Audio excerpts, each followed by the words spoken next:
My stepmother is really too good to me. She personally sent me to Prison Zero, where 1,000 of the world's most terrifying criminals are detained. The powerful regent who can control the world. The richest man who can rival a country. The doctor who kills. The Taoist priest who raises ghosts. The war god who has turned evil. The departure of any of them would cause panic in the world. But none of them have laid a hand on me. Instead, they have imparted all their lifelong knowledge to me. 5 years later, I have mastered their skills. And the first thing I think of after being released from prison is revenge. Just as I walked out of prison, a sudden sound of breaking air swiftly attacked me. I instinctively waved my hand to block it, and a palm-sized cobblestone was caught in my hand. Turning my head in the direction the stone came from, I saw an off-road vehicle parked not far away, with 2 graceful figures standing in front of it. One of them, seeing that the stone did not hit me, simply pulled out a gun and rushed towards me. This murderer, why should you still be alive? I will kill you. It's her, Jean Louis. 5 years ago, I was framed and became the perpetrator of a tragic car accident. The daughter of the deceased is Jean Louis. Her eyes were full of murderous intent as she held a Type 92 pistol, approaching like a vengeful angel step by step. Sir, don't be impulsive. The female assistant beside me quickly caught up and reached out to restrain Jean Louis' arm. It's not worth it for this kind of trash. The brocade robe roared at me, glaring and trembling with anger even in the hand holding the gun. Why can a murderer like you restart after only serving 5 years in prison? While my mother can never come back to life? Why do good people always get hurt, while villains like you can always escape justice? Why? But as a victim myself, I also want to know the answer. However, from the moment of his release, I was ready for battle. I assured him unequivocally that justice would not be absent, and if it were, I would make sure to deliver it. After hearing my words, the brocade robe became even more furious. Do you, trash like you, deserve to talk about justice? Don't think you are free just because you are out of prison. I joined the Yinjing Guard to exterminate villains like you. You wait for me. I will keep an eye on you 24 hours a day and bring you back at any time. In the curse and scolding of the golden brocade, I got on the car and left in a cloud of dust. After a bumpy ride, the car arrived at a desolate mountain area. After stopping the car, the leading man had a cold expression and the lady ordered, "Take this money and get out of the country. Never come back again." Then he threw a passport and a bank card into the car. I didn't take it, and asked back, "What if I don't leave?" The people outside all laughed. "Then we'll just send you on your way right here." I bent down and got off the car when I heard this, and the group of thugs all pulled out their batons. "Are you jumping down by yourself or do you want us to do it?" I stood at the edge of the cliff and looked coldly at this group of people. They are truly loyal lackeys. It must be Su Ruyun who gave them a legitimate identity, making them willing to sacrifice themselves. Since you are already at death's door, I'll tell you another secret to enlighten you. The car accident 5 years ago was also planned by us and then blamed on you. How about that? Surprised? Unexpected, right? The ridiculous thing is that just now Jean Louis' little maid, the killer of her mother's enemy, was right in front of her, but she didn't even look at her. It was my father who ran over her mother with a car back then. The group of people laughed triumphantly, wanting to enjoy the sight of Yifeng's powerless rage after learning the truth. Even if you don't say it, I will find out the truth of the past. However, since you are not confessing, I don't need to be polite anymore. Faced with the relentless pressure from this group of people, I remained calm and slowly pulled out an ancient dagger. Master Nine said that this dagger of his needs to draw blood every day, or it will rust. I said the dagger in my hand swept out. Starting with you today. Before the words fell, I swept away the remnants. Looking at the group of thugs again, one by one clutching their throats, with a look of horror, they fell down one after another. They didn't even react to what had just happened. After easily dealing with these people, I put their bodies into the car, then kicked both the car and the people off the cliff with one foot. Then I turned and went down the mountain. Not long after I left, the roar of a car engine came from behind, like a roaring beast rapidly approaching. I stopped and looked back, only to see a white Audi crashing straight towards me. Here we go again? I thought it was another person sent by my stepmother, but the next second, I heard a young man's exclamation from the car. "Get out of the way, the car is out of control." Seeing this, I calmly stepped forward and actually stood in the path of the oncoming car. Oh my god, the driver in the car was stunned at the sight. "Are you looking to die, kid? It's over. It's over. Someone is going to get hurt this time." In an instant of lightning, the front of the car slammed heavily into Yifeng, and Yifeng just gently raised his hand and blocked the front of the car, then miraculously made the car stop. "Ha!" The driver let out a cry of surprise. He had thought that he would send someone flying out, but he never expected that the car would stop at the critical moment. So close. The driver wiped the cold sweat from his forehead and celebrated. The car he thought was out of control was suddenly back to normal. but in reality, it was Yi Feng who had forced the car to a hard stop with one force. With Yi Feng's current strength, not to mention a sedan, even a tank would be able to withstand it with a straight face. And then, Yi Feng lifted the hood of the car and took a look. Turns out the car was tampered with. There. Yi Feng simply repaired it. Ha, it's really good. The driver also noticed that the sirens in the car stopped and everything went back to normal. Thanks, bro. Good luck meeting a guy who can fix cars. The driver mistook Yi Feng for a connoisseur of car repair. It was right to say so. Yi Feng was indeed a connoisseur, because Yi Feng's eighth master, but the world's top mechanical genius, because of the manufacture of weapons too horrible killing power, and was blocked globally. The relevant technology is also all destroyed, and then selling aircraft carriers and was wanted globally, and finally Indasha fell into the net, and was put into the zero prison. Yi Feng obtained this master's true teachings, not to mention repairing a car. Even loading and unloading tanks or airplanes with his bare hands was no big deal. Afterward, Yi Feng directly pulled open the car door and sat up. Let's go. Send me to the Royal Dragon Villa. The driver was stunned, looked at Yi Feng sitting in the passenger side, and said, "You are not polite. Did I let you up? Hua Xiao. Hurry up and drive." A wonderful young girl sitting in the backseat urged. "This gentleman, who helped us fix the car, there's no harm in driving him all the way." Okay. The driver didn't say any more, and with a push on the gas, he continued on his way. But just as they drove out not far, several black SUVs suddenly rushed up behind them. The left and right attacked and forced their car, again, to a stop. "It's Black Dragon's men," the driver exclaimed. Could it be that they reversed their decision? The face of the marvelous young girl also changed slightly. Black Dragon? When Yi Feng heard this, he frowned and thought, could it be the seventh master's men? The two got out of the car, immediately surrounded by a group of men in black. "Ms. Zhao, you guys are really lucky that the car is ready so quickly." A bald man at the head sneered. "Sure enough, you guys are the ones who moved in secret." Zhao Wanting was shocked and furious. Just now, she had suspected that the car was fine when she came, but how did it suddenly lose control after she left? Someone, indeed, is messing with it. "What do you mean by this?" the driver angrily questioned. "How dare you even tamper with my car? Do you know who I am? Know who my father is?" The bald man at the head continued to sneer. "Governor Hua's son, Hua Guodong, and the Zhao family's daughter, Zhao Wanting. We are certainly aware of the two of you honorable identities. Then how dare you do this to us? Who gave you guys the courage?" Driver Hua Guodong became even more furious. "Just now, we traded with Black Dragon and cleared the money and goods. Do you guys still dare to back out?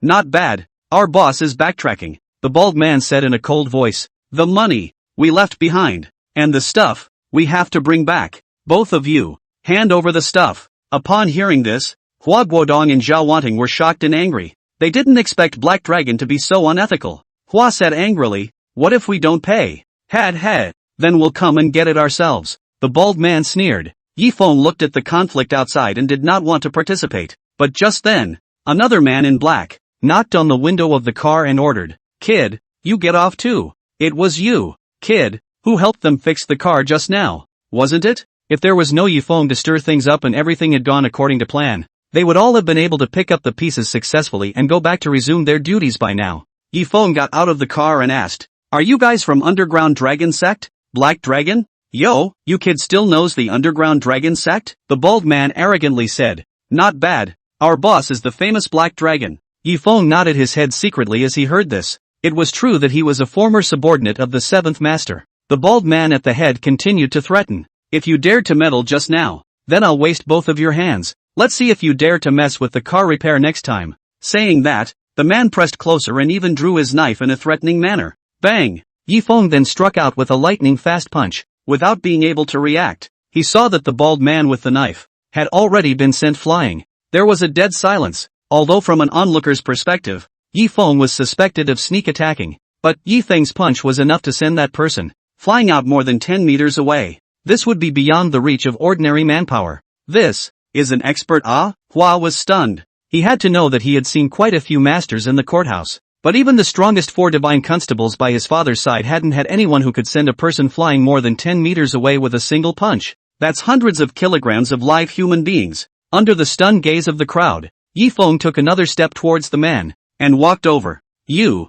The bald man barely sat up from the ground. His mouth was full of blood, and when he wiped it with his hand, half of his teeth fell off in full, and he couldn't help but be horrified. Recognize this? Yifeng walked closer and pulled out a palm-sized sign. Seeing that token, the man was even more shocked, and the anger in his heart disappeared. Dragon King order. How did you get the Dragon King's order? The man was as if he had seen a ghost. One must realize that with the disappearance of the old Dragon King, the order of the Dragon King also disappeared for 7 years together. Nowadays, the underground dragon sect was already falling apart, with each of them standing as a king. A mutual agreement was made. Whoever could find the Dragon King's order would become the new underground Dragon King. That person couldn't even dream of thinking that the legendary Dragon King's order had appeared in this young man's hand. Yifeng put away the Dragon King order and said in a cold voice, "Go back and tell the Black Dragon and the others, your Dragon King is back. Tell him to gather the other dragon cubs immediately and meet me at the Dragon Gate Mansion tomorrow night."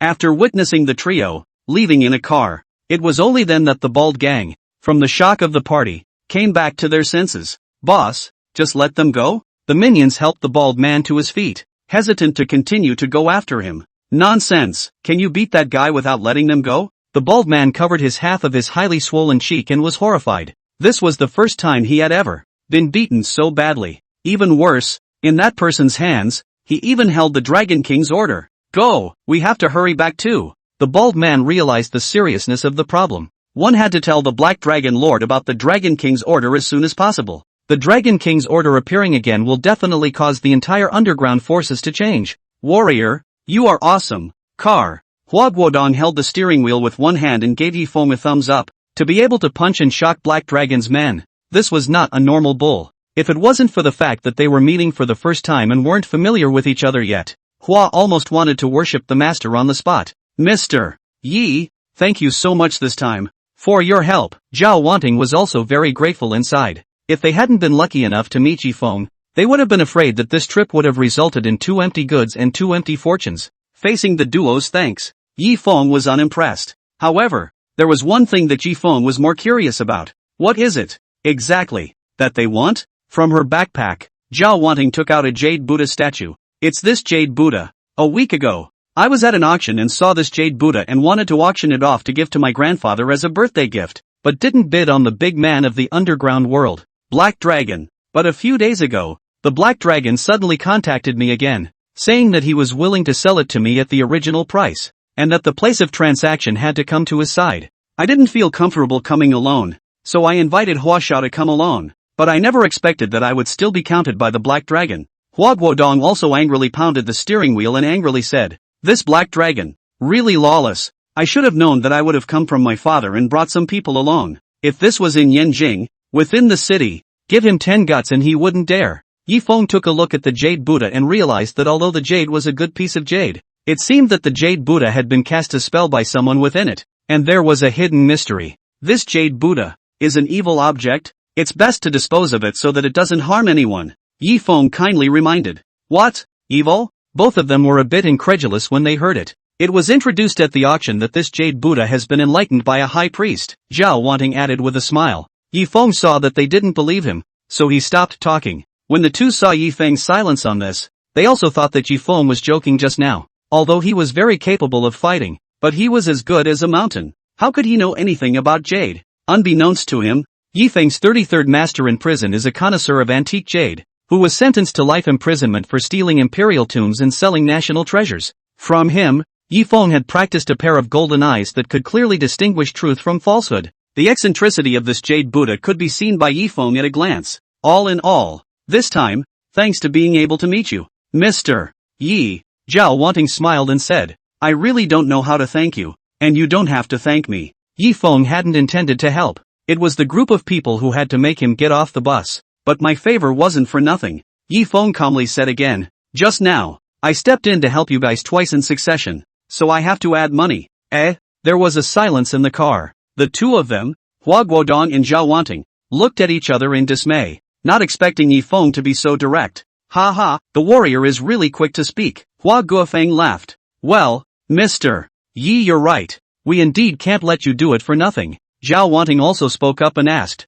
"How much honorarium does Mr. Yi want?" Money, for both of them, was not in short supply. Yifeng thought about it. He was new to the country and was penniless, so he casually quoted a number. $2 million then. Without saying a word, Zhao Wanting took out a bank card from her bag. There's $1,000,000 in this card. I'll give you the rest next time we meet. Zhao Wanting saw Yi Feng, with his extraordinary skills and very mysterious, and became tremendously curious, wanting to take this opportunity to get to know him. And the 1 million in this card was originally prepared specifically for fear of Black Dragon's temporary price increase. I just didn't expect such a turn of events, so it makes sense to simply lend a hand. Of course, she didn't pay it all at once and for another chance to meet again. Soon, Hua Guodong drove and arrived at Yanjing's Royal Dragon Villa area. Warrior, do you live here? Hua stopped the car. Yi Feng looked out the window at the familiar scenery. It's been 5 years and things have changed. At one time, this was indeed its own home. But now,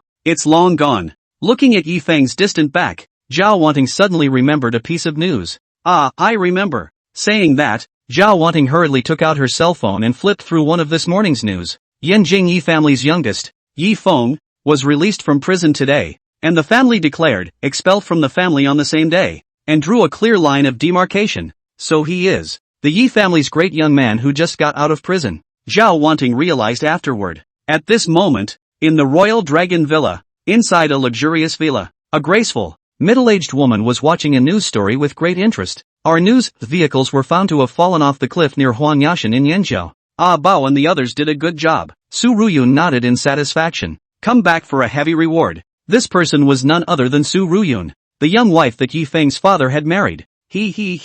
My big brother's life is really hard. He didn't die even after 5 years in that kind of place. But this time, I'm afraid he won't be that lucky. On the side, a teenage youth, who was playing with his cell phone with his head down, had a contented smile on his face because there was no one who could compete with him for the Yi family's status and family fortune anymore. This person was none other than Yi Feng's half-brother, Yi Zhe. But then, the TV screen shifted to focus on the tragedy inside the car. Reporters continued to broadcast. There were 7 victims in the car, all of whom were killed. What? Su Ruyun took one step and rushed to the television, staring intently at the image of the deceased above. How is this possible? The familiar faces and the death of the dead hit her right in the gut. Never in her wildest dreams had she imagined that the deaths would be of her own people. Uncle Panther and the others are dead. Yi Zhe was also so shocked that he dropped his cell phone. What about my big brother? Boom! At that moment, the front door of the house was kicked open. A gust of wind that swept in. Outside the door, a group of servants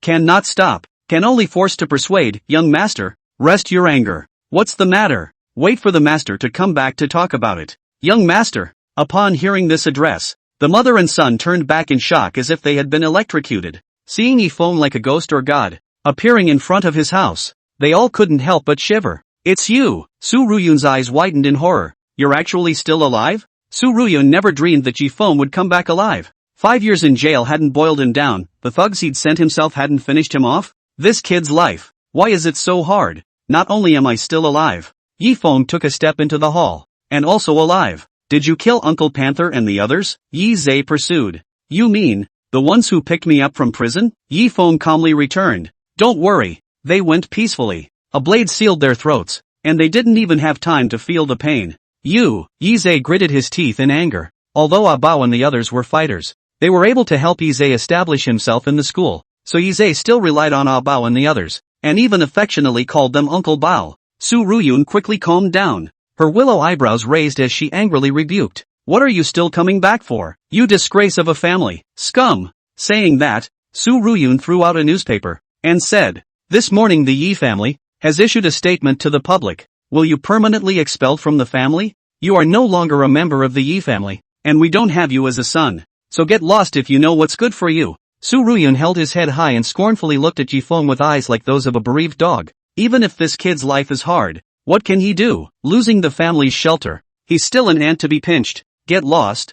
I don't have a brother like you who is squatted in prison either. It's embarrassing to talk about it. Yi Zhe also despised to drive away. Facing the ridicule of the mother and son duo, Yi Feng dealt with it openly. I came here with unfinished business, Yi Feng said powerfully and continued to step forward. What are you doing? Facing Yi Feng who was approaching step by step, Su Ruyun was a bit timid. Young master, go away. Stop making a scene. Yeah, you've already been to jail once. Do you want to go back in? Where's the butler? Hurry up and get some money and send the young master out. Seeing this, the servants in the house swarmed up, wanting to stop Yi Feng and share his master's worries. Get lost. Yi Feng let out a furious rebuke and immediately pushed back the crowd. At this moment, Yifeng seemed to be transformed into a sharp sword, making the onlookers not dare to approach and avoid its sharpness. What do you want? Brother Yi Zhe blocked in front of his mother, pointing at Yifeng and scolding. You are no longer a member of the Yi family, and this is not a place for you to be wild. Yifeng reached out with one hand as if he was the god of death and tightly clutched Yi Zhe's throat. An elder brother is like a father, Yifeng said in a cold voice. In front of me, where are you allowed to speak? Brush. Yifeng casually flung his hand as if he was discarding a piece of trash, and threw Yi Zhe heavily out. Zaire, Su Ruyun couldn't help but be shocked and angry when she saw this. You dare to hit my son. I don't just dare to hit him. Yifeng struck like electricity. I also dare to hit you. Snap. Yifeng slapped his face and threw it over. The moment he did, Su Ruyun was knocked heavily to the ground. This is a slap in the face for failing to teach your son and disregarding your brother. The sound of a crisp slap also stunned everyone in the room. The crowd didn't expect that Yifeng had just come back from prison and dared to slap his stepmother. This is really flipping. But Yifeng didn't come all the way back for a family reunion. A gentleman's revenge can be cut off in 10 lifetimes. Yifeng couldn't wait for 10 lifetimes, and he didn't have to wait so long. The present is present. You dare to hit me. Su Ruyun was also struck dumb, covering her cheeks and revealing a look of disbelief. Snap. She was answered by a second, hard and sharp slap. Once again, she was knocked to the ground. This is a slap on your face for stirring up trouble and disorganizing my Yi family. Su Ruyun felt her brain buzzing. Little beast. You. Snap. Another resounding slap in the face. This slap on your serpentine heart has caused me 5 years in prison. Su Ruyun was once again knocked to the ground, having been stunned by Yifeng's aura and unable to speak. Pap. This slap. Yifeng thought of the golden witch Hazel, and all the victims of the car accident back then. This is a slap in the face for all the victims of that automobile accident that killed 1 and injured 7. At the corner of Su Ruyun's mouth, blood flowed out. Pap. This slap is for you to remember. I, Yifeng, am back. Su Ruyun's cheeks, swollen high. To be repeatedly whipped by her stepson in full view of the public was a strange shame for a rich and powerful woman like Su Ruyun. She was so angry and shaking with rage that she couldn't speak. You put me in jail for 5 years. I'll give you back these 5 slaps first. But don't think it's over. This is just the beginning. How dare you? Su Ruyun glared angrily at Yifeng and responded coldly. If you have the guts, kill me. She'd rather die after being so humiliated by her stepson. Kill you? Ha ha. Yifeng sneered disdainfully. The current me. Killing you is like killing pigs and dogs. It would be too cheap to kill her. I will take back with my own hands everything that belongs to me, everything that belongs to the Yi family, and I will repay you 10-fold and 100-fold for what I have suffered. Just watch and wait. Yifeng, 5 years ago, had wanted to give up everything, but Su Ruyun still wanted to catch up. Since this was the case, then Yifeng would accompany her to the end, and from her hands, take back everything and return it 100 times over. After declaring everything, Yifeng turned around and left, leaving behind a group of servants. They looked at each other in disbelief, not daring to breathe a single breath. The young master seems like a different person. That was a scary aura just now. Mrs. Young master, are you guys okay? Mother and son, being assisted by the crowd. Mom, he hit me. Yi Zhe felt sore all over his body and cried out, growing up big. No one has dared to hit me yet. Su Ruyun also covered her flaming cheeks in shock and anger. Get out of here. All of you. If you dare to spread half of what happened here today, I'll cut out your tongues. Su Ruyun growled and kicked the servants out. And then, Su Ruyun took out her cell phone, dialed a number, and cried with a sniffle and a tear. Big brother, that little brute is back. He even beat me. You have to avenge me. It's that little beast Yifeng. He's still alive. You quickly find some ruthless people and get him killed for me. Su Ruyun spoke into her cell phone, gritting her teeth. At this point, the other end of the phone, a middle-aged man was lying on a luxurious and spacious big bed, surrounded by 2 wonderful beauties on his left and right. This person was none other than Su Ruyun's elder brother, Su Ruhai. Su family, in Yinjing ranked among the 10 most powerful families. Su Ruhai is one of the heirs of the family, but also the hands and eyes of the world. After listening to his sister's cries, Su Ruhai's face, too, gradually turned gloomy, frightening the beautiful women on both sides of the room to back off wisely. That little brute, unexpectedly still alive? It's really a great life. Sister, don't cry. Brother will do it for you. I'll immediately send someone to catch that kid and cut him alive bit by bit. Night, a cool breeze and a pleasant moonlight. After leaving the Yi family, Yifeng's sulky mouth that had been silted up in his chest for many years was finally released. The whole person, too, couldn't help but feel much more relaxed. Only this time, I went home and didn't see my father. But the thought of his father becoming more and more distant and cold towards himself as his son since he married that vixen, even allowing her to manipulate him and send him to the prison. Yifeng did not believe that his father would not know the inside story. It's better not to see such a desperate father. 5 years of suffering in prison had long practiced Yifeng a heart of iron. Yifeng no longer cared about that thin affection, and even more so about that layer of identity of the Yi family,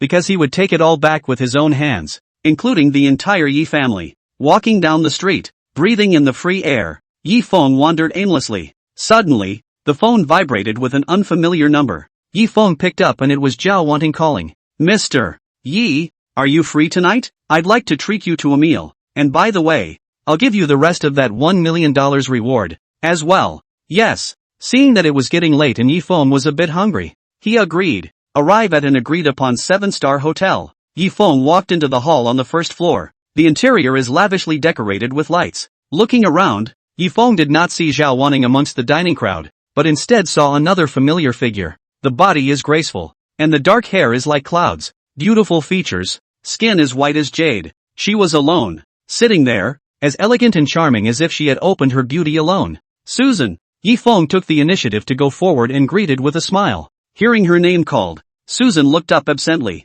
However, the moment they saw Yifeng, their eyes showed surprise and then surprise. Yifeng. Susan stood up excitedly and looked the other person up and down to make sure she hadn't recognized the wrong person before she opened her mouth to follow up. You're out? Aha!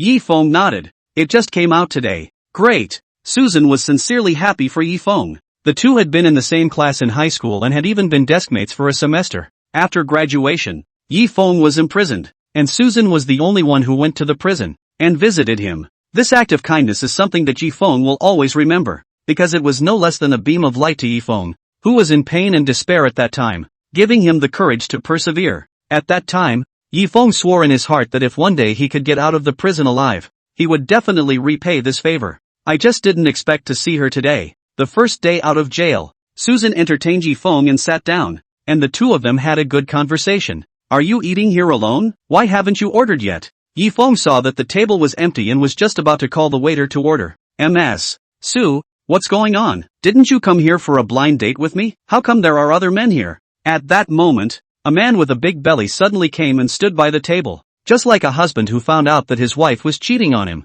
He glared viciously at Yifeng. Yifeng raised his head and saw the man, around 30 years of age, tall and big, covered in a famous brand, rich and powerful. At only a young age, he was slightly bald, with weak feet and dark eyes, obviously emptied of his body by drink. Susan is going on a blind date with this man? Yifeng frowned. It was obvious that the person in front of him was by no means a good match. I'm sorry, Xia Xiao. Susan got up awkwardly and hurriedly explained, this is my classmate. I don't care who he is. Xia Xiao pointed at Yifeng and said in a commanding tone, get the hell out of here right now. Susan is my woman. You'd better not think anything. Get lost. Yifeng's first impression of this person was not good, and seeing his filthy language, he neither respected himself nor Susan. If it wasn't for the fact that Susan was present, Yifeng would have smacked him away. Susan, we haven't seen each other for some years, so I'll treat you today, so you don't have to meet anyone. Besides, that kind of person doesn't deserve you. When these words came out, the Xia Xiao on the side immediately exploded.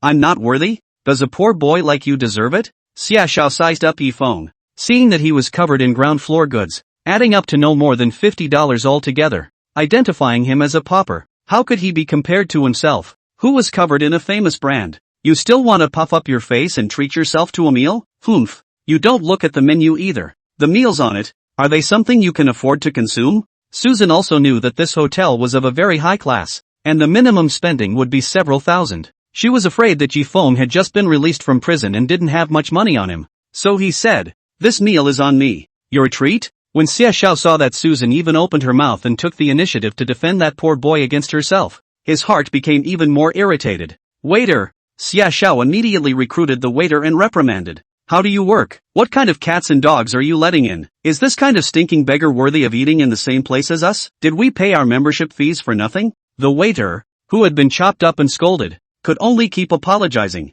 because Xia Xiao, but the hotel's senior member, every year to spend hundreds of thousands of dollars here, is never to offend. Looking at the seated Yifeng again, his clothes were mediocre, and the waiter was not immune to taking the clothes for granted and was ready to persuade him to leave. Would you like to order, sir? We were just about to order. Susan beat me to it. Get the menu. The waiter didn't move and smiled sarcastically. Because we received a complaint from a guest. We need to check the two of you to see if you have the ability to spend money here before ordering. Upon hearing about the capital inspection, Susan instantly became irritated as well. What? Afraid we can't afford to pay for the meal? What a dog's eye view. Susan said to Yifeng, let's go. Let's eat somewhere else. Yifeng calmly shook his head, signaling Susan to be at ease. He was not the kind of person who backed down easily. Isn't it just a capital inspection? Then let them check it. Saying that, Yifeng took out the bank card that Zhao Wanning had given him and let the waiter casually go and check it. Humph. Pretending. Xiaoxiao didn't expect that Yifeng really dared to check the capital,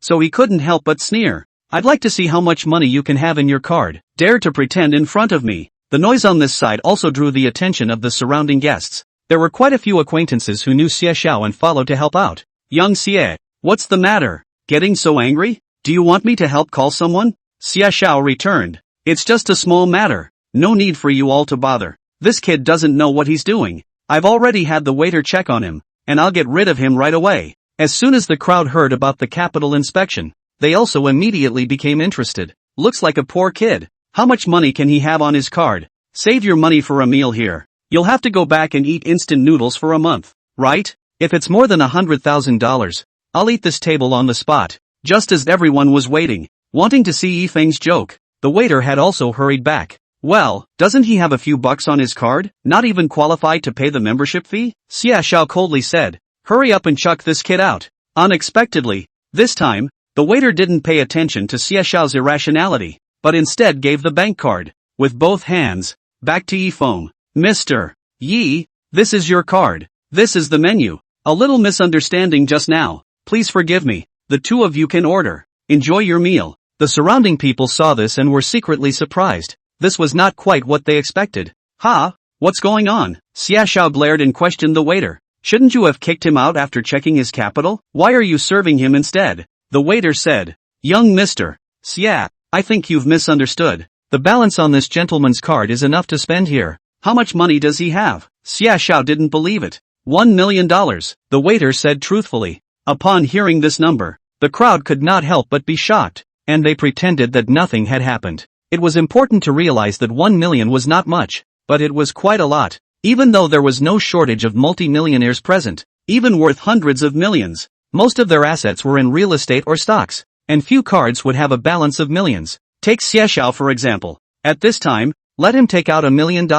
He also can't pull out. Not so much free money. The poor boy in Xiaoxiao's eyes didn't expect to pull out more money with his hands than he had. Now that's awkward. It can't be. Can it? Did you check it? Xiaoxiao stared tightly at Yifeng, still somewhat incredulous. Who the hell is this kid? Demolitionist? Ha? No. Why do I see something familiar about this kid? Xiaoxiao carefully observed Yifeng, and the more he looked, the more he felt as if he had seen him somewhere. Ah, I remember. You're the one that was on the news this morning. The one that was expelled from the family. Yi family's great young man just after he got out of prison. Yifeng, the youngest of the Yi family. Leaf Wind? The moment this title was uttered, it instantly drew the attention of everyone present again. Even if you haven't seen the news this morning, but being in Yanjing, who wouldn't know the Yi family's reputation? Since the marriage with the Su family, one of the 10 most powerful families, the Yi family had developed rapidly and had also entered the ranks of the 10 most powerful families, so prestigious that no one knew about it.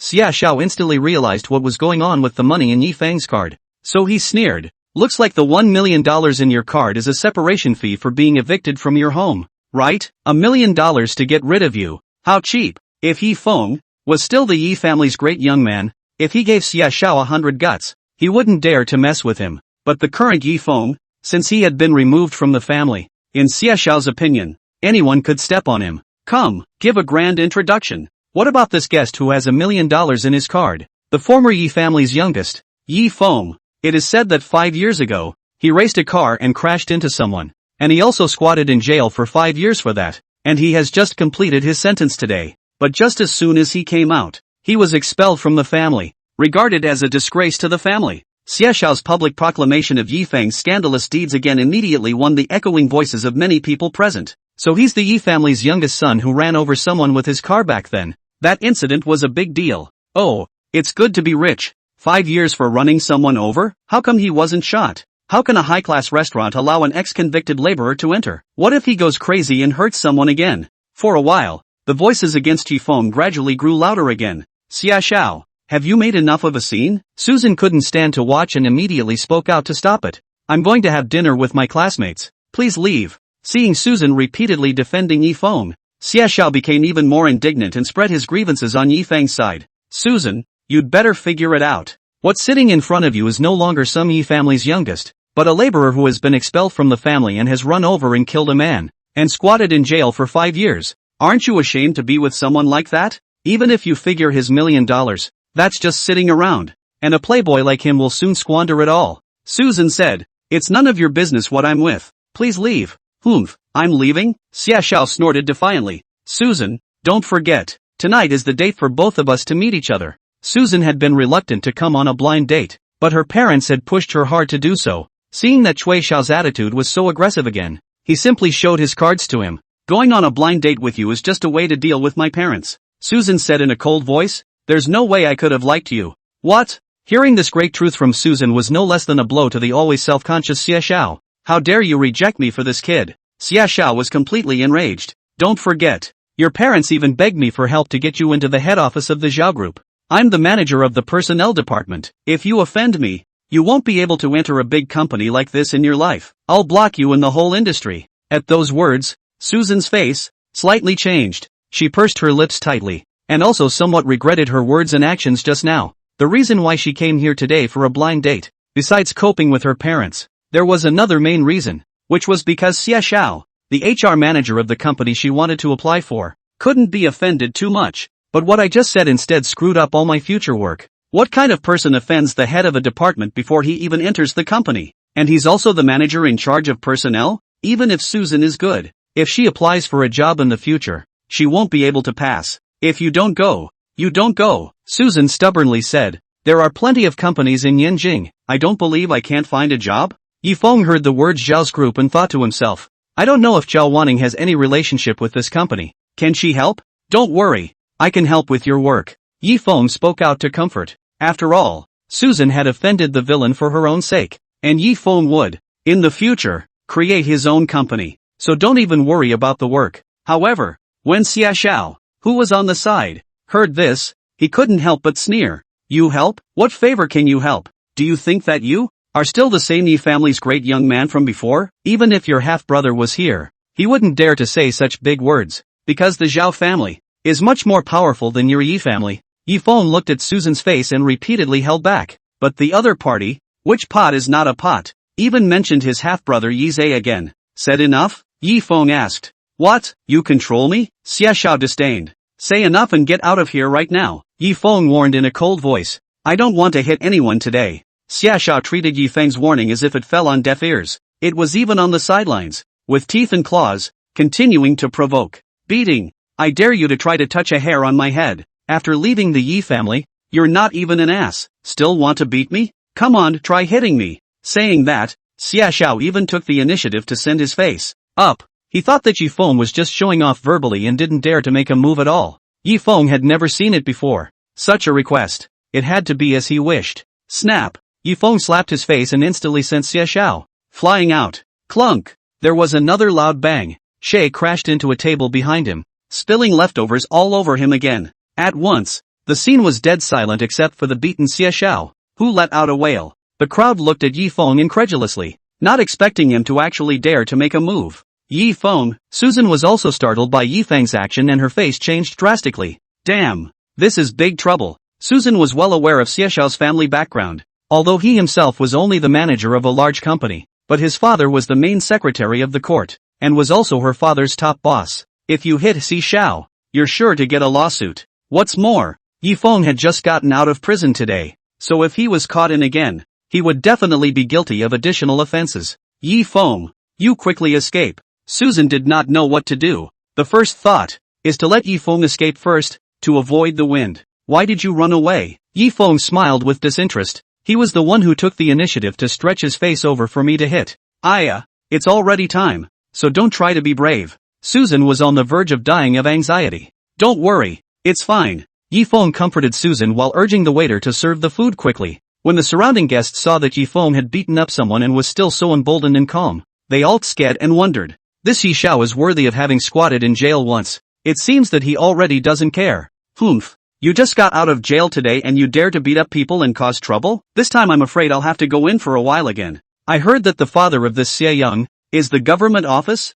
Without the family backing, this surname Ji went in again. At least have to squat for a year and a half. There was another clatter and the sound of dishes breaking. Xie Xiao staggered from the ground and got up, covering half of his highly swollen cheek in shock and anger. He had never been hit so hard in all his life. Shit, surname Yi, you really dare to hit me? Xie Xiao glared at Yifeng, his eyes almost spitting fire. It was a strange shame to be knocked to the ground in full view of everyone, or to be beaten to the ground by a bereaved dog. Where are the waiters? Where's the security? Quickly arrest this kid who did the hitting. For me. A series of yells resulted in the waiters and security guards in the restaurant just standing, no one acting. What are you waiting for? Give it to me. My father is the chief magistrate of the government office. If you don't assist me in arresting people, you'll be punished later too. Under Xie Xiao's coercion, the waiter could only bring the security guards and surround them. Brat, you're dead. Xie Xiao gritted his teeth in hatred. When you're caught in the government office jail,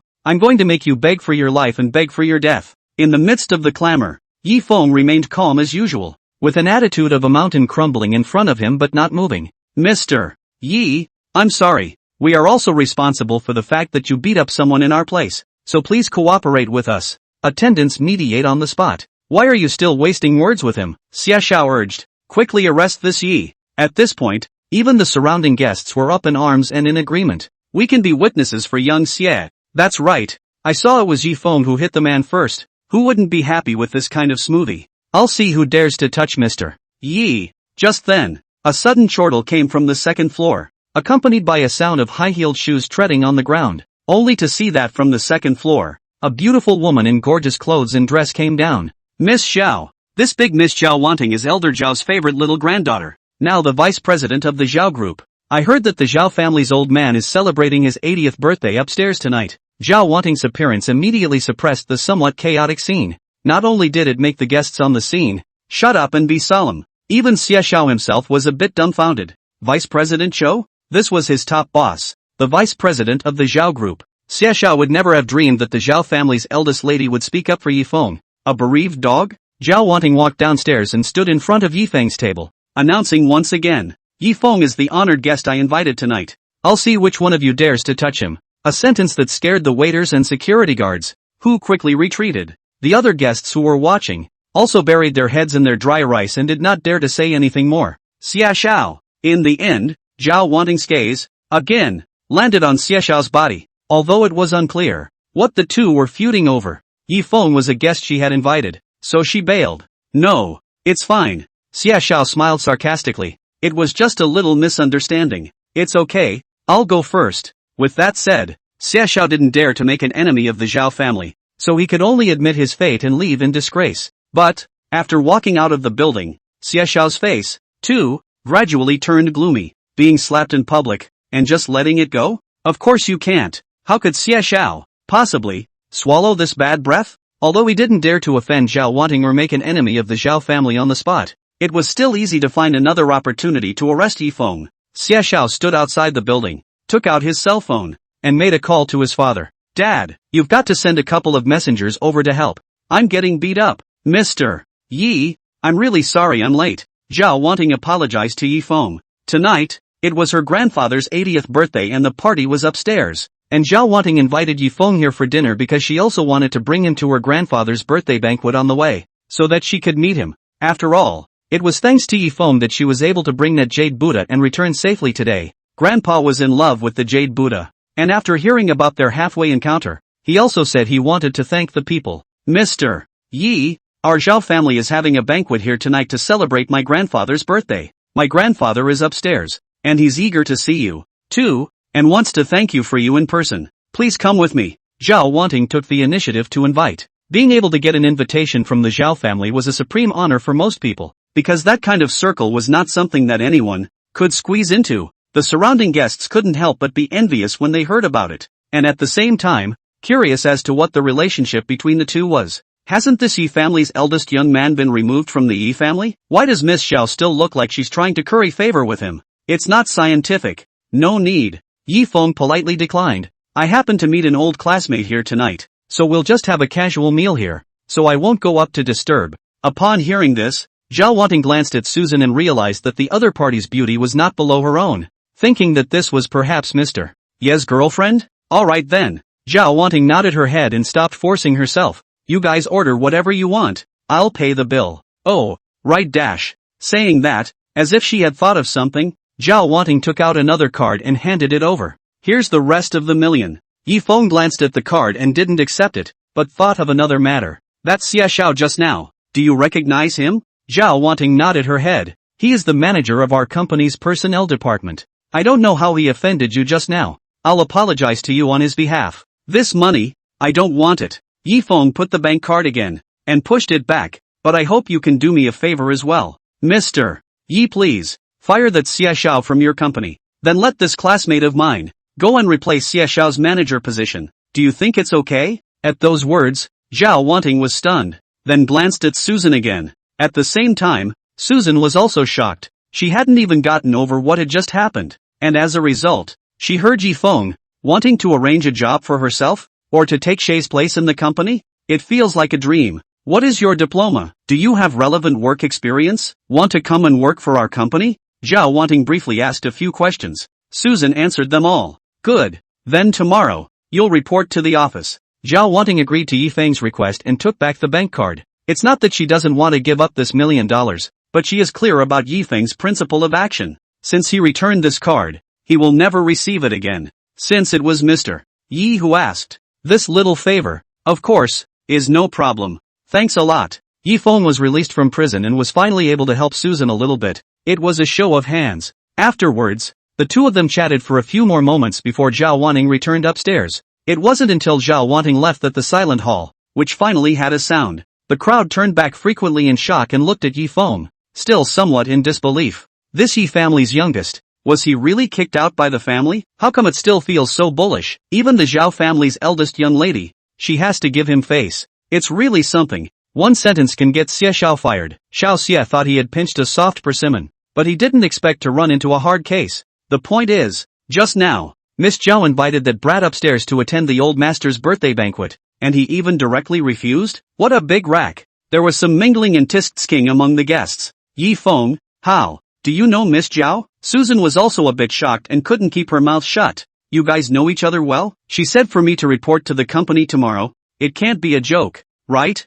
Yi Feng laughed. Since it's the Zhao family's own company, of course she won't joke about it. Just go ahead and go tomorrow. As he was talking, the waiters had also served delicious dishes one after another, many of which Yi Feng had not ordered at all, and were obviously specially arranged by Zhao Wanting. The two of them were chatting and catching up while dining. Suddenly on the scene, there was another cacophony of noise. Oh my god, look who's here. It's the Zhao family's family head, Elder Zhao. It's really his old man. Yi Feng looked up, only to see that from the second floor, a line of people came down. An old man at the head of the group, who had crane hair and was hale and hearty, held a glass of red wine and led the group towards Yi Feng's side. You're Yi Feng, right? Thanks for saving my little granddaughter today. I've come to give you a toast, a small token of my appreciation. The Zhao family's old man. He even personally came downstairs to toast Yi Feng. This scene immediately shocked everyone present, and their jaws were about to drop to the ground. Master Zhao, who is he? What kind of status?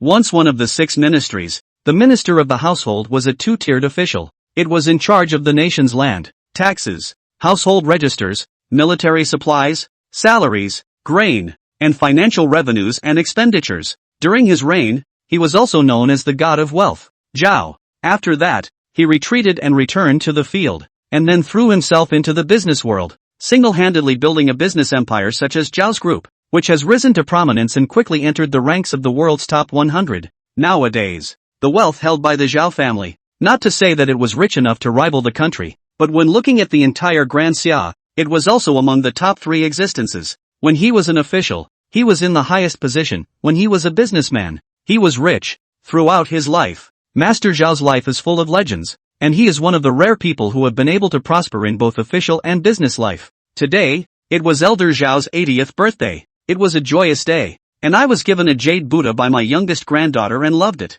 And no matter how, after getting the jade Buddha, Master Zhao's spirit was even more vigorous, red-faced, and all of a sudden he looked like he was 10 years younger. He also heard his young granddaughter, Zhao, wanting recount the twists and turns of the fight for the jade Buddha. This Black Dragon King, he's really lawless, even daring to pit my Zhao family? It seems like we have to find someone and go knock some sense into him. Elder Zhao held a grudge against the Black Dragon King's repetitions, while at the same time, he was extremely interested in Yi Feng, who had stepped in to help. That kid from the Yi family? I've heard about that car accident back in the day that made a lot of noise. That kid has been in jail for a few years, but he's become even more powerful instead. It's really a strange thing in the world. If that's really the case, in the future, all of my Zhao family's untalented juniors will also be thrown into prison for exercise. Thus, Master Zhao himself held the wine and led the crowd down the stairs. For one thing, it was because he was in a good mood. For another, it was also to express his gratitude to Yi Feng for saving his granddaughter wanting.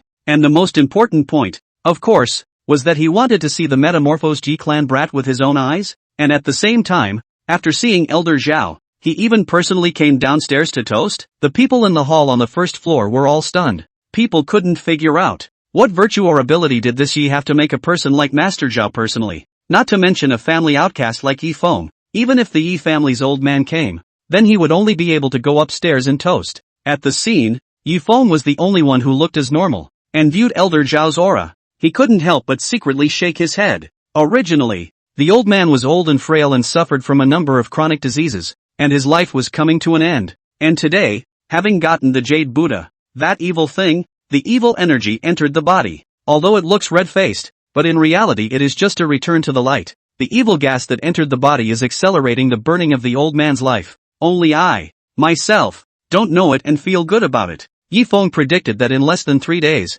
the old man would be princely. Young man, you are Yi Feng, right? Well, not bad, quite spirited. Elder Zhao had read countless people, and when a superior like him was seen, the general juniors would all hang their heads and bow their heads in a nervous and humble manner. However, when Yi Feng was facing himself, he was even spoiling himself and was calm, which was not impressive. Now, even Elder Zhao couldn't help but wonder in his mind, curious as to what kind of prison could have labored to produce such a talent? Wanting has already told me, if it wasn't for you stepping in to save her, she's now afraid she'd have to be hospitalized in a car accident, and even this jade Buddha would have to be hijacked by that black dragon. Saying that, Elder Zhao actually pulled out the jade Buddha that he was carrying around with him. Lovingly, here, lad, I'll drink to you. Thanks to Elder Zhao. Yi Feng also drank the same cup. After finishing his drink, Elder Zhao feigned anger and blamed his granddaughter again. Wanting, this is you doing a bad job. Today is my 80th birthday. Since Xiao Ye is already here, why don't you invite up and join in the fun? I invited Zhao Wanting smiled bitterly in aggravation. Mr. Yi was here and happened to meet a classmate and had to accompany his classmate to dinner. So he didn't come. Elder Zhao laughed. How difficult is that? Just invite both of them up. It's more lively with more people. Zhao Wanting smiled. She had certainly thought about it. However, compared to eating with a group of strangers, Zhao Wanting felt that Yi Feng should be more willing to chat with his classmates, right? That's why it wasn't forced. 2. Elder Zhao issued an invitation once again. Tonight is my 80th birthday. Since you're all here already, let's come up together. When the people present saw that Elder Zhao had even personally invited them, they were all crazy with envy. This honor is not for the faint of heart. This Yi really got lucky. I don't know what big favor he did for the Zhao family. First Miss Zhao, then Master Zhao, successively invited him to attend the birthday banquet. This time he can't refuse anymore, right? Although I was expelled from the Yi family, I was able to hug the leg of the Zhao family as a result. It's also considered a blessing in disguise. Susan was flattered and excited after receiving a personal invitation from Elder Zhao, even though she was following Yi Feng's lead. First, he was accepted by the Zhao group. Then he was able to participate in the birthday banquet of the Zhao family head. It felt like since he met Yi Feng, his life, it was as if he was hung up. Just as Susan was about to get up and agree. But unexpectedly, Yi Feng opened his mouth to reject it first. It is not necessary. I never eat with people who are going to die. Together. What? The man who will die. The moment these words came out, the atmosphere of the scene suddenly changed. All of a sudden, there was no sound. The man who will die. Elder Zhao's face, too, became gloomy. By that, do you mean the old man? Yi Feng didn't answer, obviously acquiescing. Elder Zhao also stopped talking and whisked his sleeves away. Brat! What are you, daring to talk nonsense on the old man's birthday? All the people of the Zhao family, too, were furious, pointing at Yifeng and chastising him. And then they all went upstairs with the old man. Grandpa, Mr. Yi, ugh, Zhao Wanting didn't expect things to take a sharp turn like this. She wanted very much to figure out why exactly Yifeng had said this, but then he saw that his grandfather had gotten really angry, so he had to go after him first for a comforting explanation. Wow! When the Zhao family's crowd left, the scene was in an uproar. This kid is dead. He can't be crazy, right? Daring to say such things on Elder Zhao's birthday? In case the old man is really pissed off. Not to mention this Yi. I'm afraid even the entire Yi family will suffer. At this moment, Susan also came back to her senses from the confusion she had just experienced, with a look of shock and disbelief on her face. Leaf wind. What exactly did you mean by that just now? Do you have a grudge against the Zhao family? Yifeng smiled. Of course there's no grudge. Just being honest. Forget it, let's go too. The duo had just arrived outside and were immediately stopped by two uniformed officials, who were in uniform. You're Yifeng, right? Someone just reported you to the police for assault. Come back with us for an investigation. Oops. Seeing these two, Susan was shocked. Just now, he was still worried about the matter of the Zhao family, but as a result, he didn't expect to encounter another trouble right in front of him. Obviously, the person who reported to the police was naturally that Xie Xiao, and that's Xie Xiao's father. Is the chief bookkeeper of the house? These two must be sent by Xie Xiao's father as well. Once you're really caught in there, I'm afraid you won't be able to justify it. What's more, it was Yifeng who hit the person first, making it even more difficult. The two elder brothers. There might be a bit of a misunderstanding here. Susan still wanted to help explain. Mistake or not, we don't care. Anyway, someone reported it to the police. We are only responsible for taking the person. If it's a misunderstanding, some questioning will naturally clear your name. With the three divisions above and the great Lord of Heaven below, are you still afraid of being wrongly accused? The two men could not help but forcefully arrest the man. Susan, you go home first, Yifeng calmly said. I'll just go with them and explain things clearly. Don't worry, it's fine. Seeing that Yifeng hadn't realized the seriousness of the problem, Susan became even more anxious. I thought to myself, how can it be okay? This is a setup that Xie Xiao, father and son, have specifically set up for you. If you get caught in, it will be hard for you to come out. It's inevitable that you'll get a killing blow. But Susan couldn't say these words explicitly. She might even be arrested herself. In the end, Susan could only watch, as Yifeng was taken on a patrol car and sent to the government office. What to do? What to do? Susan was in a hurry. She was tempted to go back to the Grand Hotel to ask the Cho family for help. If the Zhao family was willing to help, it was just a matter of a phone call, and the Xie family wouldn't dare not to release him. However, just now, with one sentence, Yifeng had ruthlessly offended the Zhao family again. Now that they've ended up in this situation, I'm afraid the Zhao family won't be able to help anymore. Alas, it looks like we'll have to go to father for help. Susan's father, also working in the government, but only a small bookkeeper. It was a long shot, but Susan would have to go home first and see if her father could make connections. The words are split. Yifeng rode in the patrol car and was soon escorted to the government office. Get in there. Humph, dare to hit Xie Xiao. You'll get your ass kicked later. A group of three just entered through the side door. Suddenly, a young male walks up to him. Yo, brothers, still busy at this late hour? When those two saw that, they bowed in greeting. Not NEI. Good evening. Caught a suspect in a beating and was about to send him in for questioning. The male nodded and said, okay, send it in quickly. Just as the two sides rubbed shoulders, the male took a curious look at the suspect and stumbled, so startled that he nearly fell. Yi warrior, is it really you? That male, with one step, blocked in front of Yifeng. Oh, young mister. Hua, how are you doing? Yifeng had also long since recognized that the young male was none other than Hua Guodong, who had driven himself back in the afternoon. Ha ha, warrior, it's really you. Hua was very happy, not expecting to meet again so soon. When those two saw this, they were shocked. They didn't expect the suspect, but he knew the magistrate. Hey, warrior, what's going on here? After exchanging a few pleasantries, Hua Guodong was busy asking the original reason. Oh, it's like this, Yifeng truthfully said. Just now, someone took the initiative to stretch his face over for me to hit, so I did. I didn't expect him to be so careful and report the officials to arrest me for this little thing. Hua Guodong first listened with interest, thinking that the warrior was really the same as always, and I don't know who was so unlucky as to fall into his hands. However, When heard, Yi Feng hit the person,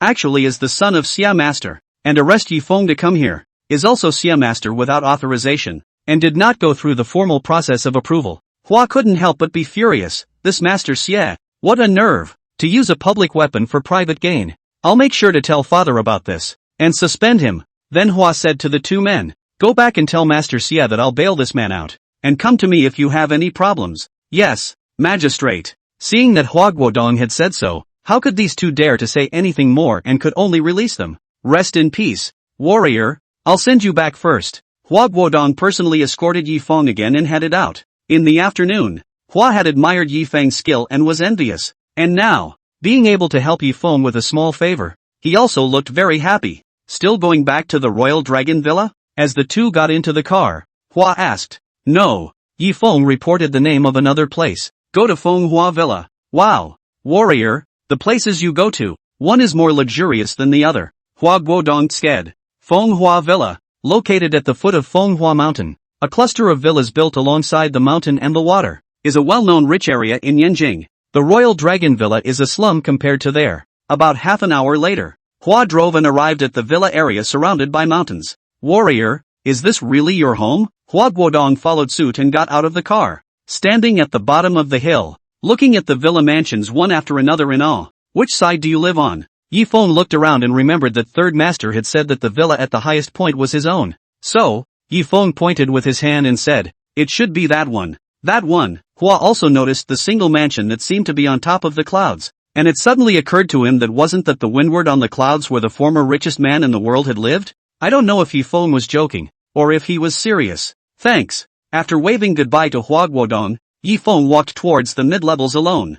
Hua Guodong was driving back when he suddenly received another call from Zhao Wanting. Miss Zhao, I'm so sorry. I was on duty tonight and couldn't attend your grandfather's birthday banquet. Just as soon as he picked up the phone, Hua expressed his apologies and even wanted to be on the phone, congratulating Elder Zhao on his birthday. However, Zhao Wanting anxiously asked, Xiao Hua, do you know where Yi Feng is? Just now, he was still eating over here, but it turned out that he disappeared when he went downstairs to look for him again. Can you help me call up the nearby surveillance to see where Yi Feng he went? Hey, no need to adjust the surveillance. You're kind of looking for the right person. Hua Guodong laughed. I just sent the warrior back home. What's wrong? It's so late. And what's the urgency you're looking for the warrior for? Did the Black Dragon send someone to cause trouble again and rob the Jade Buddha by force? No way. In Yanjing, within the city, the Black Dragon should not dare to be so reckless. Just now, Yi Feng said some strange words. We didn't listen to the results.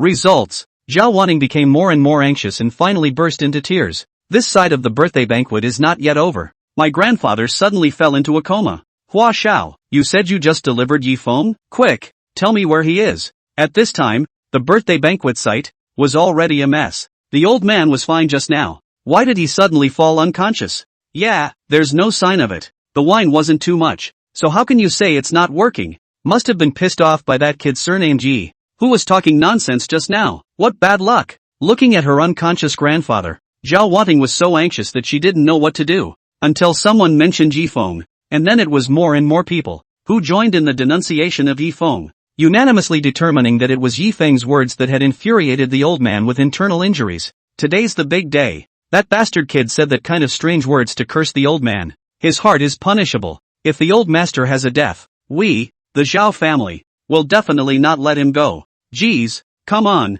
don't complain yet. Hurry up and call an ambulance. Soon, paramedics arrived at the scene and took Mr. Zhao to the hospital. Leaf wind. Zhao Wanting also couldn't help but recall the words that Yi Feng had just said. I never eat with people who are going to die. Together, the man who will die. What the hell does that mean? Did he see something? Or, he has a way to save Grandpa? Zhao Wanting regretted that she didn't ask clearly at that time. And at this time, when she went downstairs again to look for someone, where there was still Yi Feng's figure. Thus, Zhao Wanting got on the phone with Hua Guodong, wanting to ask him to help pull up the nearby surveillance and look for Yi Feng's whereabouts. I didn't expect such a coincidence that Hua Guodong had just sent Yi Feng home. The Windward Villa? Zhao Wanting wanted to move immediately to find Yi Feng. Miss Zhao, I think it's better for you not to come yet. At this time, Hua Guodong on the other end of the phone, after briefly understanding the circumstances of the matter, advised, even if you come to find Yi Feng, what's the use? The warrior is only a better fighter, and doesn't know anything about medicine.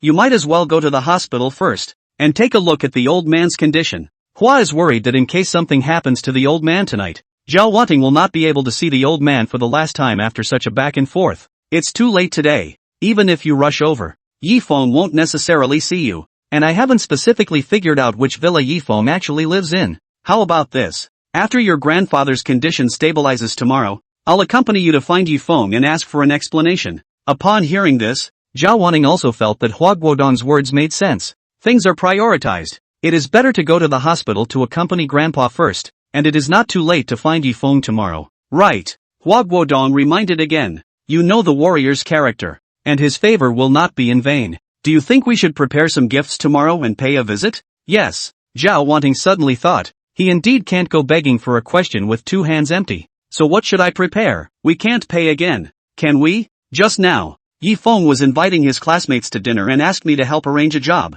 Zhao Wanting mentioned this matter. Isn't that just right? Hua Guodong laughed. You did the warrior this favor, and in exchange, you'll be able to ask for the warrior's help again tomorrow as well. Good. Zhao Wanting immediately called and arranged Susan's induction overnight. Meanwhile, in the lobby of the government office, Xia Xiao, father and son, were waiting for the official sent to arrest Yifeng for interrogation. As a result, he waited left and right, but couldn't wait for Yifeng's people. Where are the people? Where are the men you were told to catch? Xian, the father of Xia Xiao, summoned the messenger who had just been sent to ask, only to realize that the person had been taken away by the yamen. Nah, Xia Xiao was shocked. I didn't expect that kid surnamed Yi to have such a wide range of connections, not only the Zhao family's eldest daughter, but even the governor's eldest son. Hua Guodong knows her? What kind of people have you messed with? Xian was also a bit nervous. How is it that you are acquainted with the magistrate? If the court pursues this matter, I'm afraid that even the chief bookkeeper,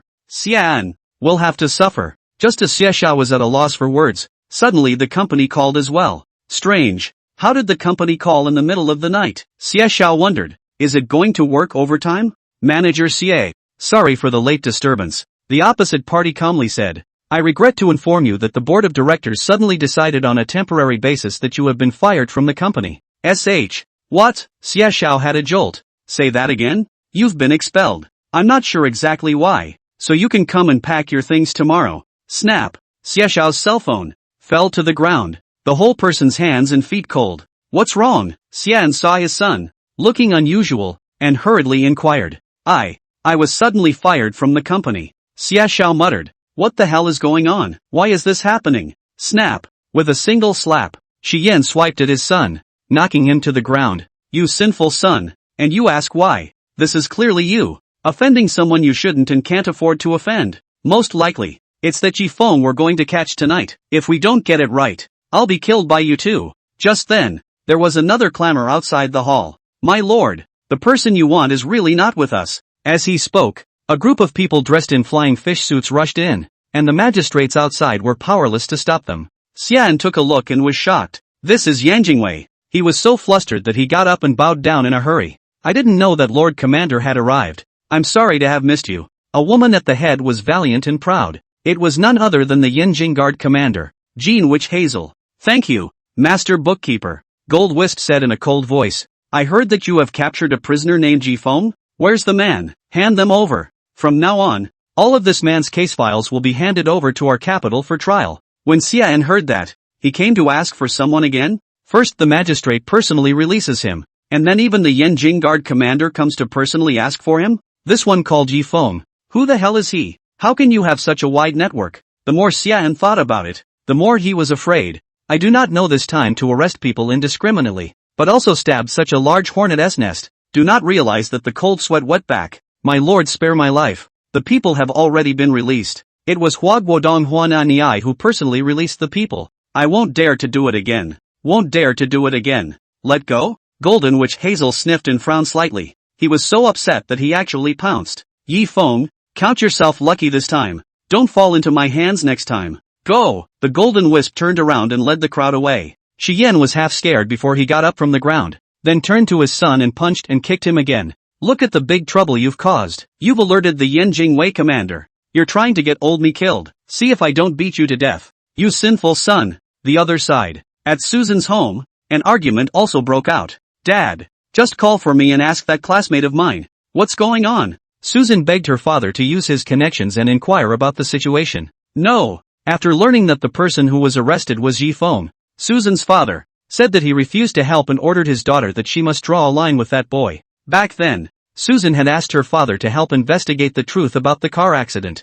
Therefore, Susan's father still had some impression of this one called Yifeng. He's a piece of trash who's been in jail. What are you associating with him for? He deserved to be taken in. What a dog can't change his ways. Just released in fighting again. And he even hit Master Xie's son? He's so bold. He thinks he's still the lawless young master of the Yi family. On the side, Su Shan's mother also helped. Shan, not mom said you. Tonight you don't have a good blind date, but also help that classmate of yours, and beat up the son of someone else. Master Xie, is this like it? Your father still works under Master Xie, and after this incident, how can we meet in the future? Isn't this becoming an enemy? Maybe they'll even be targeted. Susan's father, just a small official, to put it bluntly is only a official, but the other person, Mr. Xie, is a serious 9th grade official. Even a sesame-sized official is on top of the mandarins. Alas, it's not a big deal if I'm targeted. Susan's father sighed heavily again. It's just that with all this fuss, Susan, your job is off the table. The son of other people's Master Xie, but Zhao's group head office of the personnel department manager, originally thought to borrow this blind date, so that the two of you to get to know each other, even if the marriage does not work out, but also can drag him this layer of relations. Smooth access to Zhao's group, this kind of big company work. Now that you've offended him, not to mention Zhao's group, people just make a phone call. I'm afraid all these big companies in Yanjing won't want you. At the mention of work, Susan couldn't help but retort. For work, Yifeng has already arranged it for me. It just so happens that he knows Big Miss Zhao wanting of the Zhao family. Big Miss Zhao said it herself and told me to report to their company tomorrow. Only, later on, Yifeng offended the Zhao family with another sentence. So I don't know if this promise can still be honored. As a result, Susan's voice grew more and more guttural as she spoke. And then in the eyes of the parents, that's a lie. Ha, you defend that kid. Also find a better excuse. He can't even protect himself. And he still arranges jobs for you? Susan's father sneered. That is, still knows the Zhao family's eldest miss? Wouldn't it be better for you to simply help him say that you know the Zhao family's old man? A single word would let you replace Xie Xiao and become the manager of the personnel department. Susan's mother also shook her head and laughed bitterly. Upon hearing this, Susan said to herself, old man Zhao really does know each other, and he even toasted to Yifeng tonight. It's just that this kind of truth, no one will believe it when it's said instead. Susan simply changed the topic and continued to beg her father. Dad, just call and ask. Maybe the sentence is about to be used now, and you'll help beg for mercy. Don't even think about it. Susan's father said in disgust. People like him, it's better to break off the relationship earlier. How can I possibly plead for him again? If you don't call, then I'll go over there and see for myself. Susan gambled. How dare you? Susan's father said angrily. I'll break your legs if you dare step out of this door. Just then, the doorbell rang. Susan's mother opened the door to a surprisingly expedited delivery.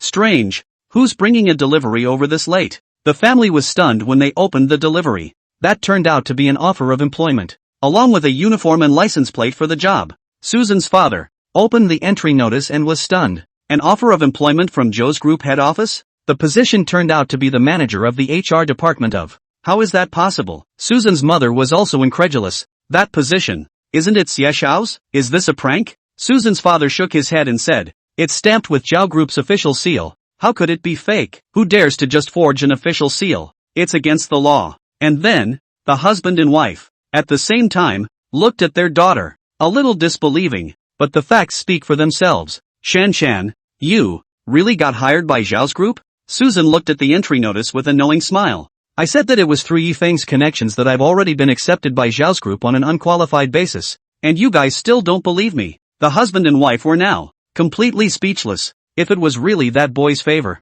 Susan's father also said loosely, then I'll make a call and ask him how he's doing now. 2. Then, Susan's father made a call and learned that Yifeng had been picked up. Susan dropped her heart at that. Strange. Susan wanted to make a call to thank Yifeng. Yifeng's cell phone. How come it hasn't been able to get through? At the foot of Fenghua Mountain, Gold Wisp failed to capture Yifeng and turned back to this villa area to meet his righteous father. That. Unintentionally, the Golden Wisp saw the villa halfway up the mountainside with a familiar silhouette that flashed past and into the villa. Yifeng? How could it be him? How did he wind up on the clouds? The Golden Wisp fixed his mind. then shook his head and laughed bitterly. I'm filled with thoughts of capturing him now. And now I look at anyone who looks like him. It must be because I'm overthinking it. Then, Witch Hazel walked into a villa at the foot of the hill. Righteous father. In the backyard, Witch Hazel found her righteous father, who had been punching the whole thing. It's so late and you're still practicing boxing. One could only see a gnarled old man, in his 60s, throwing punches and kicks. It was as if he was only 30 years old from the neck down. This person was none other than the war god of the U state, one of the 9 states of the Grand Xia. Well, older, hands and feet are not flexible. If you do not work hard, you will be overtaken by you juniors. The old man closed his fist and smiled. The car accident back then made Witch Hazel become an orphan, and was taken in by this old man as a righteous daughter,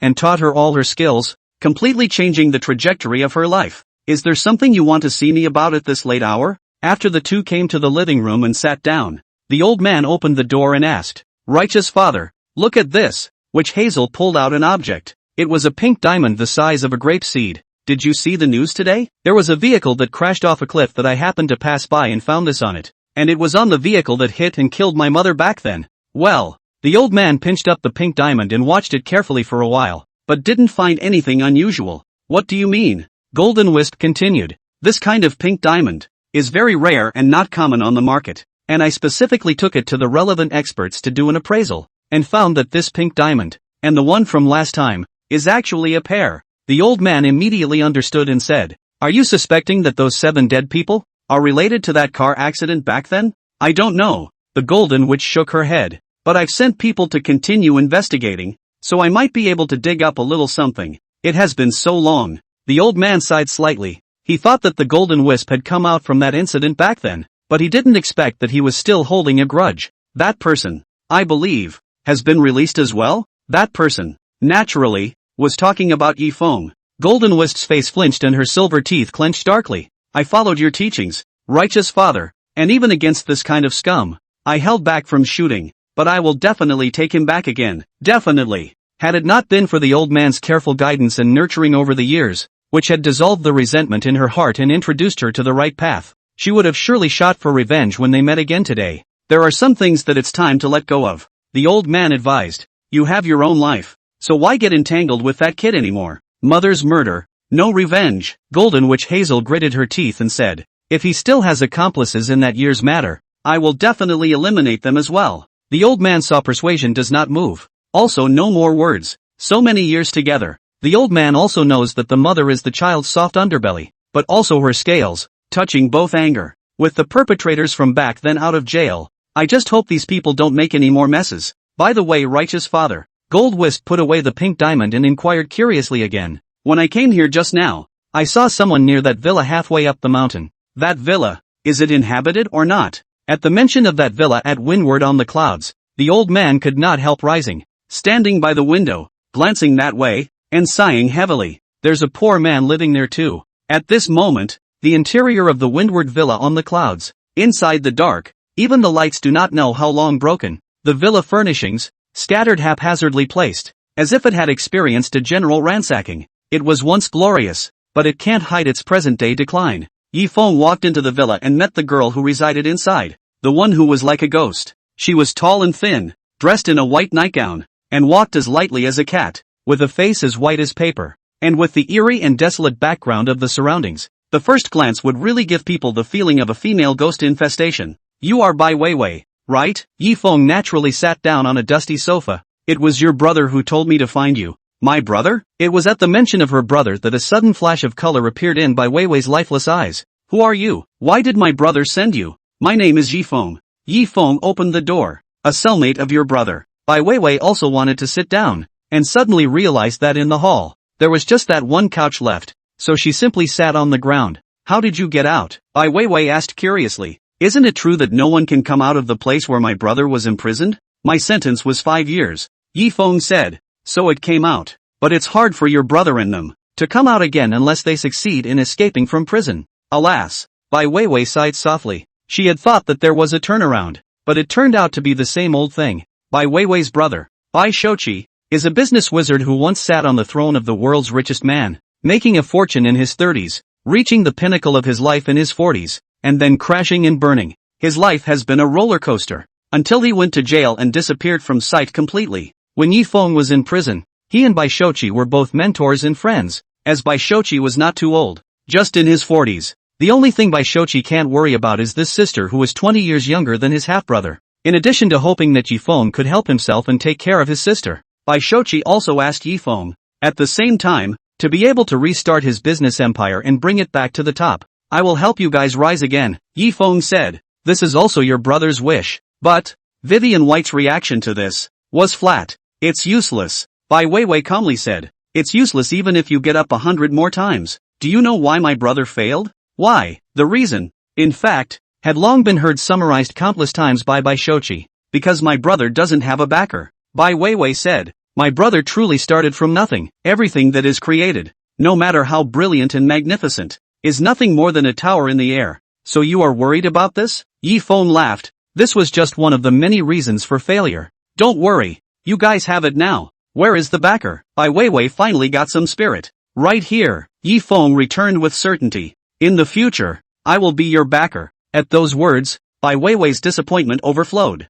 She thought that her brother would send what kind of a powerful force, but she didn't realize that it was just a braggart. Seeing that the other party didn't believe it, Yifeng didn't say anything more. She would understand later. Have you always lived here? Yifeng got up and checked and realized that the lights were all broken. How did this place get like this? Didn't your brother say that everything in this villa is protected, and he thought that you would be doing well here? But I didn't expect that Bai Weiwei would have such a miserable time here. Soon you will know. Bai Weiwei didn't bother to explain anything. She had been here to witness the rise of the Vermilion building and the collapse of the building. It was as if he had seen through the red dust, and he seemed to care nothing more about everything around him. Just then there was a sudden clamor at the door. Someone's here? Yifeng glanced outward. Just outside the door, there were more than 10 people gathered. A middle-aged man at the head, commanding left and right. You, go to the second floor. You, go to the third floor. You, go to the basement. Find something of value and there will be a heavy reward. Saying that, the middle-aged man, striding in with a big grin, also noticed Yifeng. Alarmed, he said, Yo, I'm late to the party, and someone even beat me to it today? Brother, have you found any treasures yet? Seeing this, Yifeng finally understood everything. No wonder the place was a mess as if it had been ransacked, and a lot of things were broken too. So there really are bandits in general, coming here to rob? What are they? Looking at the group of people, rummaging around, Yifeng frowned slightly. It's the debtor. Bai Weiwei was oblivious to what was in front of her, as if she had already gotten used to the situation. They're in my brother's company, investing a lot of money. Then the company went bankrupt. Assets were confiscated, and nothing was left. They couldn't find my brother, so they finally came to me to get something to cover their debt. Yifeng said with slight anger. Then why don't you call the police? Doesn't anyone care? It doesn't matter. Bai Weiwei still has an indifferent demeanor. Debt repayment, heaven and earth. My brother's debt is my debt. If they want something, just let them take whatever they want. Seeing this, Yifeng was not in a position to attack, and could only watch all this with cold eyes. Due to the many times of ransacking, that middle-aged man couldn't help but be a bit annoyed as he couldn't find anything of value anymore, even though he had brought quite a few people with him. Fuck, this former world's richest man's family. How come they're so poor? Can't squeeze out any oil? Little girl, is there some other valuable treasure that you've hidden away? Say, where the hell have you been hiding? Bai Weiwei calmly returned. Take whatever you see. What I have. It's all here. That middle-aged man stood in the darkness, staring at Bai Weiwei like a ferocious beast staring at its prey. He. I really didn't realize that this Bai Shochi's sister is quite standard looking. If she tidies up and dresses up a bit more, she's definitely a big beauty. Little girl, are you Bai Shochi's sister or his illegitimate daughter? Bai Weiwei ignored this and continued repeating. Take whatever you want and leave me alone. The middle-aged man grinned a bit. And what if I want to take you against my debt? At those words, Bai Weiwei snapped, her body unable to stop shaking. Your brother owes our Choi family so much money. How can he do that just by moving the little bit of crappy furniture you have here? Since you've also grown up and still have some good looks, why don't we sell you to a place of sound and color to make money and slowly pay off the debt? Saying that, the middle-aged man waved his big hand and commanded his left and right. Take that little girl with you. I'm going to get a good tune-up tonight and try to sell it for a good price. Ha. The men on the left and right immediately swarmed over to Bai Weiwei's side. What do you guys want? Bai Weiwei this time, completely panicked. I can give you whatever you want, but don't touch me. The middle-aged man laughed coldly. But you have nothing left now. I only want you today. You asshole, Bai Weiwei said angrily. My brother used to treat you guys well, even if the money your Chui family invested in us went down the drain. But what you've earned from us over the years is more than that. Not only are you ungrateful, but you also dare to hit on me? If my brother comes out in the future, he won't let you go. Upon hearing this, the middle-aged man laughed even louder. Little girl, you're still dreaming. Your brother won't come out. Not in this lifetime. Just be good and go back with me. You'll be my woman from now on. As he spoke, the group of Chui family's houseguests had already half surrounded Bai Weiwei and stretched out their sinful hands, wanting to grab someone. Ah! Bai Weiwei screamed in terror, stepping back in fear. Just as the pair of dirty hands that rushed at the front were about to touch Bai Weiwei's cheeks, Yi Feng moved. Click! Yi Feng struck out like lightning and clamped down on the man's wrist. Then with a firm grip, there was an immediate cracking sound of breaking bones and tendons. Ah! The houseguard covered his pinched wrist, screamed miserably, and fainted from the pain. Yi Feng blocked Bai Weiwei's body. Humph, brat! What are you doing? When the middle-aged man saw this, he couldn't help but glare at him. Not expecting a Chengbian to come out halfway? Yi Feng said in a cold voice. I don't care who you are or what you have done before, but from today, I'm the new owner of Villa Windward on the Clouds. Everything here, including Bai Weiwei, is dead if you touch it. Yi Feng defeated the enemy with a single move and let out a bold statement. The crowd was stunned. Immediately, the middle-aged man, in anger, laughed. Just you? What a big mouth. I don't even dare to say that I'm the owner of Windswept on the Clouds, and you dare to hijack this place as soon as you arrive? That depends, too, on whether you have the skills. With that, the middle-aged man snorted coldly and waved his big hand, signaling his remaining men. What are you waiting for? All of you get on me. Teach this kid a good lesson first. Let him taste some pain. Relying on the number of people, those 7 or 8 family members, surrounded Yi Feng again and swarmed him. It was expected to be a clusterfuck one-sided situation. The result, bang! Yi Feng only threw one punch. In the darkness, no one could even see the punch path. In the next second, those 7 or 8 household servants around Yi Feng all fell down on their backs and didn't move a muscle.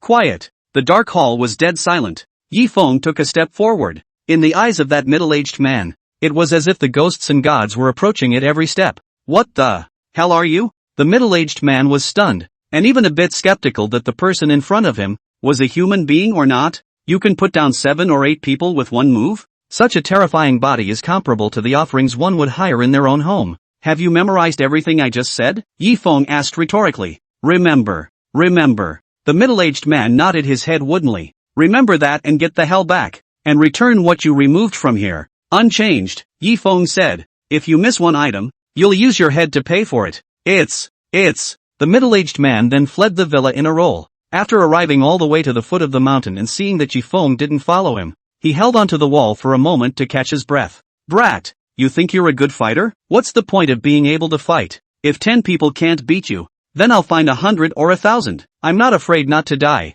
And you want me to give something back? I'll give you back a hammer. Wait for me. The Chui family's villa is also in this neighborhood. As a result, the middle-aged man immediately went home and summoned his thugs. On the other side, inside the villa, Bai Weiwei gradually slowed down from the shock of the party. She then realized that Yi Feng did have some ability. At least when it came to fighting, he was different when he came out of prison. But even if you can fight, what can you change? He's just a man after all. Thanks. Bai Weiwei first thanked Yi Feng for coming to his rescue, and then continued. Just go. I don't want to involve you.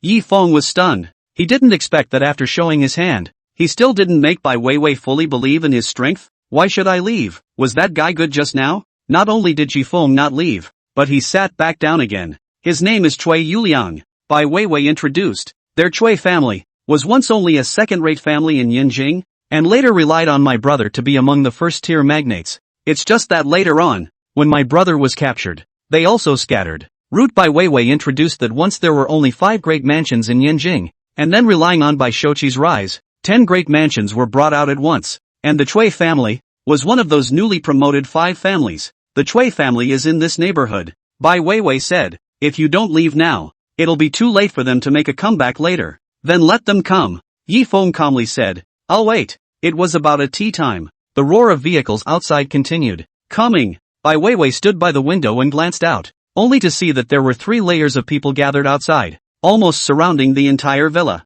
Where's that kid from earlier? Better have the balls not to run. I'd like to see how good you can be. While talking, Chui Yuliang, who had just been scared away, was again in high spirits and led a group of thugs to break into the villa with great vigor. Upon seeing Yifeng still sitting there, Cui Yuliang was slightly surprised. Originally, I thought that if Yifeng was sensible, he should have fled long ago. But, Cui Yuliang smiled coldly. It's better that it's not gone. It seems you really don't know how to spell death? Then I'll let you experience it for yourself today. As he spoke, the crowd that gathered inside the villa grew larger and larger. As far as the eye could see, it was densely packed with more than 100 fighters. In each hand, he carried an iron rod with a fierce look. Aren't you a good fighter? Cui Yuliang said as if provoking. Come on, let's see how well you can fight. I brought 100 brothers. Is that enough? I'll call again if it's not enough. There's another 100 outside. Inside and outside the house, there were more than 200 fighters. Cui Yuliang, as if he was assured of victory, thought that even a mouthful of spittle from one person could drown that kid. At this moment, the scene in front of her, Bai Weiwei was also frightened and stepped back, leaning against the wall. I told you to leave quickly. It's too late to leave now. Yifeng slowly got up and comforted. Don't be afraid. I'll send them all away right away. At this remark, the oncoming fighters couldn't help but burst out laughing. When they arrived, they thought their opponent would be a big, thick, practicing man, but they didn't realize that it was a tall, skinny little white guy. Kid, if you kneel down and kowtow to us now, we'll go easy on you later. Facing the provocation of the group of fighters, Yifeng was unafraid and walked over step by step. When the distance between the two sides was only 10 meters, the fighters all raised their iron bars, ready to meet the battle. Yifeng finally got serious. Immediately, only Yifeng was seen in the darkness, as if he had transformed into a bolt of lightning and rushed into the crowd. In the instant of a single breath, Yifeng was like entering a no man's land, and wherever he passed, there was a flurry of people. When Yifeng stopped again, behind him was already sprawled and a mess, and the fighters on both sides, they were all scared silly. Where have they seen this kind of 1 against 100 situation? All of them couldn't help but back away, trying their best to avoid Yifeng. Cui Yuliang's eyes were even wider in shock as he looked at Yifeng, who was once again walking towards him, as if death was approaching, causing him to forget to breathe. When Yifeng came closer, he opened his mouth and asked, "Where are the things I asked you to return? How come you just brought someone and didn't bring anything?" Cui Yuliang was trembling with fear, then pointed outside and said, "I forgot. I'll go back and prepare right away." With that, Cui Yuliang mechanically turned around and tried to escape. Came and still want to leave again? Yifeng's voice, as cold as death, rang out from behind him. But I gave you a chance and you came here empty-handed. Big brother, have mercy. Seeing that he would not let himself go this time, Cui Yuliang fell to the ground in fear and cried bitterly. You let me off the hook this time, big brother. I won't dare to come here again. I don't want the debts owed by the White family either. Please, just let me go. Mentioning the outstanding debts, Yifeng asked curiously again. Your Cui family here. Just how much outstanding debts do you still have? No, not much. It's only a few 100 million. Don't want it. Really don't want it. At this time, Cui Yuliang, were still dare to mention the matter of debt, can save their own life is the key. A few $100 million. Yifeng pondered for a moment, then said, okay, then let your Cui family take another $1 billion to ransom you. Keep calling. Remember, this time make them bring the money with them. When Cui Yuliang called home for help with a sniffle and a tear, Yifeng sat back again, as if in the darkness of a sword, lonely and domineering. Bai Weiwei looked at Yifeng with 1,000 words in her heart, but she didn't know how to speak. But there was one thing she was sure of in her mind. This time, brother had really sent himself a big backer worth relying on. It really could help them rise again. A glimmer of hope finally arose in Bai Weiwei's eyes. All these years of discontent, aggression and pain have finally come to an end. At this time, the Cui family, an old man with white hair, was drinking tea and reading a newspaper. He suddenly received a call from his youngest son, and his face clouded a little. This old man was none other than Cui Yuliang's father, the contemporary head of the Cui family, Cui Lishang. Hearing that his youngest son had been kidnapped by someone made elder Cui anxious and angry as well. Since he was in the coal business in the earlier years, he also kept a few hundred thugs on hand and ready to go. In these decades, it had always been the Cui family that had kidnapped others, and this was the first time that they had encountered that someone else had kidnapped over their head. And to have the audacity to kidnap your own son? Where are the kidnappers? Are they tired of living? What's the other party's origin? Elder Cui inquired as he walked to his desk and picked up the landline phone, ready to call someone. It's the Bai family, Cui Yuliang said truthfully. Which Bai family? Elder Cui couldn't remember for a moment. Which other person in Yanjing was surnamed Bai? It's by Shochi's man, Chui Yuliang said in horror. This person claims to be the backer of the Bai family. I brought over 200 men and they all fell into his hands. Dad, when you bring someone here this time, don't forget to bring our family's heavily recruited offering as well. His hands are really terrifying. The white richest man, Elder Chui's hand couldn't help but tremble when he heard this. And when he heard his son say that the more than 200 people he had brought with him had all been planted, he slowly put down the phone again. More than 300 of the fighters they had raised in the Bai family had lost 2/3 of them at once, and the remaining 100 or so didn't need to be summoned anymore. I know. Elder Chui ended the call with his son and was busy dialing another person's number. Real you, my family is in big trouble. Come quickly. After anxiously waiting for about a tea, the Yu Jinran, as Elder Chui called him, finally arrived in time. Elder Chui, what happened when you summoned me at this late hour? Yu Jinran, a man in his 50s, with a green-colored Taoist robe, an extraordinary temperament, and a few images of an accomplished master. It's my son, who was kidnapped, Chui Laozi briefly repeated while preparing the car. Oh, able to fight 100 with one? Yu Jinran nodded. It seems that we've met a practiced fighter. Real you, are you sure? Elder Chui said somewhat less assuredly. Should we call some more people together? When these words came out, Realist you couldn't help but laugh. Don't panic, Elder Chui. It's just an ordinary martial artist. What's the big deal? As the saying goes, no matter how high kung fu is, it is still afraid of kitchen knives. No matter how sharp a sword is, it cannot defeat the arcane meaning of arts and crafts. Before the words left his mouth, he only saw the true lord waving his hand. The surrounding furnishings, as if they were being tugged, were sparse with the sound of collision. In the next second, an incredible scene appeared, only to see the desk, chair and bench in the study as well as many books, as if in space weightlessness in general, actually all floating in mid-air. Yu Jinran lit up such a masterpiece, instantly causing Elder Chui to sigh in awe and amazement. Real you, truly a man of God. Yu Jinran laughed, then pulled up Elder Chui and said, Elder Chui, let's go. It's a trivial matter. Mr. Yu alone is sufficient. About half an hour later, the windy villa on the clouds finally welcomed the duo of Elder Chui and Realist Yu. Dad, seeing his father in person, Chui Yuliang has been hanging heart, finally put down. Originally, he was a little worried that his father would not be able to give up another $1 billion and give up on himself as his son. Master Chui swept a glance at the scene, and saw that hundreds of his Chui family's fighters, standing,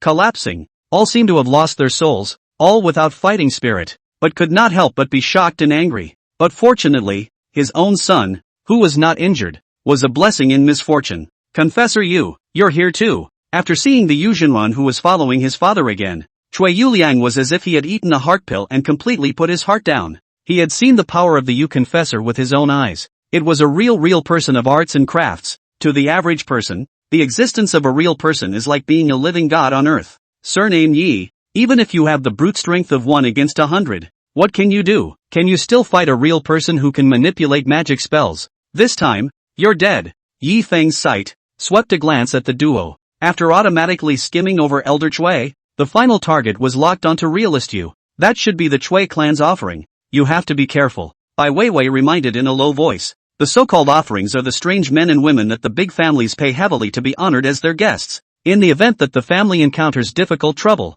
the clan's envoys will step in to defuse the crisis. In ancient times, there was Lord Mengchang, thousands of diners in his house, even if it was a generation of chicken and dog thieves, but also recruited to the command, in order to prepare for the odd use. Nowadays, it was also prevalent for the major powerful clans within Yanjing to hire offerings, and even when it came to disputes over family interests, they would privately draw a path and compete against each other. It could be said that the clan's offerings had become an invisible symbol of strength for the great clans. Yi Feng could tell at a glance that this person was also a cultivator. It was because Yi Feng's grandmaster was a top powerhouse at the peak of the transitional succession. Afterwards, due to the failure of the tribulation, he lost his mind and killed innocents indiscriminately before his cultivation was abolished and he was suppressed inside Prison Zero. Just as Yi Feng was gazing at Realist Yu was likewise sizing up Yi Feng. With Real Yu's cultivation strength, he couldn't even see a single fluctuation of true qi in Yi Feng's body. Then there are only two reasons: either there is no real qi in Yi Feng's body at all, he is just an ordinary martial artist, or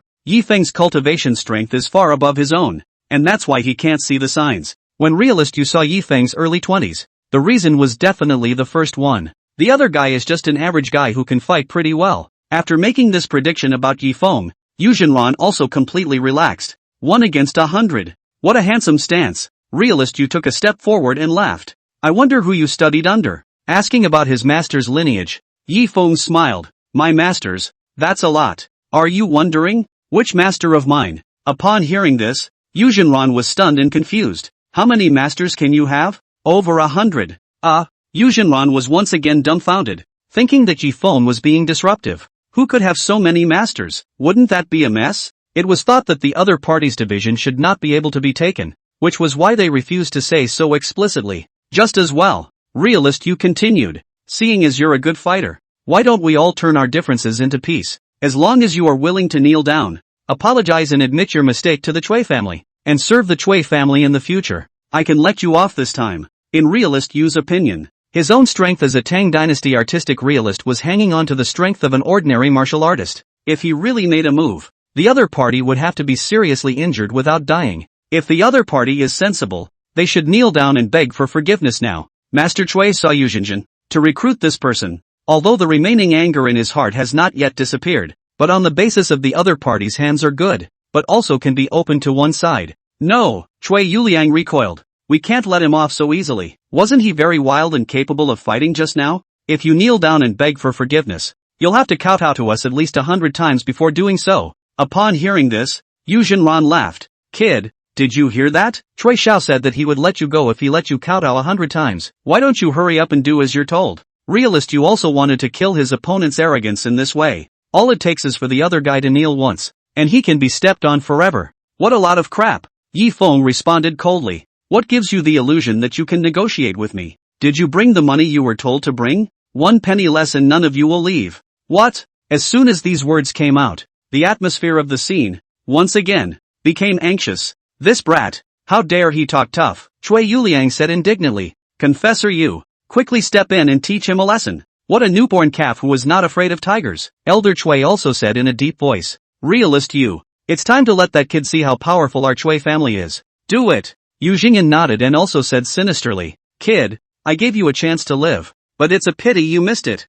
Also, since you're the one who seeks death, let's let you see what I can do today. As he spoke, Realist Yu raised his hand. A wooden sword carried behind his back was suddenly sheathed. It was stretched out in mid-air, like a sharp arrow with a fully drawn bow. Royal sword. Once again witnessing the power of Real Yu's imperial sword, Chui Yuliang screamed out in excitement. Chop that kid's head off. And Bai Weiwei couldn't help but be stunned at the sight of a wooden sword that could fly out of thin air. Could he be the legendary cultivator? Bai Weiwei had remembered that when her brother was still starting his own business, there had been similar strange people who wanted to join them, but unfortunately at that time, her brother only liked money and wasn't interested in these kinds of esoteric things and didn't really believe in them. Now, after witnessing with her own eyes that the Chui family's envoy had such godlike strength, Bai Weiwei couldn't help but feel regret. If, in the beginning, the Bai family, had also employed some of these strange men and women, then would they have ended up a little better? It was too late. After offering that flying sword,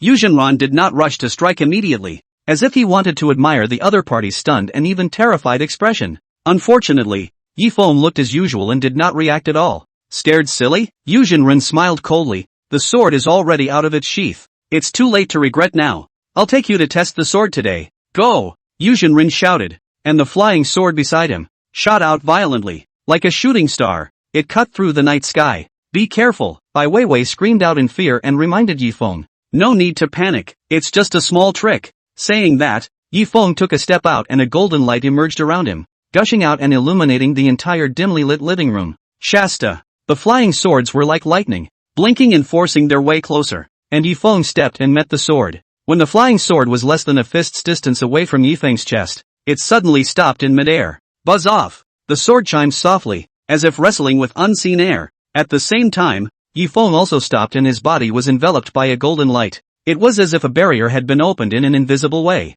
Solid as gold. The flying sword that was speeding along was precisely isolated from the golden light. Hiss! The incredible scene in front of them nearly stunned the crowd's jaws. Looking at that Yu Zhenran, he even sucked in a mouthful of cool air, dumbstruck, and exclaimed, Golden Light Protector, how is this possible? Originally, he thought that Yi Feng was just an ordinary martial artist with no cultivation, but as a result, he never dreamed that the other party would be able to offer a golden light to protect his body and resist his flying sword. Immediately after that, Yifeng extended his finger and pointed it right at the tip of the flying sword outside the golden light. "Flex your fingers." There was a loud, crisp crack. The sword shattered into countless pieces in response, and along with the hilt, they all fell to the ground. Well, and the Yuzhinran who was controlling the flying sword, also suffered a backlash due to the sword shattering, retreated 3 steps back in a row. His body was like a river turning over, and he was almost shocked out of his internal injuries. Yuzhinran's face was horrified, and he couldn't tell you how scared he was. A mere artistic realist dares to act recklessly in front of me? Yifeng made a seal with one hand, and there was a hidden thunderous sound around him. "Today, I'll also let you see what I can do." Saying that, Yifeng's fingertips lightly lifted and raised high above his head, pointing straight up into the air. The fingertips were slightly illuminated and accompanied by a thunderous sound, as if they were entwined with lightning. Seeing this scene, as the saying goes, outsiders look at the scene and insiders look at the doorway. The onlookers were only unaware of the situation, but Yuzhinran couldn't help but shiver in agitation and lose his voice in shock. "Using chi as a guide. The technique is divine. Why, you're a celestial master." Realist Yu looked back at Yifeng in shock, revealing an incredibly appalled expression. "It had never occurred to me that there could be such a young heavenly master. And those who can become heavenly masters are almighty men who control the laws of heaven and earth, higher than their stream of real people. I don't know where to go." In the cultivation lineage, at one time the names of true man and celestial master were used interchangeably, without distinction or superiority. It was not until Emperor Hongwu said, "Is there not a teacher in heaven?" the practitioners changed their name to real man. However, in private, those who have attained the way are still honored as heavenly masters. A celestial master and a real person were as different as heaven and earth. Therefore, how could Realist Yu, now that he had encountered a young man with a suspected heavenly master's cultivation, not be shocked and fearful? "Who exactly are you studying under? What is it again?" Frightened, Yuzhinran could not help but step back, cold sweat pouring out. Yifeng didn't reply and took a step out, golden light all around his body, charging straight at Nyodo. Only heard a loud click, as if a thunderclap on the ground. Yifeng opened his hand and bellowed, "Ray, come on!" Above the dome, it was as if a giant hand had reached down. It blasted towards the top of Yuzhingan's head. In a flash of lightning, it was as if his entire person was held in the palm of the thunderbolt. Yuzhingan raised his head and opened his mouth wide. His body became charred black as if he was electrocuted, annihilated under the thunder and lightning, and with a fluttering sound, he collapsed, his life and death unknown. Yifeng waved his hand and dispersed the golden light around him. The large villa hall was once again shrouded in darkness. Quiet. There was dead silence all around. The scene seemed to have turned into a bottomless abyss of silence. In the darkness, everyone was staring at Yifeng in horror, their minds still echoing over and over again about the square, Yifeng's magnificent figure that controlled thunder and lightning, and the amazing scene that killed Yuzhinran in a single blow. At this time, Bai Weiwei had also been completely stunned by Yifeng's great display of power. If at first, Bai Weiwei held doubts about Yifeng, as he fought 1 against 100, it gradually deepened her trust again. Now then, Bai Weiwei was already convinced of Yifeng. With Yifeng's strength, more than being able to become their Bai family's backer, it was simply not too much to say that he was a guardian god. Hope was rekindled in Bai Weiwei's eyes. The White family's comeback is just around the corner. On the other hand, on the other side, the Cui family group, compared to Bai Weiwei's shock, there was more fear on their side. Fear from the heart. "What kind of monster have you messed with, you brat?" Elder Cui was so frightened that he gulped furiously, his body trembling uncontrollably. The Yuzhinjin that he had hired for a heavy amount of money was given a second by the other party in a single move. How could this be fun? I don't know. Cui Yuliang had a bitter face, completely confused. He just came to the White family villa, as usual, to scavenge for a bit of treasure. Who would have thought that such a living hell would come and take over the place today? Da. After resolving Yuzhinran, Yifeng took another step, towards the Cui family father and son duo. Seeing Yifeng, once again, walking towards his side, Cui Yuliang gave a cold shiver of excitement and suddenly remembered something. Dad, did you prepare the money I just asked you to prepare on the phone? At these words, Elder Cui was stunned and shook his head. No. At that time, he brought Yuzhinjin and thought he was foolproof and had his hands full, so why should he take the time and trouble to prepare the money again? But who would have thought that when Yuzhinran came, he would be killed in a second? Finished. Cui Yulian heart sank, feeling that this is a big trouble. I am afraid that 1 billion cannot fight. Where's the money? Yifeng's cold voice came from the darkness. The Cui family, father and son, raised their heads violently, and only then did they realize that Yifeng had already stood in front of them, facing Yifeng's terrifying aura, which pressed the father and son duo. They were a bit breathless, came here in a hurry, and forgot to prepare. Chui Laozi could only return with a half-truth. Then go ahead and call someone, Yi Feng said, but this time, you have to prepare $2 billion.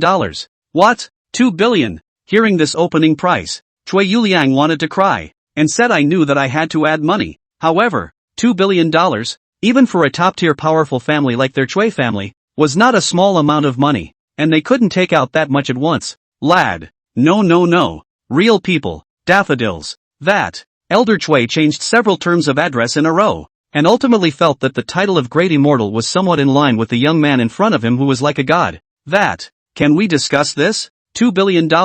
I'll give, but can you allow a few days of grace? Yi Feng coldly said. What gives you the illusion that you dare to bargain with me? If you make any more noise, you'll take a ransom of $3 billion. Does Xian Ah? Chui old man bitter face said. 2 or 3 billion? Are not a problem, just so much money. My Chui family, even if it is prepared overnight, all of a sudden cannot take out so much. Besides, the banks are closed for everything right now, so there's no way to prepare for it. I really don't dare to bargain with you. Does Xian? It's really a bit difficult. At this time, Bai Weiwei interjected. He's right. It's true that he can't transfer that much money at this late hour. Might as well give their Chui family 3 days. For a family of the Chui family's level, 3 days of preparation was sufficient. Fine. I can give you guys a few days of grace. Yi Feng gave in, but the interest is 100 million a day. Good. Elder Chui agreed through gritted teeth. There is no room for bargaining with a defeated army. It's just lucky to be able to go back alive. After 3 days, if you still can't see the money, Yi Feng pointed at Yu Jinjin on the ground and said, you, father and son, will become just like him. Upon hearing this, the father and son duo were again scared to death in a cold sweat, crying out that they did not dare. All right, take your men and get out. Yi Feng waved his hand and said impatiently, yes. Bye-bye Xian. Bye-bye Miss White. The Chui family's father and son, as if they were amnestied, commanded the remaining fighters, taking with them Yu Jinjin, who didn't know whether he was alive or dead, as well as the other fighters who had been knocked unconscious, and fled in a hasty manner. After escaping all the way to the foot of the mountain, father and son stopped panting. Dad, really want to give them $2 billion? Chui Yuliang thought of having to come up with so much money. He felt meat pain, and even after escaping, he vaguely had the idea of reneging on the debt. Anyway, their Chui family is rich and powerful in Yanjing, so why should they be afraid of that kid? What, you still want to renege on the debt? Elder Chui slapped his son's head and sternly reprimanded. You still don't think it's a big deal, do you? Look at realist you, such a powerful master. He was given a second by that great immortal in a single move. 3 days from now, if the great immortal comes back to our door, how can you and I, father and son, survive? Ugh. Chui Yuliang sighed heavily, regretting running to the Bai family's villa today to find nothing to do. The robbery failed, and it backfired with extortion. Who's to blame for this? This $2 billion. Let's take it as a pitch. Elder Chui was very open-minded about this, and even from this, he found a once-in-a-lifetime opportunity. A pitch? What does that mean? Chui Yuliang was confused and didn't understand what his dad was talking about. What I mean to say is that the White family, perhaps, is about to make a comeback. Elder Chui said with certainty. 20 years ago, we were able to rely on that boy Bai Shochi and become rich. Then today, 20 years later, we may be able to ride on the Bai family's coattails again and make a go of it. Inside the villa, Bai Weiwei had 1,000 words in her heart, but she didn't know where to start. In the end, Bai Weiwei expressed her position in just 3 words. I believe you. Yi Feng nodded. Although he was initially questioned by Bai Weiwei, with his own strength, it was only a matter of time before he wanted to win Bai Weiwei's trust. It just so happens that the Chui family, father and son, have moved this up. What do you want to do to make our family rise again? Bai Weiwei curiously pursued. Does my brother have any explanation? Yi Feng said. Your brother said that you also possess the same talent as him,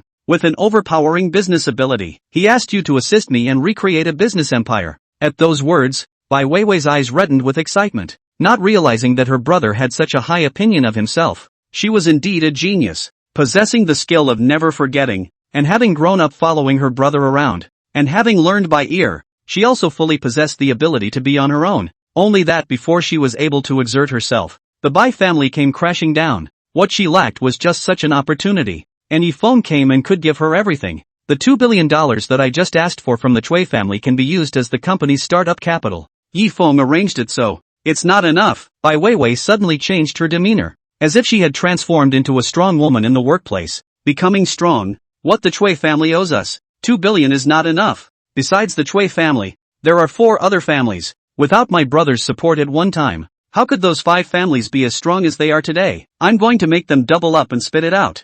Yifeng nodded his head and said, since there are still so many human debts, then in 3 days, we'll collect them all together. Let the Chui family notify the other 4 great families, and have them come together to meet me at that time. With Yifeng's strong intervention, Bai Weiwei didn't have the slightest doubt that the 5 great clans that had once been submissive would return to bowing to them. It's just that the splendor that followed the eastward rise was something my brother would never see again. Oh, right. Yifeng was just about to go upstairs to rest when he suddenly thought of something and turned back. You just said something wrong or inaccurate. You blame your brother's failure on not having a backer. That's just one of the reasons. You know what your brother said about that? Bai Weiwei shook her head, wondering how her brother summarized his failure. He thinks he's still failing because he doesn't have enough money. Yifeng encouraged Bai Weiwei. If you make enough money, it's not impossible to redeem your brother even from prison later. Everything has a price, depending on whether you can afford it or not. After hearing Yifeng's words, Bai Weiwei was greatly encouraged. I can't wait to immediately devote myself to the business of making money,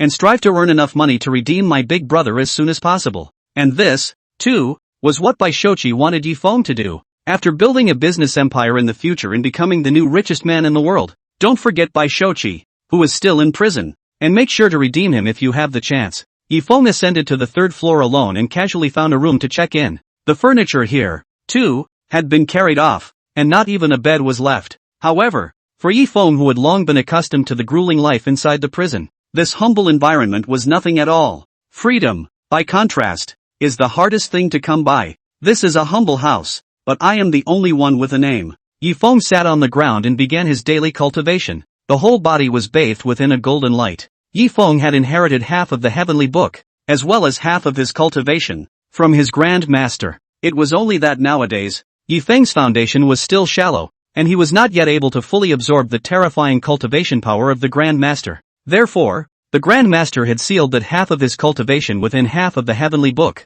Yifeng released and absorbed some every day, accumulating less into more, and being used endlessly. And that half-step heavenly book was hidden within Yifeng's divine sense. Just as Yifeng was devoting himself to cultivation, there was a sudden sound of wind blowing outside. Someone else is here?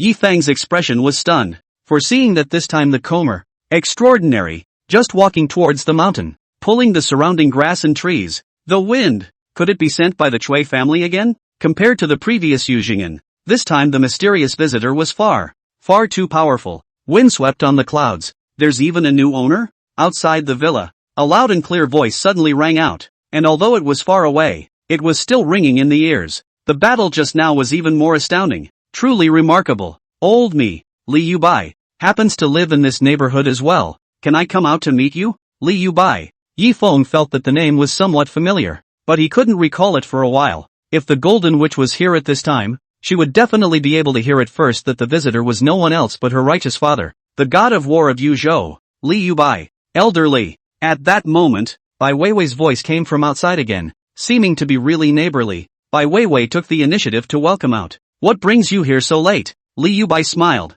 I sensed some movement over here, so I came over to take a look. Are you alright? I'm fine. Bai Weiwei shook her head. What kind of people live inside? Li Yubai asked curiously again. It's my brother sent to protect me, Bai Weiwei said truthfully. Oh, Li Yubai nodded, then laughed. It looks like someone has come to take my place. Ha ha. Li Yubai had owed Bai Shochi a favor, so after he was imprisoned, he took the initiative to move to the neighborhood and guarded the wind on the clouds. With the hefty reputation of the god of battle in Yuzhou, the windy villa on the clouds, as well as Bai Weiwei, had spent these years peacefully and calmly. It was only occasionally that there were rude debt collectors like Cui Xiao, and Bai Weiwei just ignored them. If she called out, Li Yubai would be at her beck and call to protect her. Thanks to Elderly for taking care of me all these years, Bai Weiwei thanked from the bottom of her heart. All these years, without the shelter of the Yuzhou battle god, it would have been difficult for her to protect herself. And since your brother sent someone else, I can leave anytime I want. Li Yubai spoke calmly,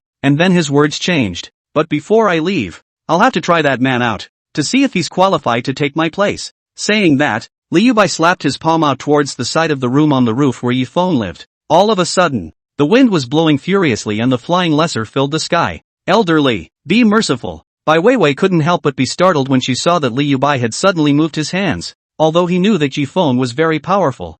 This time, the one he had to face was Xia's renowned god of war, the ceiling of human strength. This was not something that could be compared to the stream of Yuzhenjin of Fankai. Click! There was a loud bang. The roof was immediately penetrated by this palm force, splitting open a palm hole. At this moment, Yifeng didn't dare to be slow when he saw this. Hurriedly, he made a seal in his hands, and there was a burst of thunder in his hands as he counterattacked. Boom! There was another loud bang. Two terrifying forces erupted in the room. It completely took the roof off. Yifeng only felt his body sink underneath him. The power of that palm just now nearly shattered the floor under his feet by stepping on it. And at the same time, the thunderbolt in Yifeng's palm was accompanied by that palm wind encountered. Liu Bai outside the villa, although timely retracted, but still by this move counter, shocked back a few steps, arm vaguely some numbness. What a great move, palm thunder! What an afterlife! Liu Bai couldn't help but praise. White girl, this person your brother sent you is indeed good. I can also go at ease.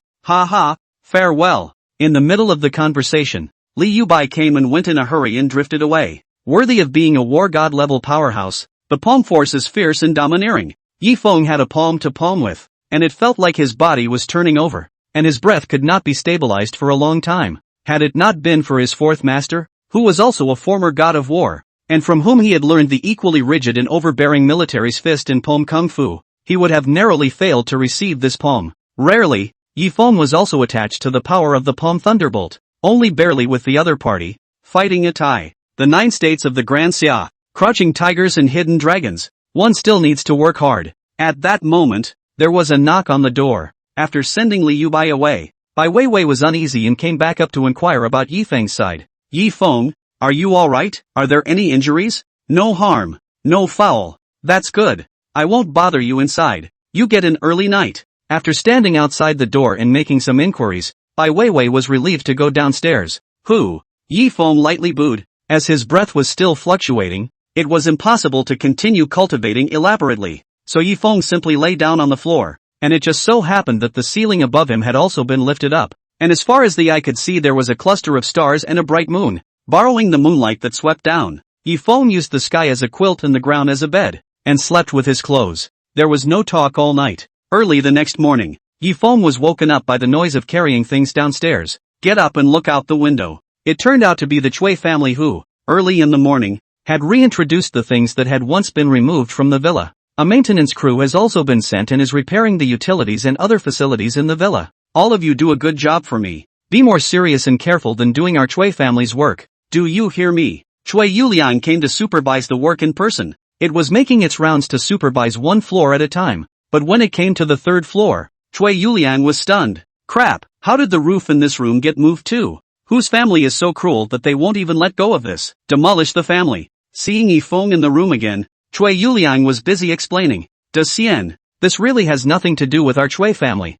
It really wasn't me. Everything I moved away before, I moved it all back again today. I know it's not you. Yifeng said with a straight face. I made this myself. Chui Yuliang had no words at once, but still a little puzzled, thinking how did this happen? Couldn't have been a one-shot last night, could it? This can be a bit of a pain in the ass to repair. Chui Yuliang estimated that he would have to call in a small construction team to fix it. No need.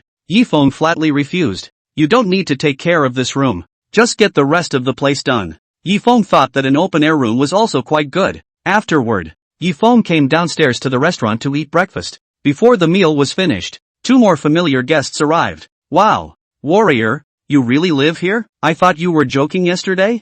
Hua brought Zhao Wanting to the door. Mr. Yi. Seeing Yifeng again, Zhao Wanting was a little less than kind, because last night, Grandpa had just flipped off the other guy, only to end up begging the other guy today for Grandpa's sake. Well, sit down. When Yifeng saw Zhao Wanting's worried look, he knew that it was 80% about her grandfather. Mr. Yi, I've made all the arrangements for Miss Su's job. As soon as Zhao Wanting sat down, she first mentioned this matter to Yifeng. Well, Yifeng nodded. It's better to get straight to business. Hey, warrior, Wanting came here this time because she wants to ask you for a little advice. Hua Guodong started. Zhao Wanting then, one by one, recounted the story of her grandfather's sudden coma last night. Mr. Yi, when you met my grandfather yesterday, you said something about a man who will die. What exactly did you mean? Zhao Wanting felt that Yifeng had no grudge against her grandfather. There was no need to curse him verbally. There must be something else hidden. It's literal. Yi Feng said while eating. He won't live long. 3 days at most. Upon hearing this, Zhao Wanting and Hua Guodong were both shocked, especially Zhao Wanting, who was even more unable to accept the doom that her grandfather was going to die. Why? Zhao Wanting couldn't help but ask after him. My grandfather was originally still good. How did he suddenly die soon? I already said all the reasons yesterday as well. Yi Feng shook his head slightly, but it was a pity that they didn't believe their own words at all. What is it? Zhao Wanting tried her best to recall. She didn't remember Yi Feng mentioning any important clues. Warrior, don't sell yourself short. Hua Guodong hurriedly asked. What exactly is it because of? Yi Feng was helpless and said, it's that jade Buddha. What? When these words came out, the two of them were shocked one after another, and they suddenly remembered that in the car, Yi Feng did mention that there was something wrong with that piece of jade Buddha. But unfortunately, at that time, Yi Feng just mentioned it, but the two thought it was a joke and neither of them took it seriously. How? Zhao Wanting broke out in a cold sweat. Surprisingly, it was that jade Buddha that harmed Grandpa. The birthday gift she'd worked so hard to buy turned out to be the culprit in her grandfather's death? If that was the case, she could forgive herself even less. The old man is old. His health is not very good. Plus that jade Buddha, the evil gas into the body, but not all of a sudden cannot carry? Yi Feng simply explained. Remember last night, when your grandfather was all red and glowing? That wasn't a good sign. It was more like a flashback. That's why I asserted that your grandfather was already dying. The more Zhao Wanting listened, the more she was shocked and frightened. And last night she had missed a good opportunity to save her grandfather. Warrior, why don't you make it clear about such an important matter? Hua stifled a sigh. From the first time we met, I said it. Yi Feng sneered. But have any of you ever believed it? Doctors don't knock. Yi Feng had already kindly mentioned it twice, but no one believed it. Mr. Yi, since you know so much, Zhao Wanting suddenly thought of something and grabbed Yi Feng's hand and said, do you have a way to save my grandfather? He's really close to dying now. Speaking of the pain, Zhao Wanting fell into tears again. The way? Of course. Yi Feng's fifth master was the world-famous divine doctor. As a result, Yi Feng had also learned from him the skillful medical skill of healing the dead and turning bones white. Although Elder Zhao's situation was not optimistic, but pulling him back from the ghost gate was not difficult. Really, upon hearing this, Zhao Wanting immediately came into the spirit and held Yi Feng's hand tighter. Then please, save my grandfather. As long as I can save my grandfather, I will do anything for you. Zhao Wanting's hand, soft and delicate, but Yi Feng, at this, his heart was like water, and slowly drew back his hand and said with a straight face, saving lives? Sure, but my master had a word of honor that the rule of our sect of helping the world is that in order to save one person, we must also kill one person. Save one, kill one. This strange rule instantly reminded everyone present of a once strange man, murderous healer, Bai Weiwei, Zhao Wanting, and Hua Guodong, exclaimed in unison. Oh, you guys have also heard of this master of mine? Yi Feng was stunned. He didn't expect that the fifth master was really famous. It seems that he didn't brag. Whether it's a good name or a bad name is a matter of opinion. The murderous healer sage is actually your master. Warrior? Hua Guodong sked. No wonder you act differently even as a great warrior. I thought that the murderous medical saint was no longer in the world. Bai Weiwei was under the impression that she hadn't heard news of this divine doctor for years. Of course, she hadn't left the villa in all these years, so perhaps she was alone. Do you have to kill an innocent man to save my grandfather? Zhao Wanting was a bit embarrassed by this request. Rules are rules. Yi Feng nodded his head and said, healing the dead is inherently against heaven. So after saving your grandfather's life, there has to be someone who will die for your grandfather. Otherwise one day, the king of hell will come to me for someone, and the one who saves him will be condemned by heaven to lose his life. In order to comply with heaven's order, balance life and death, and not get involved in karma, the rules of the murderous medical saint's salvation were to save one person and kill another, so that even God would have no reason to blame anything. And with this handful of rules, Yi Feng's fifth master, the murderous healer sage, had lived through more than 100 years and was still in very robust health. But unfortunately, the king of Hades was accounted for, but the killing caused in reality, but ultimately a brain counted on his head. Jailed. Mr. Yi, can we use another method instead? Zhao Wanting was worried. Something like killing someone, my grandfather would never allow it. Yi Feng shook his head and said, rules can't be broken? Throughout his life, my grandfather has been a man of integrity and a clean official. It would be better to die than to agree to it if he were to maim other people in order to stay alive himself. Zhao Wanting understood her grandfather's character. At this time, Bai Weiwei suddenly interjected. Old Master Zhao was once the minister of the household, in charge of finances. Although he is now relieved of his armor, he has many disciples and students, and his influence in the official world is still there. Our Bai family's company, to restart it, might be able to use the Zhao family's help. When Yifeng heard this, he felt that Bai Weiwei had a point. If the Bai family's company wants to make a comeback, it will struggle with empty money and no backstage. At the same time, Yifeng thought that he wanted to recapture the Yi family, so perhaps he could also borrow the Zhao family's arm. Seeing this, Zhao Wanting also busily said, "As long as you can save my grandfather's life, no matter when, as long as you don't break the law, our Zhao family will go all out." Yifeng thought again, then loosely said, "Alright then, let's go check on your grandfather's condition first." Saying that, Yifeng prepared to move immediately. Zhao Wanting was overjoyed, and Hua muttered casually, "Didn't they say that rules can't be broken?" Ha! Yifeng smiled faintly. Rules are dead. People are alive. Heavenly rules, but also have to be flexible and controlled. Besides, if you save a few more people occasionally, the King of Hell's side will turn a blind eye and won't take it into account. As they spoke, the group descended the mountain, got into Hua Guodong's car, and sped toward the hospital. In the meantime, another military vehicle slowly parked outside a villa at the foot of the mountain. Strange, I seem to have just seen that bastard Yifeng again, coming out of the windswept villa on the clouds and going down the hill to get into that Audi? The Golden Wisp got out of the car and took another faraway look at the villa halfway up the hill, his mind puzzled and uncertain. It should look wrong. Or maybe the guy just looks a little bit alike. Shaking her head, Witch Hazel pushed her way into her righteous father's house. "Righteous father, what is the reason for calling me here so early in the morning?" As soon as he walked into the hall, he saw the old man, big and bold, in military attire, sitting there. "There you are," Li Yubai said,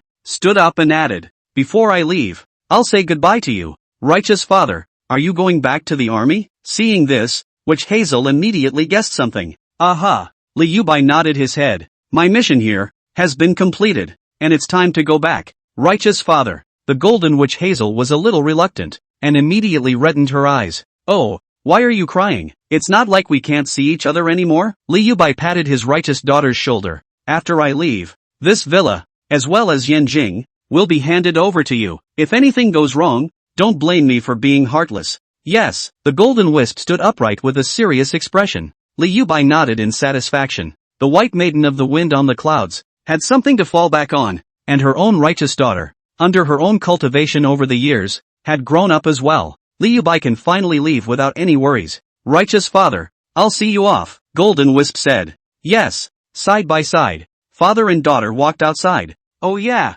As he was leaving, Li Yubai pointed at the windswept on the clouds halfway up the mountain again. "You watch out there. In that villa, a mysterious neighbor has moved in with extraordinary strength. I visited last night and sparred with him, narrowly missing the catch. I really didn't expect to be able to meet a chess opponent in the middle of the Red City. It's really not simple." Li Yubai glanced at his right hand, and although so much time had passed, subconsciously there was still some tingling sensation. "To be able to talk to you, Captain Righteous Father? So powerful?" Golden Wisp was also taken aback. "That's why I asked you to pay attention," Li Yubai said. "It's a pity that such a talented person doesn't serve the country. You can try to understand and get to know him, and it would be great if you can pull him into the army." "Good." Golden Witch nodded. "I'll pay a visit some other day." Just as the Golden Wisp escorted his righteous father, Li Yubai, away. On the other hand, Yifeng had also followed Zhao Wanning and Hua Guodong and the others and arrived at Yanjing First People's Hospital. Last night, after Master Zhao passed out, he was sent here overnight to be resuscitated. After a night of hard work, this morning Master Zhao finally regained consciousness and could even eat and speak briefly, but the situation remains bleak. The hospital, for its part, has issued a critical illness notice and told the families to be prepared.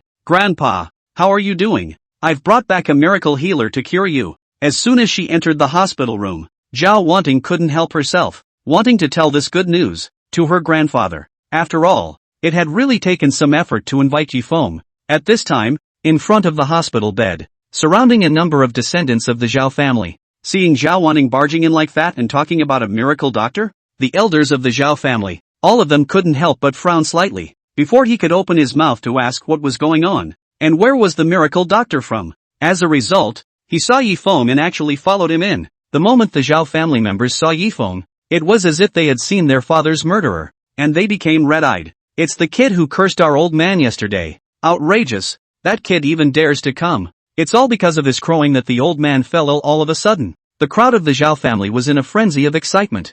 Zhao Wanting's eldest uncle, Zhao Tiansong, even rolled up his sleeves and rushed up, wanting to beat up Yifeng. Uncle, don't! Zhao Wanting blocked between the two and desperately explained. This matter, you can't blame Mr. Yi. Uncle, listen to my explanation. Explain what? Zhao Tiansong said angrily. This brat last night, at the old man's birthday banquet, spouted nonsense and made the old man angry like this. What else is there to explain? Brat, if anything happens to my dad, I won't let you go. You wait for me. Eldest uncle. Zhao Wanting pushed her eldest uncle away with all her might, then defended herself to his face. The reason why Mr. He said those words last night was because he could tell that Grandpa was on the verge of dying, and it was us who didn't take it seriously that caused Grandpa to suddenly fall ill and unprepared. This time, I invited Mr. Yi here again because he has a way to save Grandpa.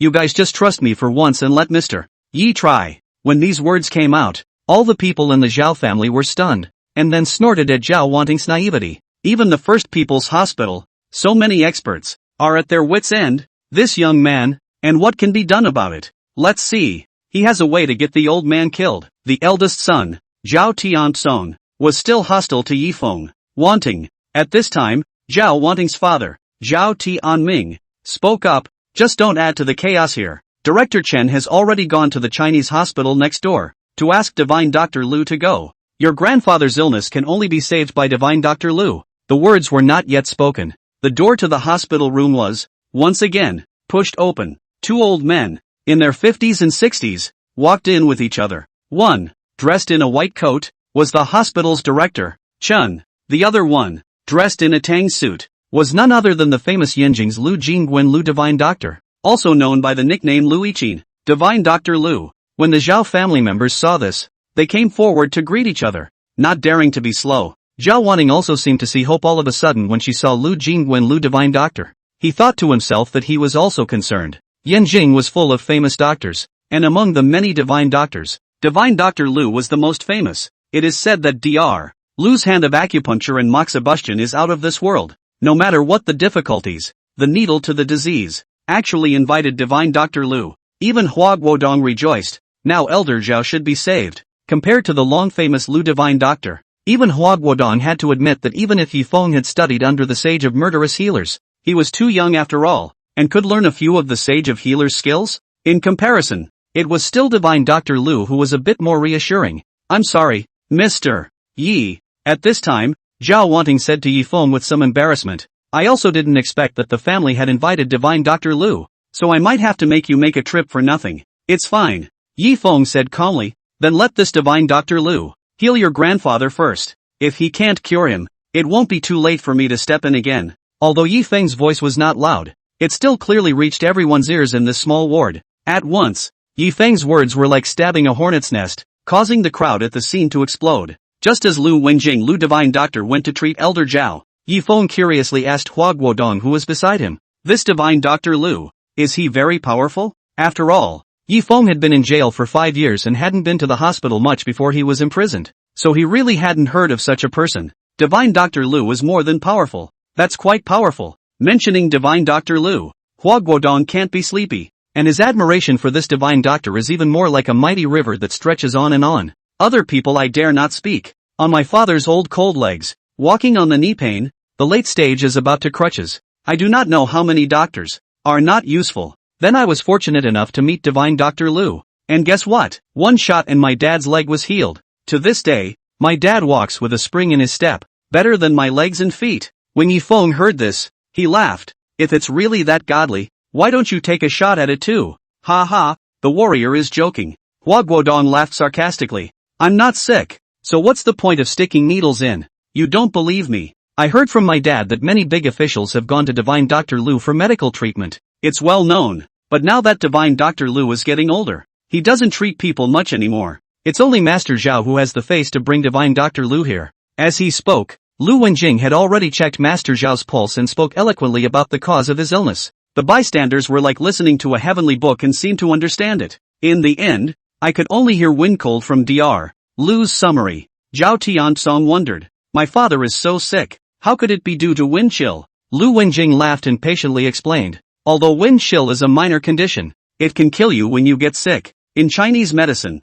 wind cold is the longest of all diseases, and in different seasons, every combination with the seasonal qi injures people, thus showing different symptoms. I observed the old man. He had fever, headache, body pain, cough, thin white tongue, floating tight pulse and other symptoms, coupled with his own old age and frailty, and infected with wind cold. That's why he suddenly fell ill. Zhao Tianming busily asked, then does divine Dr. Lu have a cure? Lu Wenjing laughed again. Outsiders call me Lu Yiqin. Naturally, because most illnesses can be cured with a single stitch for me. Although your father is very sick, I am also confident that within 3 stitches, I will return you to a healthy elder Zhao. When these words came out, all the people of the Zhao family, excited and thankful, were close to kneeling down to give thanks to divine Dr. Lu. Just as the scene was celebratory and peaceful, a sudden untimely light laughter seemed particularly piercing. Yi Feng smiled bitterly and shook his head, feeling slightly helpless. Originally, listening to Hua Guodong bragging about this person, godlike, thought that today really encountered what absolute god doctor. As a result, listening to him analyze Elder Zhao's condition was downright incomprehensible. What are you laughing at? Once Zhao Tiansong saw that it was Yi Feng who was laughing, he became even more furious. Why are you still here doing what? Still want to make trouble, don't you? Just wanted to call for someone to blast this person out. When Lu Wenjing interjected and asked, I wonder if this little friend has any other different views? Since we are all healers together, let's talk about it and discuss it together. Yi Feng said with a straight face, of course I am laughing at you, divine Dr. Lu. For your lack of skill in learning medicine, you can't even tell the difference between wind and evil, and you still dare to talk boldly about curing people? When these words came out, everyone was shocked. How dare you question Dr. Lu's medical skills in public, and laugh at Dr. Lu's lack of skill? What a nerve! Frightened Hua Guodong, who was on the side, also hurriedly pulled Yi Feng's coat corner, signaling him to say less. Now, even the extremely well-cultivated Lu Wenjing couldn't help but be slightly angered. Then, in your opinion, what is the cause of the old master's condition? It's evil qi, Yi Feng said. It was the evil qi that entered the body that caused the old man's condition to gradually worsen and get out of hand. The rows of symptoms of wind cold and evil are similar, but the difference between wind and evil, the difference of one word, the fallacy of 1,000 miles. Seeing Yi Feng mentioning evil again, Zhao Wanting on the side looked like she thought of something and made a round of the ward, and sure enough, she saw that the jade Buddha, which had also been brought in, was being placed on the cabinet in front of the hospital bed. Mr. Yi, is this it? Zhao Wanting was busy picking up the piece of jade Buddha and handing it over to Yi Feng to dispose of. Is it true that if you dispose of this piece of jade Buddha, my grandfather will get better? Yi Feng shook his head and dropped the jade Buddha. The evil qi within this jade Buddha has all invaded the old man's body. It's too late. What a bunch of nonsense. Lu Wenjing said angrily. What's evil or not? We're healers, not jumping rope shiners. Don't fool people with these non-medical gimmicks. The name of our Chinese medicine practitioners is precisely being tarnished by charlatans like you. You've repeatedly questioned my medical skills. Then I'll let you see today that my Lu Yiqin's ability is not a waste of time. If I can't cure Elder Zhao within 3 stitches, I'll willingly worship you as my master and be at your disposal. Yi Feng also said, well then, since you said so, if you can cure the patient with 3 stitches, then I also worship. Saying this, Yi Feng shook his head slightly and said, no, you are not qualified to be my master. After all, each of Yi Feng's more than 100 masters was skilled, and any one of them was the top of the relevant industry. And how could a quack doctor like Lu Wenjing mix into Yi Feng's circle of masters indiscriminately? Then it's up to you to kill or kill, Yi Feng finally added. Upon hearing this, Lu Wenjing was again infuriated. You want to worship the master, but the old man won't accept a disciple like you. Saying that, Lu Wenjing puffed up and took out the silver needle he had with him, ready to write himself. With the silver needle in his hand, Lu Wenjing's entire aura, too, changed. The hostility of the party was eliminated, and there were a few more points of lightness. Then, only to see the silver needle in Lu Wenjing's hand, by his pinch for a moment, even rose up in a wisp of white smoke. Using needles to control qi? Yi Feng saw this and secretly nodded his head. I thought to myself that this divine doctor, although he was ridiculously wrong about seeing patients, did have some real skills in acupuncture. And a crowd of people around them gasped at this. Surely a divine doctor. What a shot! It's ridiculous that that kid, who has eyes but no pearls, would ridicule divine Dr. Lu for not being good at learning medicine? Who gave him the courage? It won't be too late for us to settle the score with divine Dr. Lu after he cures the old man. Under the expectant gaze of the Zhao family, Lu Wenjing looked grave and firmly placed the first stitch. At that moment, the unconscious elder Zhao, snapped his eyes open, exhaled a mouthful of turbid air, and his deathly white face gradually regained its color. Awake! The old man has woken up. A divine doctor. It's really a needle that removes the disease. Dad, how are you feeling? Master Zhao nodded slightly and said, well, much better. Lu Wenjing couldn't help but feel smug as he saw the effect of the shot and turned back to inquire about Yifeng, saying, how is it? Are you convinced? Are you convinced? As Lu Wenjing counterattacked, the people of the Zhao clan, who were on the side, also spoke out in agreement. Are you convinced now? Let's see how tough you still are. Kid, why don't you kneel down and apologize to Divine Dr. Lu? It's not too late for you to kneel down and worship your master. If Divine Dr. Lu can take you as his disciple, it's a blessing you've cultivated in your past life. Even Zhao Wanting advised in a low voice, Mr. Yi, just bow your head and admit your mistake. Facing the questioning and persecution from the entire audience, Yifeng was lighthearted and unconcerned. Divine Dr. Lu, you're talking about curing the patient, not waking up the patient. That's a big difference in one word. Whether I'm convinced or not, it also depends on whether you dare to make the second injection. Lu Wenjing laughed back in anger. What wouldn't I dare? Well, in that case, I'll take one breath and completely cure Elder Zhao's illness. Let's see what else you have to say. Then, Lu Wenjing once again transported the needle, with a serious expression, towards Elder Zhao's body, and stabbed the second needle. As the silver needle entered his body, only the top of Elder Zhao's head was seen to be bubbling with dense air. As the true qi infused his entire body, it was as if there was a stream of warmth that assaulted his limbs and bones. Comfortable. Elder Zhao couldn't help but shudder and let out a soft murmur, closing his eyes and quietly enjoying himself, as if he was wandering in a hot spring. Looking at Elder Zhao's face again, he completely regained his rosy color, as he did at the birthday banquet yesterday, and his essence had been completely restored. After a few moments passed, Elder Zhao sat up, stretched, and made a gesture to get out of bed to move around. Elder Zhao, don't be too busy to get out of bed. Lu Wenjing was busy stopping it. Wait for me to dispel the cold in your body. Completely, then it's not too late to get out of bed. Oops, so it's Divine Dr. Lu. Elder Zhao couldn't help but be delighted to see Lu Wenjing as well. What an indiscretion. I was just wondering who saved me, but it turns out to be you. 10 years ago, Master Zhao's cardiovascular blockage. It is by virtue of Lu Wenjing a needle dredged the blood vessels, so that the two people know each other. You saved me once again. Elder Zhao excitedly shook Lu Wenjing's hand in gratitude. Healers, treating the sick and saving people, is originally a part of the job. Lu Wenjing laughed. Quickly lie down. I'll give you one last stitch, and then I'll make sure you're disease-free for 10 years. The people of the Zhao family were busy serving the old man to lie down again, waiting for this disease to be cured completely. Just as Lu Wenjing was transporting the needle and preparing to place the last stitch,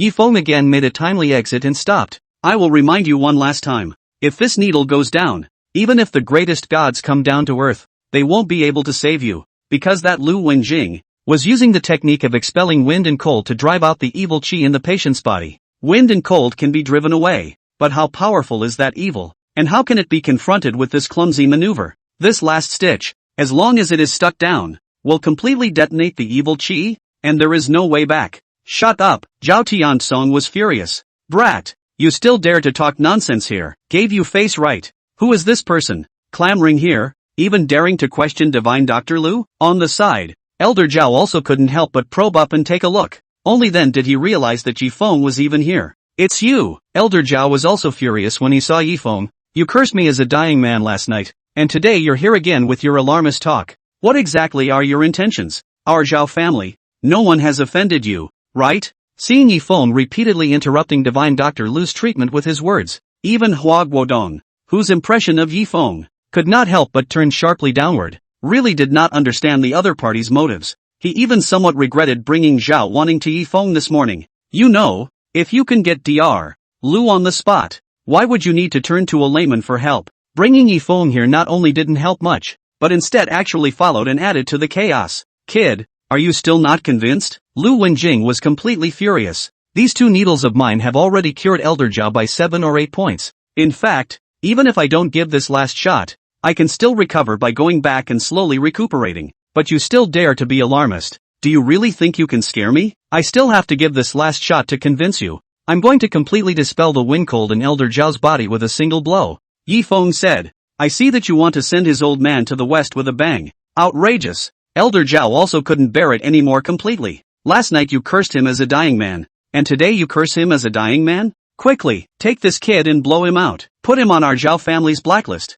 Before the words left his mouth, the Zhao family crowd swarmed up and were about to forcefully send off the guests. I don't need you guys to do it. I'll go on my own. Saying that, Yifeng did not look back and stepped out of the hospital room. Alas, warrior, I'll see you off. Seeing Yifeng alone, Hua couldn't bear to see him and followed him out. This time, Zhao Wanting didn't move, and even her eyes were filled with complex emotions. Although Yifeng had saved himself once, the fact that he repeatedly cursed his grandfather, as if he couldn't see his old man well, also made Zhao Wanting very angry. Alas, warrior, what is the point of this? Coming outside the ward, Hua shook his head helplessly. Come on, warrior, I'll take you back. Yifeng stood outside the door of the ward and had no intention of leaving. There's no need to rush. In less than a minute, the people inside will be crying and begging me to come back. Hearing Yifeng's words, Hua couldn't help but laugh out loud as well. Warrior, you have a great sense of humor. Isn't the situation at hand a clear-cut case of the monk's head louse?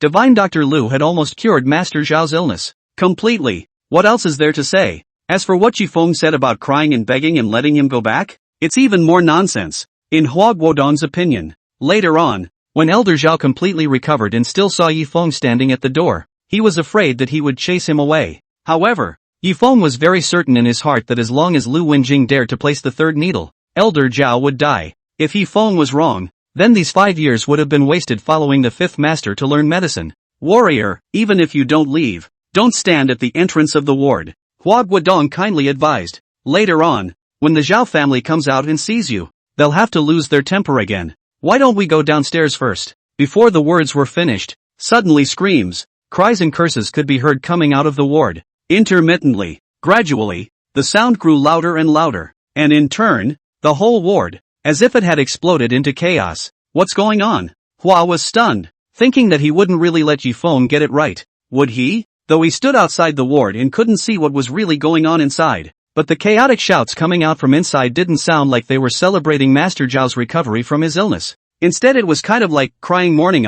Bang! Suddenly, the door to the hospital room was heavily pushed open. Only Zhao Wanting's face was tear-stained with a look of remorse and panic. When he saw Yifeng again, standing right outside the door, he couldn't help but show a flash of surprise in his eyes. Yifeng, quickly, save my grandfather. My grandfather. He again can't make it. With a sobbing voice, Zhao Wanting took Yifeng's hand and dragged him back inside the hospital room again. Holy shit! No way! Hua Guodong froze outside the hospital room, not expecting that he was really hit by Yifeng's words. It really didn't take more than a minute for the people inside to cry for him to go back. Warrior, it's really awesome. Then Hua followed suit and walked back. By now, the ward was a mess. The Zhao family members were as if they had gone crazy, begging Director Chen to quickly call a doctor to come and think of another solution while cursing Lu Wenjing for being a quack who had killed his father. How did this happen? How did this happen? Lu Wenjing was just like a schoolboy who made a mistake, standing in the corner with a horrified face, trembling all over, repeating how could this happen over and over again under his breath. With his ability, he really couldn't see what went wrong. Can't it be that the kid just now really hit the nail on the head? He himself personally detonated the evil energy in the patient's body? No, that's impossible. Lu Wenjing shook his head, unable to accept such a reality in front of him. Mr. Yi, quickly, save my grandfather. Zhao Wanting re-pulled Yifeng back to the hospital bed. At this time, Elder Zhao was lying on the hospital bed, and there was a pool of bloodstains on the pillow. Then look at the man himself, lying motionless on the bed, blackened and bloodless. Such a tragic situation, even the side of the Chen director saw, are slightly shaking his head, indicating that the person is already dead through, and further resuscitation is redundant, but rather give the deceased dignity, no longer tossing his remains. It was fine just now, there was talking and laughing. How did this happen? The two brothers, Zhao Tiansong and Zhao Tianming, were so grief-stricken that they nearly cried themselves to sleep in front of the hospital bed. Who can withstand this great joy and sorrow, the transience of life and death? Why are you back again, watching our family's jokes? Zhao Tiansong raised his head and glared angrily at Yifeng. All for you to curse, everything is as you wished, aren't you glad? Due to everything in front of him, all should be what Yifeng said. Zhao Tiansong was unable to accept this cruel reality for a while, and when he saw Yifeng again, he still spoke ill of him. Alas, Yifeng shook his head helplessly. If my words could be so spiritual, wouldn't I be a god? Just now I reminded again and again. You guys just don't listen. Who's to blame? Young man, we were the ones who wronged you just now. I'm really sorry. Zhao Tianming was still very sensible and hurriedly apologized to Yi Feng, wanting to ease the relationship and begging the other party to make a move. Look, is my dad still saved? Oh. Yi Feng bitterly laughed. The car hit the tree, no turn? People are dead before you remember me? The original is not too serious condition. Let you hard to delay the patient to death. I told you just now, as long as he gave the third injection,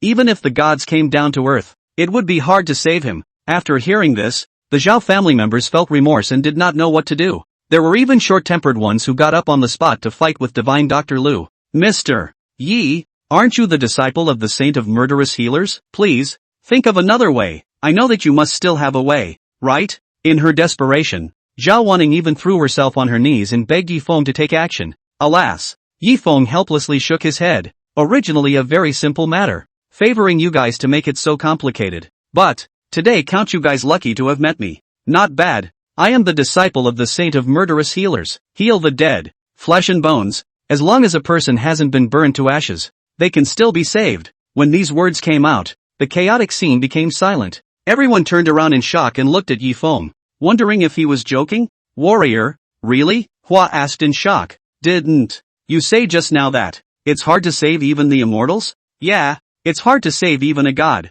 Yi Feng said with certainty, but I didn't say I can't save, because I'm the exception. Yi Feng's words instantly rekindled the hope of the Zhao family's crowd. Really? There is help. You aren't kidding, are you? The crowd was both shocked and a little less than convinced. Zhao Wanting even wept with joy. I knew that you would have a solution. Mr. Yi, as long as you can save my grandfather, I wouldn't be willing to work for you as an ox. Zhao Wanting is the old man's favorite young granddaughter. The grandparents and grandchildren have a deep bond. In order to be able to save her grandfather, she is willing to give everything. Little brother, if you really can save my father's life, our Zhao family will not lose out. Zhao Wanting's father, Zhao Tianming, also said seriously, Humph, but if you dare to trick us, our Zhao family won't let you off the hook either. Zhao Tiansong still held a trace of skepticism about this. At this time, Lu Wenjing, divine Dr. Lu, also slowed down from the accident just now. He did not think that he had done anything wrong. After all,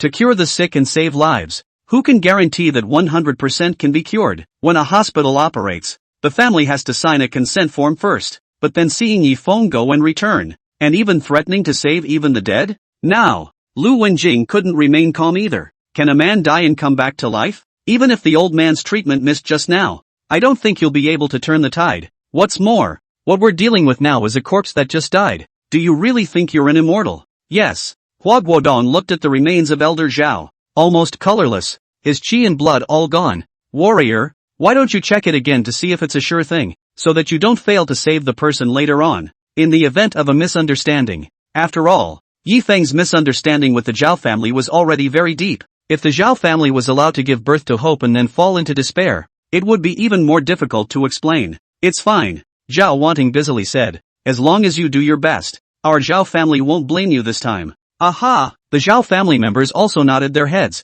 and after they calmed down, they also returned to their senses. After all, they were a big family, and they weren't the kind of people who were unreasonable. It was controversial, but Yi Feng laughed it off. Get out of the way, all of you. I'm going to start saving lives. As soon as these words came out, the group of Zhao family members gathered in front of the hospital bed consciously stepped back to the side. Young man, do you need any equipment or tools? Seeing that Yi Feng was empty-handed, Dean Chen on the side said that he could offer help. Nothing is necessary. Yi Feng calmly walked to the hospital bed. Just don't disturb me. Humph. Making a fool of yourself. Lu Wenjing was still somewhat unconvinced as he looked around his arms. I want to see how you heal the dead. Director Chen was also greatly confused. If this can be unarmed to save a person's life, it is really a miracle in the history of medicine.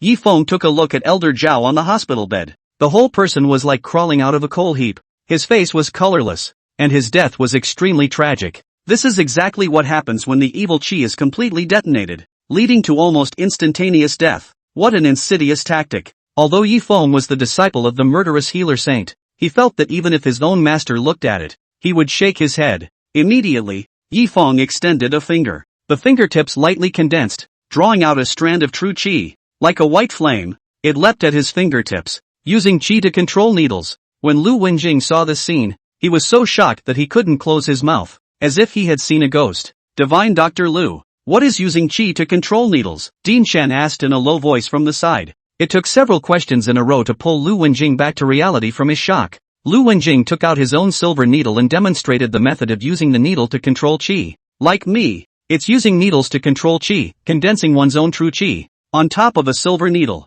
My own true qi, which is not able to be released externally, must pass through the medium of silver needles. This is also the method of acupuncture that most TCM practitioners have mastered. Saying that, Lu Wenjing pointed at Yifeng again and said shakily, "You're looking at him. Without borrowing any external objects at all, you can condense your true qi into your fingertips. This is using qi to control needles. No wonder he dares to say that he can cure the sick and save people with just 2 empty hands. With this hand alone, there are only a handful of people in the whole of Great Xia who can do this with their qi to control needles." After hearing Divine Dr. Lu's explanation, President Chen was also shocked. This is so great? So, that young man is really the disciple of the murderous healer saint? Lu Wenjing nodded with a grave expression. He didn't believe it before, but after seeing Yifeng reveal this hand of needlework, he had to believe it too. If he really is the heir to the sage of murderous healing, then he can really heal the dead. Elder Zhao is saved. In about a tea's time, Yifeng's true qi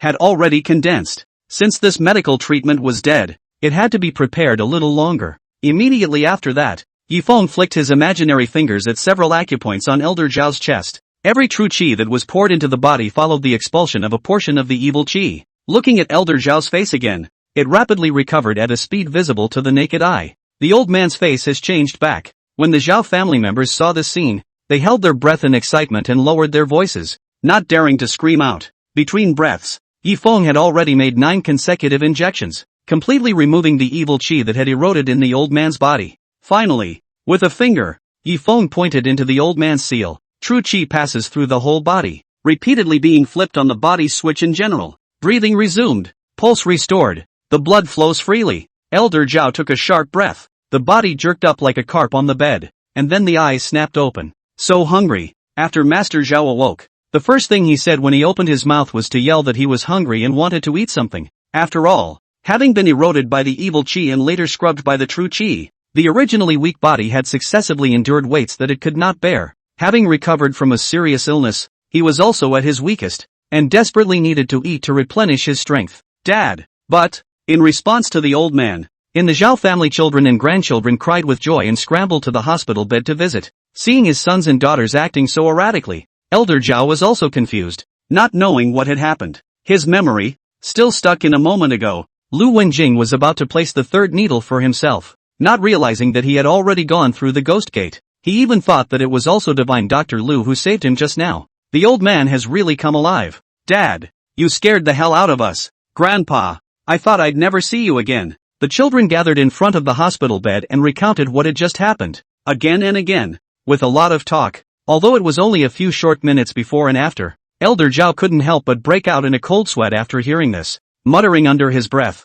"I can't believe I've already died once. I don't remember anything." Yes, Dad. Zhao Tianming also excitedly pointed at Yifeng. "If it wasn't for this young man, I'm afraid you really would have left us. We were wrong about people before." Upon hearing this, Elder Zhao raised his head and glanced at Yifeng. His eyes were surprised for a moment, and then a look of shame appeared in his eyes. "Boy, I'm so sorry. I'm so old and confused that I was wrong about you last night." With the old man's statement, the eldest son, Zhao Tianpsong, also got up, came to Yifeng, and bowed deeply. "Thank you for saving my father." Then, he bowed again. "Please forgive me for the offense just now." Seeing that Zhao Tianpsong even took the initiative to bow and apologize to Yifeng, the surrounding crowd was stunned. To know Zhao Tianpsong as the first eldest son, and the old master's designated successor, usually is extremely proud of the person, has never seen him take the initiative to apologize to anyone. This rare scene is truly shocking. "Mr. Yi, thank you so much." Zhao Wanting also excitedly hugged Yifeng and couldn't help but give him a kiss on the cheek to express her gratitude and joy.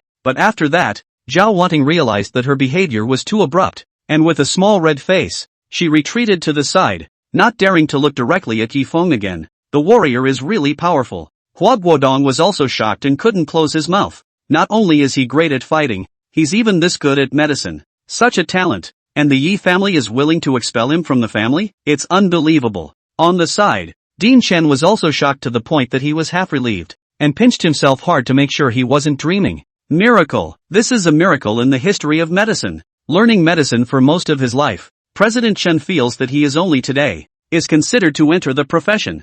Before learning those, but only fur. Right at this moment, Lu Wenjing, Lu Divine Doctor, with an arrow step, rushed to Yifeng. With a flutter, he fell to his knees. Surprised Yifeng also could not help but take a step back, thinking that even if you apologize, there is no need to perform such a big salute, right?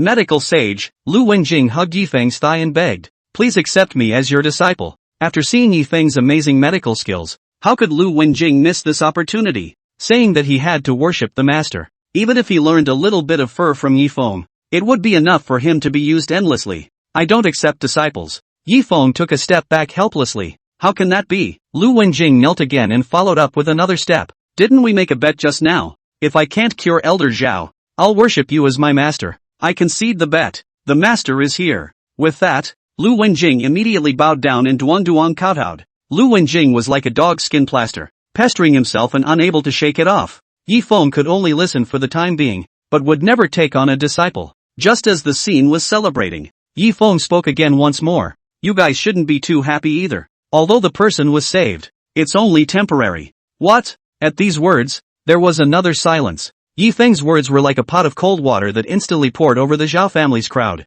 and their hearts went cold. "Divine Dr. Yi, what do you mean by that?" Zhao Tianming's address to Yifeng changed. "It's the literal meaning." Yifeng said, "Elder Zhao's yang life has actually been exhausted. I'm just doing my best to hang on to his old man's breath. But this breath, it won't last long. It will last a month at most." 1 month. The Zhao family's crowd was in an uproar again when they heard this, and it was hard to accept. "Are you saying that I only have 1 month to live?" Elder Zhao also had to face, again, the cold reality. "Not bad." Yifeng nodded. 1 month at most. After a moment of silence, the Zhao family's crowd was desolate, unable to accept this cruel reality. Instead, it was Master Zhao, who faced death openly. "Ha!" Elder Zhao smiled faintly. "Perhaps this is fate. It's nice to know the exact event of one's death." But Elder Zhao's words turned. His face changed, and he added, "Before I die, there's one more thing I need to figure out. What the hell is it that's hurting me? I've always been pretty tough, so how come, all of a sudden, I'm collapsing?" Master Zhao was puzzled by this. If there really was someone who was secretly plotting against him, then before he died, he would have to kill his enemy with his hands before he could rest in peace. "Ah!" At this moment, Zhao Wanting exclaimed as if she had thought of something, then looked at the Jade Buddha. "It's really myself, who's harmed Grandpa." And Yifeng smiled mysteriously and said, "Don't bother with this question, because the man behind the curtain will soon come to the door himself." "Come to the door on your own? What do you mean?" The people were all puzzled and could not understand the implication of Yifeng's words. Yifeng picked up the Jade Buddha again. "Mr. Yi." Zhao Wanting was very worried. "Could it really be this Jade Buddha that harmed my grandfather?" "You don't have to blame yourself either." Yifeng softly comforted. "It's not your fault." Then, Yifeng recounted the matter of the Jade Buddha, which hid evil qi. If Yifeng remembered correctly, this was already the 5th time he, himself, had brought it up. Unfortunately, one has worn out one's lips and said it over and over again, but no one listens and no one believes it. If my guess is correct, this person should be an evil sorcerer, specializing in some valuable antique jade, injected with a trace of evil, and so on the rich gold owner to buy, will certainly be eroded and harmed. There is no medicine to solve. At that time, he will then show up as a high-profile person to exorcise evil spirits and save people from harm, thus earning a lot of money or connections. The people present couldn't help but feel creeped out after hearing this. Dean Chen was shocked. The one who harms people, and the one who saves them, could be the same person. It's really unimaginable that there could be such an evil person under the sky. Yifeng said. Of course, the other party's purpose, either for fame or for profit,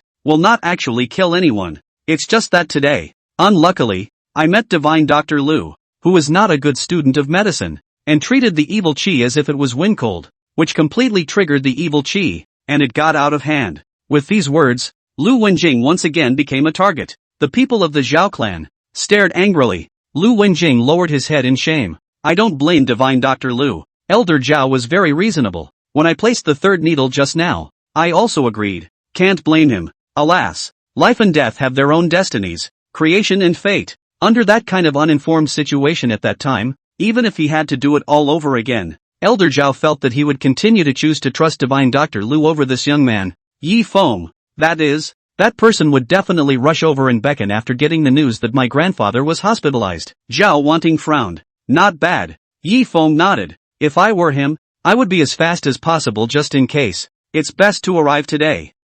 As long as he dares to come today, let him have no return. Zhao Tiansong clenched his fist angrily. After figuring out what happened, Elder Zhao also completely looked away from everything and decided that he would spend the last month of his life with his children and grandchildren, enjoying the joys of heaven. Divine Dr. Yi. Elder Zhao cupped his fists again. Thanks to you, I was able to live this extra month. There are no words to thank you for saving my life. We, the Zhao family, owe you a heavenly favor. If there's anything you need, just ask. Yi Feng was waiting for these words. I have, recently, really had a matter that I wanted to ask Elder Zhao for help. Oh, Elder Zhao immediately said. Please speak. As long as it's something our Zhao family can do, we will definitely do our best. I've heard that Elder Zhao was once in charge of the Ministry of Households, in charge of the power of finance and taxation, and although he's now retired, he's still in the Ministry of Households under the impression that he's still in the Ministry of Households. That's why I hope that Elder Zhao can do me a favor and greet the Ministry of Revenue to look into E Group's tax issues.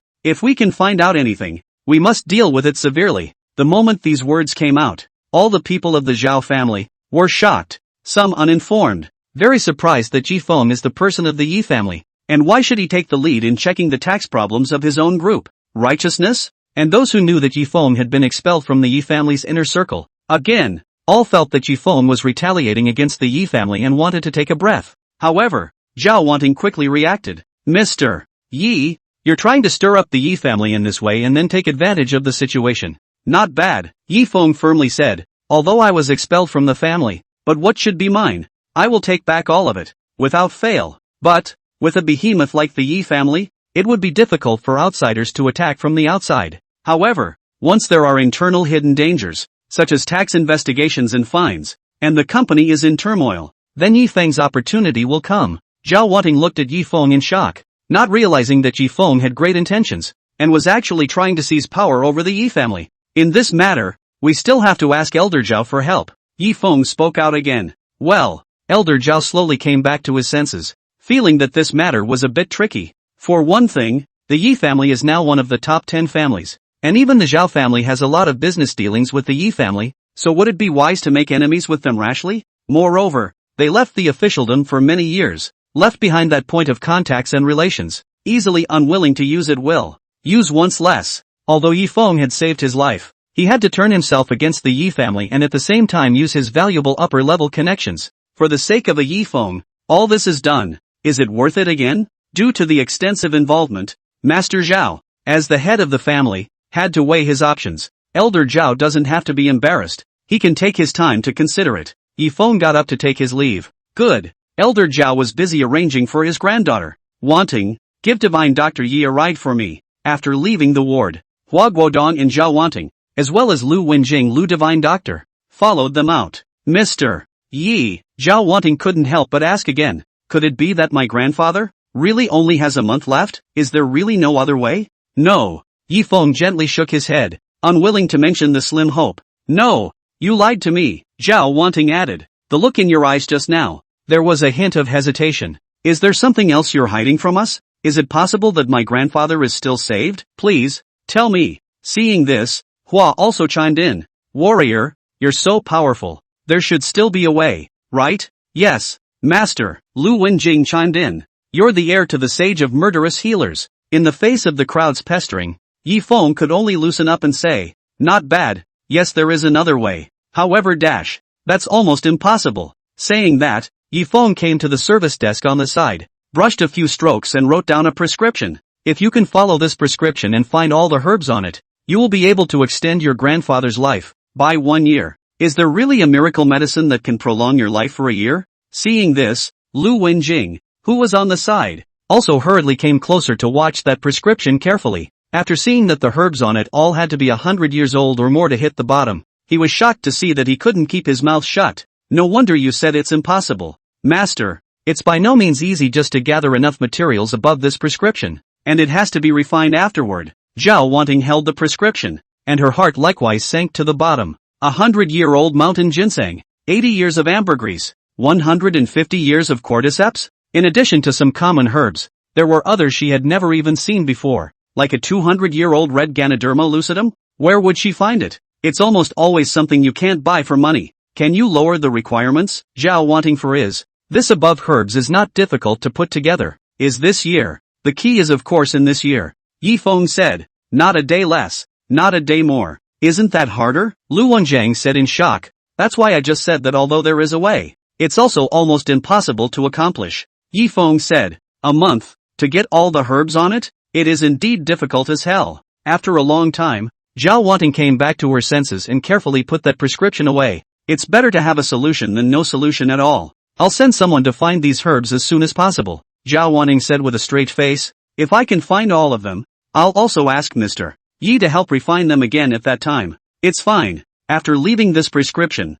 Yi Feng turned around and left. At this time, the ward, Elder Zhao simply ate something and could already get out of bed and walk around, and could be discharged at any time. Dad, do you really want to use some of the household ministry's connections for that kid? Zhao Tiansong asked curiously. Elder Zhao was silent, and began to pace up and down the ward, as if no one else was there. The crowd watched in silence, understanding that this was an action that only happened when the old man was thinking. A moment later, Master Zhao sighed. In this world, the hardest thing to repay is the debt of favors. The little capital I once accumulated in officialdom is used once less. But, little divine doctor, you saved my life. And since the person asked, this favor has to be done again. What Elder Zhao was concerned about now was how he could minimize the impact of this matter on the Zhao family. That's true, but that kid didn't completely cure you either, Zhao Tiansong added. According to what he said, Dad, you only have 1 month of young life. If you ask me, just give him some money and be done with it. Why bother using your connections to do him that kind of favor?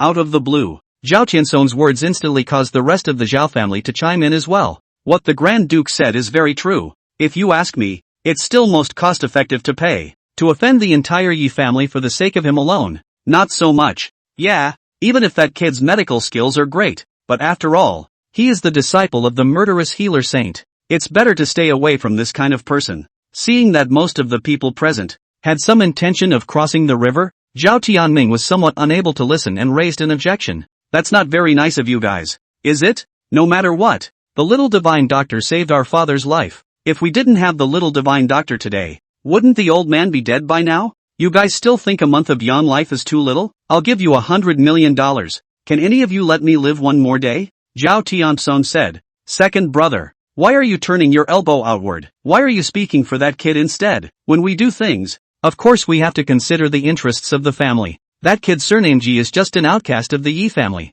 Do we need to offend the entire Yi family for him alone? If our father used the connections of the Ministry of Revenue to check the Yi family's accounts, it would be the same as completely tearing his face off with the Yi family. Zhao Tianming said with a straight face. Human life is greater than heaven. All I know is that he saved our father, and our Zhao family owes him a huge favor.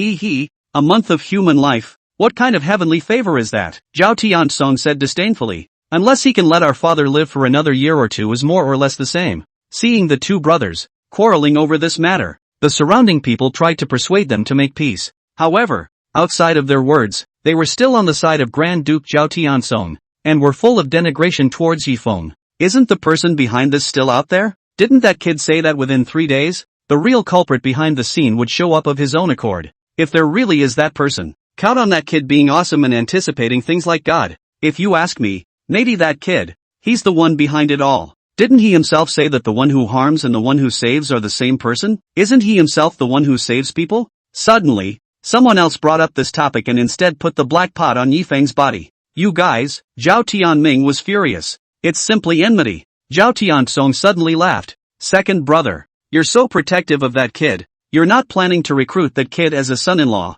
are you? I see that girl, Wan Ting, is also very close to that kid, but I advise you to better dismiss that idea. He's an outcast of the Yi family and has been in jail for a few years. Wan Ting is so beautiful. It's not like she can't get married, so why bother looking for such a person? It's not humiliating enough to say, big brother, what nonsense are you talking about again? This kind of thing hadn't even crossed Zhao Tianming's mind. Enough! Elder Zhao suddenly spoke up, interrupting the bickering. I'm not dead yet, so I don't need you to do it for me. The scene went quiet in a flash. At that moment, the door to the hospital room was pushed open. Zhao Wanting took the prescription and came back with gusto. Grandpa, you're saved. When Divine Dr. Yi was on his way out just now, he left this prescription behind, saying that as long as you can gather all the herbs on it, it will allow you to extend your life by a whole year. What? The moment these words came out, the crowd at the scene, all of them were greatly shocked. If this prescription had come from someone else, people wouldn't have cared too much.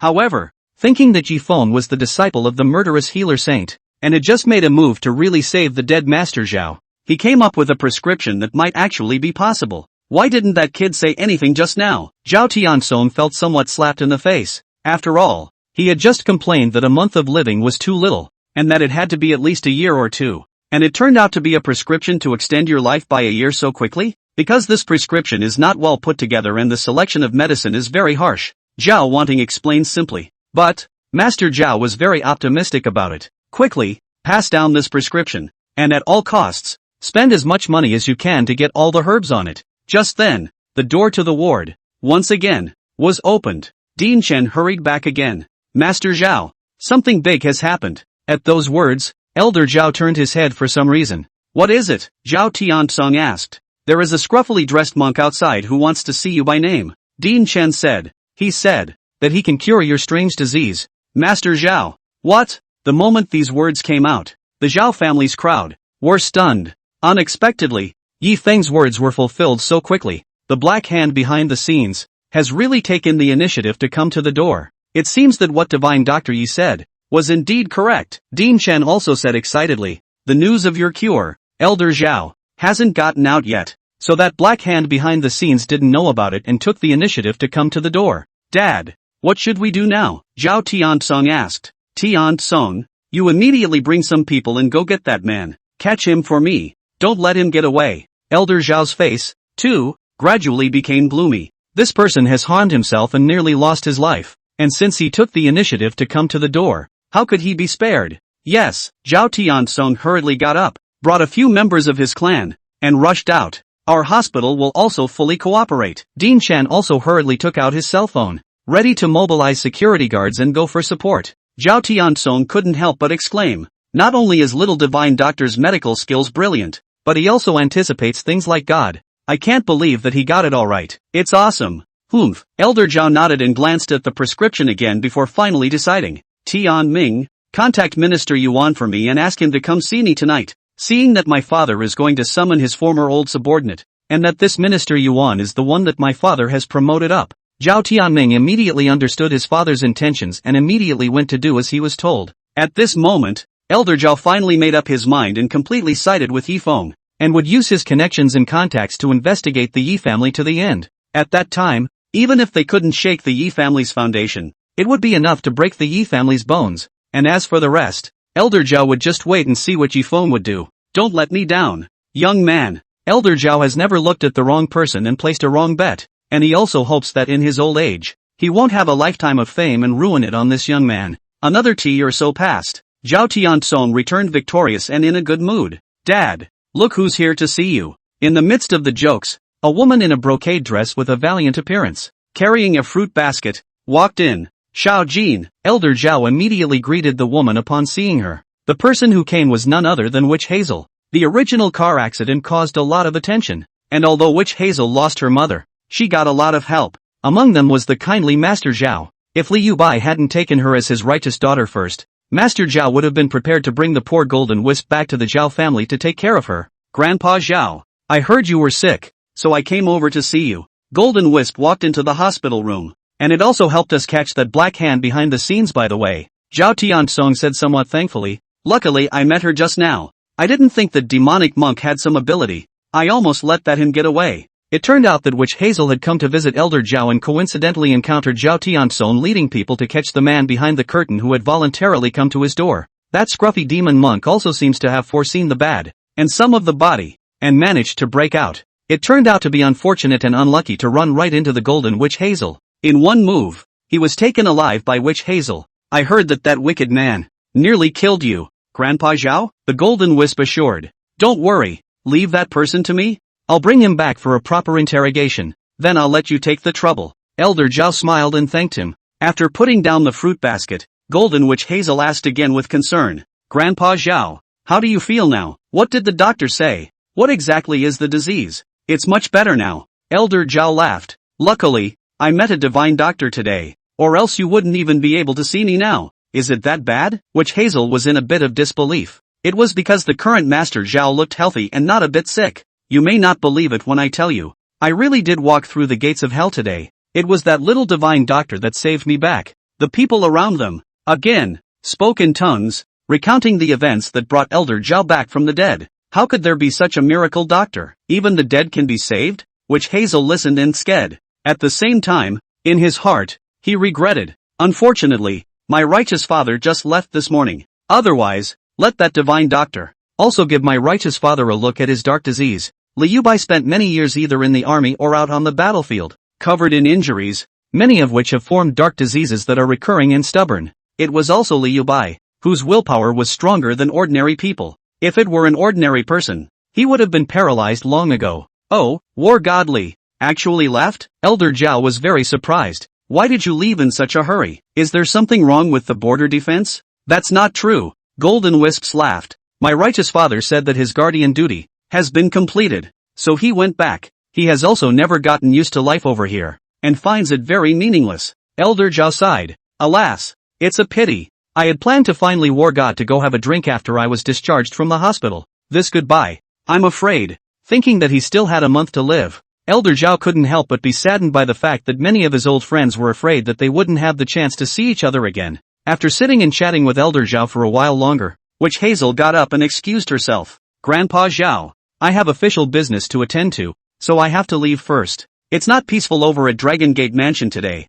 Black Dragon suddenly returned and brought back quite a few good men. I heard he's going to meet someone over there. All in all, it's making a lot of noise, and all of us from Yanjing Wei have rushed over one after another to avoid any chaos. Black Dragon. Elder Zhao's face changed when he heard this, thinking of his own little granddaughter, who had been set up by the Black Dragon. Okay, get over there. The other side. Yi Feng took another ride on Huaguodong and headed to Dragon Gate Mansion. Last night, I met the third master's sister and reorganized his legacy of industry and contacts, which could solve the money problem. And just now, after helping Master Zhao, you can also use Master Zhao's hand to obtain part of the power support. By now, Yi Feng would be heading to the Dragon Gate Mansion to collect the force that the seventh master once had. Once he had money, power, and influence at the same time, then Yi Feng could make a big splash and do something big. A mere Yi family could be replaced sooner or later. Warrior, you were so awesome just now. Hua chattered and danced around while driving. After all this growing up,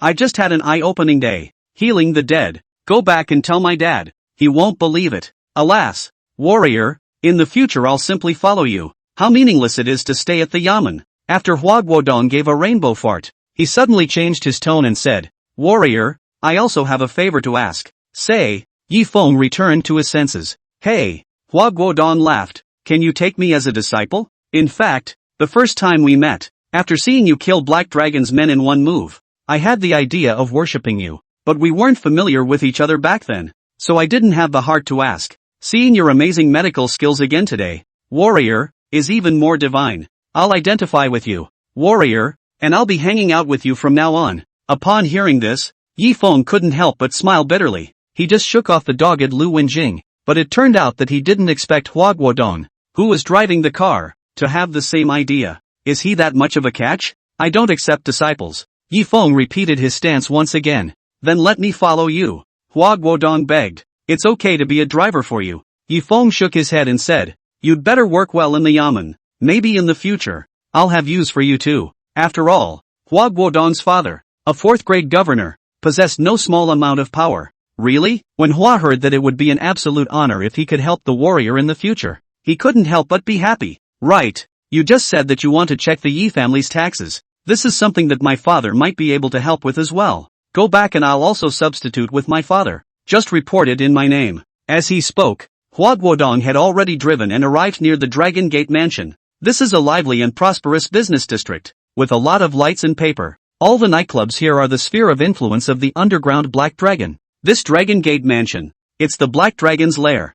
Huaguodong slowly stopped the car, naturally knowing this like the back of his hand. Warrior, is it really okay for you to go in alone? Shall I go and bring some men to back you up? Yi Feng smiled and got off the car, naturally thanking Huaguodong for his kindness. Because after tonight, everything here will be theirs. After separating from Huaguodong, Yi Feng was alone and walked into Dragon Gate Mansion. This is a building that integrates catering, lodging and entertainment. All the cars parked outside are luxury cars. Yi Feng walked into the first floor in front of the service desk and directly opened the door. "Tell the Black Dragon to come down and see me." The two beauties in front of the stage were shocked at the words. It was the first time they had seen someone who dared to call their boss by his name. "May I ask if you are?" "My name is Yi Feng." Yi Feng saw one of the beauties dialing the phone in a panic, as if she was reporting to someone, so he said, "Notify the Black Dragon now and tell him your Dragon King is here." Just as Yi Feng had just stood in front of the service counter, immediately behind him, there were several unsuspecting gazes,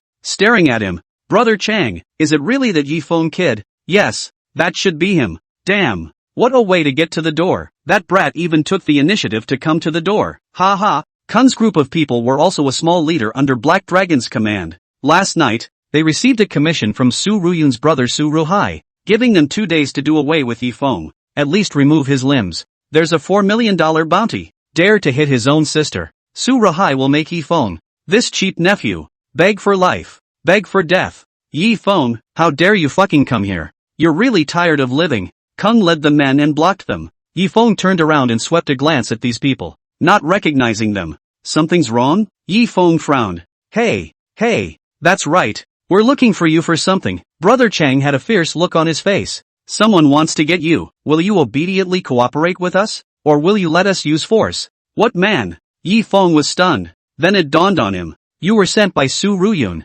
weren't you?" "Pretty much," Kung said. "Since you can guess, we won't hide it from you. It's Mrs. Su's elder brother, Boss Su Ruhai Su, who sent us." "So it's their brother and sister?" Yi Feng couldn't help but frown as well. "Still really don't know how to die." Then, Yi Feng glanced at the group and said, "I advise you guys to stay out of this matter, because the consequences, you can't afford." "Consequences?" Hearing Yi Feng dare to mouth off in front of Brother Chang, the two little beauties at the service counter couldn't help but burst out laughing. This kid really doesn't know how to die. He dares to say anything. Serves him right for being unlucky. All of the dragon sex experts are gathered here today. Any one of them can take him down. It seems there's no need to send someone down from above. Kung is enough on his own. Hey, it's a pity that he's quite handsome. I'm afraid he'll break his face later. Yi Feng's kind words fell on deaf ears. It even managed to enrage Kung and his party. "I think this kid is scared silly. It's all starting to babble." The crowd of fighters grinned wistfully. In their opinion, Yi Feng was like a lamb lost in a wolf pack. A few cries could not scare anyone. "Kid, how dare you talk tough?" From his waist, Chang pulled out a bright dagger with a sharp blade that slowly slid across his tongue. "It seems that you need to be bled, so that you know what I'm capable of." Seeing that Chang was about to move his sword, the men showed cruel smiles. I thought to myself, this kid is going to have a hard time later, because their Django's best and most brutal tactic is to bleed people. As the name suggests, it is to bleed out one of the opponent's arms and waste one of his arms, bleed out one of his legs and waste one of his legs. The cruelty of the means and the bloodshed of the process are also notorious and chilling in the road. Seeing the place light up the dagger, Yi Feng suddenly thought that the dagger of the ninth master had not been fed with blood today. My dagger, too, is hungry for more. Yi Feng similarly drew his own dagger, bright as a sword, sharp as a knife. The light remains. What a sharp weapon! When Chang saw the dagger in Yi Feng's hand, he was shocked and then revealed a greedy look. After all, he was also an expert in using daggers, and with a glance, he could tell that the dagger in Yi Feng's hand was of extraordinary quality, and at a glance, it was from a famous hand. The more you look at it, the more it tickles you. If you can have it yourself, it will be like a tiger with wings. "Pity," Chang said in a cold voice. "Such a good thing. In your hands, a waste. Kid, for the sake of this dagger in your hand, I can save you a leg." Brother Chang didn't take Yi Feng's things for nothing, and from originally planning to waste his limbs, he instead left him a leg in exchange. You do have some conscience." Yi Feng let out a light laugh. "There is a way to steal." Chang brandished the dagger in his hand and stabbed at Yi Feng. "I never take other people's things for nothing." As he spoke, the sharp dagger broke through the air and attacked. Seeing this, Yi Feng was not slow and backward. The dagger in his hand drew a perfect arc in mid-air, grazing the tip of Chang's nose. Hiss dash! When Chang saw this, he couldn't help but suck in a breath of cool air. Facing an opponent whose speed was more than twice as fast as his own,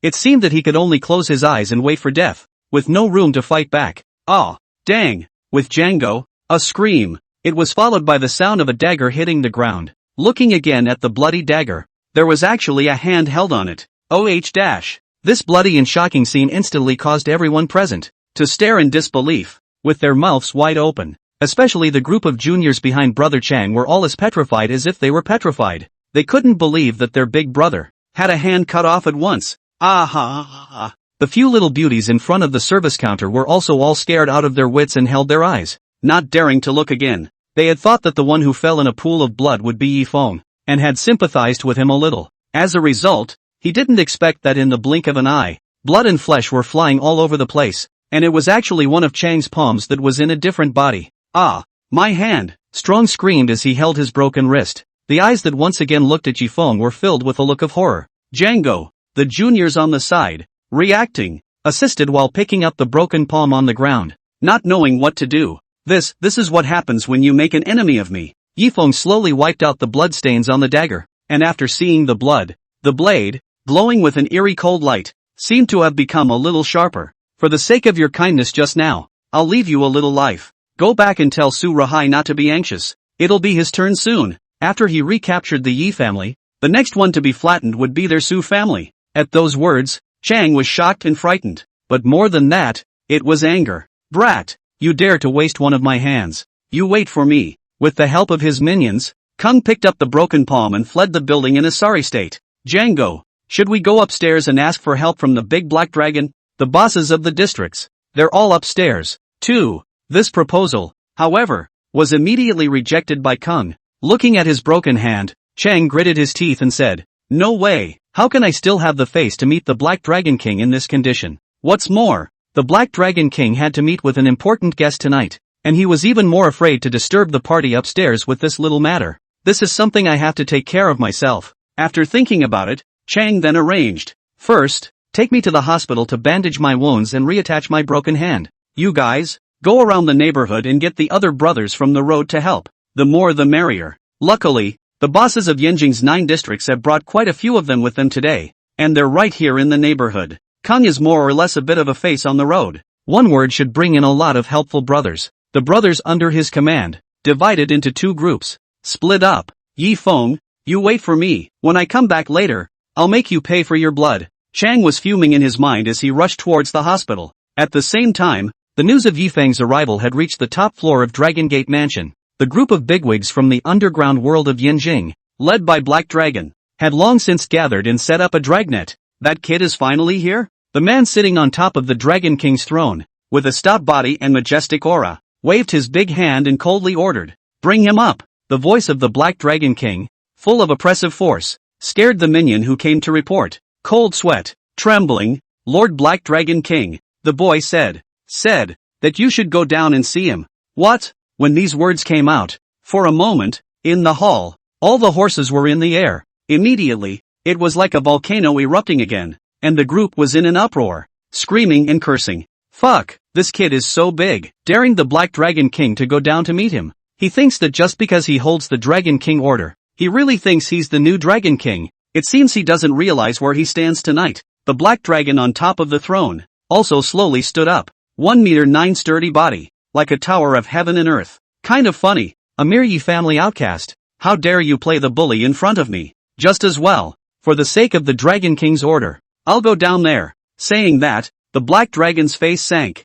a grim smile hanging at the corner of his mouth. As he took a step forward, the ground was stamped out with a deep mark. Obviously, the consequences of having the Black Dragon King personally move to pick it up could also be imagined. Master. At that moment, there was another person under his command, who volunteered. That brat puts on airs, so why should you take it seriously? Master, wait for me to go down there, break that kid's legs and grab him up. The Black Dragon King fixed his eyes on the person who invited the battle, and it was none other than his own 4 great demon kings, nicknamed the Mixed Demon King, and also his own disciples. The bystanders also chimed in. That's right, for such a trivial matter, why do we need to bother you, Black Dragon King, to personally move? Chaos. Do you want us to accompany you? The Mixed World Demon King's tiger body shook as he smiled confidently and said, what more help is needed to deal with a nobody? If he didn't have the Dragon King's order on him, a random henchman would be able to dispatch him. Wait here, gentlemen, and give me 5 minutes. At this time, the bald man who had hijacked Zhao Wanning and fought with Yifeng that day, got up and reminded, Mixed Demon King, don't take the enemy lightly. That kid, he still has some ability. After all, This bald man was also considered a capable general under Black Dragon's command, and in Yi Feng's hands, he couldn't even catch a single move.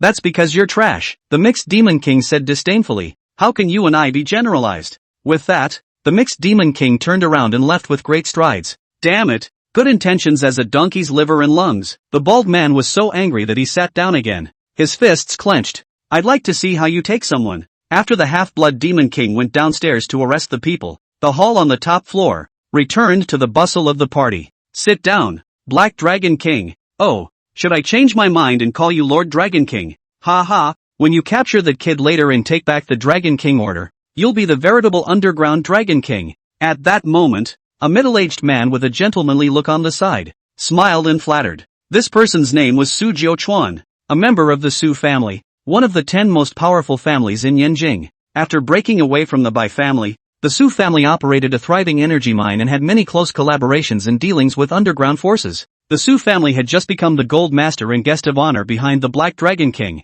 Both sides, one paying for the other, are mutually beneficial and woefully unpredictable. Ha ha, Boss Su, I'll take your word for it. The Black Dragon King resumed his seat in a big horse and laughed openly, pleased with himself. Now, gathering the group of men under his command and inviting a number of Yanjing's dignified figures was precisely to announce to the crowd that he was the rightful underground Dragon King. When I obtained the Dragon King's order, I still hope that the Su family will help me to unify the underground forces of the 9 states. The Black Dragon King's eyes glittered with ambition for the future. Then, when that time comes, our Su family will also have to rely on you, Dragon King, to help our Su family ask for the position of the top 10 most powerful families. Su Jiuquan smiled back. All of a sudden, the mixed devil was alone, taking the elevator and arriving at the lobby on the first floor. You're the Black Dragon? Yi Feng hadn't seen the Black Dragon, but when he saw this person, his heart was inevitably a little disappointed. He thought that if this person was the Black Dragon, then the strength of these righteous sons of the 7th master was too watery to hold. What an honorable status my master has. How could he come downstairs to welcome you? I advise you to obediently hand over the Dragon King's order and follow me upstairs to listen to my master's judgment, or I'll break your legs and grab you up there now. Saying that, the bones of both fists that the Mixed Demon King squeezed clacked in a threatening manner. Will you cooperate obediently, or will you let me do it myself? Seeing this, Yi Feng shook his head in disappointment. How dare the Black Dragon refuse my summons, and send your little mongrel to meet me? It seems that I was too polite to him. Upon hearing this, the Mixed World Demon King became furious. Shut up, brat! You dare to speak disrespectfully to my master? What kind of a thing are you that you deserve to have my master come down to see you? It seems like you're not going to do this until you're toast, so I'll just have to take matters into my own hands and grab you up there. As he spoke, the Mixed Demon King let out a strange cry and charged towards Yi Feng fiercely. At this time, those little beauties in front of the service counter wanted very much to remind Lord Mixed Demon King not to be gullible.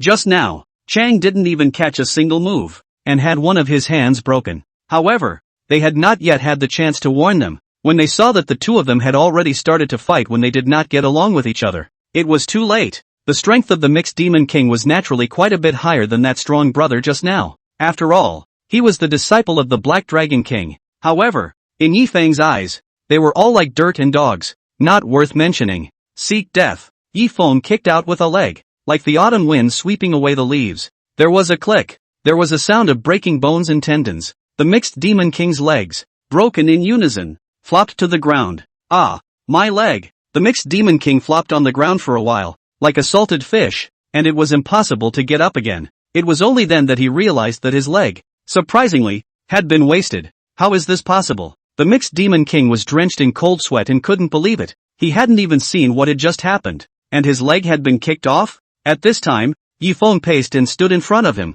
condescending to him, and said in an unquestionable voice, "Go back and tell Black Dragon to come down and see me at once if his leg isn't broken." At this time, the Black Dragon King was with Su Jiuquan, drinking openly. Just wait for the disciple to take down that brat and retrieve the Dragon King order. Then he can make it known to the world. The order of the Dragon King is now available, and a new Dragon King is born. Report dash. Not good. Suddenly, two minions, one on each side, came rushing back, dragging the mixed-up Demon King, who had his legs broken. Master, back in the top hall. The half-breed was so ashamed and angry that he flopped to the ground. The disciple is incompetent. Didn't get the kid back. He broke my legs or threatened to send you down to meet him. Seeing this, the scene fell into a dead silence again. I thought it was a sure thing. but I didn't expect it to turn out to be a gutter. Is that kid that good? The mixed demon king should be gullible and careless, right? What an outburst. Bad luck, bad luck. Seeing this, Su Chuan was also surprised in his heart,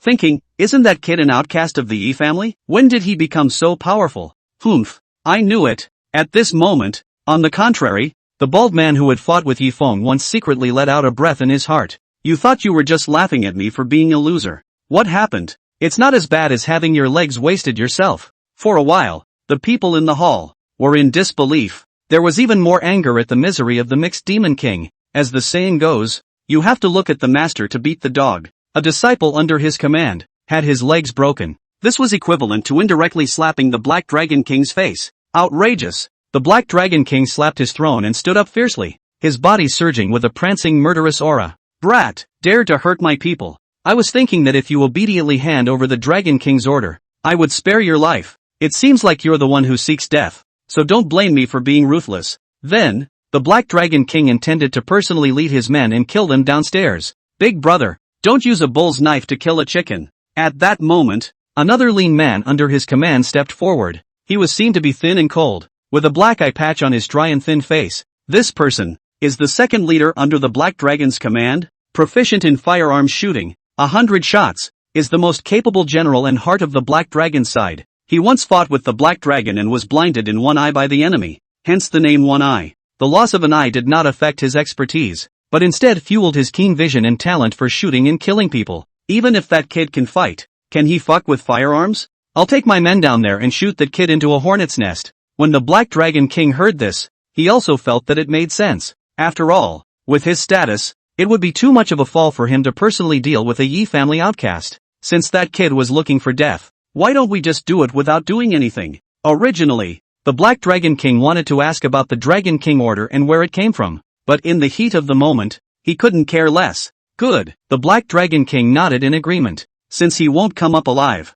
bring up his body. With a wave of his hand, One Eye brought a dozen men, heavily armed, and led the way. Seeing that the second leader personally went downstairs to take the people also consciously stabilized themselves. One can even imagine that the bodies that will be brought up later will be full of holes. Lord Dragon King, Su Chuan was a bit relieved and asked, you won't send more people this time? The Black Dragon King laughed. Boss Su, you don't know, that second brother of mine, he's a sharpshooter. 100 shots, no bullets. There he goes, a random shot. That kid probably won't be able to react before he gets his head blown off. As he spoke, One Eye had already led a dozen or so of his cronies, each armed with twin guns, down the elevator. The elevator door takes a look, without saying a word, to the hall. It was a sweep. Surname Yi, by order of my elder brother, I have come to take your life. One Eye aimed at Yi Feng's head and fired a shot, then closed the gun in a whirlwind. If he didn't still have to haul the body, he could have turned around confidently.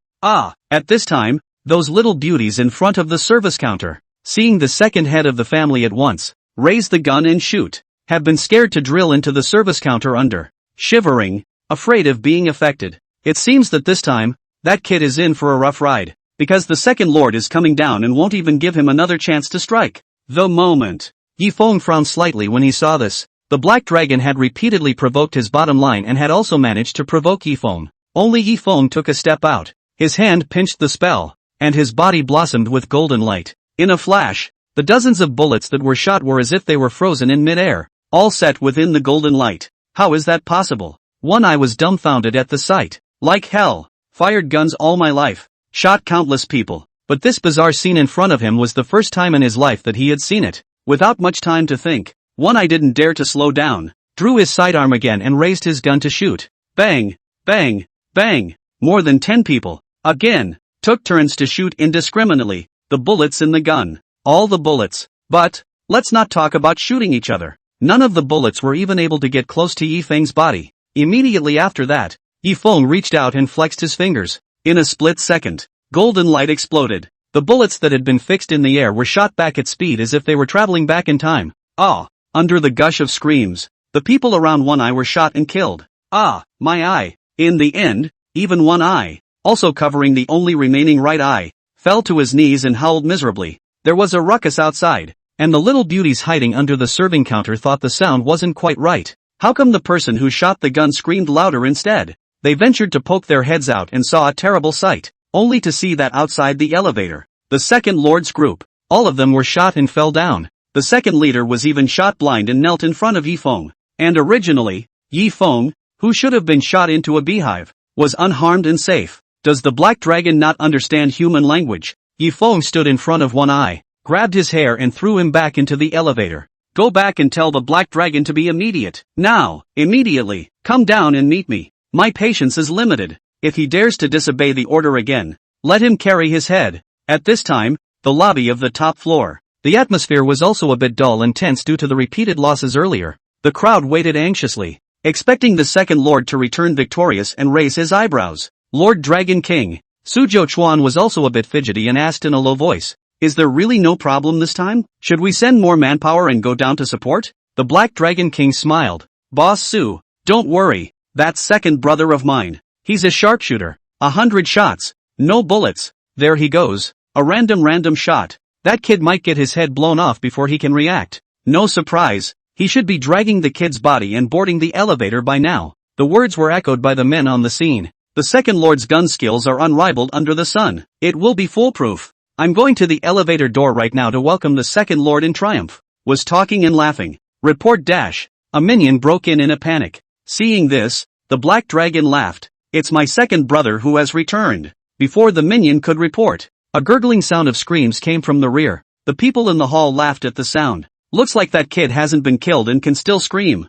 I think it must have been the second boss, who was merciful with his gun and saved his little life. Hey, with second leader's marksmanship, he can manage to avoid the vitals with his shots. It's enough to make him suffer. TSK. That's a miserable scream." Only the black dragon heard the sound and frowned slightly, thinking, "Why does this sound so familiar? It's like my second brother is screaming outside?" Was wondering. Just saw a face full of blood. One Eye, by two minions, assisted into the hall. When the crowd saw this, their laughter came to an abrupt end and they were all appalled. "Big brother, you have to avenge me." One Eye covered itself and wailed loudly. "That kid shot me blind. I can't see anything anymore. Ah dash." When the black dragon saw his beloved in such a miserable state, he was even more furious and his jaws were gaping. "Bastard, deceive me too much." First his own disciple had his legs broken, then his own beloved was shot blind in his only eye. You have to look at the master even when you hit the dog. It was plainly obvious that the black dragon was not to be taken seriously. What the hell is going on here? At this time, an old man on the other side of the black dragon got up and asked after him. How did the second leader get shot blind in one eye instead? Where are the others? This old man, the number one expert under the black dragon's command, known as Master Su, was a martial arts master. He and the second lord, the same as the black dragon's right-hand man, one long-range bullet less, the other unrivaled in melee combat. Grandmaster Su's question was also the question in the minds of the people at the scene. Nope, all shot by that kid, only the second in command, who was shot blind in one eye and thrown back. What? The crowd was shocked at the words. Did that kid have a gun in his hand too? That's not right. Even so, that kid is alone. And there are so many of you, as well as a sharpshooter like second leader. How come you still can't beat him? Master Su frowned and thought, could that kid be just like me? Copper skin and iron bones, invulnerable to swords and spears? The minion shook his head for a moment, doing his best to describe in words what was happening. That tragic and bloody scene, just recalling one side of it, caused that little minion to have a bad chill, his heart trembling with fear. The bullets couldn't even hit him. Bang! The bullets all flew back. All dead. It's horrible. The crowd was appalled. Rather, we were the ones who were gullible. The black dragon was equally shocked. I didn't expect that kid to be so powerful. At this time, it was instead Master Su, who murmured, so it's an artistic realist. No wonder the second boss fell into the other party's hands. Whether it is a martial arts master or a real person in arts, the difference is only in the external training of sinews and bones and skin, and the internal training of a breath. The method of cultivation is different, and it is difficult to distinguish between high and low. But, jutsu realists were good at casting spells, and long-range strikes were their strong point, although the second lord was a sharpshooter. When he encountered a real person of arts and crafts, it was the equivalent of a descending-like blow, not on the same level at all. Old Su, what do you think of that kid's strength? Are you sure you can deal with him? Black Dragon asked, listening to the stories from his men. That kid does have some Dao skills. Grandmaster Su smiled confidently, but the old man has been refining his body for 50 years, so no matter how strong his arts are, as long as he gets close to me, it's his time to die. Black Dragon nodded and said, "Good, let's go down together this time and meet that kid." This time, the Black Dragon didn't dare to be arrogant and led the crowd downstairs to personally press the battlefield. "Avenge the second lord. Follow Grandmaster Su and together we'll get that brat killed." The rest of the leaders also responded, getting up and following the Black Dragon, trooping down the stairs. At this moment, Yi Feng stood in the hall on the first floor with his hands behind his back. There was a powerful and domineering aura of his own that silenced the hall. Yi Feng's patience, which was about to run out, was about to personally go upstairs and grab the head of the Black Dragon. "Mr. Yi." At that moment, the little beauty from the service desk, fearfully carrying a glass of water, came to the front. Please drink." The little beauty put the cup of water, with both hands, and didn't dare to look directly at Yi Feng's gaze. Yi Feng was stunned and took the cup of water. Seeing that she was scared to death, he asked curiously, "You're not afraid of me?" At that, the little beauty shivered and said weakly, "I'm afraid. Afraid of me? You still dare to come and bring me water?" Yi Feng asked with interest. "Just afraid, so bring you a glass of water. Please don't kill us," the little beauty said with a crying voice. Yi Feng smiled. "Don't worry." As he spoke, the elevator in the lobby, with a ding, slowly opened. At the same time, there was a rumble down the stairwell. In the next second, from the stairwell and elevator room, a group of people rushed out at the same time, standing on two sides. In the end, it was the Black Dragon King who led the crowd and came out well. Finally here, Yi Feng stared closely at the tiger-backed man at the head of the group, thinking that this man was the Black Dragon, one of the 9 nominal sons under the 7th Master's command. "Kid, didn't you want to see me?" The Black Dragon roared with a voice like thunder. "I, the Black Dragon King, am here." When the Black Dragon King appeared, he was full of vigor and immediately calmed down the scene, making those staff members in front of the service counter. They couldn't help but breathe a huge sigh of relief. "Brat, quickly hand over the Dragon King order." "See the Black Dragon King. Why don't you quickly kneel down to greet him?" A group of small leaders behind Black Dragon also clamored. "Great King, you first wait a moment. I'll go and meet that kid first." Master Su shook his spirit and gradually accelerated his pace towards Yi Feng, rushing over. Seeing Master Su in person, behind them, a group of minions yelled and cheered, bracing themselves for the journey. "Go Master Su."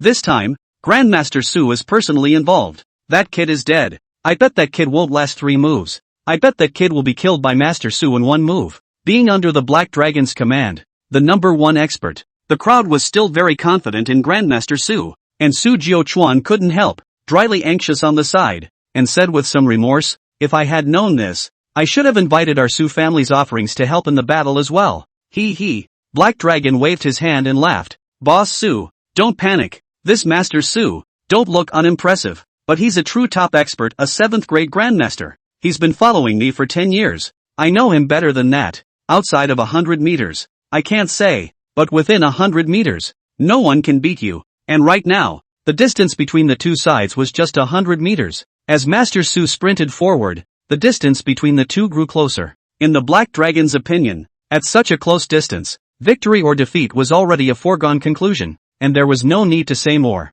And after Su Jiuchuan heard the Black Dragon's introduction, he couldn't help but respect Grandmaster Su as well. So it's a 7th grade sect master. Disrespectful. One had to know that even their Su family's offerings were only at a measly 8th rank. In the realm of the sovereign, there are 9 grades. The 1st grade is honored, and the 9th grade is the next. But, even for a 9th grade patriarch, fighting 1 against 100 was a common occurrence, and to be able to break through the 9th grade and step into the realm of the 8th and 7th grades, each of them had a great skill in their possession, and rarely had any enemies. As for the 6th and 5th grades, and even further up, it is no longer conceivable. Now, Su Jiuchuan also completely let go of his heart and kept his eyes peeled, wanting to catch a glimpse of the might of a 7th grade sect master. Looking at Grandmaster Su, who was taking big steps and rushing towards him, Yi Feng couldn't help but smile coldly. Is this how the Black Dragon greeted me? However, seeing that the visitor, with his athletic figure, steady pace, and solid chassis, he was just like a practiced player.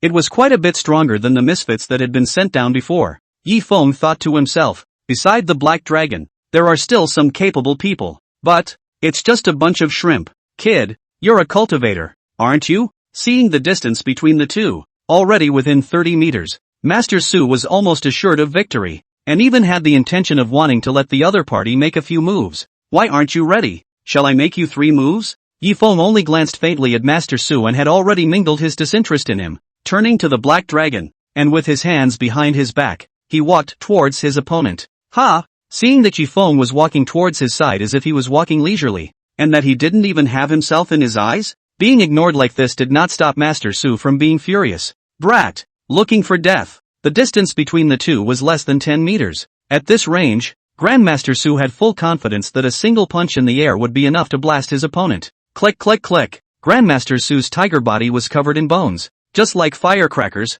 making crackling sounds. Steeply, Master Su's originally thin and weak body also became tall and powerful all of a sudden. Even his height seemed to have risen up from the ground, violently enhancing a lot. Well, the black dragon nodded darkly as he read it. Master Su has finally gotten serious as well. Onlookers might not know about Grandmaster Su's power, but the black dragon knew deep down that the special thing about Grandmaster Su's 7th grade sectarian was that strength and size grew at the same time. In other words, after Master Su used his full strength, his stature and height were not below that of the black dragon. And mind you, under normal circumstances, the black dragon was at 1 meter 9, while Master Su was only 1 meter 7. The jugglers in the martial arts world often perform a unique ability called bone shrinking, but the opposite, bone enhancement, is seldom performed. Looking up at Master Su's magnificent body, Su Jiuquan also couldn't help but marvel. It's incredible. The crowd of big and small leaders and minions under Black Dragon's command, seeing this shocking scene, couldn't help but cheer and shout louder. As expected of Grandmaster Su, the last time I saw him so serious was when he set a new record by defeating more than 50 opponents in a row in the Underground Ring tournament. I didn't expect that dealing with that brat, Master Su would have to go all out. It's too big of a deal. Don't use a bull's knife to kill a chicken. It seems that Master Su was not prepared to leave that kid any chance at all. In the face of Grandmaster Su's astonishingly drastic change, Yi Feng's expression remained calm, and he didn't even look at the other party more than once from the beginning to the end. This kind of disregard caused Master Su to be completely shaken. The distance between the two sides, less than 10 meters. Brat, you've managed to provoke me. With that, Grandmaster Su stretched out his huge palm and grabbed at Yi Feng's head. I'm going to crush your head. Yi Feng remained calm and collected, walking calmly. Distance between the two sides, 3 meters, 2 meters, 1 meter. The huge palm, like an umbrella held open, enveloped Yi Feng's head. Spinning downward, it came pounding down. Yi Feng neither looked up nor stopped.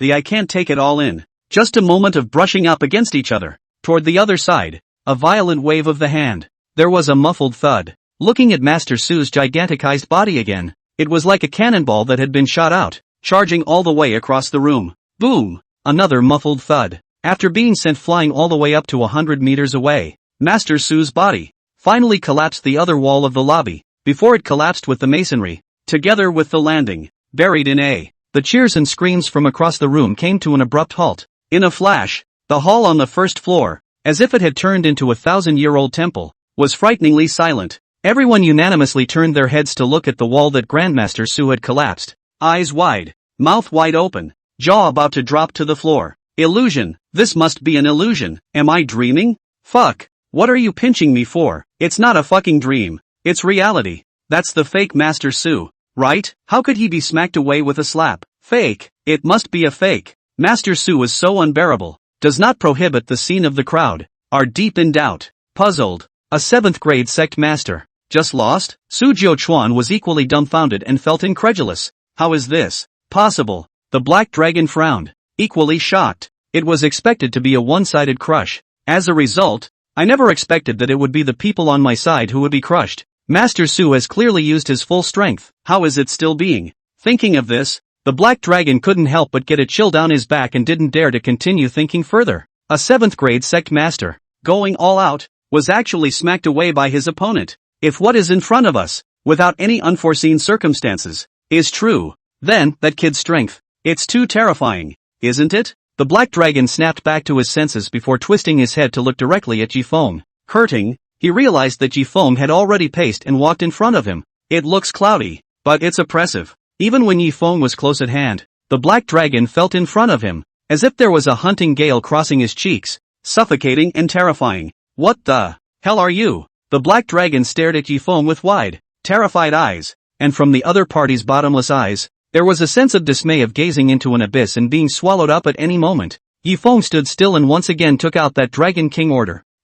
Yi Feng, The new underground Dragon King, Lord of the Dragon Sect. See the order as you see the Dragon King. Black Dragon, you're not coming down to worship yet. Yi Feng's tone was resounding, and every word he spat out was like a bullet that swept across the room. If placed in the past, if someone dared to call himself the Dragon King, then he would have to be laughed off without being beaten up by a group of people. However, after witnessing Yi Feng whip Master Su with a palm, the crowd at the scene held their breath and no one dared to question it anymore. The only one who remained was the Black Dragon. Underground Dragon King, you! No way! That's never going to happen. The Black Dragon took several steps back, unable to take it. Even if you're powerful, you're not the Dragon King. The Dragon King's order. Where did you pick it up? If you want to become a Dragon King, a token alone is not enough. The order of the Dragon King is just a piece of symbol. But there's an even more important sign to sit on the underground dragon throne. Over the years, the 9 of them had been slow to elect a new Dragon King precisely because of this certification,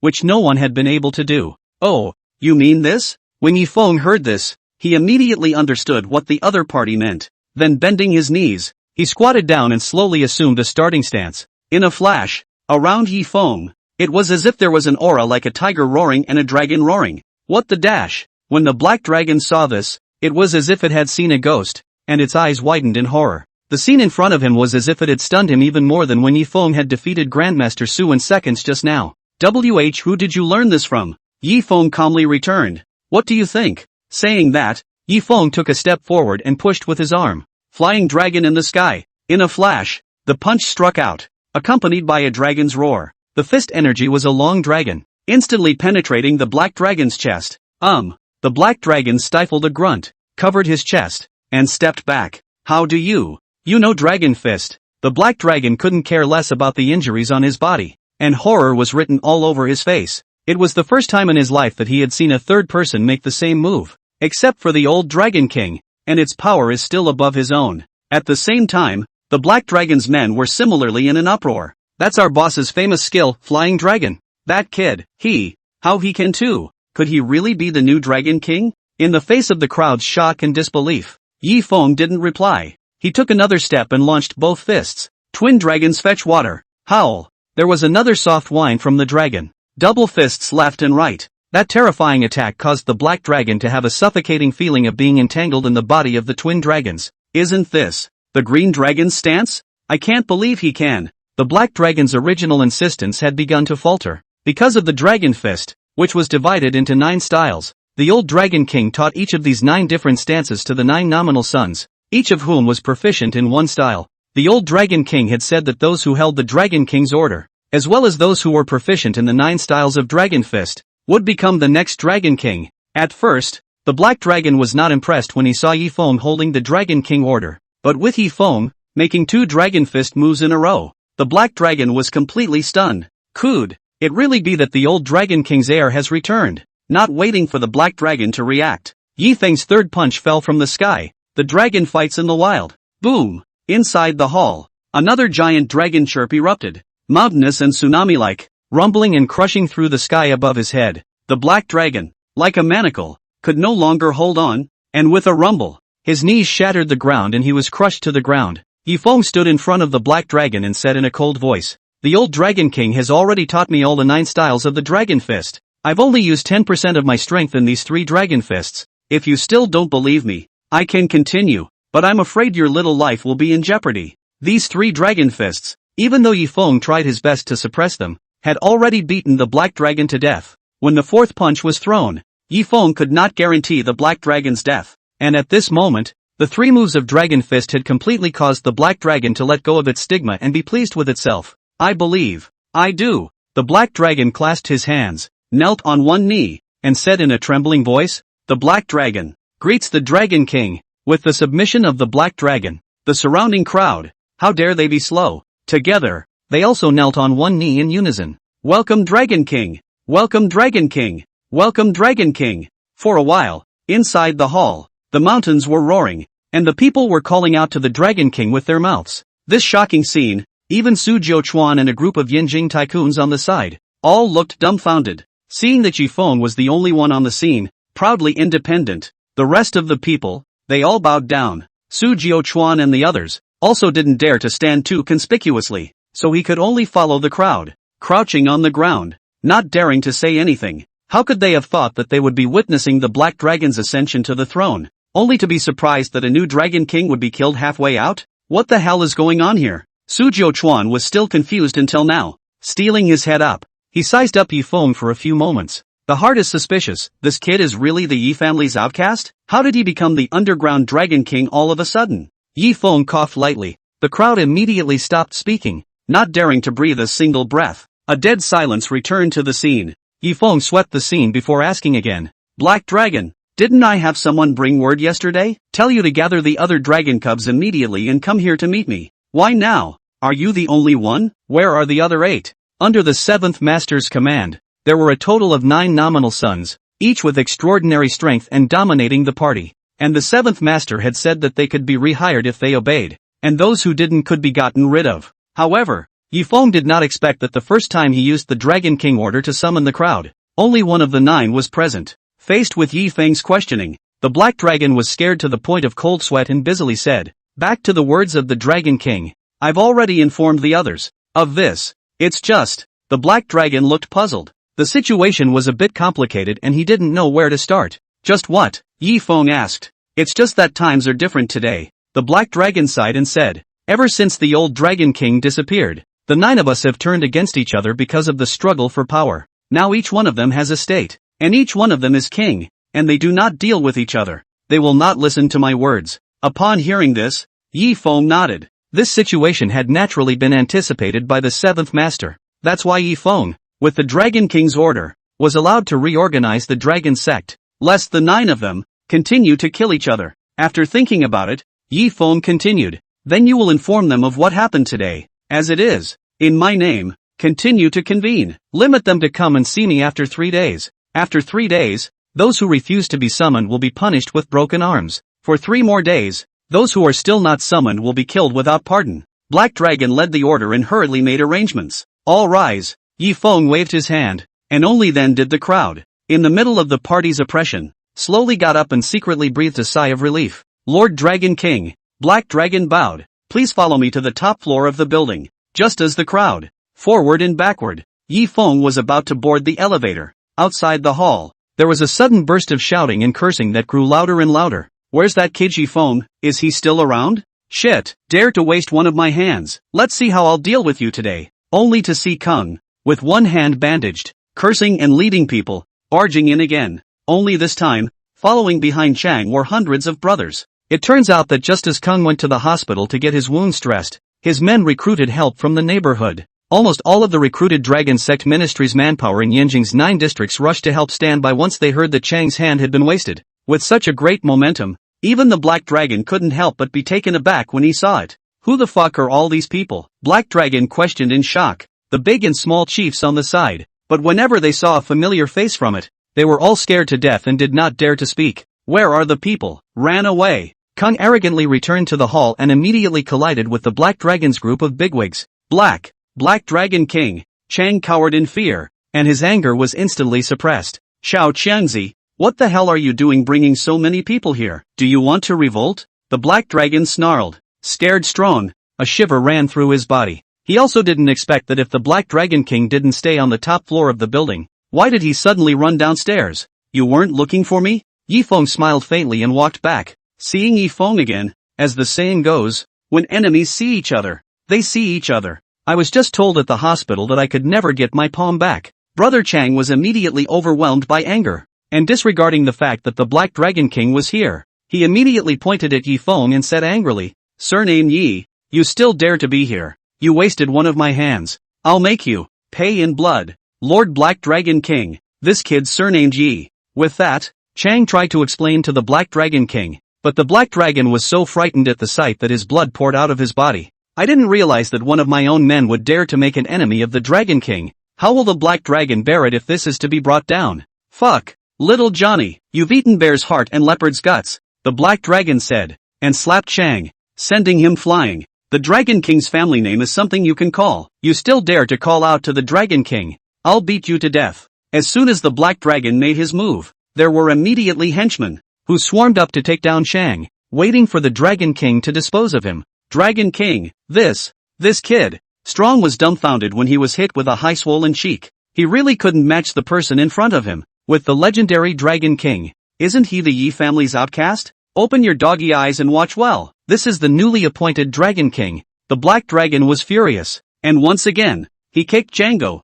to the ground. And then he bowed and said, "Please don't be angry, Lord Dragon King. What should be done with this now? Please ask the Dragon King." It was at this point that Kung and the others reacted. They kowtowed as if they were pounds of garlic and begged, "I have eyes to see. I really don't know." I begged the Dragon King to be gracious and spare our dog's life. Yi Feng coldly swept a glance at these people. Naturally, he was too lazy to make a move. "How did Su Rohai tell you guys to deal with me?" Yi Feng asked curiously. Back to the words of the Dragon King, Chang immediately replied back, "Said to let waste your limbs and throw them into the moat to feed the fish." Upon hearing this, Black Dragon became furious. "The surname Su is really bold. I'll bring my men to do him in." Yi Feng smiled calmly when he heard this. "It's not polite to come and not go. I can let you guys off the hook, but you should know what to do, right?" Brother Chang was stunned. Then he understood and immediately said, "Please don't worry, Lord Dragon King. We'll go and settle the score with that surname Su right now. Blood debt is paid in blood." With that, Kung led the crowd and left the building again in a great hurry. And along with Black Dragon and the others, Yi Feng took the elevator and went up to the top floor. Just then, the Yanjing guards guarding outside saw thousands of people coming and going in a hurry, not knowing what had changed inside the building. "Come in with me and see what's going on." With a wave of his hand, Golden Witch immediately led a team and rushed into the building. "Whoa, quick look, it's the Golden Witch Hazel, the Golden Commander. Yeah, so handsome. Lord Jean is my idol, and I've finally met the real person today." As the valiant figure of the Golden Witch Hazel appeared in the building, it immediately caused a group of small beauties in front of the service counter, screaming repeatedly, one after another as if they were transformed into small fangirls in general. Although the Golden Wisp is a daughter's body, but the Bowen horse skillful, martial arts superb, at a young age can lead the Yanjing guards. At the same time, she also possessed a stunningly beautiful face and a dusty temperament, belonging to the category of beauty and strength coexisting in one body, and was deeply loved and admired by the public, especially the young women of the new era, but also the Witch Hazel, as the heart of the idol and goal. Who says women are inferior to men? Who says a woman has to look at flowers in the mirror? Among women, there are also those who do not love red clothes and love arms, and can also be the same as men, go into battle to kill the enemy and build a career. At this time, the Golden Wisp beckoned, and two teams of guards, one after another, entered the field and took control of the situation. Only at this time, Yi Feng and Black Dragon's group had already taken the upper elevator and left. Golden Witch Hazel swept a glance at the people present and asked sternly, "Who gave you permission to gather here? Have you reported to the government? Where's your boss? Black Dragon? Tell him to come out and see me." Upon hearing this, the little beauties at the front desk timidly returned. "Our boss, who is accompanying an important honored guest, has already gone upstairs." "What guest?" Golden Wisp pursued. "Who is it? Why are you making such a big scene? Do you want to rebel?" A Dragon Gate mansion. Before and after a total of tens of thousands of people gathered. The Golden Witch Hazel since entering the Yanjing Way, or the first time to see so many people gathered, deeply disturbed. "It's..." Under the repeated pressing of Golden Wisp, the receptionist girl had no choice but to reveal the truth. "It's to welcome the Dragon King." "What? Dragon King? Underground Dragon King?" Golden Wisp was shocked upon hearing this, and even the surrounding guards became nervous. Who doesn't know about the Underground Dragon King's great reputation? At first, in order to suppress this person, the official government mobilized 3 entire war god level powerhouses to intercept them back and forth before they were barely able to capture him and imprison him in a secret prison. From then on, the underground forces fell apart and became a scattered mess. Did he break out of jail? The Golden Wisp felt bad. If the Dragon King, who had escaped from prison, was hiding here, then the situation would be serious. "No, no, no," the beautiful woman at the front desk hurriedly explained. "Not the old Dragon King. It is a new Dragon King, who is said to be the heir of the old Dragon King." At those words, the nervous guards breathed a little sigh of relief. A new Dragon King? Golden Witch Hazel frowned slightly, still not daring to take it lightly. Even if it was half as capable as the old Dragon King, it would still be very tricky. Damn it, Jean Witchy thought to herself. Righteous father just left Yanjing, and not only did the Black Dragon return, but a Dragon King's heir even popped up? What a pain in the ass. They got together and were afraid they were going to do something again. "Take me to them," Witch Hazel said with a straight face. The Golden Witch intends to personally meet this new Dragon King in person. The beauties at the front desk were a little embarrassed. I'll call and ask. A phone call was, unsurprisingly, declined. The boss said that it's not too convenient to meet the guests today as we have to welcome the new Dragon King. How about another day? The Golden Witch pondered for a moment, considering that if he were to bring someone to break in hard, there would inevitably be a clash. And instead, he would be the one to pick a fight. Taking a step back, Black Dragon and the others were at most just gathering a crowd and were not culpable. Even the Yanjing guard had no reason to forcefully break in and arrest them. Well then, I'll come back to visit another time. As soon as the Golden Wisp turned around, his footsteps lurched, and he continued, tell Black Dragon that when you return to Yanjing, within the city, you'd better be honest. We, the Yanjing guards, will keep an eye on you at all times. Go! With a wave of his hand, Gold Wisp led the crowd away. At this time, the top hall, Yifeng sat on the Dragon King's seat, proudly looking down on the crowd, and the Black Dragon personally introduced Yifeng, one by one, to his subordinates and the matters of the Dragon sect. All of them declared that they would henceforth be loyal to Yifeng and worship him as the Dragon Lord, without any second thoughts. This is Boss Su. After introducing his own people, Black Dragon introduced the visitors on the side. The first to be introduced was naturally the Su family, which was ranked as one of the 10 most powerful families. Su family, Yifeng raised an eyebrow, remembering that Bai Weiwei had said that there were 5 great clans, all of which relied on their Bai family to take off, and the Su family was one of them. My name is Su Jiuchuan. Su Jiuchuan busily bowed and said, today, I have the honor to see Dragon King Yi displaying his divine power, and I am greatly impressed. My Su family would like to make an eternal alliance with the Dragon King. Yifeng glanced at Su Jiuchuan before asking, did the Cui family send word to you that they will gather your 5 great clans for a meeting in the next few days? You mean, the rumors about the White family wanting to re-emerge? Su Jiuchuan nodded his head and said, I've heard something about it. It is rumored that the White family has come with a top-notch powerhouse who has defeated the Cui family in fear and submission overnight.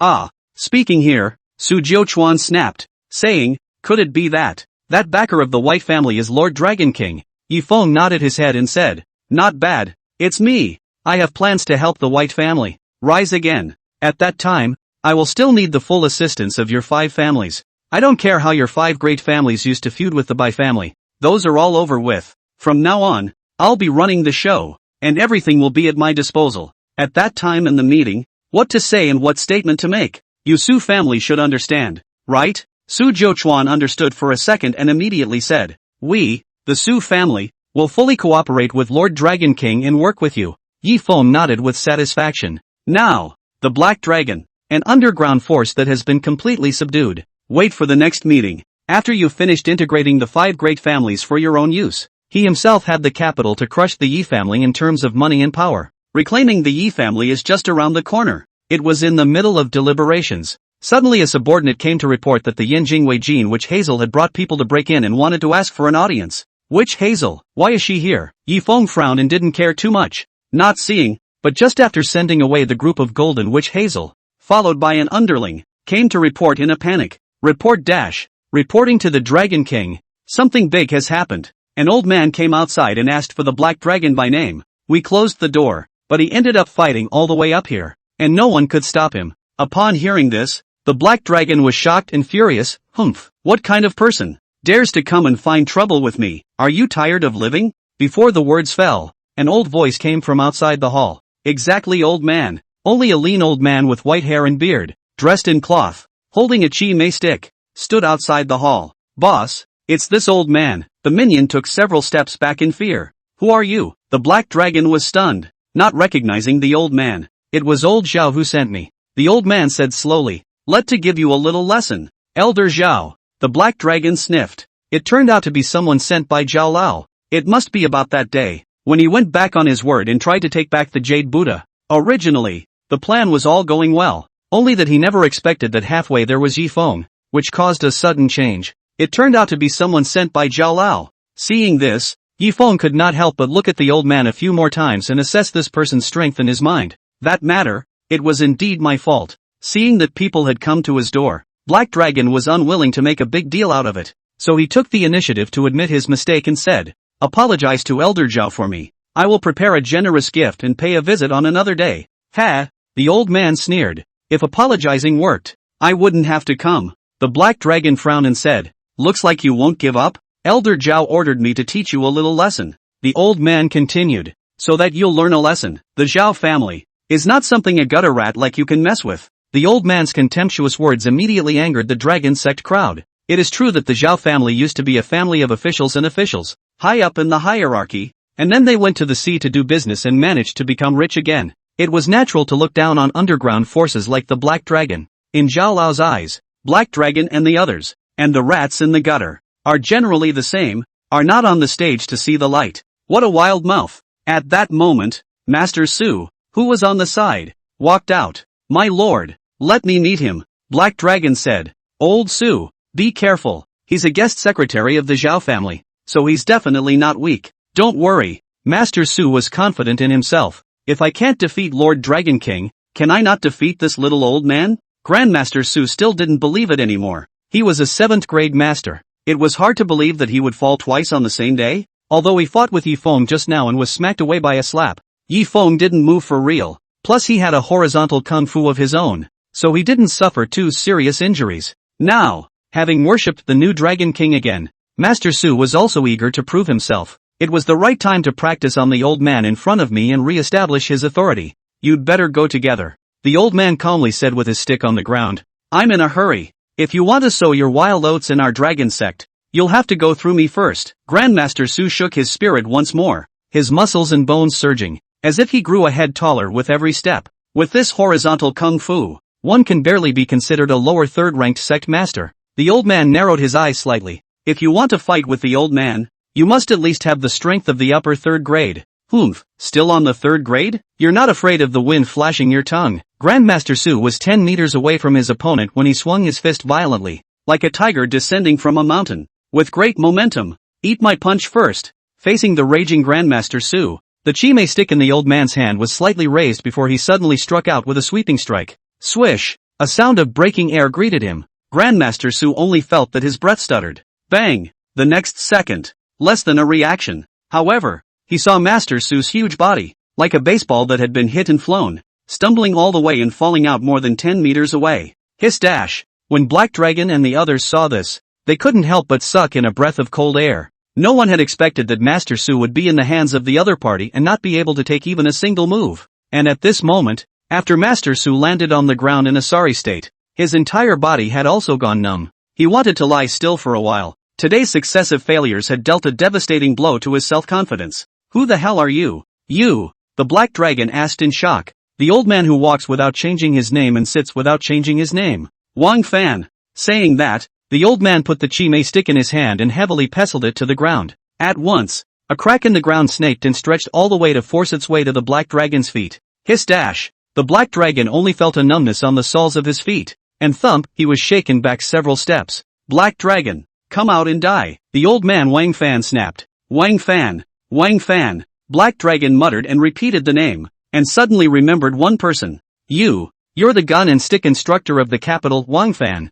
Instructor Wang. The old man laughed. The old man has already retired to his hometown, and has long since ceased to be any kind of instructor. It's really you. The Black Dragon's face changed drastically. No wonder Master Su, the most capable fighter under his own command, was killed by a single move. So it was. Instructor Wang. Master Su, who was lying on the ground, suddenly gained confidence again and felt that he hadn't lost unjustly. I'll be damned if I can win against Instructor Wang. Just a gun and stick instructor. Is he famous? Seeing that the crowd reacted greatly, Yi Feng curiously asked Su Jiuquan, who was on the side. Dragon King, you are still young and have no idea. Su Jiuquan introduced in a low voice. Although this person is a gun and stick instructor, he is famous all over the world, and most of the guards within Yanjing are drilled by him. With one hand of the Chi Mei stick, you can take the head of an enemy general in the midst of 10,000 soldiers. It is said that his strength is the strongest under the war god. Oh, with strength comparable to a war god? Yi Feng secretly nodded his head. Then even the Black Dragon. I'm afraid that it would not be its opponent. However, since the other party named him to teach him a lesson, the Black Dragon had no choice but to harden his heart and go out to meet the enemy. So it's Instructor Wang. Disrespectful. Black Dragon clasped his fists. Then let me learn from Instructor Wang's masterful moves. Please. Wang Fan flung the Chi Mei stick in his hand. A stick was aimed straight at the Black Dragon. Seeing this, Black Dragon didn't dare to be slow and drew his belt sword, swinging it to meet the enemy. There was a crunching sound. The moment the swords and sticks clashed, Wang Fan's wrist flicked, and an invisible force suddenly erupted. It actually shattered the Black Dragon's twin swords. Hiss dash. The Black Dragon sucked in a breath of cold air at the sight. There was no time to think about it, so he could only abandon his sword and swing his fist, continuing to attack fiercely. Flying dragon in the sky. The Black Dragon used his unique dragon fist, accompanied by a dragon's roar, and struck the opposite side of the door. Seeing this, Wang Fan withdrew his hand. The Chime stick was instantly retracted like a snake returning to its hole. Immediately after that, once again the stick came out like a dragon. Fists and sticks meet. Ah! The Black Dragon let out a miserable cry, only to feel the bones in his arm shatter. Under a terrifying pressure, the entire person was also uncontrollable and fell backwards. Wang Fan broke his sword with a stick and his arm with a stick. The strikes were crisp and clear, without any delay, beating the Black Dragon without a fight. However, after heavily wounding the Black Dragon, Wang Fan did not stop. Instead, he continued to swing up the club in his hand and struck straight down towards the Black Dragon's head. Seeing this, the Black Dragon broke out in a cold sweat and cried out, "My life is over." Being hit with a blow to the head, even if he didn't die, he was afraid that he would be crippled. Just as the club was about to hit the Black Dragon's face, Yi Feng made his move. With a flash, he arrived beside the Black Dragon, stepped in to catch the stick steadily. "Enough," Yi Feng calmly said. "Go back and tell Elder Zhao to give me Yi Feng face and let this matter end here." Ha! Wang Fan's stick fell short, and was actually caught steadily in the hands of the young man in front of him, so he couldn't help but be slightly startled. However, when he saw that Yi Feng actually fought for the Black Dragon, he thought that they were also in the same gang, and he couldn't help but feel contempt. "And what are you? And worthy of letting Elder Zhao give you face?" Wang Fan was not aware that Yi Feng had saved Elder Zhao's life this morning and had a favor with the Zhao family, and when Master Zhao was discharged from the hospital and returned home, he didn't make a sound about it. "I just heard that the Black Dragon is in Yanjing, in order to avenge the taking of the Jade Buddha for my little granddaughter. So I sent my family's guest secretary, Wang Fan, to give the Black Dragon a little lesson. Black Dragon is now my man." Yi Feng cupped the Chime stick and didn't let go. "You have to look at the master even when you beat a dog. Then I'll even beat you, my master." Together, with that, Wang Fan flicked his wrist and broke free from Yi Feng's restraints. Yi Feng was also shaken back a few steps by this stick tremor, and his tiger's mouth was a bit vaguely numb. I thought to myself, worthy of being a strong person under the god of war? It's really powerful. Despite this, Yi Feng still blocked in front of the Black Dragon, not giving an inch. "Kid, get out of the way." The club in Wang Fan's hand was once again heavily pestled on the ground, a huge crack that snaked open, pushing right up to Yi Feng's feet. Seeing this, Yi Feng also took a step and similarly shattered the ground. An invisible force met him head-on. In a flash, two unseen forces clashed underneath the floorboards, and even directly shook through the floorboards. When Wang Fan saw this, he couldn't help but be secretly surprised. "Good boy. A bit interesting. No wonder he dares to show off in front of old me." At that moment, Wang Fan also developed a competitive spirit. "Then let me meet you for a while." Saying that, the Chime stick in Wang Fan's hand once again struck out, like a missile, and came straight at him. Seeing this, Yi Feng said to the Black Dragon behind him, "Watch this, flying dragon in the sky. Not only should we pursue speed, but our strength must be guaranteed as well." Saying that, Yi Feng struck out with his fist and actually met the opponent's club.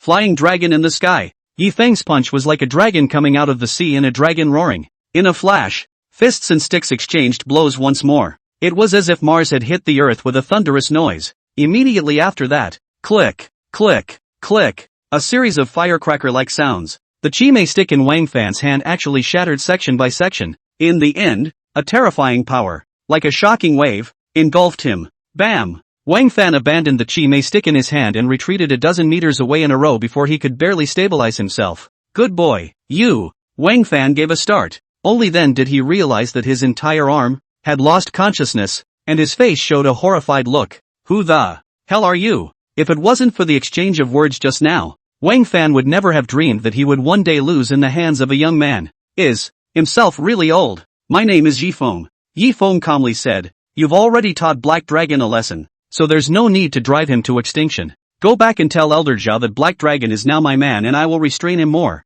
This matter, let's call it a day." The Black Dragon was to blame for what he did, but the crime was not mortal. Yi Feng. Wang Fan repeated the name, firmly memorizing it in his heart. "Good. I remember you. Today, I will give you this face. Farewell." Wang Fan clasped his fist with one hand before turning around. It wasn't until Wang Fan left that cheers erupted one after another in the silent hall. Gosh, Lord Dragon King is too powerful. Even the long-famous instructor Wang is no match for our Lord Dragon King. That goes without saying. Our Lord Dragon King is the heir to the old Dragon King. Ridiculous, that little old man. Just now when he came here he was still bullish and looked down on us. Now let him know how powerful he is too. Lord Dragon King is mighty. The crowd of the dragon sect, towards Yifeng, the new Dragon King, grew more and more in awe and admiration. Thank you, Lord Dragon King, for coming to my rescue. Otherwise today, I'm afraid it would have been difficult for me to escape. The black dragon was grateful and ashamed. Alas, it's a pity, this arm of mine is wasted.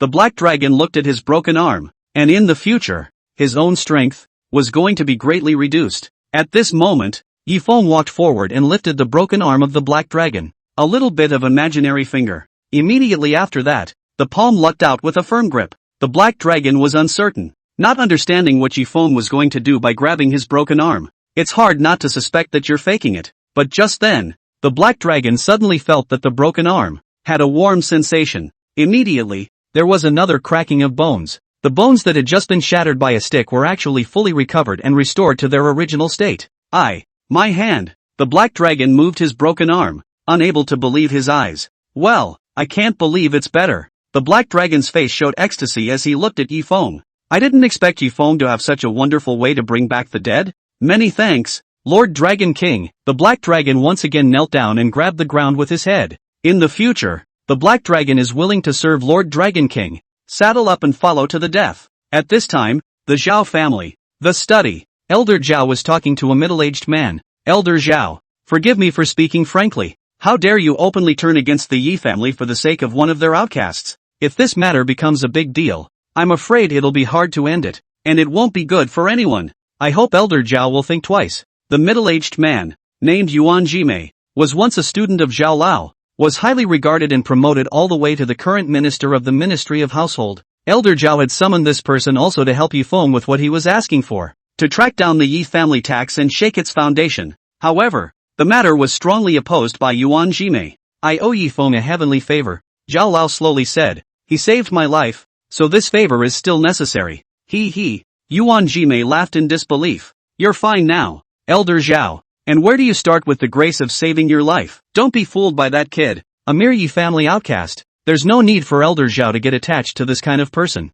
Yuan Jimei does not look down on this kind of person, and is even more reluctant to help. After a lot of hard persuasion from the students, an analysis of the pros and cons, even Elder Zhao was a bit shaken. Just then, Wang Fan is back. Instructor Wang. Seeing this, Yuan Jimei hurriedly rose to greet him. He has a son who started out in the martial arts and was once nudged and cared for by Instructor Wang, and is now accomplishing a great deal. Instructor Wang, are you injured? Yuan Jimei was sharp-eyed and noticed that Wang Fan's arm was inconvenient. What's going on? Elder Zhao was also busy asking. I've already taught the Black Dragon a lesson. Wang Fan smiled bitterly and shook his head. But I ended up losing to a young man. What? Yuan Jimei was shocked at his words. What kind of god is it? Even you, Instructor Wang, are no match? Zhao Lao was equally astonished, not realizing that there were hidden tigers and dragons around the Black Dragon. This person's name, Yifeng, Wang Fan said with conviction. What a hero. What? Yifeng? Yuan Jimei's face stiffened.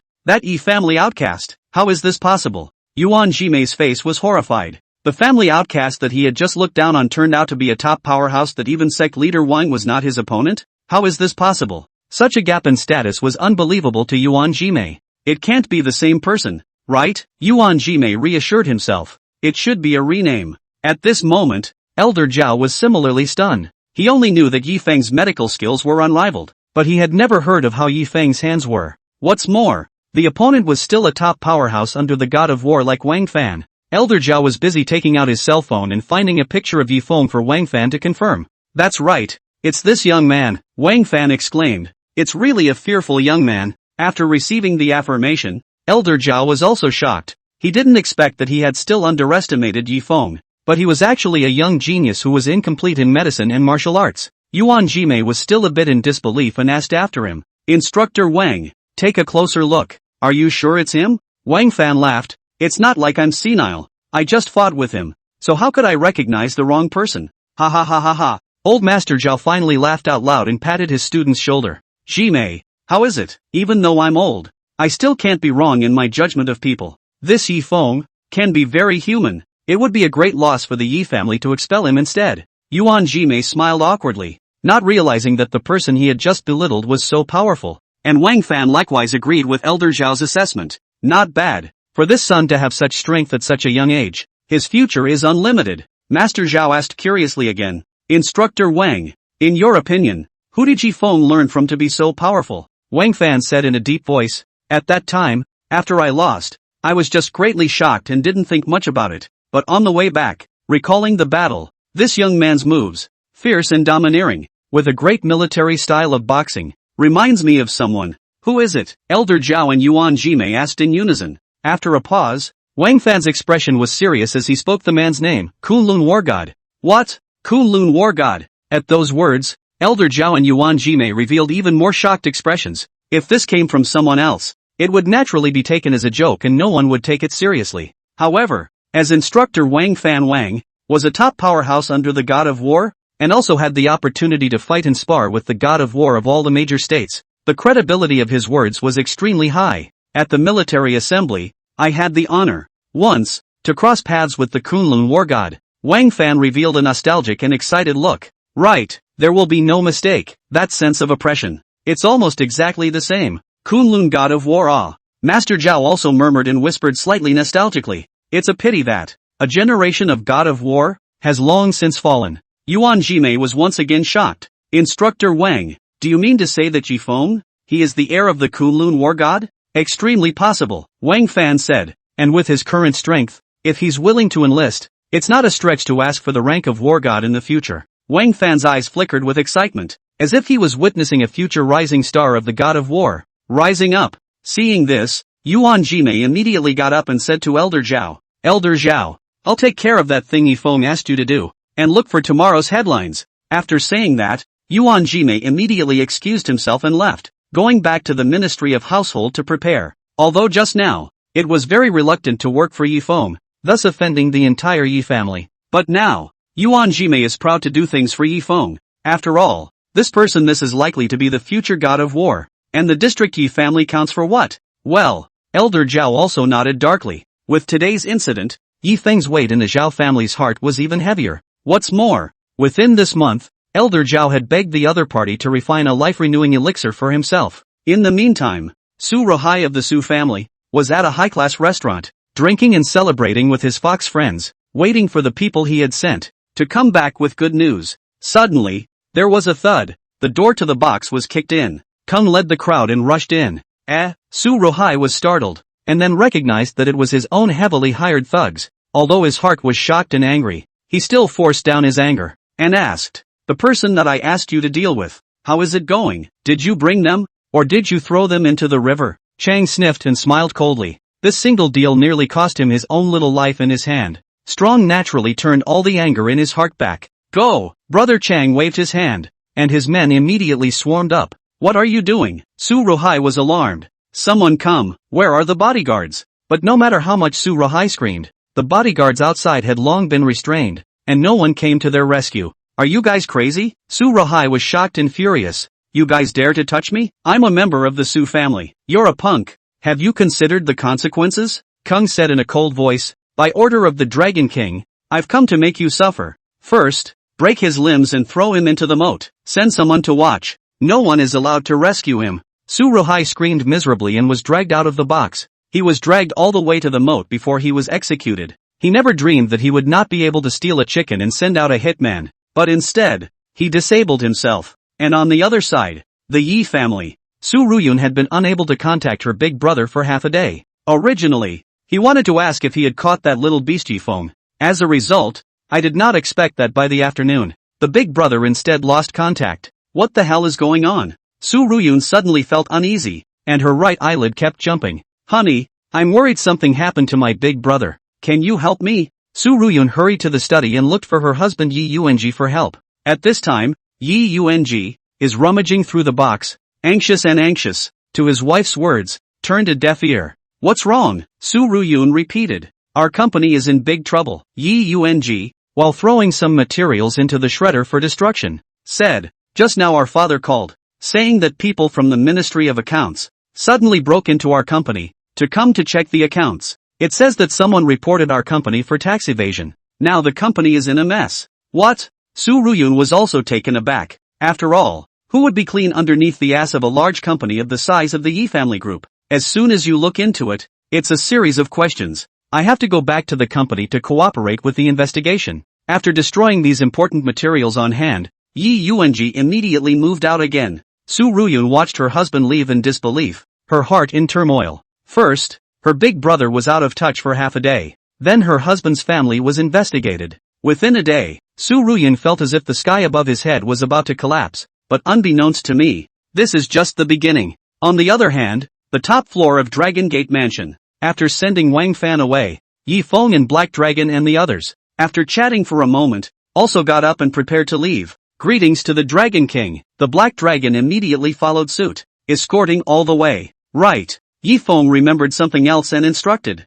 In the future, when you're outside, don't just scream. After all, the term Dragon King is too ostentatious. And with Yi Feng's power nowadays, he can't afford the title Dragon King. Having just been released from prison, he still wanted to keep a low profile, and it would be unwise to expose himself prematurely and be targeted by various forces. What's more, if one wanted to truly become a veritable underground Dragon King, then one would have to subdue the other 8 dragons. It was not enough for the Black Dragon alone to submit now, and how should I address it? Black Dragon asked. Just call me Mr. Yi. Yi Feng said indifferently. Yes, Mr. Yi. The Black Dragon was respectful while still wanting to keep the Dragon King for a casual dinner. At this time, Yi Feng's cell phone rang. It's Susan calling. Yi Feng, where are you? I want to treat you to a meal to thank you for helping me find a job. Susan joined Zhao's group's head office today as she had hoped, and was instantly promoted to the position of HR manager. She knew that all of this was due to Yi Feng. So,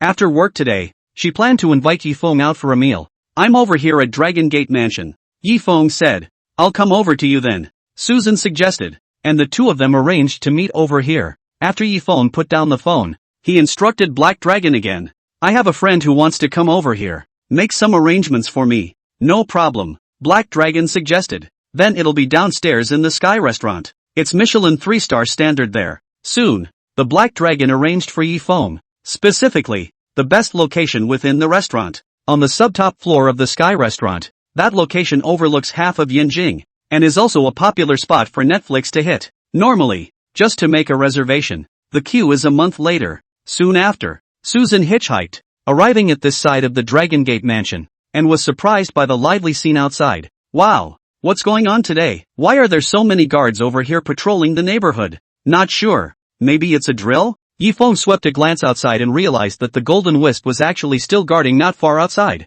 It was really shady. Let's go. I've already fixed it. Yi Feng took Susan upstairs to dine. It was shortly after Susan arrived. There was another limousine that slowly pulled up in front of the building. From above came a young male. Dad, what's the rush to call me here? This man's name was Su Jie, the son of Su Jiuchuan. Here today, there's a big shot, and you're pretending to eat nearby. So go over and toast and get acquainted. It turned out that Su Jiuchuan and the Black Dragon, who originally wanted to be companions and wanted to dine with Yi Feng, were refused and not allowed to disturb them. So, Su Jiuchuan had a bright idea and came up with another plan. Call your son over, pretend you're dining in the neighborhood, toast a glass of water and get acquainted. After today, after seeing Yi Feng's power with his own eyes, Su Jiuchuan realized that he had to get on good terms with Yi Feng. If they, father and son, climbed onto Yi Feng's thigh, they would definitely have smooth sailing in the future. What big shot! Su Jie was also instantly energized. Underground Dragon King.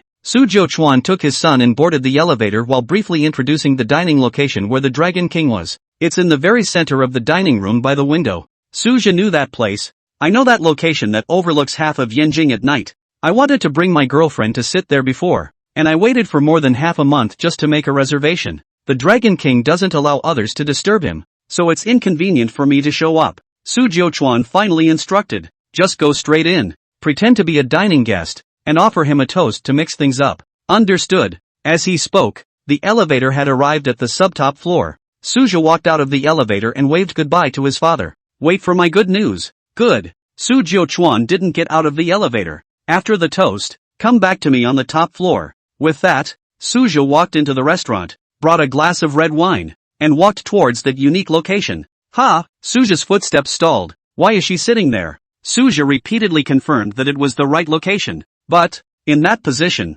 he didn't see any underground bigwigs, but instead, he saw his cousin. Susan, why are you sitting here? Suja carried his wine glass and walked over, his face grim. Cousin? Susan was also taken aback upon seeing the visitor. At the same time, he also sensed his cousin's tone of voice was not good, and his heart was suspicious, thinking that he couldn't come here to eat. It's not like this is the Su family's restaurant? It turned out that Susan was also a member of the Su family, one of the 10 most powerful families in Yanjing, only that her family was a side branch and depleted, and was not very well received. Susan originally had the opportunity to enter the family company, but not long after entering, but was sidelined, and left in a fit of anger. Vow to get into a big company at the same level and be just as successful away from the Su family. This impulse has marginalized Susan's family even more. Within the family, luckily, Susan had barely earned her breath back now that she had officially joined the Zhao family group head office. Susan, do you have any idea who you are sitting for? Susan shook her head in disbelief. This is where the Dragon King is dining tonight. Who allowed you two to just sit around? Suja said in a commanding tone. You two, why don't you quickly get out of the way? At this moment, the guests in the restaurant, too, turned their heads and whispered, Look, you guys, isn't that the restaurant's emporium? Sitting over there gives you a feeling of looking down on the world. Normally you have to wait in line for months to make a reservation. Those two youngsters, how did they get to sit there? Maybe they didn't know it was a reservation and just sat around when they saw no one? Susan was dumbfounded by her cousin's words, listening to the bystanders' discussion again. It was then that he realized that the two of them were sitting in a place that did look a little different, since the two had just sat down and hadn't ordered yet. That's what made it seem like the two were just messing around. You're right. At this moment, Yi Feng spoke. This is indeed the location of the Dragon King's appointment tonight. Suja was shocked at his words and glared at Yi Feng, saying, You know that and you still dare to sit here? Looking for death. And who are you? Yi Feng raised his head and glanced at Suja. Seeing that between his eyebrows, there was a 7 to 8% resemblance to Su Jiuquan, he vaguely guessed the identity of the other party. I didn't realize that Su Jiuquan, who I just met today, was in the same family as Susan. I'm Suja. Suja proudly introduced himself. My father is Su Jiuquan, the vice chairman of the Su group. Suja was a direct descendant of the Su family and stood in front of a family sidekick like Susan with a sense of superiority. So it's the Su family's youngest. At this time, the other guests in the restaurant, hearing Suja report himself, turned their heads and couldn't help but look a few more times. Alright, I know. Yi Feng understood Suja's intention, and on account of not knowing, he dismissed. Go back and tell your father that I appreciate the thought. You go back. Suja was speechless for a while after hearing this. Who the hell are you? Why are you kicking me out? Suja was instantly infuriated. Who is the one who should leave? Be self-conscious and don't make me call someone. Seeing this, Susan was also worried that they were the ones sitting in the wrong seats that someone else had made an appointment with. So she busily advised, Yi Feng, why don't we just change seats? There are still a lot of empty seats over there. No need. Yi Feng signaled that she didn't need to rush. This is where I am. I'm sitting here. Even if the King of Heaven is old, I don't have to let go. As soon as these words came out, the surrounding guests, all of them, were shocked. Crap, who is this kid? What a mouthful. Looks a bit familiar. Crap, this isn't that outcast from the Yi family. Since he was released from prison yesterday and made headlines, many people still have some impression of Yi Feng. When Suja took a closer look at Yi Feng, he also burst out laughing all of a sudden. I wondered who it was. With such a wild tone, it turns out to be you, the outcast of the Yi family. Just saw Yi Feng mouth crazy words, but also really put Suja shocked, thinking that this kid, it will not be dad's mouth and what the underground Dragon King, right? However, soon after, with someone at the scene revealing Yi Feng's true identity, Suja was greatly relieved. The Su family is just an outcast. How dare you pretend to be a bully in front of yourself? Surname Yi, I'll limit you to 3 seconds. Get the hell out of here immediately. Suja coldly laughed. Otherwise I will make you have no place in Yanjing. The Su family is ranked among the 10 most powerful families in Yanjing. Rich and powerful. If targeting an ordinary person, it is indeed possible to do a blockade and take it at will. Seeing this, some kind-hearted guests around them also urged, Young man, you'd better leave quickly. You've just gotten out of prison and you've been kicked out of your family. You can't fight the Su family. A good man is not a good man. Although Susan was angry at her cousin's bullying, she was too small to do anything about it. Moreover, tonight at the scene, there was no Zhao family to back up Yi Feng, so Susan had plans to leave as well. Yi Feng, let's eat somewhere else. If you can't mess with it, can't you hide from it? However, Yi Feng remained stoic and coldly glanced at Suja. Even your father wouldn't dare say such things in front of me. Yi Feng warned in a cold voice. I'm going to give you one last chance.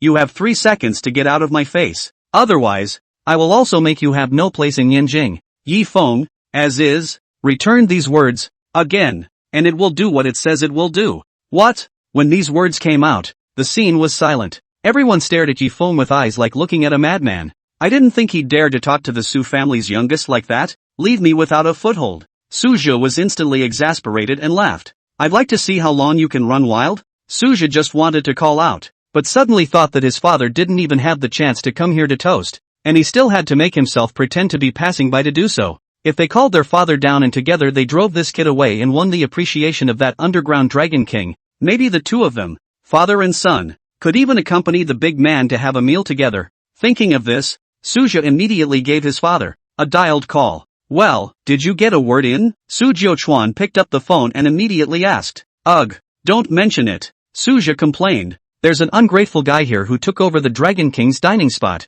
and said that it doesn't matter who comes. What? When Su Jiuchuan heard this, he was shocked and angry. Who is it that dares to take up the place where the Dragon King eats? Can Lord Dragon King be willing? Okay, just wait. I'll be right down. After hanging up the phone, Suja looked at Yi Feng with a cold smile. Didn't you say that my father wouldn't dare do anything to you even if he was here? Coincidentally, my father is upstairs. He'll bring someone to clean you up in a minute. Humph. It's too late for you to regret it now. Seeing her cousin Suja call his father, Susan couldn't help but start to worry from the sidelines. Is uncle really here? Susan asked nervously. Of course. The corners of Suja's mouth rose as if there was a good show about to unfold. Oops. Susan still knew something about Suja's father, Su Jiuchuan. Knowing that he has a wide range of contacts outside, black and white, and privately has close dealings with many bigwigs of the underground forces. If Su Jiuchuan really came here, Susan was worried that Yi Feng would have to suffer a big loss. Even if the Zhao family's eldest miss was here,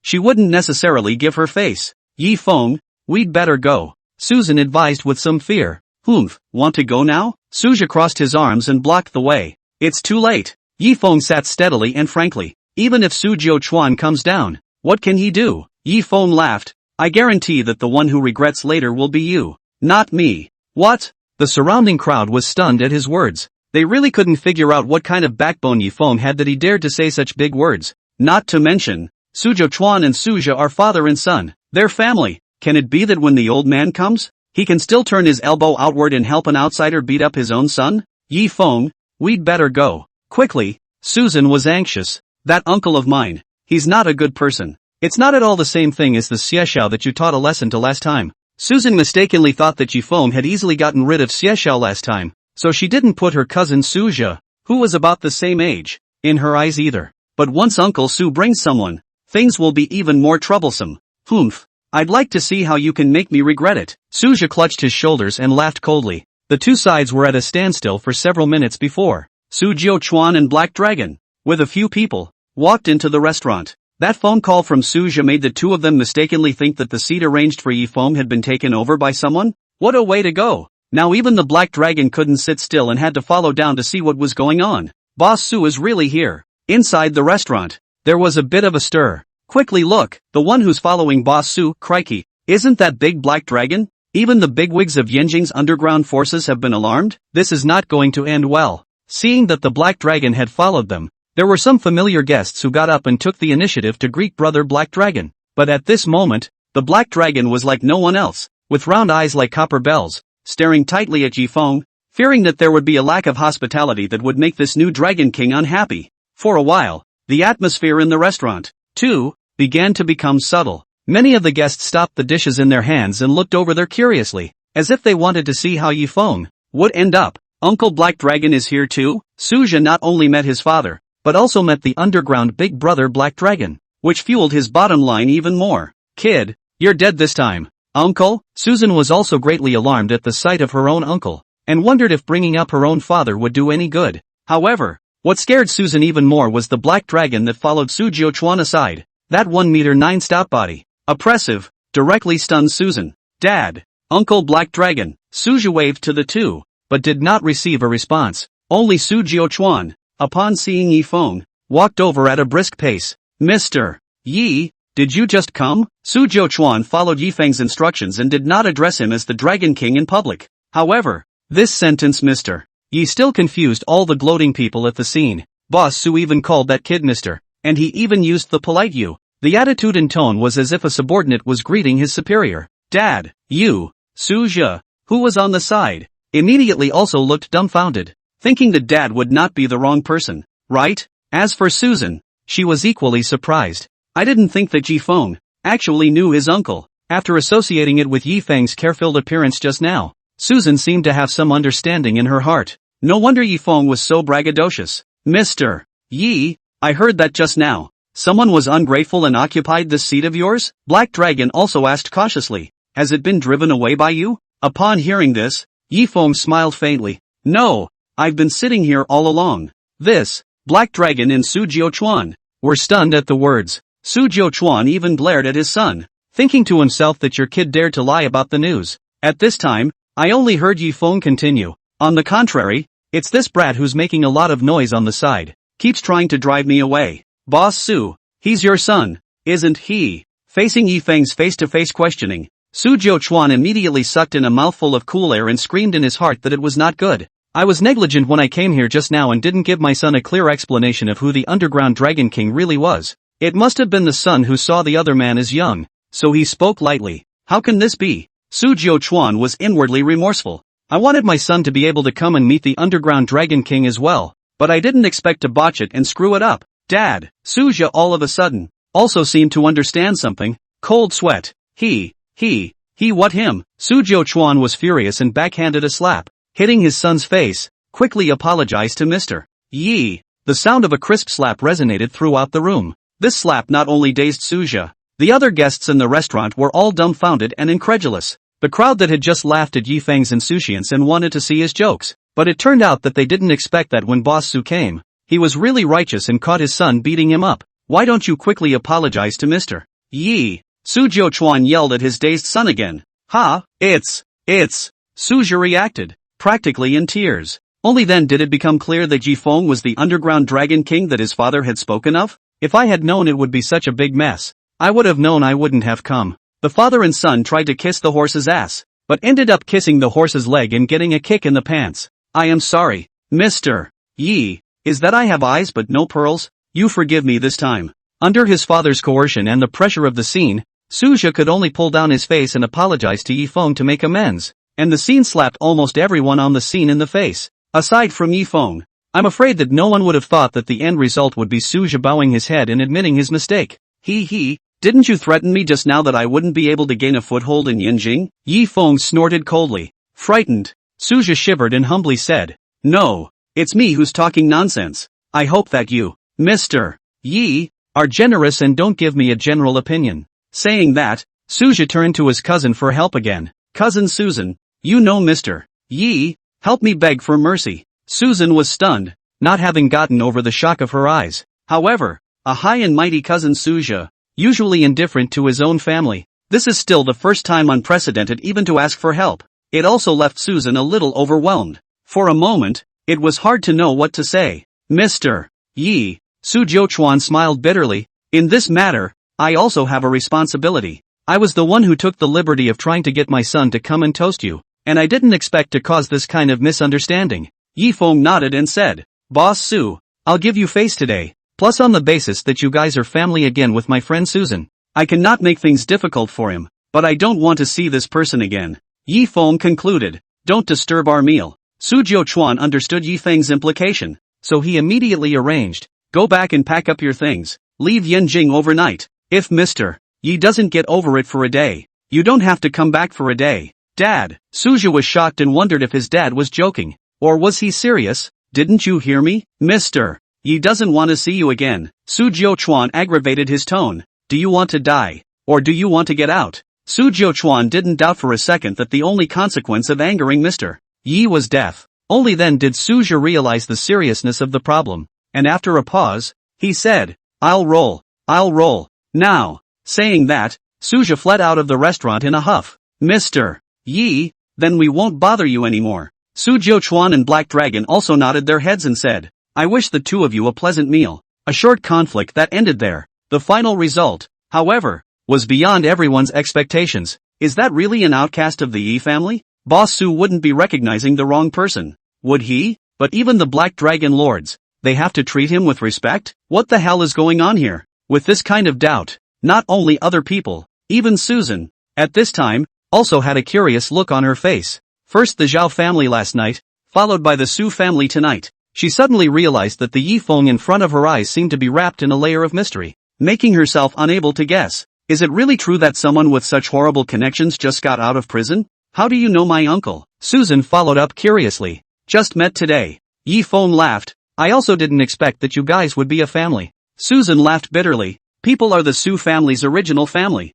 while our family is a collateral line. Except for the festivals and ancestor sacrifices, we will get together. Usually there is not much interaction. Yi Feng could also see that when he first came, that junior of the Su family called Suja did not put Susan in his eyes at all. Even if Susan's father was present, I'm afraid that he would have the same attitude. In the future, their family will not dare to disrespect your family. Yi Feng believed that with this layer of relationship with himself, Su Jiuquan, as long as he wasn't a fool, would also take the initiative to have a good relationship with Susan's family. In the future, at this time, delicious meals were served, one after another. The two switched to lighter topics and talked to each other. After 3 rounds of wine, the food is over. The meal was just halfway through. Yi Feng was suddenly stunned and stared closely at Susan's slightly drunken face. What do you keep looking at me for? Susan blushed. Is there something on my face? Of course there is. But Yi Feng was afraid of scaring Susan, so naturally he couldn't tell the truth. Because Yi Feng realized that Susan's seal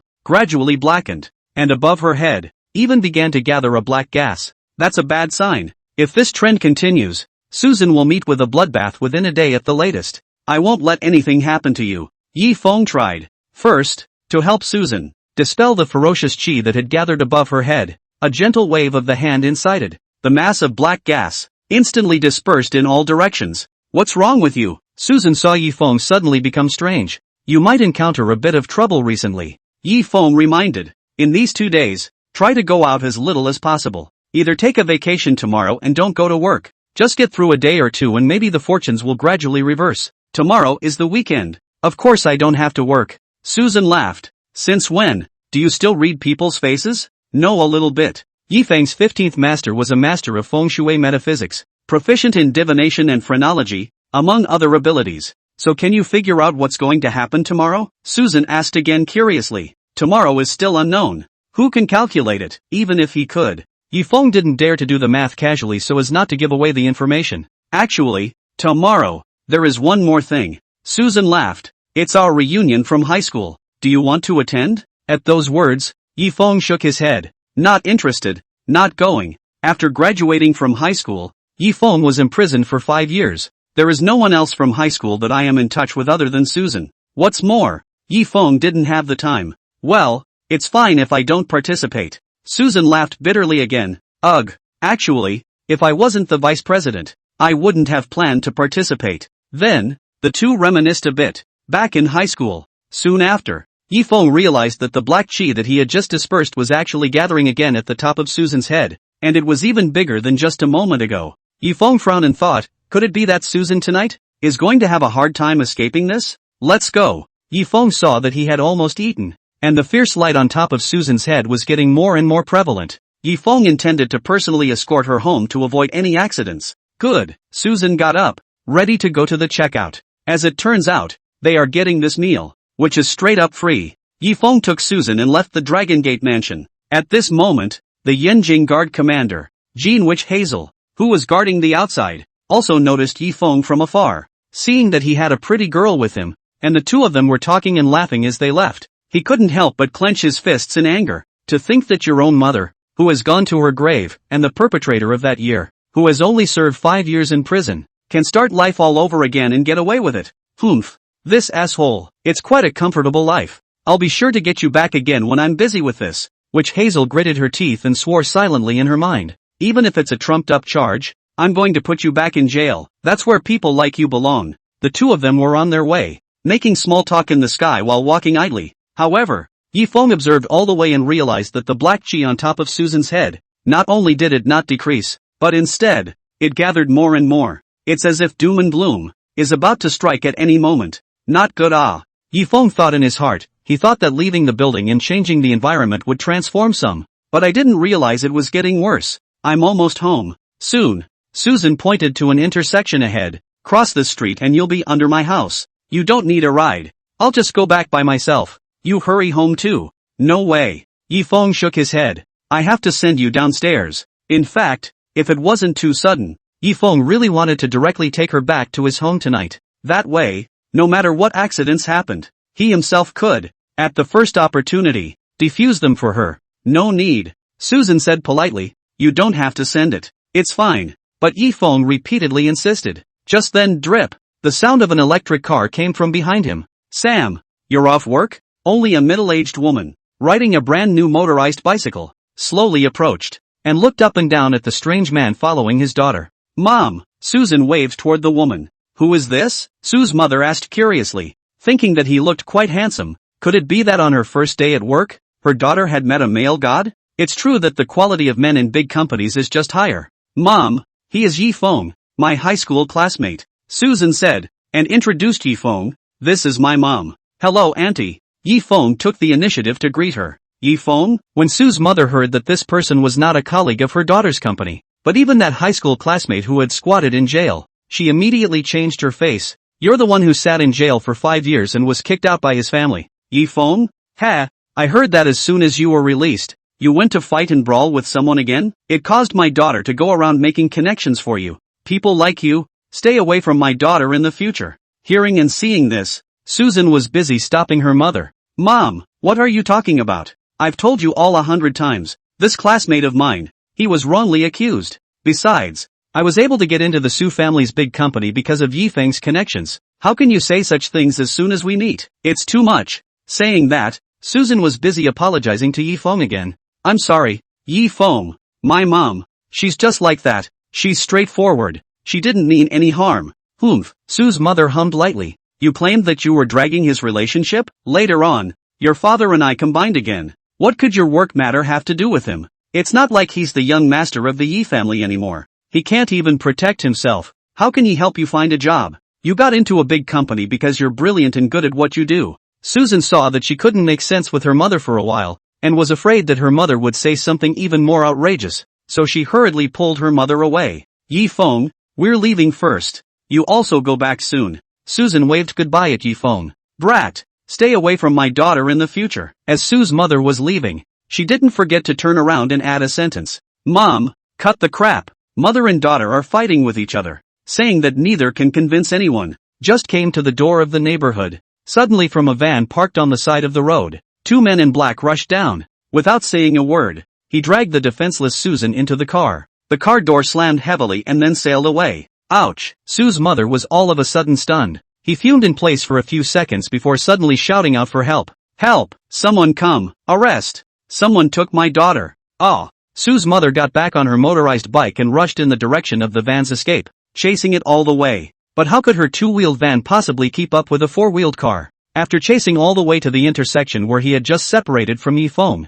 he saw that Yifeng was still standing there, as if she had found a savior. Sue's mother hurriedly shouted, Yifeng, quickly, quickly, my daughter has been hijacked by that black van. You've got to help go after it. At this moment, Yifeng's face, too, gradually became gloomy and showed killing intent. He finally waited for this crisis with Susan. I'm glad I didn't leave just now. Moreover, in the moment when the van rushed past just now, Yifeng also recognized a familiar face from the flickering remnants of the window. Xia Xiao, Susan, hijacked in the car, was shocked, but soon after calming down, a familiar face was spotted amongst the crowd of unfamiliar faces. What are you doing? Susan asked fearfully. What for? Xia Xiao gritted his teeth and viciously turned back. You caused me to lose my job. And my dad was suspended. All of this was caused by you, and you're asking me what I want. I'm going to make you pay for something. Today, since his blind date with Susan the day before yesterday, he ended up losing his job, and even his dad was implicated in being suspended by the court and subject to investigation.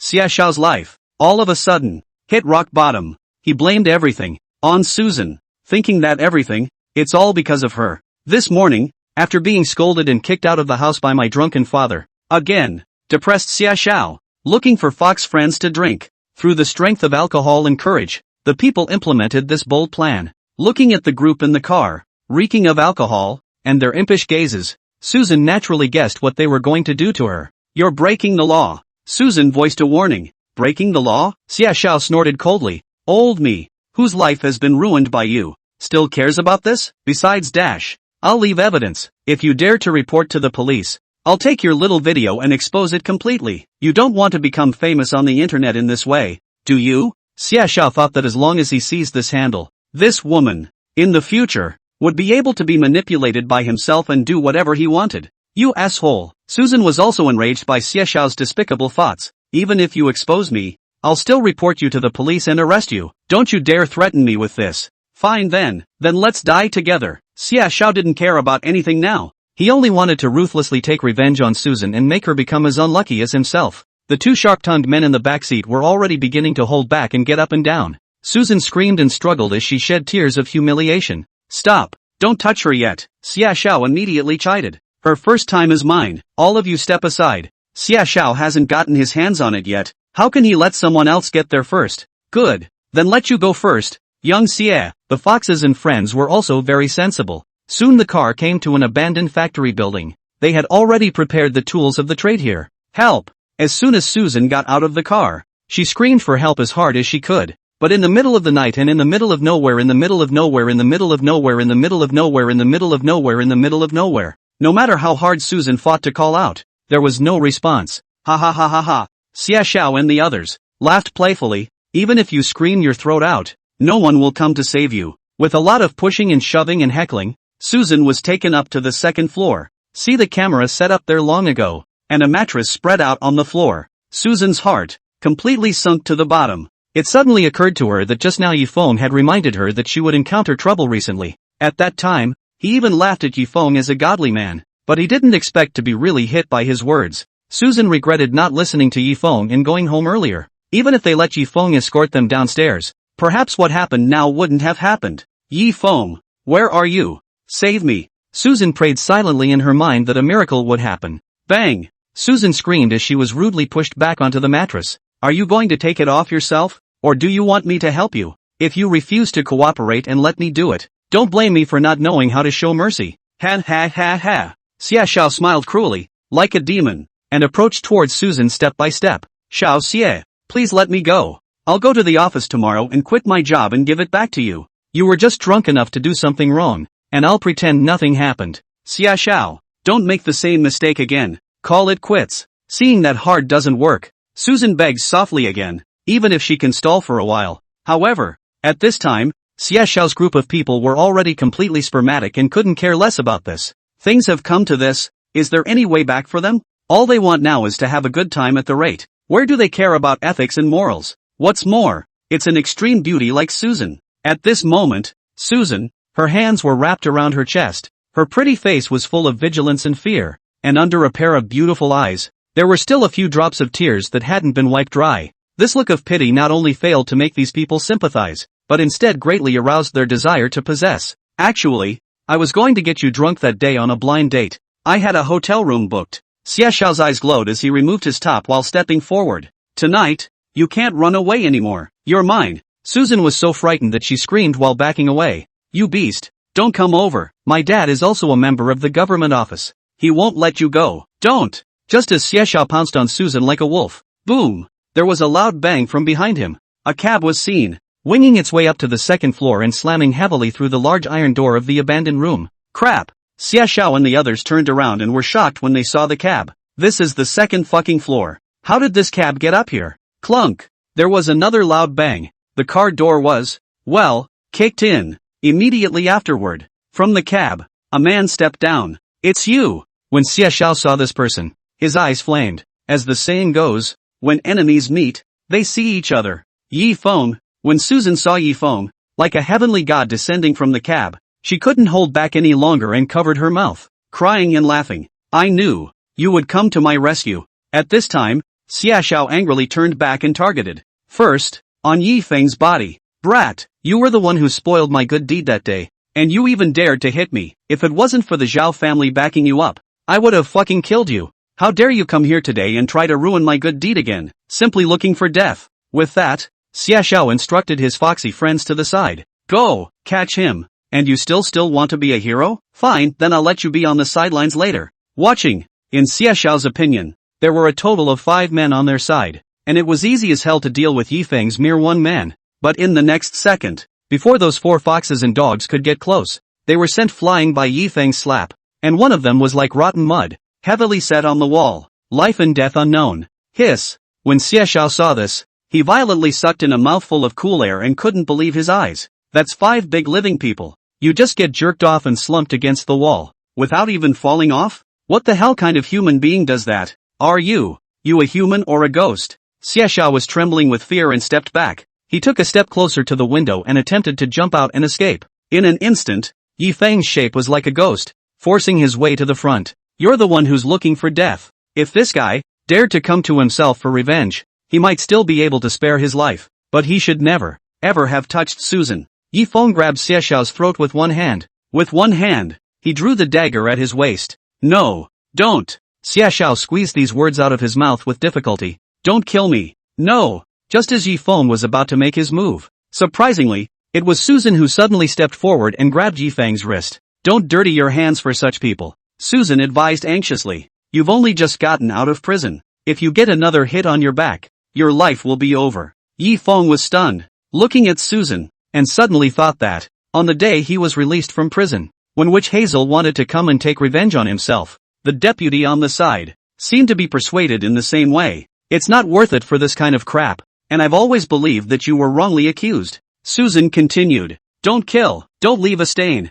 In the eyes of the simple and kind Susan, Yifeng had always been that male god in her heart. This was also the reason why Yifeng had been restrained in front of Susan. He didn't want to destroy that image of himself in the other's mind. Don't want to disappoint her. Yes, since Susan had asked, of course Yifeng would agree. But the death penalty is waived, but the living penalty is not escaped. I have to confiscate his tools of the trade, lest he should, in the future, brutalize other women. What? Susan sniffed for a moment. She thought it was a live instrument or something, and didn't think that was necessary, did she? Susan, your parents are here. Yifeng reached out and stubbed out Susan's eyes. Just as Susan twisted her head, Yifeng struck out like lightning. First, he wasted Xie Xiao's lower body, followed by his limbs and nailed him to the ground, accompanied by the sound of a gurgling scream. It scared Susan to the core. That miserable cry seemed to come from the 9 hells, sending shivers down one's spine. Don't look back. The image behind it,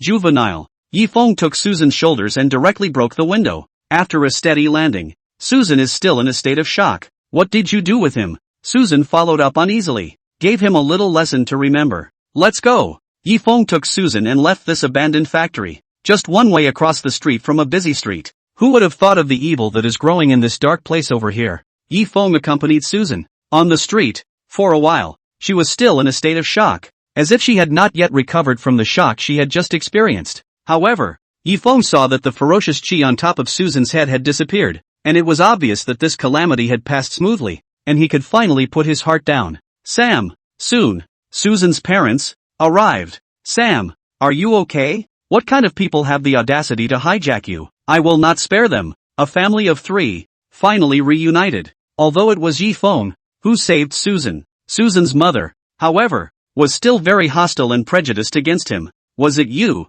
who messed with someone out there, and the enemy couldn't find you, but instead kidnapped my baby girl? I told you to stay away from my daughter. Yifeng didn't bother to explain to them, and after sending Susan to the car, he turned around and left. Mom, you're too much. After Susan recovered from her panic, she complained to her mother again. Thanks to Yifeng today, or else I would have lost my virginity. You even said that about him just now. Humph. It's not all because of him. Sue's mother was still unconvinced. Don't think that just because he saved you, I'm grateful to him. Mom, do you know the person who kidnapped me? Who it was? Susan would have preferred not to mention this person again, but seeing that his parents misunderstood Yifeng, he also had to mention it. Who? Thank you, Xiao. What? Sue's father nearly rear-ended the car in front of him when he heard that. What did he kidnap you for? Susan briefly explained the reason why Xie Xiao resented himself. The parents then fell silent. Did not expect the usually courteous young master, but actually acted so beastly.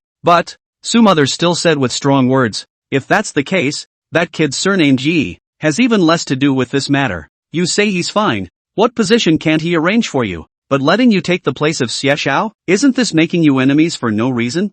Mom! Susan saw the situation by her mother's crooked reasoning, to the point of being speechless. At this time, Sue's father, who was driving, also advised, "Your mom also means well. If you don't listen to the old man's words, you'll suffer. Besides, that kid surnamed Ji is only hugging the Zhao family's thigh. He's nothing on his own. It's better for you to interact less with him. Don't learn from him." Su Shan couldn't help but say, "He's not hugging the Su family's thigh. Dad, you may not believe me when I say this. Even our own family's uncle Su Jiu Chuan Su is respectful when he meets Yifeng." The parents laughed at this statement, naturally taking it all as a joke. Who is Su Jiu Chuan? That was the second most powerful person in their Su family's own clan. And in the future, there was also a great hope that they would compete for the position of the family head. Su Jiuchuan would treat a freshly released laborer with respect? Are you kidding me? But just then, Su's father's cell phone rang. It was an unfamiliar number. After connecting and hearing the voice, Su's father was startled and hurriedly pulled the car to the side of the road.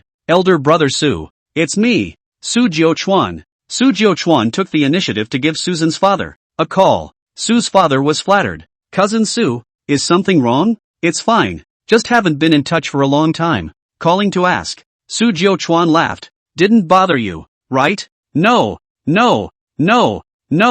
Su's father was busy shaking his head while being confused. "What do you mean you haven't been in touch for a long time?" The two of them, the cousins, haven't been in touch at all. Su Jiuchuan's cell phone number, to Su's father. It was all unfamiliar numbers. Old brother Su, see if you have any time recently. I'm going to treat your family to a meal." Su Jiuchuan issued an invitation. "Okay, whenever you want, I'm free." "Well, good." Su father accepted the invitation and put down the phone, still with a confused face. How come Su Jiuchuan of the Su family's original clan suddenly invited himself, a side branch, to dine with him? What a groundbreaking first. Only Susan, whose heart was like a mirror, must have invited her family for dinner because of Yifeng's face. Uncle Su, it must be that our daughter, in the Zhao family's head office, has become a department manager. Su mother analyzed, if the Su family and the Zhao family have any business dealings in the future, maybe our daughter can act as an intermediary. That's why Su Jiuchuan invited our family for dinner, to make good relations. At this point, the other side, Yifeng was wearing a star and wandering on the road, just about ready to catch a cab back over to Villa Hills. Suddenly his feet lagged and he looked across the street, to a flower store. Just a pretty young girl, in a wheelchair, dropping off a customer. It's her. Her legs surprisingly. Yifeng's eyes, for a moment, darkened. 1 dead and 7 injured in that car accident back then. In addition to which Hazel's mother, who died on the spot. There were 7 seriously injured. And the girl in the wheelchair at the flower store across the street was one of the victims back then. Alas, Yifeng sighed. Although he was not the real perpetrator, there were still a lot of innocent people under this conspiracy, who were implicated as a result. Yifeng remembered that the girl was called Chen Xie and was about the same age as himself. At the time, she suffered a serious leg injury and didn't realize that she would be disabled as a result. Yifeng was just about to step over and treat the girl's leg injury. With Yifeng's current medical skills, treating the cripples was just a matter of raising his hand. But just halfway there, Yifeng suddenly stopped again. "I don't think she wants to see me." Just like the golden wisp, Yifeng in the eyes of the victims back then, that was the unforgivable perpetrator. Even if Yifeng had the intention to treat her leg injury, he would definitely not appreciate it. Alas, forget it. Yifeng shook his head with a bitter smile. "In a few days, after the truth is revealed, I will come back to heal her." Just as Yifeng was about to leave, across the road, Chen Xie was also preparing to close for business. Over the years, due to her disability, it is not convenient to find a job. With the help of family and friends as well as well-wishers, she opened such a florist store, barely making ends meet, but also living a good life. But all of a sudden, Chen Xie felt that the wheelchair she was sitting in, uncontrollably, even began to slide backward. Chen Xie let out a cry of surprise and grabbed the wheelchair, nearly falling to the ground. Off to the side, however, came the sound of harsh laughter. Chen Xie braked her wheelchair and turned around to see that it was a couple of yellow-haired youths who smelled of alcohol and were playing a prank on her.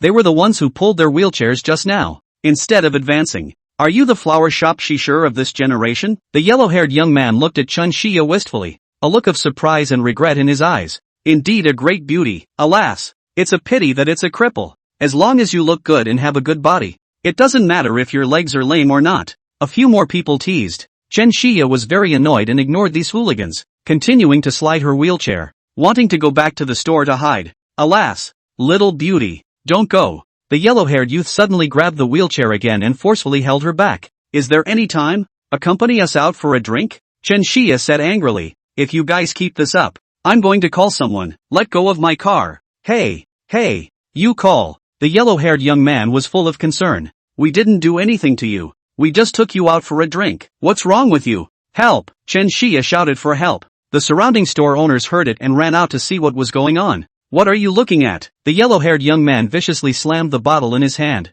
I'll see which one of you dares to meddle. Such arrogance instantly scared the surrounding merchants. Back again. We are all small businessmen and honest. Who dares to meddle? Humph. You really don't know how to behave. The yellow-haired youth returned to his senses and glared viciously at Chen Xia again. Threatening? Are you coming with us for a drink or not? No go. No go. Chen Xia clenched her teeth and insisted. I won't go even if I die. Good. I'll see that you're a toast, the yellow-haired young man said. And with one hand, he overturned Chen Xia's wheelchair, pushing her to the ground as well, then stepped in front of the store entrance, crossed his legs, and pointed to his crotch. You get through me, drill through, and we'll leave immediately, or else you'll never get up. The other youths also laughed and coaxed. Drill through, drill through. She even deliberately pulled her wheelchair far away, so that she couldn't get up. Chen Xia was lying on the ground. Her legs were weak, and she could only rely on her hands to barely hold her body up. Again insulted by this, the tears of aggrievement swirling in the eyes. You assholes. Later when my friend comes, I'll make her teach you a lesson. The yellow-haired young man was full of concern when he heard this. Then hurry up and let your friend come. We're waiting. I'd like to see who can teach me a lesson. Just as Yellow Hair crossed his arms and looked condescending, looking down on Chen Xia, bullying and molesting her to his heart's content. Suddenly whoosh, only a small stone, like a bullet, flew towards Yellow Hair, hitting his lower body. Ah! Accompanied by a miserable scream, Yellow Hair covered his crotch, his legs clenched, his face purple and green, and he collapsed a little bit. When Chen Xia saw this, she couldn't help but be surprised and happy, so skilled and dry that she thought it was her friend who had come. Save yourself. As a result, he turned his head to see a strange and cold man, who was walking towards the side step by step. The man, who gave himself a feeling of both familiarity and strangeness. But Chen Xia can't remember who it is. Huan. The punks ran to the yellow-haired youth and helped him up. As it turned out, his crotch, as if he was incontinent, couldn't stop the blood from flowing outward. The gangsters pulled open their pants and took a look inside, and felt a chill in their crotch. And the picture inside was a ghastly sight to behold. Crap, brother Huang, you there? Hurt so badly? Shit, who hit you so hard? Huang, how are you feeling? The yellow-haired young man, in a cold sweat, nearly fainted from the pain. There was even no feeling at all left in my lower body, as if I had been purged. Brat, did you move? Looking at Yifeng, who was walking slowly, Yellow Hair's group of people were shocked and angry. With so many of them, they froze and didn't realize when, where, and how the other party had moved. But it was too late to think about it. They had to take the yellow-haired youth to the hospital as soon as possible. I'm afraid that if I go a little late, Yellow Hair's dick will be completely hopeless. Kid, you wait. We remember you. We won't let you go if you dare to lay your hands on us. Saying that, the group of punks, carrying the seriously injured Yellow Hair, flew away. Yifeng pushed the wheelchair and arrived in front of Chen Xia, then leaned down and picked her up. Chen Xia's body was light, like a feather, and her body exuded a faint floral fragrance. Ah! Chen Xia exclaimed in shock. For the first time in her life, she was in such close contact with a strange man. Before she could struggle or think much, Chen Xia was already back in her wheelchair. Yifeng pushed her and returned to the flower store. Inside, the store is clean, neat and aromatic, like its owner. Thanks. Chen Xia snapped out of the aggravation and despair of the party and cast a grateful gaze at Yifeng. And the more he looked at Yifeng, the more he felt as if he had seen him somewhere. Before he could open his mouth to inquire, he saw Yifeng step forward and speak. What's your name? Chen Xia truthfully said her name. Your leg. How did you hurt it? Yifeng asked again. 5 years ago there was a car accident. Chen Xia pursed her red lips slightly, not quite willing to recall. I see. Yifeng confirmed the identity of the other party and that he hadn't recognized the wrong person. Then, Yifeng leaned down again and reached out to grab Chen Xia's thighs. Ah! Chen Xia exclaimed, not understanding what Yifeng meant. What are you doing? Yifeng didn't answer, but instead, he took it from top to bottom in a burst of pinching, reshaping the bones of the legs as well as activating the meridians. However, This perverse behavior of Yifeng, looking at Chen Xia's eyes, was like a hooligan who was going up and down on her legs and feet, which was disgusting. What are you doing? Let go of me! Chen Xia screamed and struggled, and the gratitude she had just developed towards Yifeng was gone. His heart was sad. How could he be so unlucky? Having just driven away a group of small hooligans, he encountered a big pervert again? How dare you touch and pinch your broken leg? Chen Xia was just about to cry out for help outside. Suddenly, a jolt of energy ran through his body, as if he had been electrocuted, especially at the legs. Actually can clearly feel the other party's kneading force gradually heavier. Chen Xia was first annoyed. Soon, however, her shyness turned into surprise, and then a tremor like a lightning strike. I can't believe I can feel my legs. This can't be a hallucination, can it? Just as Chen Xia was in disbelief, Yifeng had also finished his treatment. Finally, the fingertips condensed a real chi, and at the knees of both her legs, they lightly pointed. An unbelievable scene that happened. Only Chen Xia's calf actually had a knee-jerk reflex. The calves are lifted and straightened, and there is even a slight jolt of pain. Try standing up. Yifeng brought over an umbrella and handed it to Chen Xia's hand. Yes. Chen Xia propped up the ground with her umbrella and made an effort to try and stand up. Although her legs were trembling violently, Chen Xia was very happy. It's been 5 long years since I've had that feeling of being on my feet. With this shock and joy, Chen Xia took another hard step and tried to walk a few steps. Success! Chen Xia couldn't believe her eyes. Not only did the legs become sensible, but they were even able to take steps and walk, though there was still some strain and hobbling when it came to walking. But for Chen Xia, every small step she takes is an unrivaled new experience. Suddenly, Chen Xia's feet stumbled, and her body suddenly lost its balance. Luckily, Yifeng was standing right in front of her and steadily caught her. Lying on top of Yifeng's unfamiliar man's solid chest, Chen Xia's pretty face was slightly red. Yifeng reassisted her and sat back on the wheelchair. It's been too long since you've walked and it's going to take some getting used to. Moreover, by observing her walking just now, she found that her legs still had some muscle weakness and still needed to be slowly conditioned. After all, she had been disabled in both legs for 5 years, and it wasn't something that could be healed instantly at a moment's notice. I'll write you another prescription. Take it internally and externally, every day. In about a month or so, it'll be completely back to normal. Yifeng picked up the pen and paper on the table and brushed a prescription. Chen Xia looked at Yifeng excitedly, and only then did she realize that she had misunderstood him just now. He wasn't harassing himself, he was healing his leg. After 5 years of crippled legs, hospitals of all sizes declared them hopeless. But today it was miraculously cured by a strange man?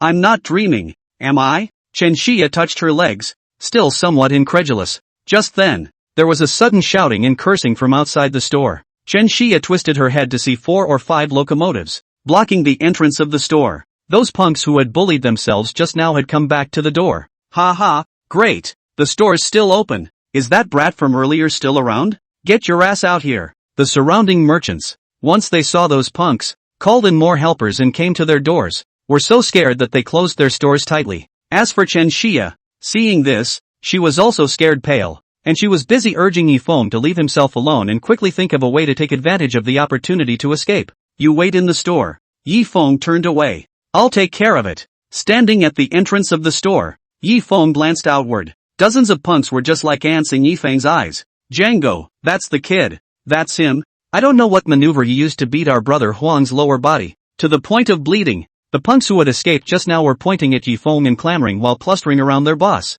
the man who was called Brother Chang. When he saw Yifeng's figure, he was scared out of his wits. Isn't this the Dragon King Sama? With a jolt, Chang hurriedly stepped forward and bowed in greeting. Mr. Yi, that Django is no one else. It was Su Ruhai, who had been hired by the Su family to find trouble with Yifeng at the Golden Dragon Mansion today. As a result, he was taught a lesson in return by Yifeng. At this time, Kang had just completed Yifeng's orders and went to smash the Su family's venue, beating Su Ruhai half to death and throwing him into the river. As a result, I heard again that on the flower store side, my own little brother, yellow hair, was beaten up. Kang, this time, brought people again, rushed here in a hurry, wanting to retrieve the scene, but never expected to meet Yifeng again at the entrance of the flower store. At this moment, Chang's entire body went numb. His own men, whoever they messed with, why did they mess with this great god? Strong was as good as dead, and went up to him with a stiff greeting, and somewhat at the mercy of God, waiting to be punished. Looking at his broken palm, he thought to himself that his other hand, I'm afraid, would be hard to protect. Seeing this scene, the little brothers behind Brother Chang were also shocked. Especially those of yellow hair's men were all scared, their faces ashen. They would never have dreamed that their backer boss, in front of others, was like a grandson? It's not certain who taught who a lesson. How's the thing that I asked you to do? How's it going? Yifeng did not pursue the matter just now, but asked about the progress. Everything is done. Chang was busy saying. Su Rahai had his limbs broken by them and thrown into the moat of the suburban section and sent people to guard it. At least he won't be able to get to shore tonight. Aha! Yifeng nodded in satisfaction. And then the conversation turned and asked, that yellow hair just now, are they all your men? Yes. Strong just put down the heart. Suddenly hung up again. Fearfully, they do not yet know you. Mr. Yi, I'll go back and break their dog's legs. Let them learn a long lesson. Well, it's necessary to make them learn a lesson, Yifeng said in a cold voice, but not because they recognize me or not, but because they're out and out misbehaving. Mind your people in the future. And the next time, I'll break your dog's legs. Kung was in a cold sweat. Get lost. Yifeng turned around and went back to the flower store. Strong, as if relieved, took a step back. Upon turning around, his face darkened as he glared at Yellow Hair's group of henchmen, gnashing his teeth in hatred. Why don't you take these assholes? Arrest them and break their legs. Let them be out there and cause trouble for me. Yellow Hair's men were all scared silly. Kung, spare your life. Kung, but no matter how much they begged, how could Kung forgive them? Just now, this group of punks, how arrogant they were when bullying Shenxia. How miserable they were at this moment. After a burst of ghostly cries, Kung's men dragged the men again, mounted their motorcycles, and quickly fled the scene. At that moment, inside the flower store, Shenxia looked at the scene happening outside and was shocked. Originally, he was worried that Yifeng would be beaten up by the group when he went out. As a result, he didn't expect that the group of social thugs, when they saw Yifeng, it was like a mouse seeing a cat. Especially the one at the head was too scared to fart. Instead, he gave those hooligans who had just bullied him a hard lesson. This was also considered to be an indirect way to help Shenxia out of a mouthful of bad anger. Don't worry, they won't dare to come back later. Yifeng didn't expect to meet an acquaintance by coincidence. After the knockout punch just now, I'm sure that group of people will have to avoid passing through this street in the future. You should also get ready to go home from work early. Yifeng saw that it was already fine here, so he excused himself and left. Mr. Yi, Shenxia saw those people just now, respectfully referring to Yifeng as Mr. Yi, so she also called out and chased after him in her wheelchair.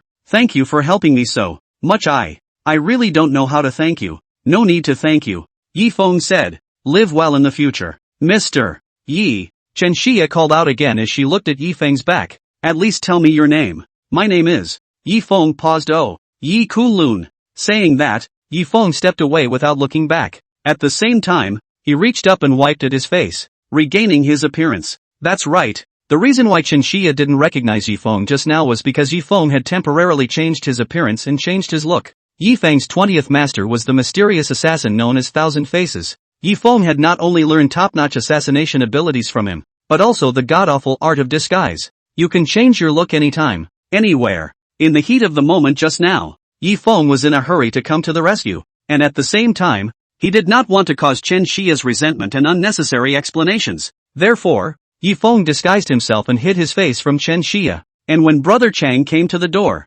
Yifeng removed his disguise and heckled them back. At the same time, Yifeng's use of the name Kunlun was not a casual and perfunctory remark. Instead, he inherited the title of Kunlun from the fourth master and promised to bring the name of Kunlun back to life. It was because Yifeng's fourth master was a former Yangzhou god of war, sealed as Kunlun. Among the war gods of the 9 states, so far there were only 3 people who had achieved great feats and earned the title of supreme honor. The name of the Kunlun war god once resounded throughout the world, but now it was unquestioned. Yi Kunlun. Shenxia looked at Yifeng's distant back and memorized this name forever. Shenxia then returned to the store and started trying to get up and walk again, hobbling, but enjoying it. A short time later, a patrol car suddenly stopped outside the store. I'm sorry. Yeah, I worked overtime today and I'm a little late. At this moment, a plainclothes, refreshingly dry witch Hazel walked into the flower store. When you see your best friend, you can actually walk with an umbrella? The golden wisp froze in the doorway, and a hint of joy gradually appeared on his shocked face. Yeah, you can actually stand up. The similarity between witch Hazel and Shenxia also stems from the car accident 5 years ago. Of the two, one lost his dependent mother and became an orphan, while the other lost his legs and became disabled. The two, who share the same illness, have encouraged and helped each other over the years, gradually forming a deep friendship like sisters. Chen Xia was able to open this flower store thanks to the help of Witch Hazel. And every day after work, Witch Hazel would stop by to pick up Chen Xia, who had mobility problems, and send her home. You're here. Look. Chen Xia slowly loosened the umbrella in her hand and stood up straight, sharing her results and joy to her best friend. Great. The two women hugged each other and cried tears of joy. Your leg is finally healed. Great. After a moment of joy, Witch Hazel also gradually calmed down and asked after what this was all about. After all, when Chen Xia was sent to the store this morning, there hadn't been any signs of recovery. How could Chen Xia's leg somehow get better in less than a day? There must be something else going on. That's right. Chen Xia excitedly recounted everything that had just happened, especially about Yi Kunlun's deeds. There was undisguised praise and admiration. A word from him, for example, and he was able to poo-poo the punk. A few minutes to bring back feeling to his legs. In Chen Xia's description, Yi Kunlun was simply a male god sent down from heaven to save his life. Omnipotent. Is there really such a powerful divine doctor? After hearing this, Golden Witch Hazel also couldn't help but tsk.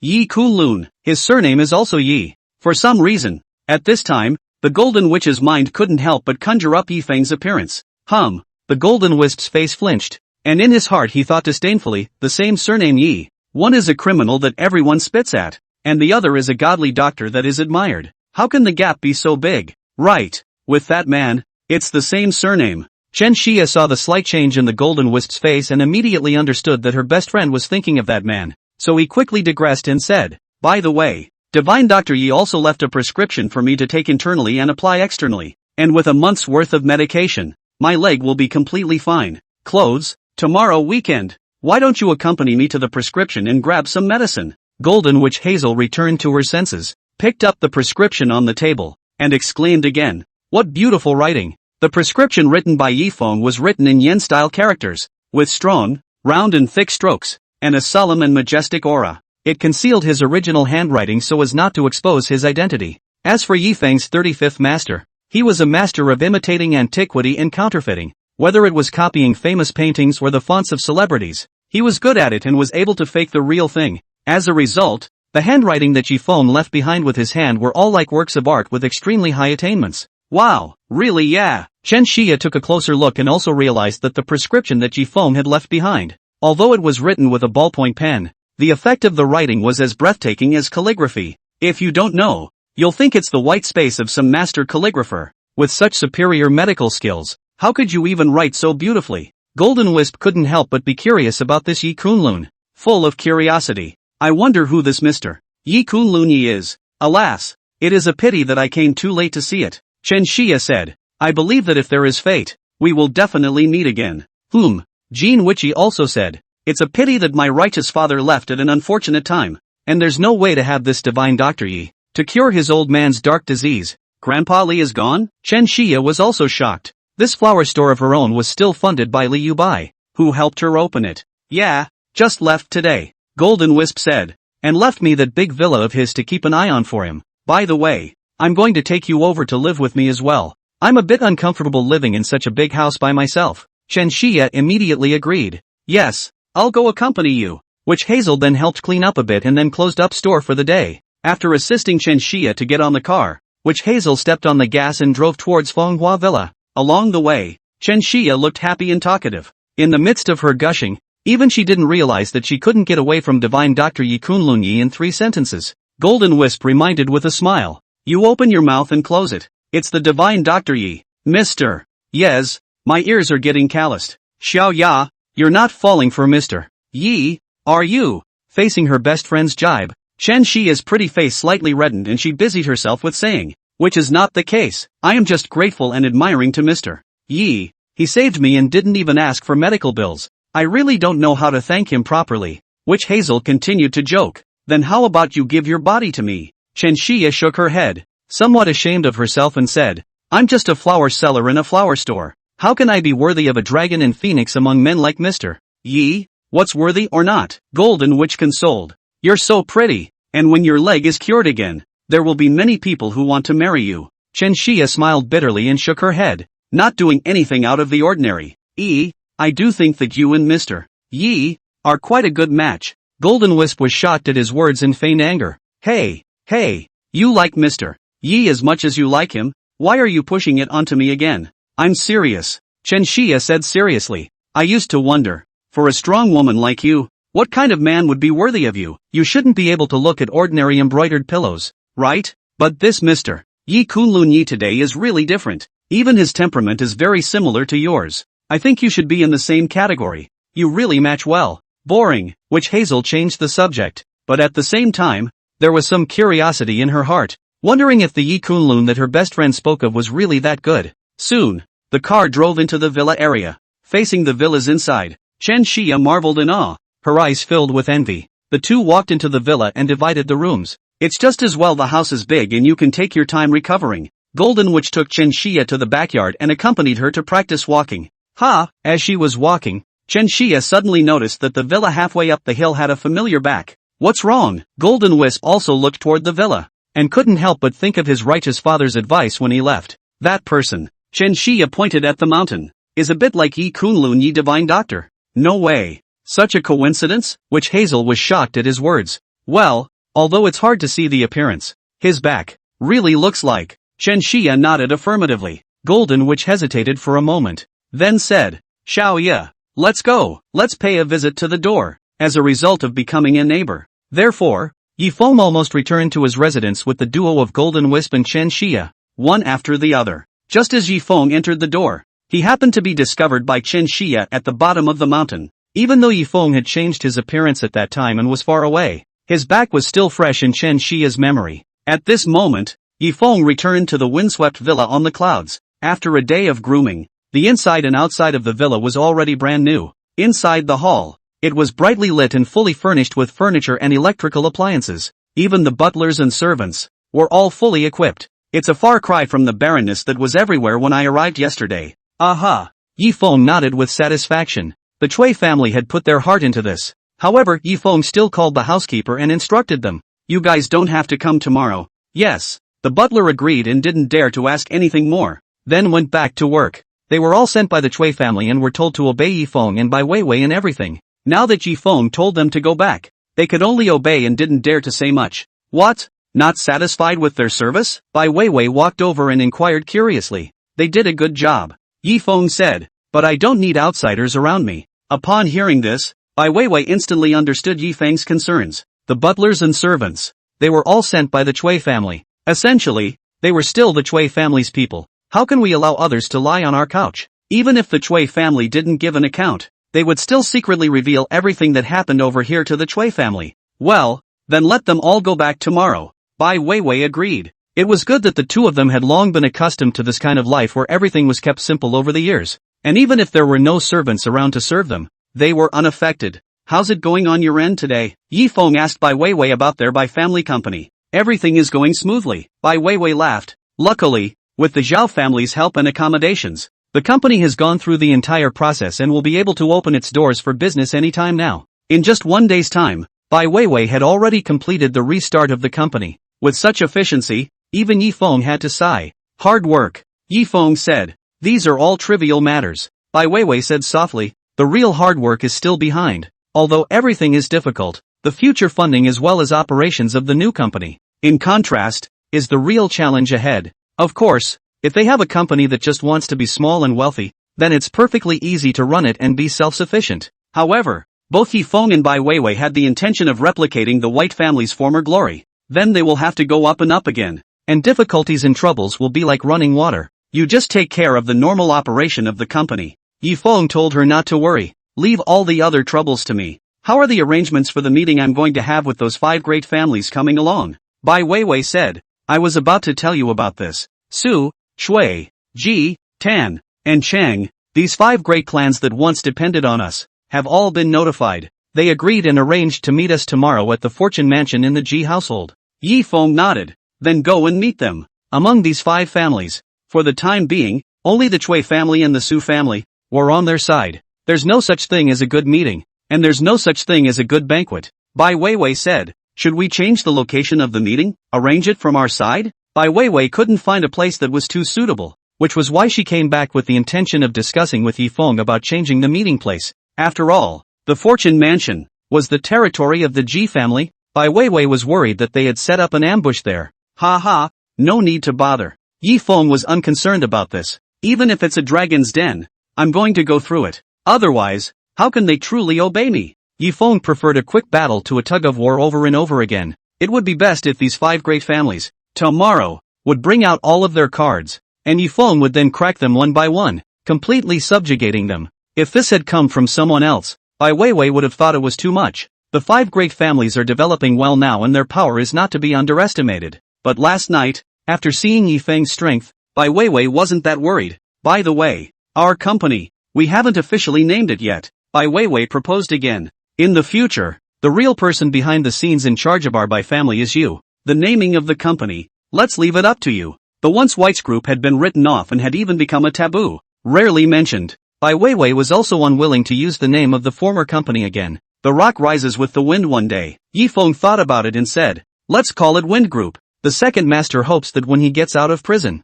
he goes for the undefined wind. Now, Yi Feng was going to be the wind that supported the White family. And later on, this wind will surely sweep the world. Just as Yi Feng was with Bai Weiwei, discussing about the company, suddenly the butler came to report that 2 young female neighbors were outside asking for an audience. Yi Feng got up to attend and realized that the ones standing outside were, surprisingly, Witch Hazel and Chen Xia. Strange, how the 2 of them found their way to the door. Yi Feng was not sure of the purpose of the 2 of them coming here, so he directly asked the housekeeper to thank the guests and not see them. At this time, outside the villa, Golden Witch and Chen Xia ate a closed door. Chen Xia was still undeterred and continued to ask the housekeeper, may I ask, the new owner of this villa, is his name Yi Kunlun? No. The butler shook his head. Although Mr. Yi was also surnamed Yi, he had never even heard of Yi Kunlun. Alas, Chen Xia sighed regretfully. It seems that I recognized the wrong person. The golden wisp also nodded. According to my righteous father, the new owner here is of extraordinary strength, not below my righteous father. If the Mr. Yi you've met is the new owner of this place, then he's terrifying. Not only is his martial arts strength not below my righteous father, but his medical skills are also that great? I'm afraid that this kind of perfect genius who is unmatched in medicine and martial arts only exists in movies. Chen Xia could only accept the reality of empty joy. Let's go back first. Golden Wisp assisted her friend and took another step down the mountain. At the same time, in the heart of the Golden Witch Hazel, he could not help but feel some regret. His righteous father had asked himself to come and get to know this young master sometime, but as a result, he did not expect to eat a closed door when he came to visit for the first time. Witch Hazel turned back again, glancing at the villa halfway up the hill. Not discouraged. Anyway, living so close, there's plenty of opportunity to meet up later. I'd like to see what kind of mysterious neighbor can live here. That night, all the forces in Yanjing were also in the dark. It's as if it's the calm before the storm.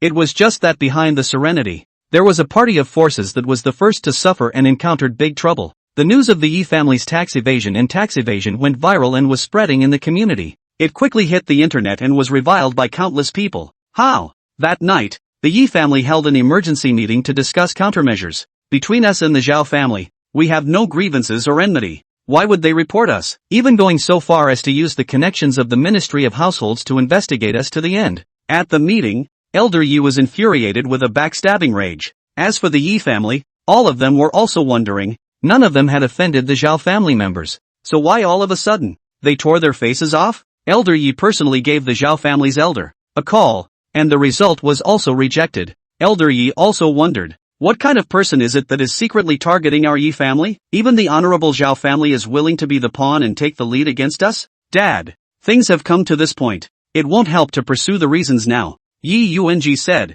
the priority now is how to minimize the impact of this matter on our Yi family. Big brother is right. Yi Yuanhan also agreed. Right now, our Yi family, the news of tax evasion, has already hit the headlines, and we've been scolded even more on the internet. How to salvage our image and reduce our losses is the top priority. Yi Yuanji said, the online thing is good. Directly let the public relations company to deal with it. Anyway, the netizens will just make a fuss. After a few days will subside. But with this kind of scandal in our company, I'm afraid our stock price will bottom out in the stock market next week. Master Yi painfully said, yes, the plunge in the stock market, coupled with the fines, and a series of other impacts, the loss of our Yi family this time must be at least tens of billions. Just what kind of people are they? Why are you targeting our Yi family? It's the unseen enemy that's the scariest. And for some reason, Elder Yi had an ominous feeling. all of this, and it's just the beginning. Next week, they're afraid they're in for, well, a bigger sea change.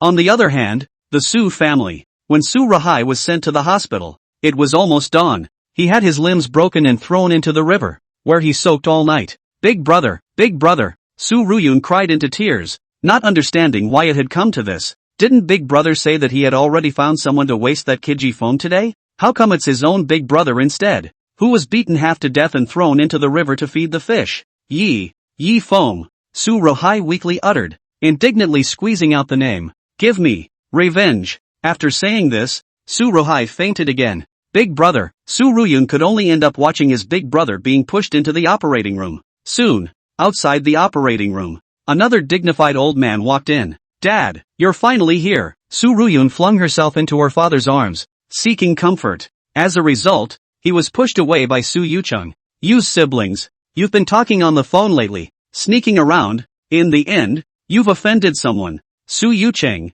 after learning of his son's accident, had already begun to send people to investigate and learned that his son and daughter had recently been secretly dealing with someone. Although they hadn't utilized their Su family's internal forces, there were no less than 10 fighters that they had found outside alone. As a result, Su Ruhai himself was planted. Su Yucheng acted, always careful. He knew that this time, his children must have gotten into some big trouble. It was only under his father's pressing that Su Ruyun recounted Yifeng's release from prison and about the things that had been done against him. What? It's that little brute. Su Yucheng was very surprised upon hearing this. How is this possible? In Su Yucheng's impression, Yifeng was still the same dude he was 5 years ago. A mole that their Su family could just crush. Are you saying that your big brother's appearance is all caused by that little beast Yifeng? How is this possible? That little brute. Hasn't he already been kicked out by the Yi family? Who else would back him up and help him? Su Ruyun was also confused and said with some fear. I don't know either, but the people I sent there mysteriously fell off a cliff on the day that little brute was released from prison. Then Big Brother swore that it was all arranged, and then it turned out to be like this. Could there be someone secretly helping him? Su Yucheng nodded his head and said, if there was no one to help, that little beast would have long since been screwed over by you two siblings. But this kid's life, it's really hard. 5 years in jail can carry through. If you want to get him killed, it looks like you'll have to send some tough guys. The father and daughter were talking when the operation was over. Doctor, how is my big brother doing? Su Ruyun asked nervously. The white coat shook his head and said, the patient's tendons and hamstrings have all been artificially destroyed, and his limbs are also shattered and fractured. Although his life is unhindered, it is inevitable that his legs and feet will still be disabled in the future. I hope you guys can be psychologically prepared. Fallen disabled. Although the doctor had spoken euphemistically, the Su family, father and daughter, could still hear the implication. Su Ruhai, already an invalid.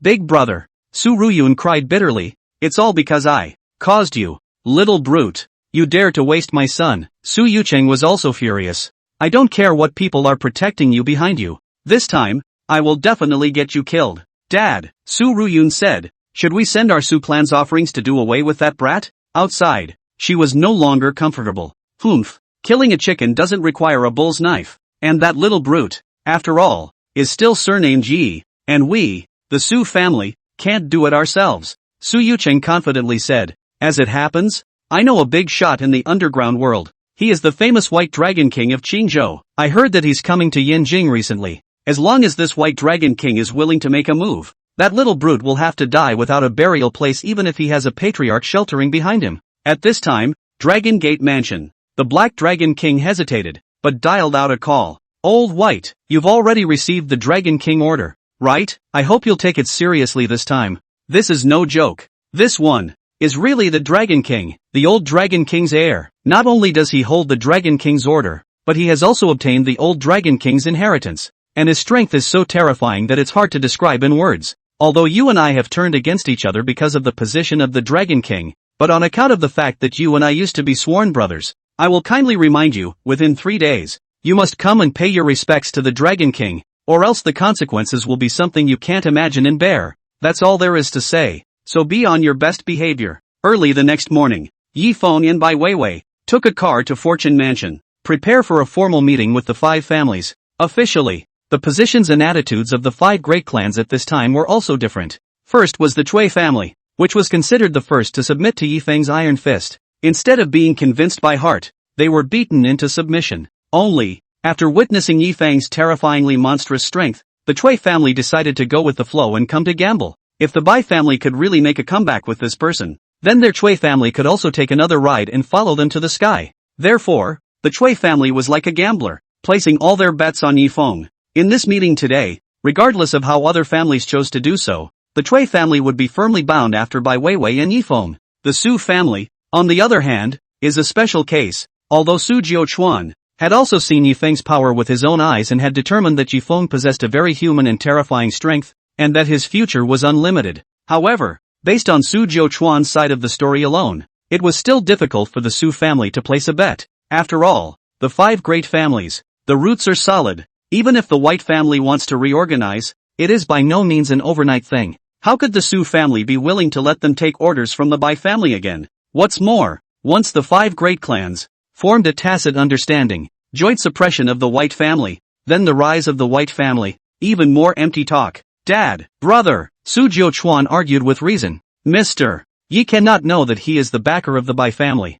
and at the same time, his power has reached out to the underground world. Once he is allowed to take complete control of the dragon sex power, it will never be something that our Su family can afford to offend. I can assure you that this cooperation with the Bai family will do no harm to our Su family. If anything goes halfway wrong, I am willing to take responsibility for this and resign from my current position. Once big brother Su Jiushan heard that his biggest rival was willing to gamble his future for this matter, he couldn't help but get excited. Second brother.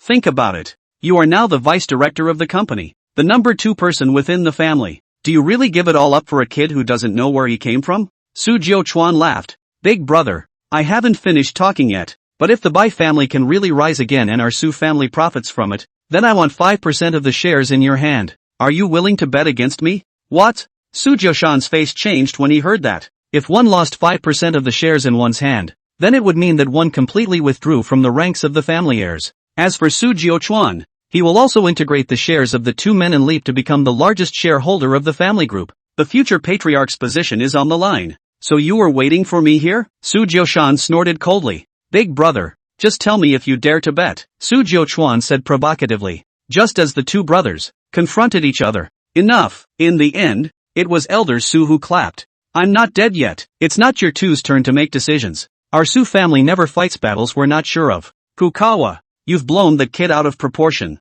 We'll have to see it with our own eyes before we can do the same. When we wait for the party at the Fortune Mansion later, the other clans should turn on that brat, and then we'll see the brat's true strength at that time. If that brat, even this Hongmen banquet, can't be set right, then there's no need to be talking about it. In the end, the Su family decided to wait for an opportunity. In addition, the Ji, Tan, and Chang families had already formed the same front, and were going to give Yifeng, as well as the Bai family, a downward spiral at this meeting. And the White family wants a fresh start? Oh, what an insouciance. Times have long since changed. Even if that boy Bai Shochi gets out of prison, he'll never be able to rise again, let alone that little girl. Don't think that with more powerful experts around you, you'll be able to fight again? Childish. Master Jia, I'm relying on you later. Let that kid see how powerful you are. At this moment, inside a conference room of the Fortune Mansion, an old man in a tattered Taoist robe smiled faintly and said, I heard the news coming back from the Su family that kid, like the old man, is also an artistic realist, and that even the 7th grade sect masters are no match for him? It's been a long time since I've met an opponent. Today, I have set up a Chi-Men formation to invite you in. As soon as they get out of the elevator and into my formation, the fun will begin. On one of the large screens in the conference room, the image coming from the building was none other than the building's surveillance, aimed squarely at an elevator. When the time came to 9:30 in the morning, Yifeng and Bai Weiwei had already arrived at the Fortune Mansion and took the elevator to the 18th floor. The elevator doors opened. The surroundings were instantly darkened. What is this? Bai Weiwei rubbed her eyes, already hallucinating. The scene outside the elevator changed in an instant. A scene of dark ghostly flames, mutilated limbs, and a mountain of corpses. It was as if this elevator, which led straight to the 18 underground layers of hell. Illusion. Formation. Yifeng took a step out and felt it for himself, and already had a good idea. It's just a small carving skill, and you dare to show off in front of me. Vivi, wait in the elevator and don't come out. Give me 10 seconds to clean up some stragglers first. Seeing the screen, the elevator door opened and Yifeng walked out from it. Inside the conference hall, the people from the 5 great clans all stared at the young man on the screen at the same time. In addition to the Chui family and the Su family, who had seen a glimpse of Yifeng, the rest of the crowd of the three great families were still seeing Yifeng for the first time. This is the backer the Bai family hired? So young, the old man of the Ji family said with some incredulity. Originally, when I heard it was young, I thought it had to be at least a strong man in his 30s or 40s, but I didn't realize it was only in his 20s? Elder Chui, you, father and son, were planted in the hands of this kid? It can't be? The Tan family's family head was also a bit gloating, even feeling excited about discovering the Chui family's vulnerability. Maybe afterward, the four great families would even be able to get together and divide up the Chui family. Humph, Elder Chui snorted coldly. Summer bugs can't talk about ice.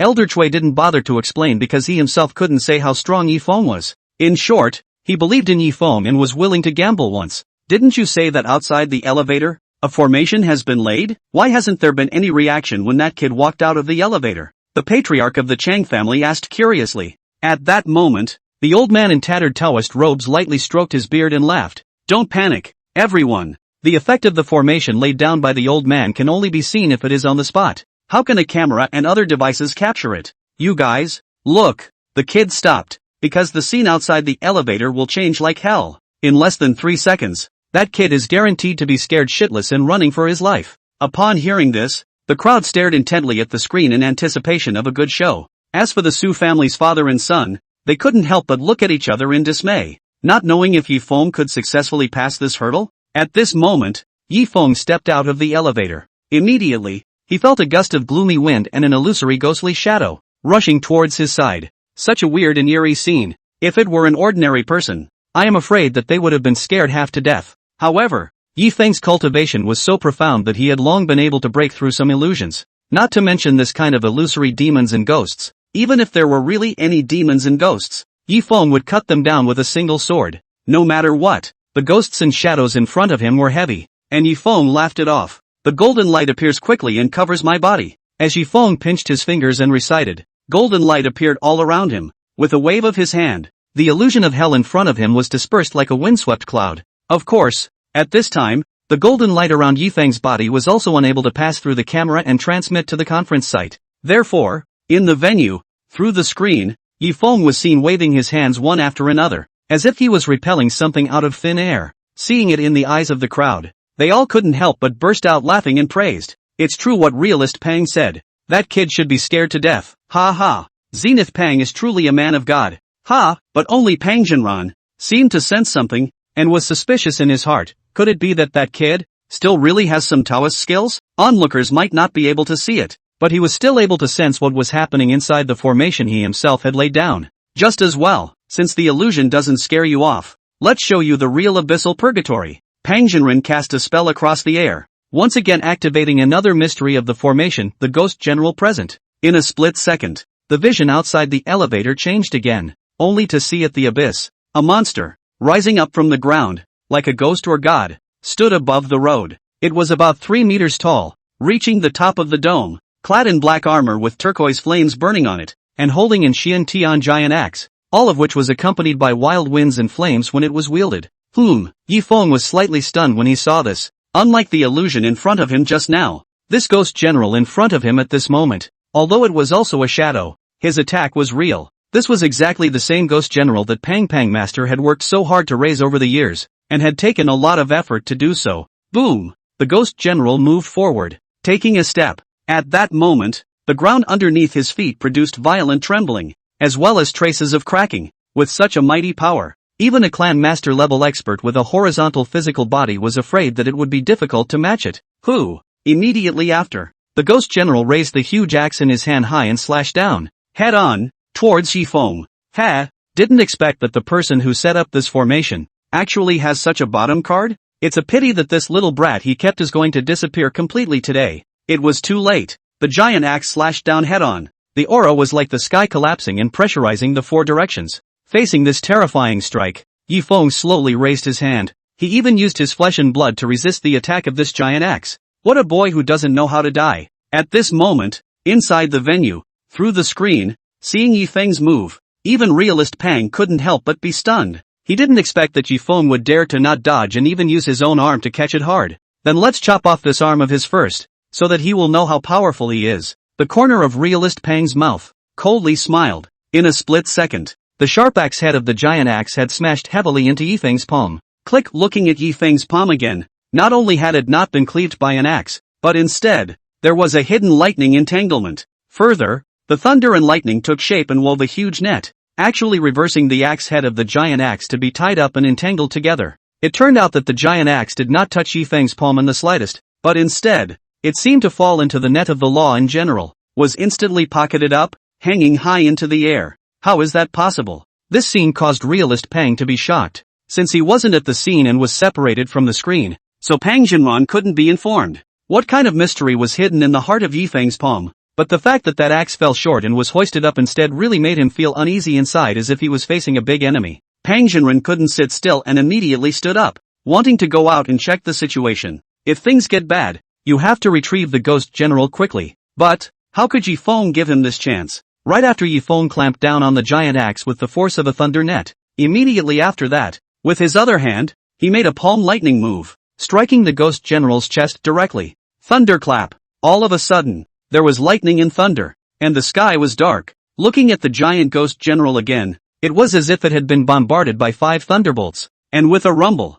it was shattered into countless pieces. Instantly nirvana. Finally, Yifeng took one more step and stepped out heavily, breaking the formation with a flourish. Break me! Accompanied by Yifeng's furious shout, countless streaks of lightning swept up the gale and swept across the entire field. All the illusions set up by the surrounding formations were like glass, falling apart. Ah! At this moment, realist Pang, who had just gotten up, suddenly screamed miserably, covered his chest, and spat out a mouthful of blood with a horrified expression on his face. Brat! You dare to break my formation and destroy my foundation. From Yifeng driving away illusions, splitting ghost generals, and breaking formations, before and after in a single breath, but just a few seconds. Ha! Turned normal? Bai Weiwei, who was hiding inside the elevator, saw that everything outside was back to normal, which also stepped out. At the same time, he lamented in his heart. Fortunately, Yifeng was there, or else his current self would not even have the chance to meet the 5 great families.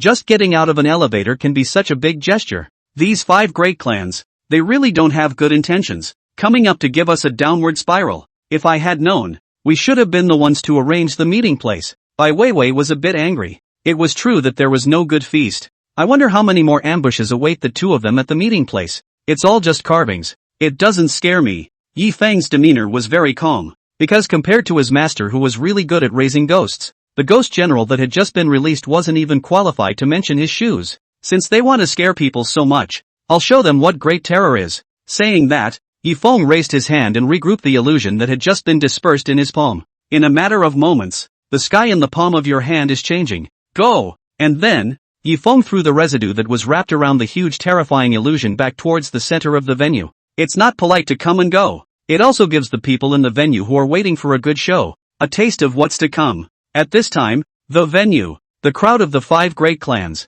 seeing that realist Pang even suddenly vomited blood, could not help but be creeped out and wondered why. Manservant Pang, what's wrong with you? Elder G scrambled to his feet and inquired about the situation. This realist Pang, who was an envoy of the G family, was treated as a guest of honor, as a dependency. Now that realist Pang had inexplicably vomited blood, as the patriarch of the G family, Elder G couldn't help but be a little alarmed. Could it be that some great enemy was about to arrive? Elder G, my humble self is ashamed to have been entrusted with this. Pang Jinran shook his head. I can't fight that kid. Outside. What? The scene exploded with these words. The Pang Jinran who had just sworn an oath. Why did he suddenly wimp out? And the 2 of them hadn't even met. But they were able to spit blood out of Pang Jinjun from across the room. How strong is that kid? Look! At that moment, the head of the Chang family pointed at the screen and said, that kid is coming over. They're coming, only to see on the screen, Yifeng and Bai Weiwei had actually been unimpeded. This also meant that the formation that realist Pang had just gone to great lengths to lay down had been easily broken. At this time, the only ones who showed an expression that I didn't expect were the Chui family's father and son. At the same time, their hearts were secretly happy that they had bet on the right person this time. Real Pang, just how powerful is that kid? Elder G pursued somewhat undeterred. Real Pang shook his head. One's own formation was like child's play in the eyes of the other party, so terrifying that one could not even think, even imagine it. Who? Suddenly, inside the venue, a strange wind blew out of nowhere. Ha! What's going on? Where did the wind come from? There's no open window here. What the hell? It's a little cold. Just as the crowd was in disbelief, in a flash, everything around them all began to distort and change. In the blink of an eye, everything that was familiar became exceptionally scary. Leather seats that turn into man-swallowing behemoths. The circular conference table, too, had been transformed into a huge frying pan, churning with heat and filled with struggling evil spirits, emitting piercing screams. On the ground, there were rivers of blood and mountains of bones. Everywhere was filled with searing flames that one did not dare to stay for long. Even the air was filled with ghostly shadows floating everywhere, menacing and frightening. Crap, what is this? Where the hell am I? Hell, holy shit, ghosts, help! With horrific visions that descended upon the meeting. The scene was in chaos, and everyone was scared out of their wits, holding their heads in disarray. Pang Jinran, this is what you made? Ji Lao's eyes were also filled with fear as he grabbed onto Pang Jinran as if he were grasping a life-saving straw. Quickly, change back. Pang Jinjin was in the middle of it and also felt inexplicably terrified. No, not me. It should be that kid outside. It was him. Dad. At that moment, the shouts of the Tan family members came from the side. Dad, what's wrong with you? Wake up. It turned out that the head of the Tan family was old and had a heart condition, and being in this horrible environment, he fainted from fear within a few moments. Although everyone knew that it was fake, they were still inexplicably chilled when they were in it because the illusion was too realistic. Especially the older ones couldn't stand this level of fright. Looking in front of him, a head of evil ghosts floating in front of him. Ji Lao was also scared to the point that his heart thumped and felt like he was about to have a heart attack. Real Pang, quickly, think of a way. Save us. Ji Lao clutched onto realist Pang's arm, so anxious that he was on the verge of crying. Feng, still wanting to appreciate. Yi Feng was scared shitless. As a result, they didn't expect a horrible scene to befall them in the twinkling of an eye. The crowd was as lost as headless flies, unable to even find the door. Here, Pang Jinran settled down and searched for sound, finally finding the gate exit. The crowd followed realist Pang and quickly gathered towards the main entrance. But when Pang Jinjin reached out, pulling open the door to the conference room, he couldn't help but be shocked again. Only Yi Feng, quietly standing outside the door, the corners of his mouth slightly raised. I just got here. Why are they all leaving? At this time, see Yi Feng again. The crowd of the 5 great clans no longer dared to be the slightest bit slack and were filled with fear.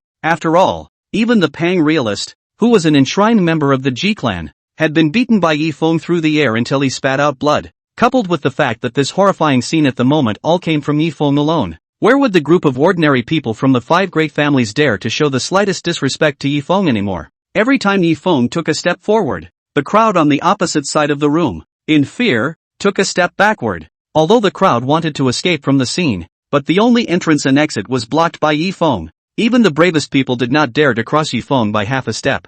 Yikes, how did this place get like this? Bai Weiwei followed her in, and was instantly startled into shortness of breath. Wait, Yi Feng turned around, and in Bai Weiwei's eyes, he gently wiped them. At that moment, Bai Weiwei's eyes lit up, and everything around her changed back to its original state. Only, seeing that the other 5 great clans of people still looked like they had seen a living ghost and were scared half to death, it was thought that they should still be too deep in it to get out. Mr. Yi. At this time, when the Chui family members saw that Yi Feng had a way to lift the illusion in front of them, they rushed forward to ask for help. We're on our own. All of this was arranged by the Ji family and the others. It has nothing to do with our Chui family. I also ask Mr. Yi to be extraordinarily gracious and help us erase those horrible visions as well. Yi Feng reached out and also erased this layer of illusion for the Chui family's crowd. Phew, the Chui family crowd, as if relieved. It's finally become normal. Mr. Yi. At this time, Su Jiuquan also brought a few people and came in front of Yi Feng,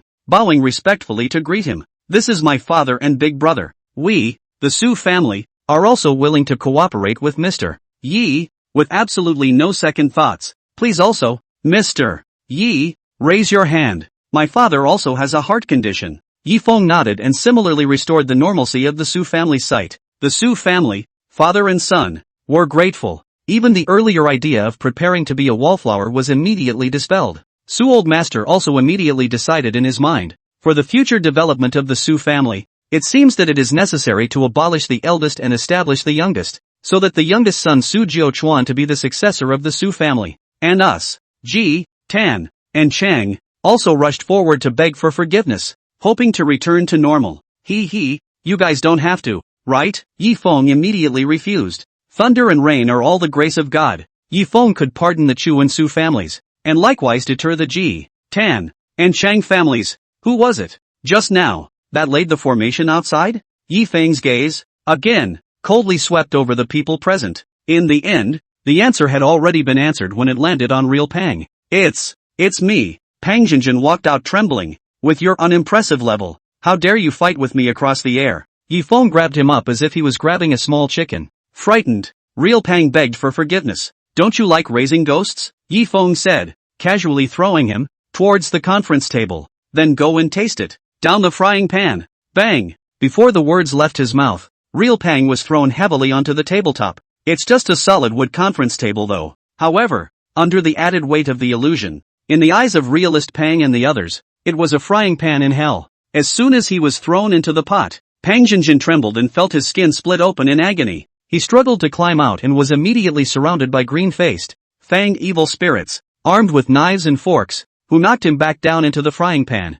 Leave him in the pot, rolling and crying in suffering. Even though all of this, in his heart of hearts, was known to be false, Pang Jinjin still suffered from pain and devastation, and it was difficult to extricate himself. At this moment, the 5 great clans, seeing this miserable state of Pang Jinren, all felt their scalps tingle. Of course, all this in front of me is seen in a different light by different people. For example, when the people of the Cui family and the Su family, who had been pardoned, met Pang Jinjin, they could only see him rolling on the table and screaming miserably. In the eyes of the rest of the 3 great clans, the scene of Pang Jinjin going into the frying pan was too horrifyingly bloody, scaring them to the point that they looked sideways and didn't dare to look directly at it. All sit down, Yifeng continued to order again. Sit down and let's talk. Sit down. This small request, the Cui family and the Su family, immediately obediently complied and sat back down again. But for the crowd of Ji, Tan and Chang, it was like going to the torture chamber, because at this point, the tables, chairs and benches are monsters in their eyes that can devour them. It's like fire on the ass. Who can sit down? After Yifeng's group, all of them, were seated. Yifeng gazed, aiming at the 3 families who were still standing on the side, not daring to take their seats. We, just stand, in front of Mr. Yi, where do we dare to sit? The crowd shied away. If I tell you to sit down, Yifeng said in a cold voice. Anyone who dares to stand again will be thrown in here to accompany him. Saying that, Yifeng knocked on the conference table in front of him, and in the eyes of the crowd of those 3 families, it was a horrible image of going down to the frying pan. Good. We're sitting on. Sit. The people closed their eyes, gritted their teeth, and sat down with great difficulty, as if they were in a torture chamber. All over his body, he was wrapped in cold sweat, and the seconds felt like years. At this moment, the atmosphere of the scene was very delicate. What else can be talked about in this atmosphere of terror? Regardless of what Yifeng requested,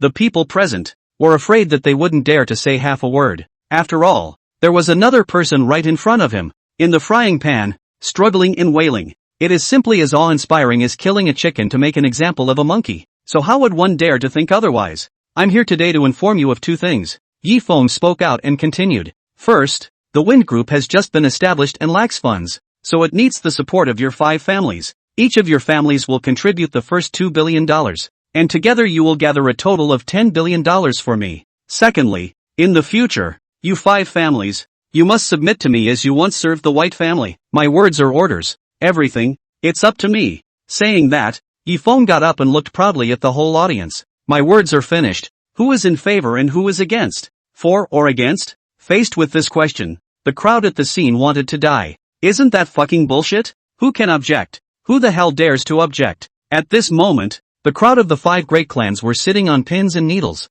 It was as if they were in hell, facing the living hell. Who isn't just nodding their head in agreement? Anyone who dares to say a word of no is afraid of falling into hell for eternity and not having to go back. Although the people of the Cui and Su families, who had been pardoned, had their hearts palpitating under this atmosphere, they didn't dare to breathe. Not to mention, also suffered from the destruction of the horror of the vision of Ji, Tan, Chang 3 families, is even more terrified. Some timid are about to be scared pants. Tan old man is still in a coma. We are willing. The Cui family and the Su family were the first to state their position. In the future, Mr. Ye's words are holy orders. We, the Cui family, will go through fire and water without hesitation. The same goes for our Su family. Seeing the Cui family and the Su family do so, the remaining 3 families, too, were busy expressing their agreement, not daring to have the slightest bit of bargaining. In the future, we, the Ji, Tan, and Chang families, will only look up to Mr.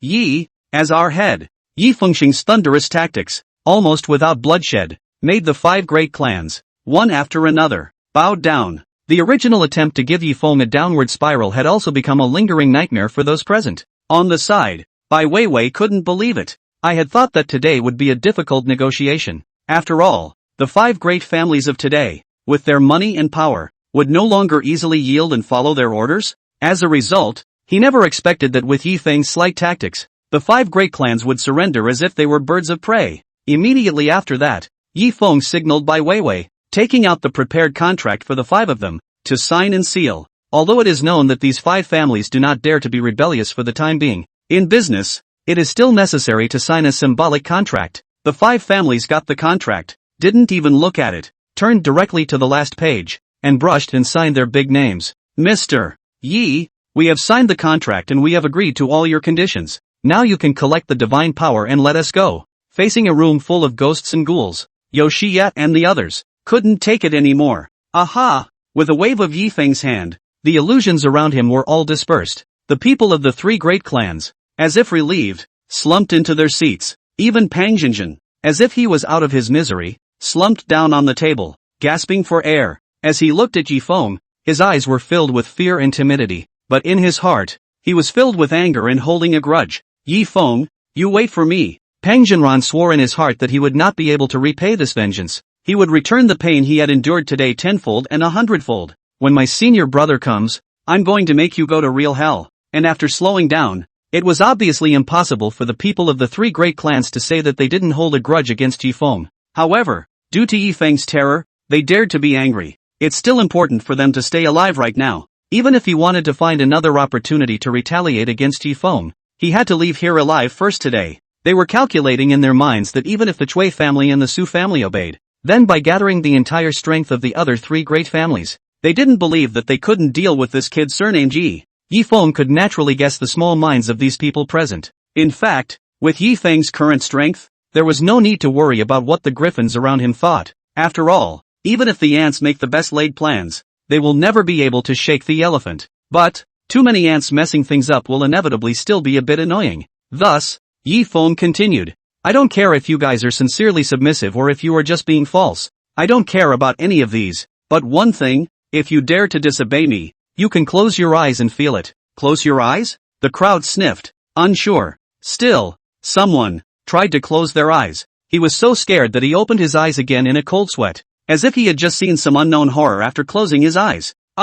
Following that, more and more people, with their eyes closed, realized the end and let out a guttural scream of horror. Mr. Yi, what the hell was that? Why we close our eyes? It turned out that the terrifying illusions that had been dispelled just now were all imprinted in their minds. As soon as they closed their eyes, it was as if they were there again, feeling the horrific scenes as if they were in hell. This is the immortal hell. As soon as you close your eyes or fall into sleep, you will enter within the hellish visions and be unable to extricate yourself until you die. Unless, of course, you never close your eyes or sleep. But that would be another level of hellish torture. After all, half of a person's life, in fact, is spent sleeping. If one were to make a person forcibly sleepless, I'm afraid that torture would be worse than death. Yi Feng learned this trick from his 26th master. He was a master of descending arts, known as Nightmare, who was good at invading other people's dreams, and could even manipulate them. In dreams, he is as sovereign, and can cause one to sink, and likewise to sleep for a long time.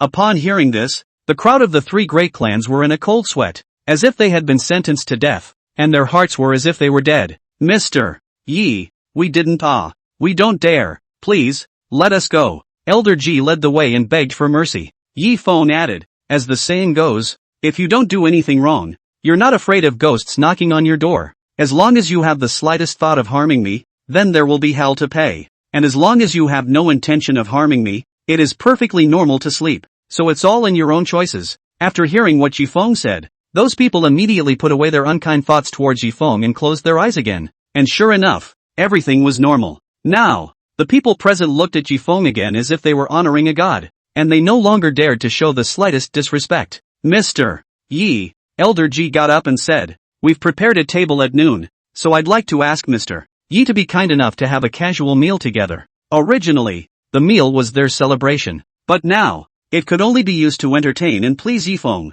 Yifeng saw that the time was close to noon, so he agreed to come down. With that, the group headed towards the dining compartment. Ha! Yifeng, you're here too. He had just walked out not too far when he suddenly met two familiar figures head-on. One of them, none other than Susan, waved at Yifeng upon seeing him. You guys go over first, I met a classmate. Yifeng dismissed the others and then walked towards Susan's side. Yifeng, didn't you say you wouldn't come yesterday? Susan was very happy to see Yifeng instead. You're still here. Yifeng was stunned when he heard this. Suddenly it came back to Susan's casual mention of a class reunion at dinner last night. The party will start soon. Susan pulled up Yifeng. Let's go in quickly. What a coincidence. Yifeng smiled slightly bitterly when he saw this. I didn't realize that this was not only the place where I met with the 5 families, but also the place where my high school classmates met for dinner. Seeing that Susan was so enthusiastic in her invitation, so Yifeng didn't make any pretense and thought that since he had come, he would go and meet up with his classmates.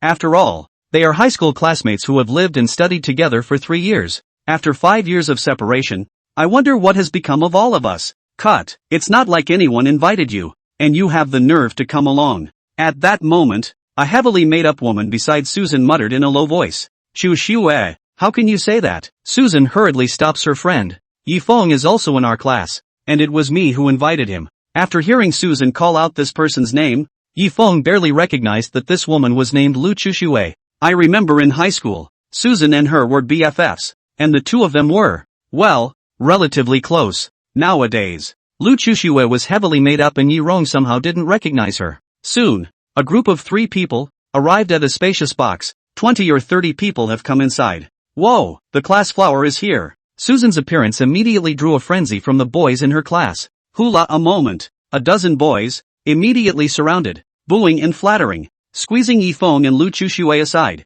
Lu Chushue blushed and looked away. Every time she was with Susan, she had to be squeezed into a supporting role. The class flower is getting prettier and more attractive. Su de Banwa, can I add you a whiz? I heard that mess. Susan doesn't have a boyfriend yet? Let's see if there's anyone in our class that we can fall in love with today. In the face of the crowd's flattery, Susan appeared gracious and greeted her classmates one by one with pleasantries. Alright, Su de Banwa has only just arrived, so you guys just calm down for a while. There's no rush for those who want to pursue it. At this time, over at the main table, a man covered in name tags suddenly spoke out and beckoned at Susan, saying, Su de Banhua, come and sit on my side. The man's name was Dong Jian, a former class president and the initiator of this reunion. The class president is a great man now. He just came back from studying abroad, and he's directly employed at the Tianji Group's head office, with an annual salary of $1 million.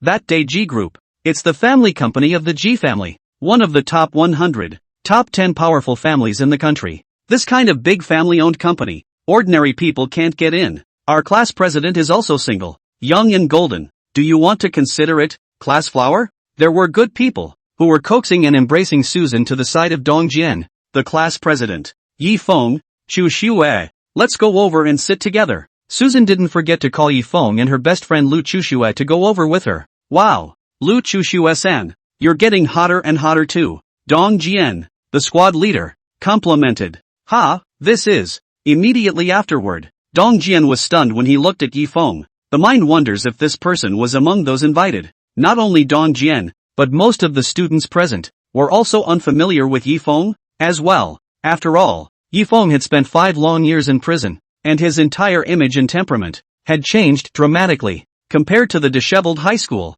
the current Yifeng was much more sunny and handsome. It even attracted some of the girls in the class, making frequent secret glances. Wow, who is this handsome little man? Is there such a handsome boy in our class? Why don't I remember? It's not the boyfriend that the class president brought in, is it? Susan graciously introduced. He's Yifeng from our class. Don't you all remember? Yifeng. Upon hearing this name, the people present were startled, revealing a look of surprise, followed by a murmur. He's Yifeng? What a big change. I almost didn't recognize him. Hey, after all, he's been in jail for 5 years, so of course he's not like us. Who called him here? It's bad luck to eat with a labor prisoner. Most of the students were contemptuous. It was me who invited him, Susan said in an unassuming manner. Moreover, Yifeng was wrongly accused, so you guys should stop mentioning the fact that he has been in jail. Seeing that the class flower actually took the initiative to defend Yifeng, the crowd of students were again astonished.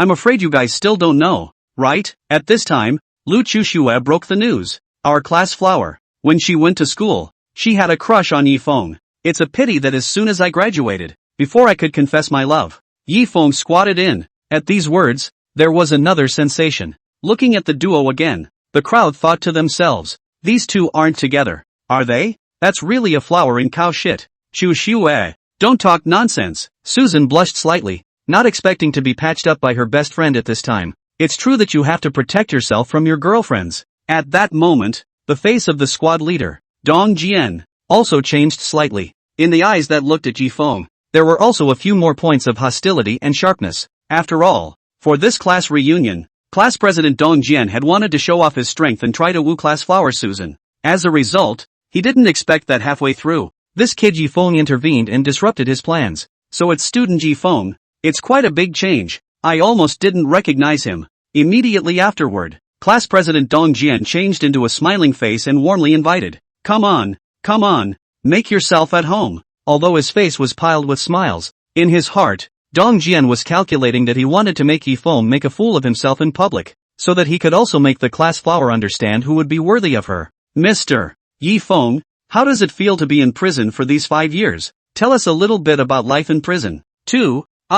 So we can get a long look at it. Dong Jian, the class president, seemed to chat with Yifeng enthusiastically, but he did not leave the prison matter in every sentence, and repeatedly mentioned it, just to make Yifeng make a fool of himself in public. After all, something like having been in prison is a shameful branding in life for anyone who doesn't want to be mentioned over and over again. The more Susan didn't allow it, the more Dong Jian talked about it. However, Yifeng was unconcerned about this and even talked and laughed about it. Perhaps in the eyes of others, prison was a place to hide dirt, but to Yifeng, it was a place to transform himself. How could he be ashamed of this, but rather proud of it? See how repeated references to prison failed to make Yifeng ashamed of himself? Even letting Yifeng talk eloquently about all the wonders within the prison. Instead, he drew the students' faces of anticipation and kept asking questions, full of interest. After a while, the students were instead convinced by Yifeng's witty humor, and didn't care too much about whether he had been in prison or not. Watching Yifeng talking, laughing and mingling with his classmates,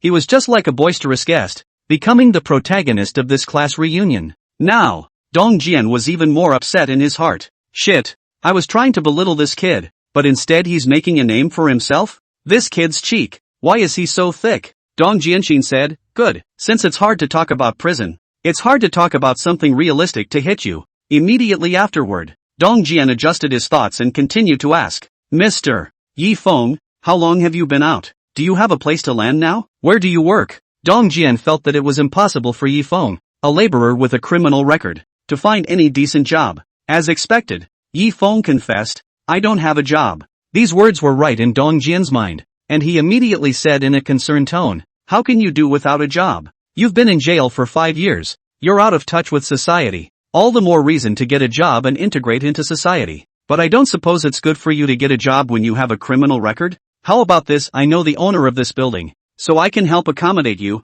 and you can work here as a security guard for now. How about it? When this was said, the students also secretly nodded their heads, thinking that the class president had a point. After 5 years of imprisonment, one must integrate into society as soon as possible, or else one will be completely wasted. The class president is such a nice guy, and he doesn't forget to help his fallen classmates find jobs. Dong Jian's words of squeezing Yifeng instead won the praise of most of his classmates. It can be said to kill 2 birds with 1 stone. And next, Dong Jian waited for Yifeng's reaction. If Yifeng agreed, then it would be equivalent to being a parasite, and the two people's disparate identities were completely pulled apart. And if Yifeng refused, it would appear to be a bit ungrateful and criticized. Working as a security guard here? Yifeng couldn't help but laugh out loud when he heard this proposal. This fortune mansion, it seems to be the Yoshi family's property, right? Go ask the old boss of the G family if he dares to let me come here as a security guard. Just kidding. Right now, the head of the G family was in another box, waiting with bated breath for himself to be seated. If he knew that the staff under him wanted to recruit himself as a security guard for their building, how would you feel? I'm afraid that if I lent the G family 10 guts, I wouldn't dare to have such delusions. What's there to be afraid of? Dong Jian, the squad leader, was unsure. Haven't you just been in jail before? Don't worry, the security guards here are not necessarily all regular. The surrounding students also chimed in. Yes, student Yifeng, you don't have to worry. Our class president is now working in the G family's family business. It's more than enough to arrange a security job for you. Yi Feng, why don't you hurry up and give a toast to Lord Class President and thank him for his promotion? From now on you'll follow our class president. Good times are ahead. At the mention of work as well as the G family, the crowd of students again kissed the class president's ass. After all, the class president was now the one who was the best in the class. Maybe in the future, we'll have to ask for something from the class president, so we have to hurry up and make a good relationship now. Just then, the door to the box was pushed open, only to see a cocky guy dressed in a designer label, carrying a glass of wine, walk in. Gu, Ji Xiao. At the sight of the squad leader Dong Jian, he hurriedly got up and greeted him. Xiao Dong, I heard that you're hosting a class reunion here. Let me give you guys a toast, Ji Xiao said with a smile, a pair of unsteady eyes glancing back and forth amongst the female classmates in the class. Ji Xiao, thank you for your trouble. Dong Jian thanked him as he introduced himself to his classmates. This young Ji is the third young master of the Ji family and the old master of this mansion. This fortune mansion is a birthday gift given to young Master Ji by the Ji family's old master on young Master Ji's 18th birthday. When the crowd of students heard this, they revealed envious looks, thinking that it is worthy of being the great young master of the top 10 families, directly sending a mansion on his birthday. It can be seen that this Ji Xiao, the status in the family, must be highly favored. Someone from the Ji family? Yi Feng glanced at this Ji Xiao and did not recognize him. At the meeting with the 5 great clans just now, there was no such young junior. Xiao Dong, come here for a moment. After Ji Xiao finished his toast, he approached Dong Jian alone and whispered a few words. At first, Dong Jian was flattered, but as he listened, he blushed. Yoshitaka, this is not good. What's wrong with that? Ji Xiao glared. This kind of opportunity is once in a lifetime. Ordinary people who want to go are not qualified yet. Let me tell you, it's not just our family this time. There are 4 other big families, and a heavyweight bigwig, all present. Let your few good-looking female classmates go over to accompany a drink. As long as you serve those big shots well, your whole class, all of you, will be able to soar. Dong Jian thought about it and felt that this was indeed a once-in-a-lifetime opportunity. So immediately, he turned back and talked to the female students. I'm willing. When Lu Chuxue heard that she was able to know so many people from the big families, she immediately agreed. I won't go. Susan sniffed and immediately shook her head no. No way. At that moment, Yoshitaka pointed at Susan and said, you're the prettiest. You have to go. It turned out that Ji Xiao had taken a fancy to Susan's beauty, so he named her and insisted on having Susan accompany him. It doesn't matter if anyone else goes, but you have to go. Seeing Ji Xiao's attitude, so resolute, Dong Jian and Lu Chuxue, among others, hurriedly advised. Although it is said to be accompanied by alcohol, it is actually just a meal together. Nothing much, don't think too much. And the ones who are having dinner this time can be the top bigwigs of Yanjing's business world. Besides the Ji family, there are also the heads of the Cui family, the Chang family, and the Tan family, so if you just get to know one of them, you will have smooth sailing in your career in the future. Lu Chuxue also pouted and begged, Shan Shan, just think of it as helping me. I really need this opportunity. You know, I want to enter the Tan family's big company, and I've applied for the job 3 times and failed. This time, the Chang family's Chang San is there, and I really need this opportunity. Although Susan is kind and understanding, she is not a saint and still has her own boundaries in what she does. I'm here for a class reunion. I'm not going to go to dinner with some stranger. Susan first set out her position before continuing on to Lu Chuxue. Hatsu, I'm afraid I can't help you in this matter. I can help if you'd like to come to our company. Lu Chuxue cut in and said, what I need is a job that pays $1 million a year. Can you arrange that for me? Susan laughed bitterly and shook her head. This one can't. She couldn't even live up to that standard herself. Still, Lu Chuxue took advantage of the opportunity again. But as long as we can be among those who entered this important occasion today and casually recognize some big brother contacts, earning millions of dollars a year won't be a problem. Chuxue is right. Dong Jian, the class president, continued to advise those bigwigs at the dinner party today. As long as you can casually get to know one of them, $1 million a year, that's a start. Ji Xiao also said, don't worry. This meal is all about some elders from various big families. Even I'm not qualified to enter. This will be a chance to change your destiny. But, no matter how much persuasion or even moral abduction, Susan persisted in her refusal. Alas, if you don't go, we're all going to miss this opportunity. Dong Jian, the class president, was in pain. You're so selfish. Lu Chuxue was on the verge of flipping off Susan as well. Seeing this side, the crowd discusses going to another box where the big boys are gathered for company. Yifeng thought to himself that 80% should be the same meal that the Ji family had invited him to. However, I didn't ask for any beautiful women to drink with me, did I? And I wonder who is the one who is trespassing, who is looking for a pretty girl to accompany him outside. Hurry up, Ji Xiao urged. The dinner party is about to start over there. If it wasn't for the suddenness of the incident, you wouldn't have gotten this chance. Hurry up and leave. Ji Xiao was already waiting impatiently because his father had explained that the meal over there would start at any time, so he had no time to go out and look for someone, so he could only search for someone inside the building. It just so happened that at Dong Jian's side of the reunion, there were quite a few pure beauties who had just graduated from the university not long ago, especially Susan, who was at the level of the school's flower girl, which made Ji Xiao take a glance at her. Sam, just keep me company. Come on. Lu Chushue, also not to say, with another female classmate, made a wink. The two women aside, forcibly set up Susan on the way out. I'm not going to. Susan struggled hard. Let go of me. Enough. At this moment, Yifeng walked forward and pushed away the duo of Lu Chushue. What are you doing? Lu Chushue glared angrily at Yifeng. What business do you have here? Yifeng blocked in front of Susan and said, I advise you not to waste your efforts. Even if you go over there, you'll be kicked out just the same. It's not up to you to say whether or not to kick out. Dong Jian, the class president, came out and scoffed. You know again? Yifeng said in a cold voice. In this matter, it's me who has the final say. What? When these words came out, everyone was shocked, like looking at a madman. He looked at Yifeng. Who do you think you are? Who do you think you are? He. Now, even Ji Xiao couldn't help but be amused. Xiao Dong. Who is this? What a big mouth. I am not qualified to participate in the meal. He said. Ji Xiao. Don't listen to his nonsense. Dong Jian was busy explaining. He's been in prison for a few years and has brain problems. Upon hearing this, Ji Xiao no longer cared about Yifeng, and instead continued to urge Susan to hurry up and go with herself. Don't be ungrateful. Ji Xiao, right? At this moment, Yifeng continued to speak. Go back and tell your grandfather and the others that I don't need any chaperones, so they don't have to trespass. What? This statement was made. Yoshitaka instantly froze again. Then he said to Dong Jian, who was at the side, you just said that this kid has a brain problem, and I didn't quite believe it. Now I do believe it. He is indeed sick in the head. And you're going to send a message to my grandfather? Who the hell are you? You don't have a part in the dinner party over there. At the same time, the students all looked at Yifeng with odd eyes. Thought, Yifeng students, will not really squatting prison to squat the brain to bad. Or what stimulation, right? Otherwise it wouldn't have been able to say those inexplicable words just now. People over there,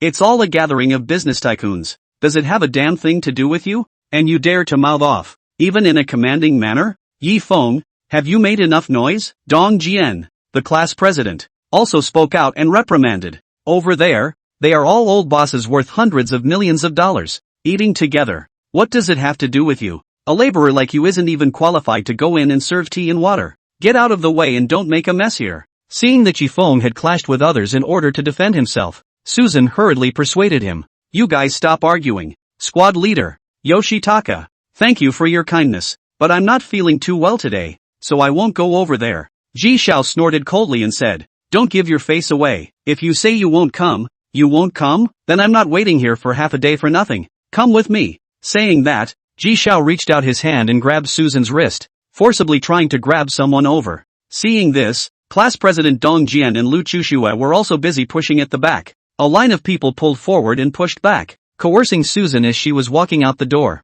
Let go. Yifeng took a step forward and backhandedly pinched Ji Xiao's wrist. Ah! Yoshitaka screamed in pain and immediately let go of his hand. However, Yifeng did not withdraw his hand and continued to pinch the other party's wrist, little by little causing him to twist, yield, and beg for mercy. My wrist is breaking. Let go. Yoshitaka was sweating coldly, and he could even hear the sound of bones being crushed from his wrists. How dare you touch Susan again? Yifeng coldly said. I will waste you now. Seeing that Yifeng dared to make a move against Ji Xiao, Dong Jian and the others, who were on the side, were scared silly. What a man Yoshio is. That's the young master of the Ji family. The Ji family, in turn, was one of the 10 most powerful families in Yinjing, rich and powerful. Yoshio, pulling out a hair of sweat, is thicker than the average person's waist. You dare to make a move on Mr. Ji, how many heads do you have? You're not afraid to die. When Dong Jian saw this, he was so scared that he was afraid that he would be involved. But when I think about it, after all, they are all my classmates. so I'm afraid I can't get out of it. Yi Feng, you're crazy, Lu Chuxue also screamed out, as if what Yi Feng pinched was not Ji Xiao, but herself. She had planned to curry favor with Ji Xiao and the Ji family, and then enter the circle of Yanjing's top businessmen. As a result, first Susan refused to cooperate, and then Yi Feng made a move to target Ji Xiao. What kind of classmates are these? Why are they dragging themselves down? Yi Feng did not pay attention to the others, but coldly warned Ji Xiao. My words, do you hear me? I hear you. I hear you. Ji Xiao nodded his head like a chicken pecking at rice. Let go. My hand is about to break. Click. The moment Yi Feng let go of his hand, Ji Xiao's wrist, in the end, was pinched and broken. Ah! Yoshitaka screamed miserably and backed up. Get out! Yi Feng coldly rebuked. You! Yoshitaka dragged his wrist and backed up to a safe distance before angrily saying, You wait! I won't let you go if you dare pinch my wrist. Here, it's the Fortune Mansion. It's the Yoshi family's turf. Dare to pinch your own wrists in your own territory? Yoshitaka swore that he wouldn't take this revenge. Looking at Ji Xiao's lousy departure, the students present were all stunned. This Yi Feng is really crazy. Even dared to hit Ji Xiao, and even pinched someone's wrist. It seems that these 5 years in jail is squatting for nothing, maybe therefore have to be caught to squat for a few days again. This is an ancient wounding, and the Ji family will not let it go. Should we leave first? What if we get involved later? Who can bear the wrath of the Ji family? Some timid students, seeing that the situation is not good, fearing that they will be involved, are ready to bolt. But just as he arrived at the entrance of the box, he found that several security guards had already gathered here, blocking the way. Mr. Ji ordered that you people here are not allowed to leave the box for the time being. Wait for Mr. Ji to come back, then do something about it. Humph, you guys are really bold, even daring to offend the young master of our Ji family. When Ji Xiao left just now, he had already ordered the building's security guards to block that box for fear that Yi Feng would escape. And the security guards came here and stopped everyone without saying a word, waiting for Yoshitaka to come back and take care of them. Seeing this, the students were even more pale and greatly disturbed. It's all your fault, Yi Feng. Look what you've done. People can't help but start complaining and pouring out their grievances again. However, it seems that it is too late to say anything when things have come to this point. Other people would be fine. But Dong Jian works for the Ji family's family company. After this mess, how can he still work in the Ji family's company? Susan, you had to bring him here. Look what he's done. Lu Chuxue was all on the verge of crying in a hurry as well. Instead of recognizing a rich and powerful bigwig, he offended one badly. That pretty much cuts off her dreams of a mansion. At this time, Susan had also slowed down from the confusion she had just experienced. Yi Feng, thank you for helping me out just now. Susan, unlike the others, thanked Yi Feng instead. Now that was even more stunned and even angered the crowd. Su de Banhua, are you crazy too? You even thanked him. He's going to get us all killed. Susan said in an unassuming manner. Just now, Ji Xiao tried to take me away by force, and you all watched. What in the enabler that pushed me outward? Saying that, Susan looked at Lu Chuxue with dissatisfaction. Aren't you pushing yourself into the fire with a BFF like that? Am I not doing this for your own good? Lu Chuxue said unconvincingly. For my good? Susan let out a laugh. Then what Yi Feng did just now was also for my good. Of course I have to thank him. What's wrong with that? You, Lu Chuxue was speechless for a while. Both of you, you've really gone crazy. At this moment, Yi Feng calmly resat down, poured himself a cup of water, sipped lightly, and faintly said, There's no need for anyone to panic. I, Yi Feng, do things alone. I won't involve you guys. Just let that Yoshi guy go and call anyone he wants. It's best to call all those big shots he's talking about. I'd like to see who of them dares to touch me. Class President Dong Jian sniffed and looked at Yi Feng incredulously. Crazy, you really are crazy. One Ji family is enough to crush you, and you still presume to meet all the bigwigs. At this moment, Ji Xiao dragged his broken hand to the outside of the other side of the box and gently knocked on the door. Come in,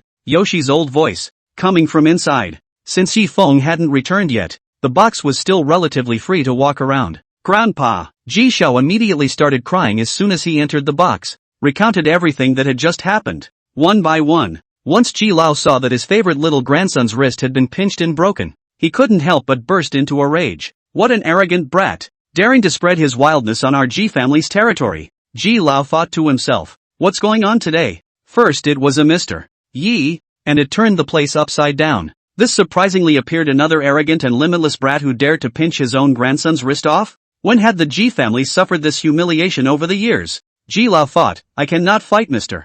Yi such a high person. Cannot cure a brat who is wild here. Gentlemen, I'll excuse myself for a moment. Elder G got up. When Mr. Yi comes back later, wait for me to explain to Mr. Yi. I'll be right back. Elder G was ready to take the men for a quickie. Good. Elder G is lightweight. The rest of them responded. After the G family's crowd left, the box fell back into a brief silence. At this moment, Cui Yuliang of the Cui family suddenly spoke. Mr. Yi hasn't returned yet? Yeah. Mr. Yi just said he went to meet a classmate. Why is it taking so long? The rest of the people also talked about it. Just now, Ji Xiao said that the person who had the class reunion over there pinched his wrist. At this time, Cui Yuliang couldn't help but associate it again. You guys said that. The person who did it. Could it be Mr. Yi? Hiss dash. When these words came out, the crowd couldn't help but suck in a breath of cold air. Suddenly, it seemed likely. Not good. The crowd rose. Let's hurry over and take a look. Not for long. Ji Xiao led a group of people from the Ji family, with a group of security guards behind him, in a grand manner, over to this side. I can't believe Elder Ji is even here. The squad leader, Dong Jian, worked in the Ji family's company, so naturally, he was no stranger to the Ji family's crowd. When he saw that even the old master of the Ji family had come, Dong Jian was sweating profusely, thinking that this time things would be a big deal. It wasn't just the Ji family soon. The somewhat relieved Cui family's group of people had followed suit. Upon seeing with their own eyes, the patriarchs of the 5 great clans, as well as a group of high-ranking sons and daughters of the clans, had actually come over. Frightened, Dong Jian's face turned pale, and at the same time, he felt remorse in his heart. I can't believe it's true. The top brass of the 5 great clans are actually gathering in another box. This once-in-a-lifetime opportunity to get acquainted. Not only did you give it a screw up, but you also ruthlessly offended the Ji family. Dong Jian returned to the box and saw that Yifeng was sitting there as if nothing had happened,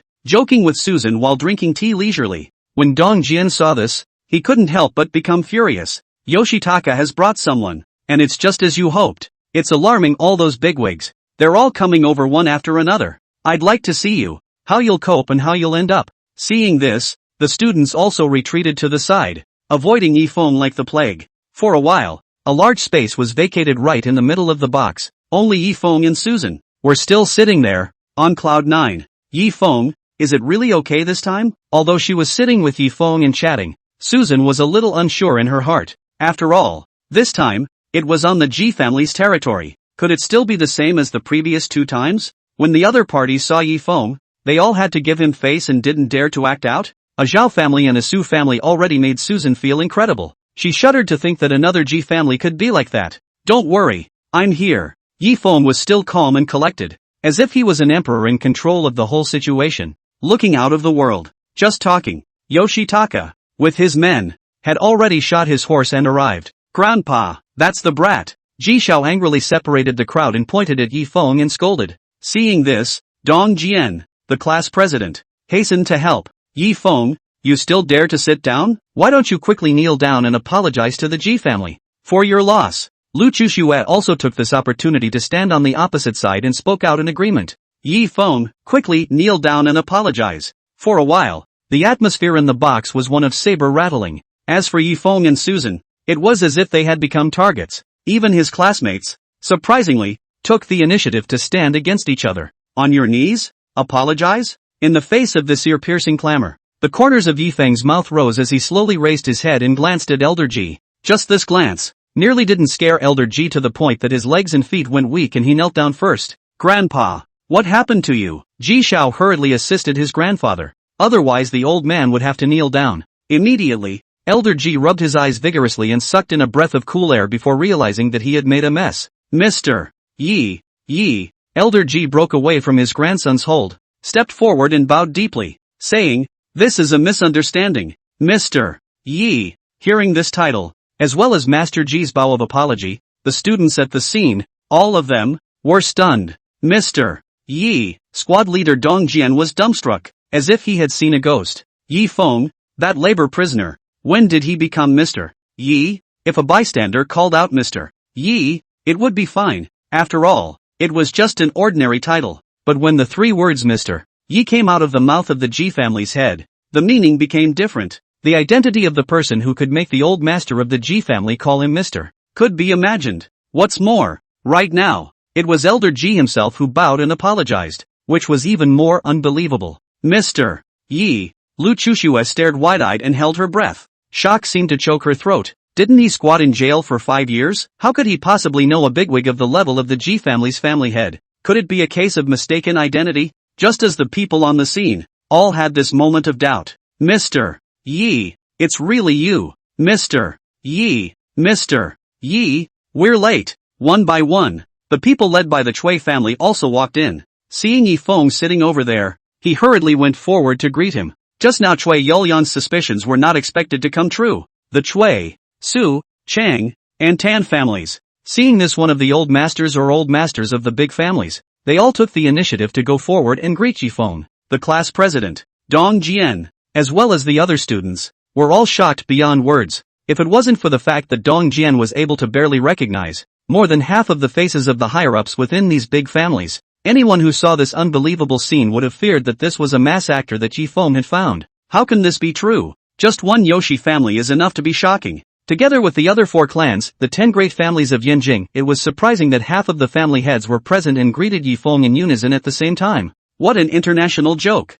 Even Susan, who was on the side, looked at Yi Feng in shock, unable to believe that he had such a wide range of connections. Half of the prestigious 10 great houses, even half of them, have to treat him with respect? At this moment, Ji Xiao's entire body, too, was about to be shocked to the point of petrification. Just now, when I saw Grandpa's perverse behavior, I thought that he was old and blind and recognized the wrong person, before he could correct himself. As a result, behind him, the other old men from all the big families, they all entered one after another, and like their grandfathers, they took the initiative to bow and greet Yi Feng. It's not possible that everyone is mistaken, is it? Now, Ji Xiao was caught in the middle, feeling like he was being roasted on a fire. His body was so uncomfortable that he couldn't help himself. In a flash, the scene fell into a dead silence. Yi Feng's classmates were all so shocked that they couldn't breathe. As for the Ji family's group of 5 great clans, all of them were inwardly in a state of anxiety, afraid that Mr. Yi will move again in shock and anger. And how to calm down? Master, grandfather. Yoshio opened his mouth with difficulty, wanting to ask what he should do now. It's a shame there wasn't a crack in the ground at the scene to burrow into for shelter. Snap! Elder Ji backhanded his grandson's face with a heavy slap. You sinful son, how dare you offend Mr. Yi? Why don't you quickly kneel down and apologize to Mr. Yi? Yoshio stumbled as his grandfather hit him, his head going blank. Until now, he couldn't comprehend what was happening in front of him. Kneel down! Elder Ji let out another angry shout. Yoshitaka was so scared that he shivered and flopped down on his knees. Ji Xiao even kneeled. This unbelievable scene once again shocked everyone present. The squad leader Dong Jian was stunned. Lu Chushue was stunned. All the students were stunned as well. Those who originally thought that Yi Feng was dead couldn't even dream of thinking that in the end. It was Ji Xiao who knelt. It's not fucking scientific. You sinful son. Don't you know that the honored guest we are inviting to this banquet is Mr. Yi? Elder Ji reprimanded bitterly. How dare you touch someone beside Mr. Yi? What a blind dog's eye you have. With that, Elder Ji kicked his grandson heavily, knocking him to the ground. Of course, when Elder Ji said this, he was also deliberately explaining it to Yi Feng, excusing his grandson. Originally, the Ji family also had good intentions, wanting to find a few beautiful women to accompany them, but as a result of this small matter, they even let their grandson screw up. They even found someone beside Yi Feng? This is not good enough. It's a classic case of not kissing the horse's ass, kissing the horse's leg, and eating your own. But once Qi Lao said this, the crowd at the scene, once again, was deeply shocked. It turns out that today, the 5 great clans have gathered to feast on the guest of honor, is actually Yi Feng. Susan also couldn't help but be dazed for a while. It turned out that she was still a bit strange. How did Yi Feng find this place? Since Yi Feng was told about the class reunion last night and Yi Feng clearly expressed his refusal, Susan didn't say the exact location. As a result, when she came here today, she met Yi Feng, and she thought that it was which other classmate had informed Yi Feng again. It turned out that the occasion that Yi Feng was really going to attend was the grand banquet of the 5 great families. At that moment, even Ji Xiao was dumbfounded and filled with consternation. It was then that he realized how much trouble he had gotten himself into. No wonder his grandfather was so furious that he even went so far as to take action against himself. In fact, if it is an ordinary guest, even if there is a little misunderstanding, the big deal is to punish themselves with 3 cups, and laugh with each other. It is not so bad as to kneel down and kowtow. After all, The Ji family also wants to save face. However, Yi Feng was different. Both parties were called guests, but in reality they were masters and servants in general. Just the fact that Yi Feng had engraved the brand of immortal hell in the minds of a group of top executives from the 5 great clans of the 5 great clans of the 5 great clans of the 5 great clans of the 5 great clans of the 5 great clans of the 5 great clans was horrifying. Ji Lao was afraid that after his family offended Yi Feng,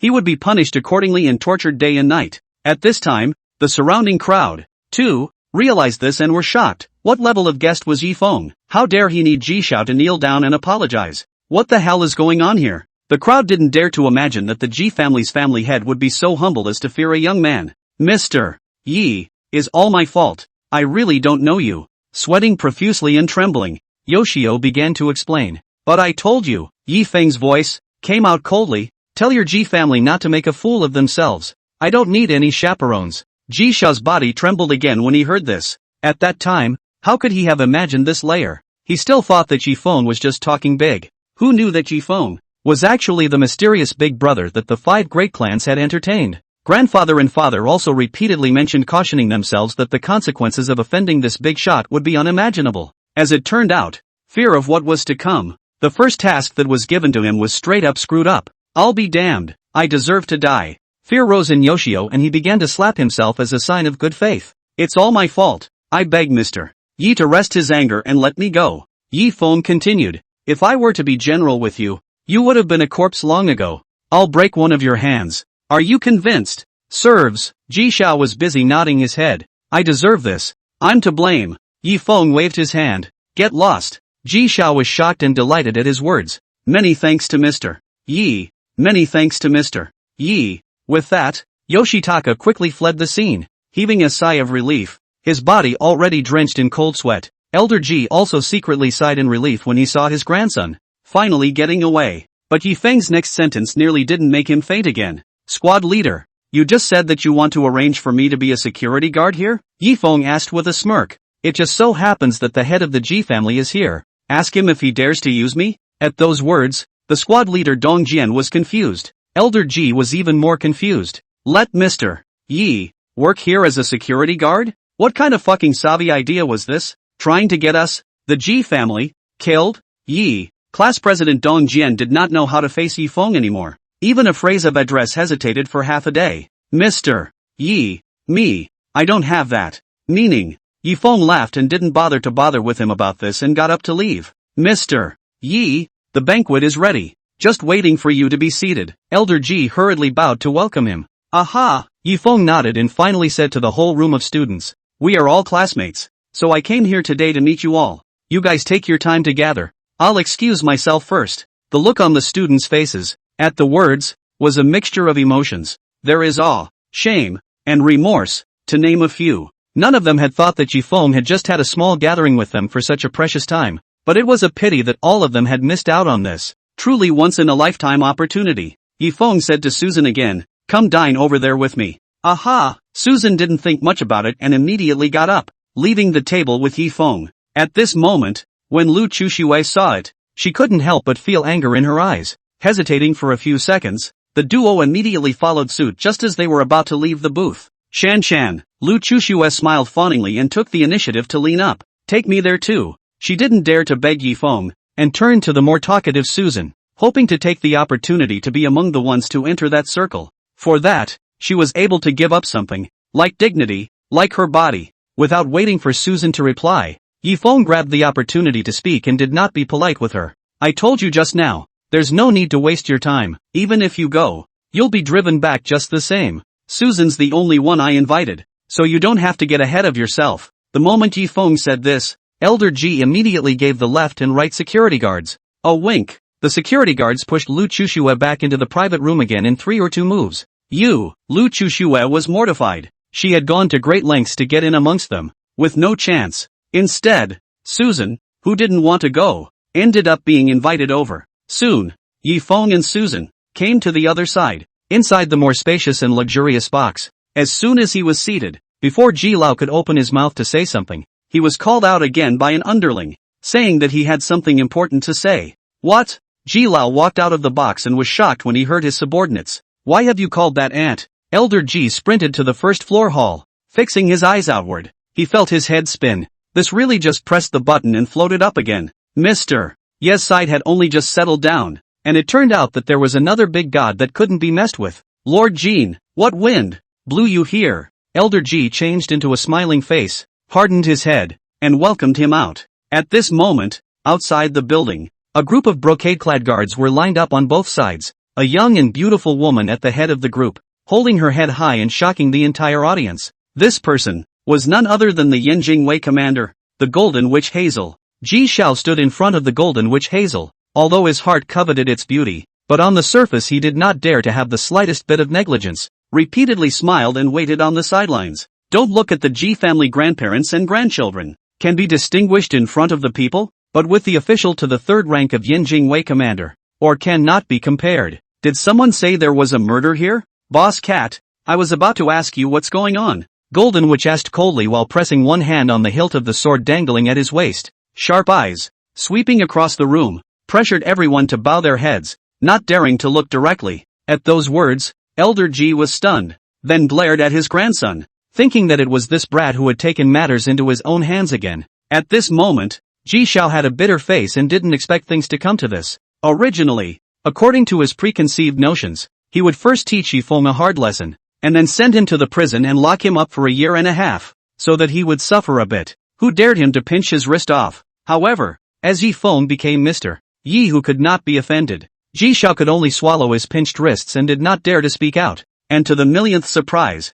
the officials then sent in Witch Hazel to investigate the matter. That's not a good way to play the law. Ji Xiao, of course, did not dare to let Witch Hazel enter the door to investigate, in case Mr. Yi is alarmed and lets him know that he even secretly reported to the officials to arrest him in private. Then I'm afraid that the matter is going to be a big deal again. Lord Jean, it's all a misunderstanding. Elder G also hastened to explain and cover up. It's all just blackmail. Who are you that dare to spread rumors? An alarmed Lord Jean, Elder G reprimanded the security guards on his left and right again. Still not quick to make amends to Lord Jean, the surrounding security guards and staff, very innocent, thought to themselves, wasn't it Ji Xiao who reported it to the officials? We don't know anything. I'm sorry, Jean-sama. We're the ones who didn't get the situation right. It was really just a misunderstanding. Under Elder G's furious glare, the surrounding security guards chimed in and voluntarily admitted their mistakes. Misunderstanding. Golden Witch Hazel coldly smiled, and immediately struck out like lightning, actually grabbing Ji Xiao's severed hand. Ah, ouch, ouch. Yoshitaka bared his teeth in pain. Your hand. How did you get it like this when it was fine? Witch Hazel scrutinized Ji Xiao's broken wrist. This is no ordinary injury. The martial arts of the Golden Witch are all military fighting styles. In physical combat, all the generals were proficient in a handful of splitting of muscles and bones, which could be used to defend the enemy, remove his arms and legs, and quickly disable him. Witch Hazel could see that the injury on Ji Xiao's wrist was the very military technique of splitting the tendons and bones, and it was simply not something that could be done by an ordinary person. I accidentally hurt myself. Yoshitaka could only say back stiffly. Humph. The Golden Witch snorted coldly, but still kindly stepped in and tried to fix his broken wrist. There are techniques for breaking bones and naturally there are techniques for catching bones, which are supposed to complement each other. However, after some holding by the Golden Witch Hazel, the pain caused Ji Xiao to wail and scream, nearly fainting from the pain. Ha! The Golden Wisp let out a cry of surprise, then realized that the injuries left behind by the other party were even more subtle than he had imagined. The force was held just right, as if butchering a cow. Every piece of bone, just the right amount of shock down. Even the Golden Wisp was unable to restore it for a while. With this wrist injury, you'll have to go through surgery. The Golden Wisp let go of his hand and apologized a little. Yoshitaka's entire body went numb as he sniffed. You can't cure me, so why are you messing with me? I feel that the injury is getting serious again. Don't leave a disability. Cough. Gold Wisp gave an awkward dry cough and changed the topic. The person who made the move is not below me in strength. What kind of people have you messed with? Don't be afraid. Speak up boldly and I'll do it for you. Saying that, Witch Hazel looked serious and stood by. The hand also involuntarily pressed on top of the hilt of the sword, with a stance of ready to strike and take someone. No. Elder G hurriedly denied it. If Yifeng hadn't planted the curse of immortal hell on their G family, perhaps Elder G could have really considered whether to use Yanjing Wei's hand to deal with Yifeng. In folklore, the Golden Witch Hazel is known as the goddess of Wushu and is the guardian deity of Yanjing, following in the footsteps of the god of war of Yuzhou. Even if Yifeng could fight, Could he still be more powerful than Lord Jin, the commander of the Yanjing Guard? However, due to the deterrent of the immortal hell, Jilao could only admit his fate and did not dare to bring help and make things worse. Lord Jin, it's really just a misunderstanding. Nothing. Seeing that Jilao was hesitant to speak, clearly having concerns, it was evident that the strong man who made the move was so powerful that he was able to suppress the entire Ji family. Good. This is what you said yourself. The Golden Wisp nodded. Since you don't need my help, don't blame me if something goes wrong at that time. It won't be. Jilao shook his head again and again. It will be fine. Please also rest assured, Lord Jin. Since the other party chose to put things to rest, it was inconvenient for the Golden Witch to say anything else, much less forcefully intrude. With that, he beckoned and led the group away, walking out of the building not much farther, which Hazel asked the deputy at the side again. That person, you said, came to Fortune Mansion today as well? Yes, the deputy at the side hurriedly replied back. I heard that it seems to be their high school reunion. A reunion? Golden Wisp snorted coldly. He has the nerve to come to this kind of occasion. The Golden Wisp thought to himself, if it were in his place, after 5 years in jail, how could he still have the face to meet his former classmates and teachers? It is true that such a great evil is devoid of normal human morals and shame. Alas, it's a pity that Yanjing has been a bit unsettled lately, gathering too many experts. Golden Wisp took a deep breath. When I'm done with this period of time, I'll take some time out to deal with that kid. But when he thought about it, there was a new Dragon King from the underground dragon sect, as well as a mysterious neighbor that even his righteous father praised, and Yi Kunlun, the miraculous doctor who had cured his best friend, plus today, the mysterious expert from the Fortune Mansion that shocked the entire Ji family. I've also heard that the underground Dragon Kings from all over Kyushu are on their way over to Yanjing. Golden Witch Hazel suddenly had a sense of crisis, like a mountain rain. Lord Jin. Suddenly, a report came over the intercom from a subordinate. That demon monk who was captured from the hospital a few days ago has finally let go. Oh, Golden Witch Hazel sniffed and immediately rushed back. The meal that the Ji family used to entertain Yi Feng could be described as very heartfelt. All kinds of delicious delicacies were piled up in a mountain of luxury. Even Susan, who was on the side, was completely stunned. For the first time in his life, he attended this level of banquet, and in his heart, he predicted that this meal, at least, must have cost several $100,000, and that's just the preciousness of the ingredients, not counting labor. Together, the meal was heavenly. However, Yi Feng appeared to be very calm about this. He has long since transcended the level of hedonism and does not take things for granted. Whether it's fine wine and food, or a crude meal, he can take it all in stride. Because Yi Feng was in prison, he had long since cultivated his heart. With a strong heart, you are naturally unaffected by external influences. Therefore, it was obviously futile for the Ji family to try to curry favor with Yi Feng with this heavenly meal. After 3 rounds of wine, the food is over. This banquet, despite the gathering of bigwigs from the 5 great clans, was conducted very quietly, but as the meal drew to a close, Yi Feng asked the 5 great clans, all to go through the process of preparing their money. In addition to the funds supplied to the Wind Group, another huge sum of money has to be raised. Next Monday, there's going to be a big battle coming up. Yi Feng told them, all get your money ready. The crowd looked at each other in disbelief, not knowing what Yi Feng was referring to when he said big battle. But one can only do as one is told and be ready at all times. After the reception, Yi Feng had wanted to send Susan back. At this time, he suddenly received a call from Zhao Wanting. Mr. Yi, excuse me, I wonder if you're free today. It's that prescription you left behind. The precious herbs needed. I sent people to collect them, and I finally have some results. It's just that I don't know too much about herbs, as well as the year, and I want to ask you to come and help me with my eyes. Once Yi Feng heard that, on Zhao Wanting's side, she had actually found a source of medicinal herbs, and all of a sudden, she also became interested. After all, the more precious the herbs were, the more they were unattainable, and could not even be bought with money, and they were also filled with a large number of fakes as well as defective products. The reason Yi Feng handed over that prescription to the Zhao family was also to go through the Zhao family's connections and contacts to find a source of goods to facilitate his future purchases. Okay,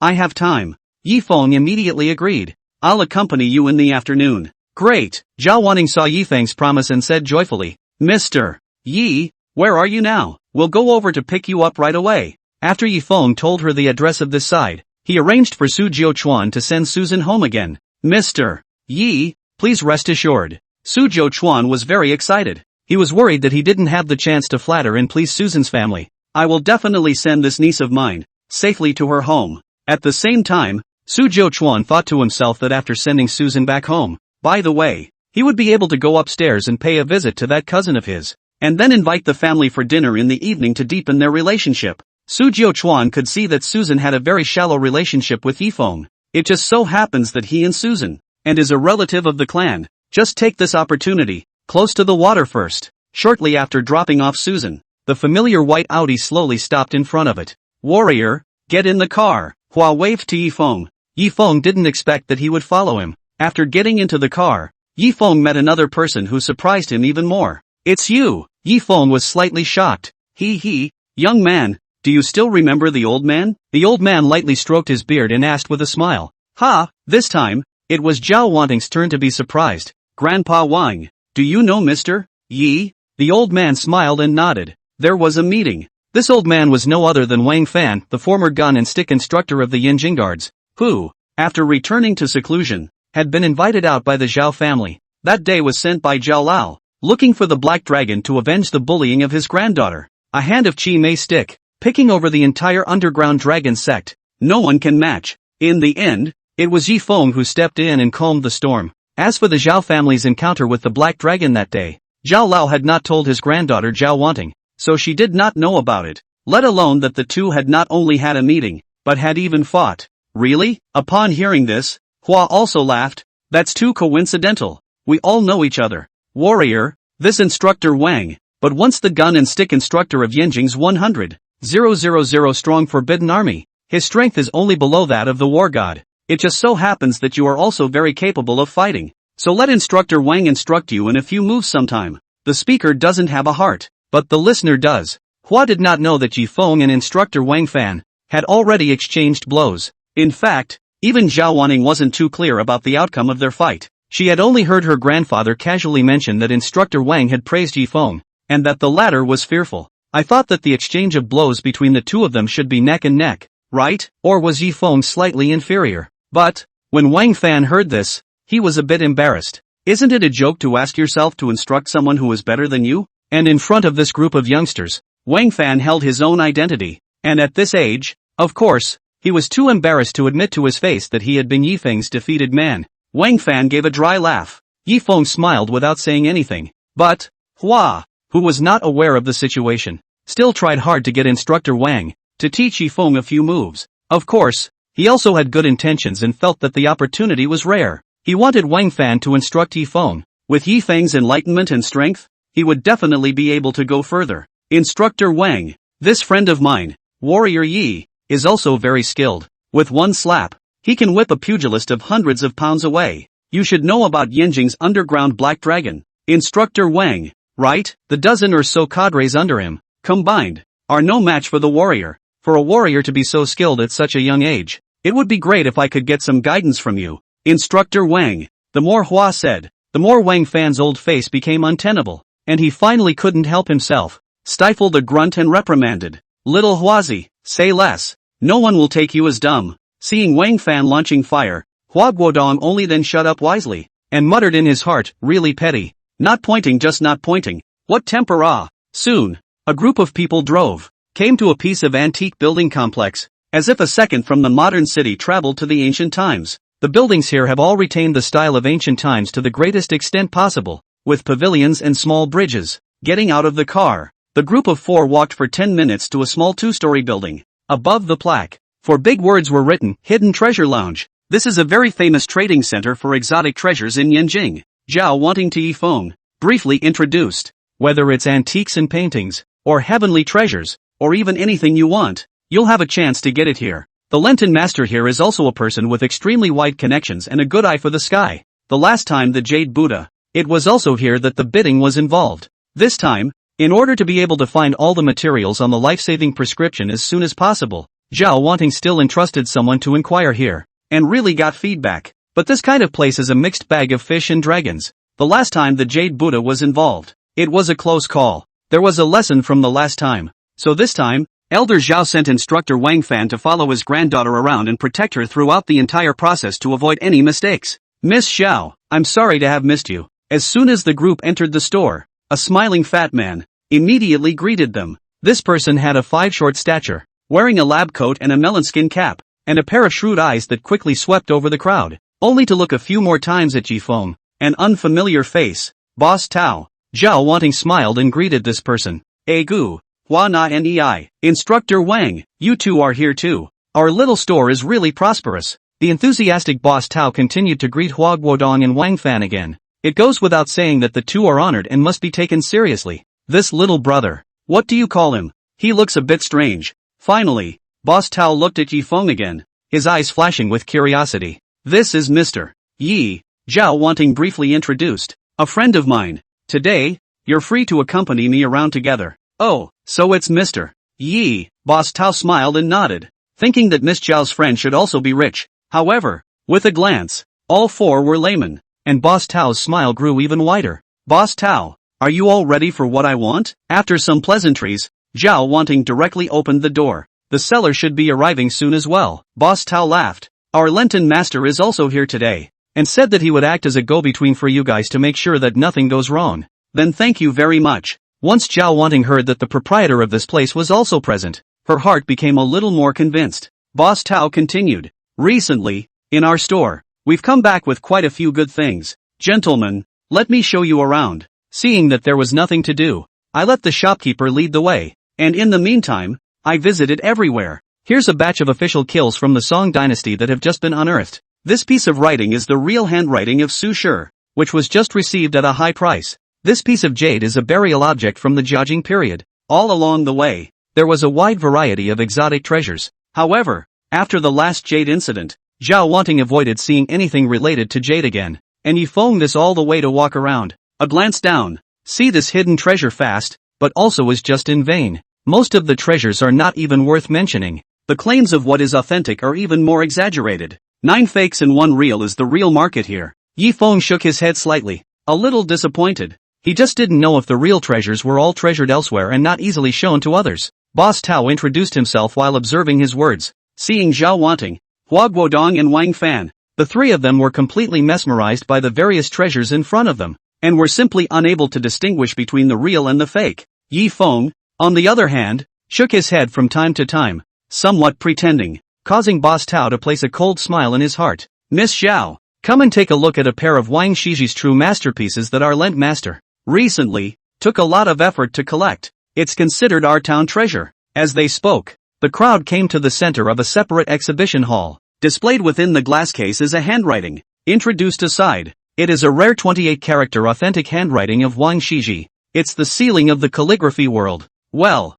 it's true. In the crowd, a middle-aged man in a suit, observing for a long time, finally came to a conclusion. The surrounding guests nodded their heads in agreement. Curator Jia said it's authentic, so it must be right. Boss Tao smiled and introduced. This Curator Jia, but he's the deputy director of our city museum and also the president of the Calligraphy Association. A true connoisseur. Even Curator Jia said it's authentic, so this writing is 100% fine. Zhao Wanting's heart couldn't help but beat faster when she saw the writing as well, because what his grandfather appreciated most was Wang Shiji's characters. Unfortunately, on the market, there are very few real Wang Shiji's authentic handwriting. It was hard to come across at this time, but her funds were still needed to purchase the ingredients for the life-saving remedy, so I'm afraid she didn't have any money left over to buy this authentic piece of artwork again. Meh. When Yifeng saw this real painting, he couldn't hold back and burst out laughing on the spot. Onlookers might not be able to see it, but how could Yifeng not know? The writing was from the hand of his own master.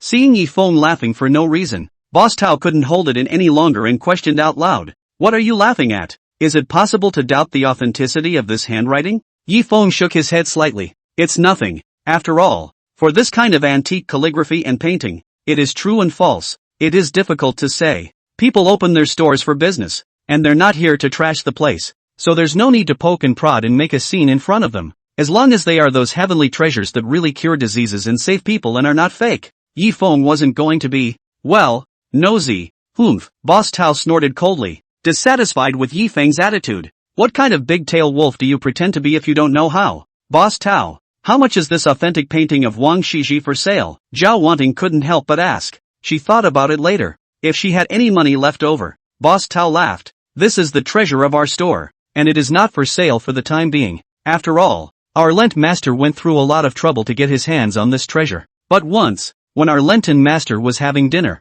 He was chatting with a friend and mentioned that if it were to be auctioned later, it would have to be at least a word 100 million. One word for 100 million. There are 28, or 280 million, authentic copies of this quick snowtime clearing post. That's a real sky-high price. This valuation, once it was said, shocked the entire room. Even the wealthy Zhao Wanting couldn't help but be jaw-dropped and stunned. The price was something she couldn't accept either. So expensive? Yi Feng was also taken aback when he heard this price. I didn't realize Wang Shiji's words were so valuable. Although he followed the 35th master and learned his ability to imitate antiques and fake, but the value of antiques and paintings is different from person to person, and the market changes very quickly, so Yi Feng does not understand the relevant quotations. That's the normal price. At this point, that curator Jia continued his introduction. This authentic painting of Wang Shiji was auctioned off in ancient times and is worth 700 taels of gold. According to the current rate of inflation, Wang Shiji's character, a character of 100 million,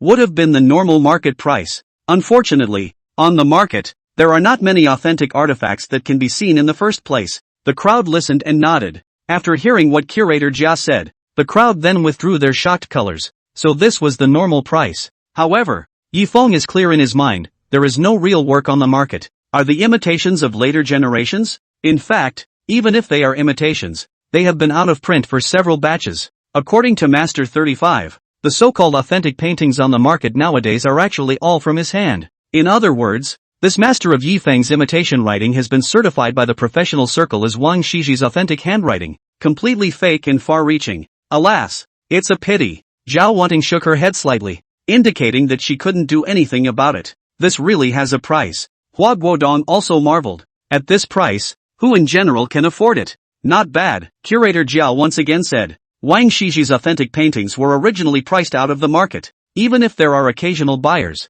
most of them are overseas Chinese who buy them as family heirlooms. At this time, Boss Tao again pulled Zhao Wanting alone aside and whispered a few words. The onlookers couldn't hear it, but Yi Feng's ears were bright enough to hear it. Miss Zhao is our old patron here, and I heard that Master Zhao is also in love with Wang Shiji's calligraphy. If the Zhao family is really interested in this piece of calligraphy, our lead master has also said that we can give it away cheaply. Really? Zhao Wanting was shocked and delighted when she heard that. How much does that cost? 28 characters. Even if it's cheap, I'm afraid it's a sky-high price. Boss Tao reached out and slightly pressed downward. You can give it to the Zhao family at a 50% discount. Discount. 4 billion. Although it was still a sky-high price, Zhao Wanting frowned and pondered. This price was something for their Zhao family to consider. Then he thought that his grandfather was afraid that he would soon die, and even if he obtained the life-renewing elixir, he was afraid that he would only have a year of Yang life. If you get a pair of Wang Shiji's real handwriting in the last year of your life, and accompany them every day, and look at them a few times, it would be a worthy life, right? Seeing Zhao Wanting begin to hesitate, contemplate as well as move, a hint of cunning appeared on Boss Tao's face. At the same time he had made an imperceptible eye contact with Librarian Jia, as well, and all of this did not escape Yi Feng's eyes and attention. So it is. Yi Feng's heart fluttered when he saw this. This Boss Tao and Librarian Jia, it seems like they are trying to work together inside and outside to make a game to pit the Zhao family. If it had been anyone else, it would have been just that, but since Yi Feng had followed him, how could he stand idly by? Boss Tao, returning to her senses, Zhao Wanting was no fool. Something discounted right at once. There must be something fishy. Such an expensive thing. Lowering the price by half at once to sell our Zhao family? Why on earth? Boss Tao laughed. Our lent master. We have admired Elder Zhao for a long time, but I want to borrow the flowers and hope that the Zhao family will, in the future, be able to take care of us. Elder Zhao's energy was indeed able to attract a lot of people who flattered and pleased him. Zhao Wanting was not surprised by this and had long since looked down on it. I'll go back and talk to my grandfather about it, Zhao Wanting concluded. Good. Boss Tao saw that there was something going on, so he smiled and nodded his head. They put in a long line to catch a big fish and are not in a hurry for this moment. All this today is just the beginning. Miss Zhao, do you really want to buy this piece of writing? Wang Fan likewise heard the conversation between the two just now, and also felt that there was something fishy about it, and inquired with less confidence. Zhao Wanting nodded. My grandfather's favorite character is Wang Shiji's, but it's a pity that he's never been able to buy a pair of authentic handwriting of his own. I want to. Then I will. On another day. Write one for the old master. At this time, Yi Feng suddenly interjected. In addition to Wang Shiji, there are also those of Ouyang Sun, Yan Xinqing, and Lu Gongquan, and I'll write whoever I want. What? When these words came out, Everyone was shocked. For a while, everyone didn't seem to understand too well what Yifeng meant by this. What's the point of writing these great calligraphers' words to give them away? I didn't see it. Mr. Yi really has a big mouth. Boss Tao couldn't help but sneer out. Why do you think these 28 characters are worth so much? Because it was written by Wang Shiji himself. And who are you to write words that are worth a few dollars? Facing Boss Tao's disdain, Yifeng arrogantly shot back. I can write exactly the same words as Wang Shiji. Anyway, Wang Shiji's authentic works have long been extinct. Later generations of imitations, as long as there is a 90% similarity, enough to fake the real. Like, for example, your town hall. What? The moment Yifeng said these words, it immediately caused the scene. A dead silence. Everyone looked at Yifeng with eyes like looking at a madman, revealing disbelief. Who is this kid? What a big mouth. Even Curator Jia has personally verified that it's Wang Shiji's authentic handwriting, and he still dares to sing against it? Is he more authoritative than Curator Jia? I think this kid is crazy, and he dares to mouth off about being able to write the exact same words. It's simply a daydream. At this moment, Boss Tao sniffed and laughed angrily. How dare you question that our town treasure is fake? I'm not targeting your store. Yifeng confessed. I'm saying that all the authentic Wang Shiji handwritings on the market are fake. Wow. The scene was again in an uproar. Young man, meals can be eaten indiscriminately. Words can't be spoken indiscriminately. Jia Curator also can't help but be exasperated by blowing his beard. Not to mention this one here. In our city museum, there is also a pair of Wang Shiji's real works in the collection. That's just as fake. Yifeng spoke bluntly. Put. Librarian Jia sniffed and nearly turned his back. You say you can write exactly the same words? Boss Tao provoked again. You write it for us. It's a mule or a horse. Pull it out. Seeing Yifeng's youth, Boss Tao decided that he was bluffing and talking nonsense. Still trying to imitate Wang Shiji's real handwriting? Not self-serving. Boss Tao thought that just by letting Yifeng write a few random words, he would be able to expose him and poke holes in his big words on the spot. Of course, Boss Tao didn't think that Yifeng dared to write on the spot,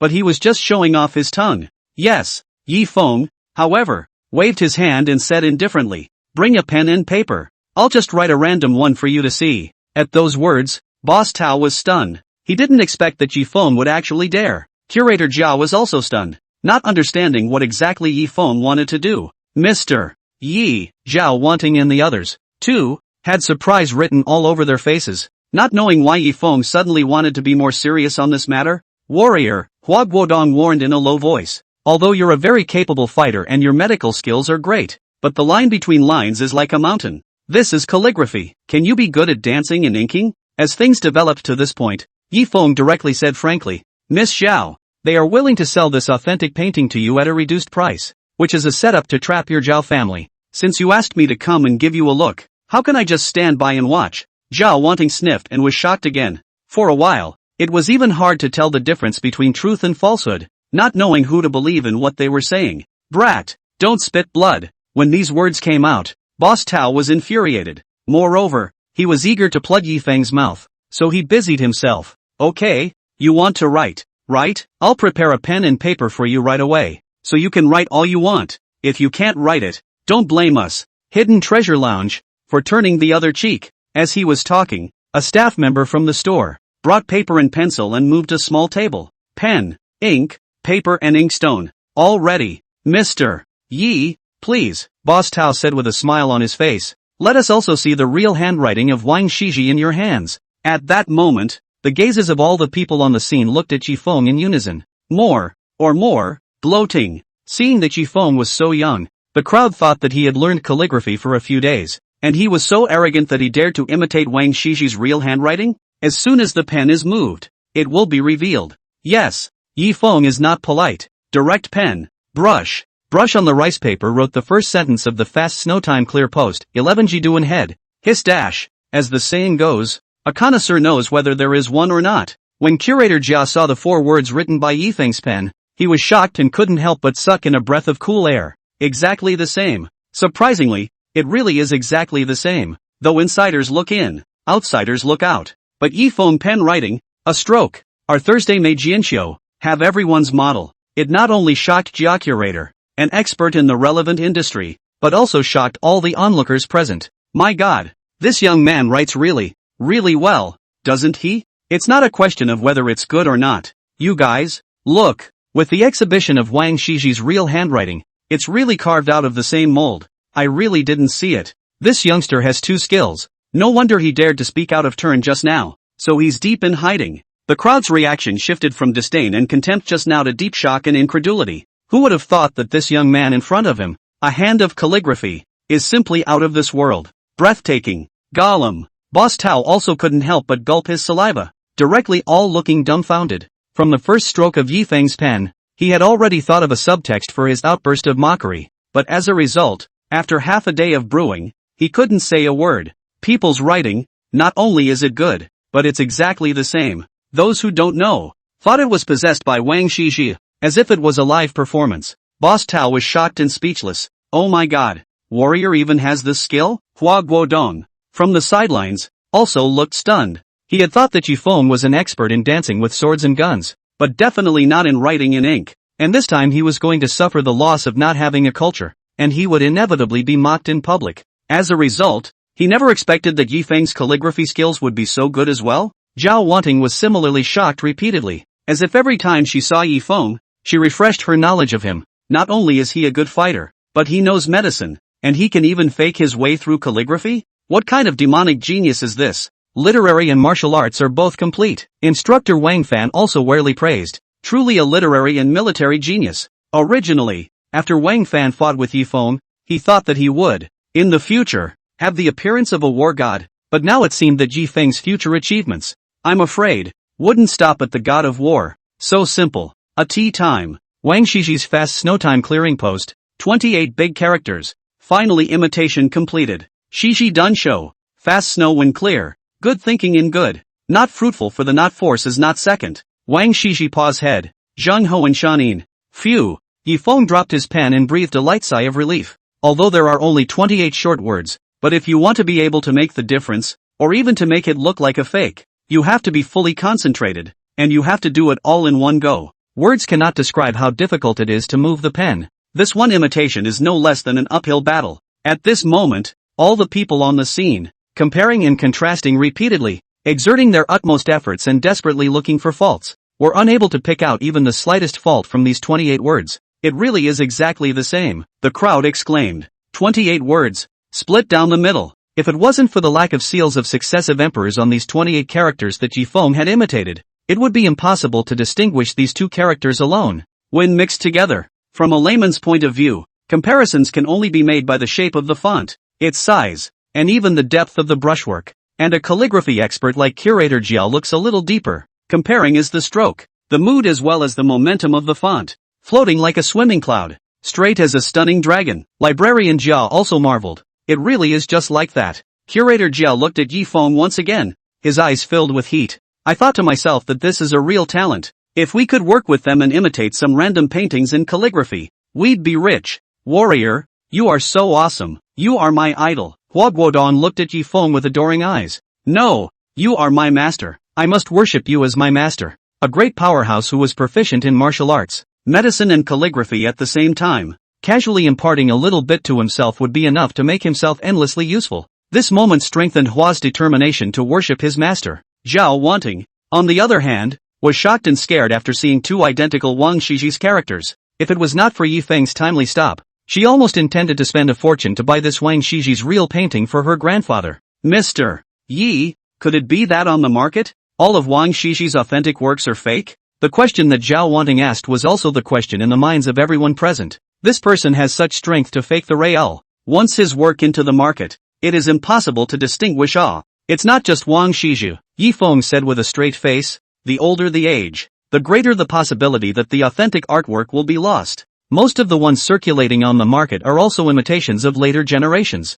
Imagine, Wang Shiji is an ancient person nearly 2,000 years ago. Even if he left some authentic works, and then experienced so many natural and man-made disasters as well as wars, it is still not 1 in 10. What's more, with ancient technology, even if a piece of white paper is stored for 1,000 years, I'm afraid that by now, it will have turned into a pile of confetti. The crowd nodded their heads at the words, feeling justified. In that case, most of the paintings and calligraphy that have been handed down to this day are imitations, so they're all worthless, someone regretfully said. The words can't be said like that. Yifeng added, actually, human development has progressed so far. art or technology. There's no need to favor the past over the present. Even the imitations of later generations, both in terms of skill and quality, which were drilled and improved through generations of hard work, have far surpassed their predecessors. Curator Jia asked again, somewhat undaunted, did you just say that you can write either Wang Xixi, or Yan Jinqing, or Lu Gongquan's characters? Of course. Yi Feng nodded his head calmly. Curator Jia reached out and pointed to a copy of Yan Jinqing's ritual for nephew not far away. Write a Yan style for me. Upon hearing this, Yi Feng waved his pen. Just then, Boss Tao's took the opportunity to get away and rushed to the back room to report. Master Sai, it's not good. The situation has changed. That little girl from the Zhao family. I don't know where she invited a connoisseur. I'm afraid it's not going to be easy to fool this time. The owner of the hidden treasure Zhai, the real boss behind the scenes, was a man who looked to be in his 50s, with a half-white beard and hair. Slightly rich. At this moment, this Lent master was entertaining 3 guests and discussing the next big deal. Hearing the shopkeeper outside run in and report the situation, he couldn't help but frown slightly. By the side of Miss Zhao, who are all the people following her? The laird inquired. Hua Na Nei and Instructor Wang. These two look like amateurs, so there's no need to worry too much. But, Boss Tao's words turned around and Yi Feng's appearance appeared in his mind. There's also a young man they all call Mr. Yi. I thought he was just an ordinary person. But it turns out that just now he saw with one glance that the Wang Xixi's characters brought by Curator Jiao were imitations. And he even wrote an identical one in his own handwriting. Upon hearing this, Master Zai's eyes lit up. There is even such a wizard. The young man surnamed Ji? Never heard of him? Lent master in this line. Crawling and fighting for decades. All kinds of connoisseur veterans are familiar. But the young man of this family name, or the first time I heard. It seems that this time, the Zhao family has also come prepared. Boss Tao said worriedly. Should we cancel the next transaction? How about we just say that you're out of town with something? Master Sai. And that the seller isn't here? Saying that, Boss Tao glanced at, again, the other 3 people present. One of the big men, with a single look, stunned Boss Tao. We, brothers, won't make this trip for nothing, the big man said in a jarring voice. Ha, Master Ma, feel free to rest assured. Everything is with me. Master Zhai immediately laughed. Everything is still fine as planned. Even if that kid can imitate calligraphy and painting. What's the big deal? What we're dealing with this time are heavenly treasures, and he's 80% an amateur. Old Tao, bring them here. Yes, Boss Tao promised and immediately went down to do as he was told. At this moment, amidst a burst of exclamations, Yi Feng had already wielded his pen and perfectly reproduced Yan Jinqing's manuscript for offering nephews, which was even a step above the imitation that was being exhibited here. Librarian Jia was even more amazed at the sight. I can't believe that in the world, there is such a calligraphy genius, proficient in all kinds of ancient characters. I thought the other side was exaggerating, but I didn't realize that it was actually true. Eldest Miss Zhao, our lodge master has an invitation. Boss Tao separated the crowd and went forward to invite. Upon hearing this, Zhao Wanting's eyebrows furrowed slightly as she began to become much more cautious. Originally, she still had trust in this hidden treasure lodge. A lot. But with the matter of the real Wang Xixi just now, it feels like a fat sheep, and there are pits everywhere. Boss Tao, I hope you Gue Zhai know that our Zhao family is not one to be fooled. Zhao Wanting coldly warned out. This time, the medicinal herbs are related to my grandfather's life. If anything goes wrong, our Zhao family won't settle for nothing. Seeing this, Boss Tao hurriedly smiled and said, Miss Zhao, calm down. It was all a little misunderstanding just now, but about those medicinal herbs, I still have to say one more thing. We, Hidden Treasure Jie, just do the middleman, help you contact the seller. The specifics still need you to talk with the seller in detail. If anything really goes wrong, we at Hidden Treasure Jade can't be held responsible. Zhao Wanting suspected that it was still 80% fraudulent and had the intention not to go. Since we're all here, let's go over and take a look. At this time, Yi Feng spoke out. We'll know if it's real or fake at a glance. Good. Seeing that Yi Feng had said so, Zhao Wanting agreed to make a trip over there. Boss Tao, lead the way. Yes. Saying that, Boss Tao kept his eyes peeled again and looked at Yi Feng a few more times, not knowing if he really knew what he was talking about or if he was bluffing. Soon, the group arrived at the elegant room in the back hall. With the head of the Hidden Treasure Lodge as the leader, the 2 sides were seated on either side. Eldest Miss Zhao, Young Hua, Instructor Wang, Brother Yi. Master Zhai personally gave up his seat. Please sit down quickly, watch the tea. After a group of 4 people were seated, they saw 3 middle-aged burly men sitting across from them, each with a big horse and a bandit's air. Come, let me introduce you guys. Master Zhai pointed at the 3 people across from him. These three are the sellers, the Ma family brothers from Fengtian. Their family is under the Changbai mountain, and they do medicinal material business all year round. They have all those precious materials you guys want. When Yifeng saw these three people, their temples were high and bulging, and at a glance, he knew that they were all ruthless characters and not weak. However, with himself here, as well as Instructor Wang, there was no fear of them forcing their way in. Boss Ma, Zhao wanting nodded at the trio. Then let's inspect the goods first. Good. Miss Zhao is really quick. The leading horsemaster laughed and signaled his brothers on the side to load up. Just see from a more than a meter-long sack, poured out all kinds of Chinese herbs. A look at some years. 100-year-old mountain ginseng, 80 years of ambergris, 150 years of cordyceps, 200 years of red snowlingji. These were hand-picked by our brothers in Changbai Mountain. Zhao Wanting's breathing started to become rapid when she saw those expensive Chinese herbs. Even if she, an amateur, felt at a glance that these herbs were of extraordinary quality, she couldn't help but feel a surge of excitement inside, thinking that this time it had gone so well, and that her grandfather was saved. Well, these medicinal herbs, at a glance, have some years of age and are of extraordinary quality. Even Instructor Wang Fan nodded slightly, because when he was once an official, he had also seen hundreds of years of Chinese herbs, and the kind of decades of portions of herbs, at first glance, is very different, and just by sniffing with his nose, he was also able to smell a unique medicinal fragrance. Instructor Wang, good eyesight. Master Jai smiled at Wang Fan. Although I, the intermediary, can't favor anyone, but I would like to guarantee with my head that these herbs are all in full amount and quantity. If you guys don't believe me, you can also go to Fengtian and ask around. The Ma family brothers' Chinese herbs, an item that has a good reputation. Mr. Yi, Zhao Wanting quickly stabilized from her agitation and finally cast an inquiring gaze at Yifeng. As soon as he hammered it out, then the price could be negotiated next. At that moment, the gazes of everyone in the room were unanimously focused on Yifeng's body, especially the Lent master, who also looked at Yifeng with interest. I thought that even if this kid is an expert in antiques and calligraphy and painting, but it's hard to understand Chinese herbal medicines when you're not in the same line of work. Yifeng picked up an old mountain ginseng and said with a faint smile, 10 years portion of mountain ginseng, 8 years portion of ambergris, 15 years portion of cordyceps, and 20 years portion of snowlingji.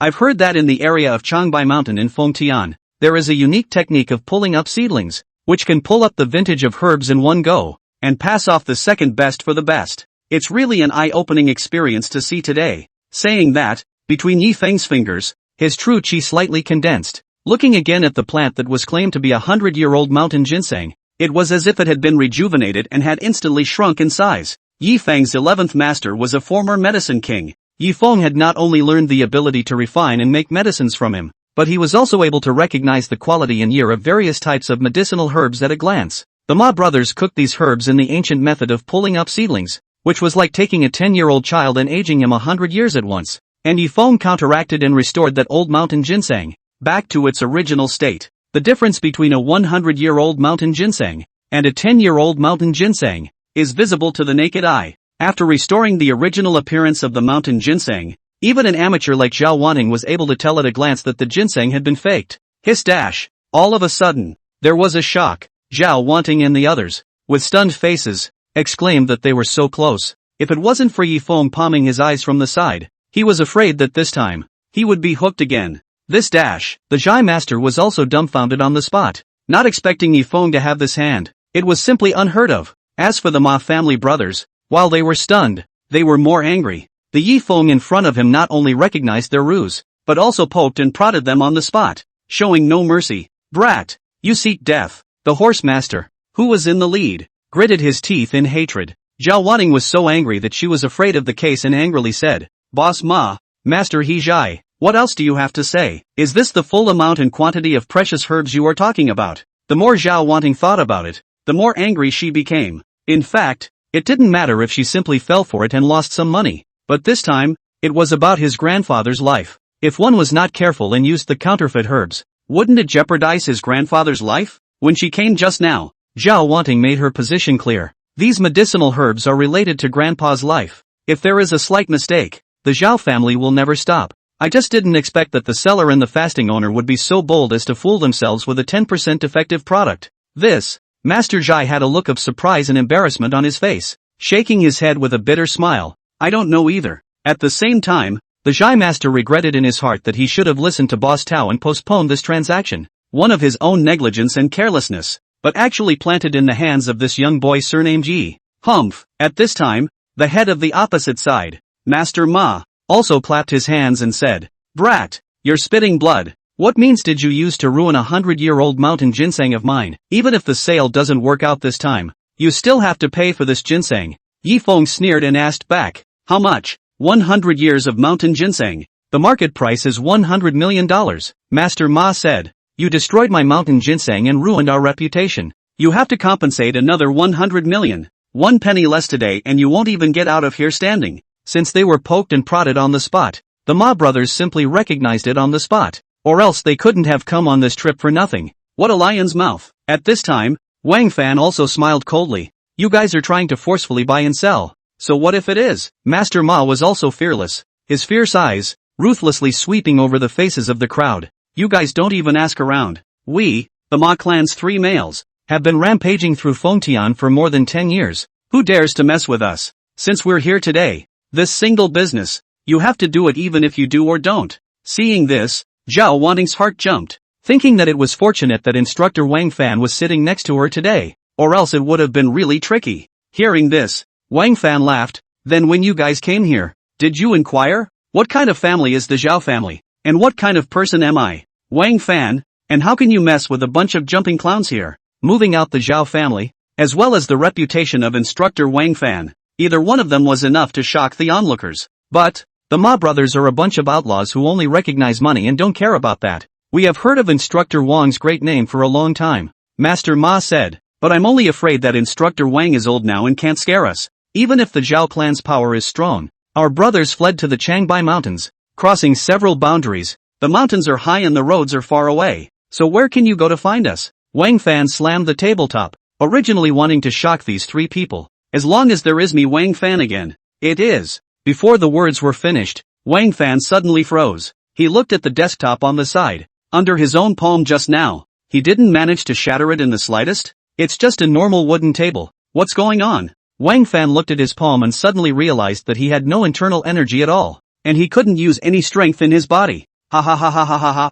Seeing this, the Ma family brothers on the opposite side couldn't help but burst out laughing in triumph. "Instructor Wang, you're so powerful. Of course our brothers have to guard against you. Just now, while pouring the herbs, my brother, in one smooth motion, poured out the cartilage powder hidden in the sack, as well. How about that? Is it impossible to exert any strength at all now?" Hearing this, Instructor Wang was shocked and angry, not expecting to be caught unprepared today, but actually planted in the hands of these 3 little vermin. Zhao Wanting and Hua Guodong also hurriedly tried, and found that they really did not have any strength left. "How can you do this?" Lord Yizhai also feigned great shock and uttered an accusation. He, "Instructor Wang, I advise you to sit down obediently. Let's continue to talk business," Master Ma said with a smile on his face. "Otherwise, I'm afraid that your reputation for a lifetime will be ruined in the hands of our brothers." Chondroitin, colorless and odorless. It is in the form of dust. When mixed into air and inhaled by a person, there is normally no reaction. But once you exert yourself, you feel weak and can't make any effort. If it was a normal situation, Wang Fan would definitely be on the defensive. But just now, when the Ma brothers were dumping the herbs, it was actually mixed with chondroitin, mixed with the dust inside, coupled with the attention of the crowd falling on top of the medicinal herbs. This is what made an old geezer like Wang Fan fall into the trap, not to mention the others. Ha ha ha ha ha. The Ma brothers couldn't help but laugh out loud in triumph, as if they were already in control of the whole situation. It doesn't matter what kind of forbidden army instructor you are, or a young man in a government office, or a young lady from a luxurious family. The lives and deaths of the people at the scene were still in their brothers' hands. Their Ma's 3 males, who had been running across Fengtian Changbai Mountain for dozens of years, not only had superior guts and hands, but also relied on their brains at the same time. "Instructor Wang, if you weren't poisoned, I'm afraid that the 3 of us brothers together wouldn't be a match for you." The horse master at the head of the group showed a villainous face. "But now, any one of us can hang you. I'm just asking if you're convinced." Ha ha ha. The Ma family's oldest 3 also laughed. "Instructor Wang, I advise you to sit down obediently. Don't be ungrateful." Seeing this, Wang Fan glared angrily, having the humiliation of a tiger being bullied by a dog. He took a deep breath and prepared to forcefully detoxify the poison by self-inflicted injury, just until the last resort. Wang Fan was not willing to go that far, because that would be the result of killing 800 enemies and losing 1,000. In the future, it would definitely leave behind a hidden disease that would affect his own strength. The Ma brothers, right? I'll remember you guys. How dare you poison me? How dare you? Know who I am? Know who my father is? Hua also warned angrily. Afterward, I will definitely inform my father and unite with my colleagues over in Fengtian province to surround you. Let's see where you can escape. In the face of Hua Guodong's verbal threats, the general vermin would definitely be afraid, but for the group of outlaws in front of them, it didn't seem to matter. Hua Nei, right? We're really so scared. Ha ha ha. The three Ma family brothers first put on a scared look, and then laughed playfully. Do you think we're intimidated? Our brothers are already wanted criminals. What's there to fear from a joint siege? Zhao Wanting clenched her silver teeth, not realizing that with instructor Wang following her, she still fell for the other party's ways. It's true that people's hearts are so dangerous that they can't be defended against. For a while, the atmosphere of the scene was a little bit tense. Zhao Wanting sighed. Although vulnerable, still refused to cooperate and behaved in a very resistant manner. Seeing this, Master Jai hurriedly advised, Eldest Miss Zhao, we've all been hit by the cartilage powder now and are weak, so it's better not to get tough with the Ma clan's brothers. Why don't we sit down and talk again? We don't have any deep hatred. I'm sure the Ma family brothers won't take things too far. Master Ma said. It's still Master Yijai who knows what's right and what's wrong. Not bad. Our brothers are only seeking wealth and nothing else. If you are sensible, you'd better cooperate obediently to avoid suffering. Zhao Wanting was just about to say something else, when Yifeng suddenly opened his mouth. Yeah, well, sit down and keep talking. Master Ma laughed. It's still this brother who knows what he's doing. Seeing that Yifeng opened his mouth and seemed to have the intention of being soft, even though the others were holding their breath in their hearts, reason told them that they should still endure this unfavorable situation for a while. Humph. Wang Fan snorted coldly and sat back down again. Seeing that everyone was obediently seated, the head horse master nodded in satisfaction, then continued, 100 years portion of mountain ginseng, ambergris, cordyceps, snow ganoderma lucidum, these heavenly treasures, the same 100 million, plus the road fee when we came, a total of make up a whole 500 million. Master Ma looked at Zhao Wanting and the others with a smile, as if he was looking at a group of lambs to be slaughtered. Towering over them, I am the knife and chopper. 500 million. As soon as this asking price came out, the faces of Zhao Wanting and the others were suddenly as cold as frost. If these herbs in front of them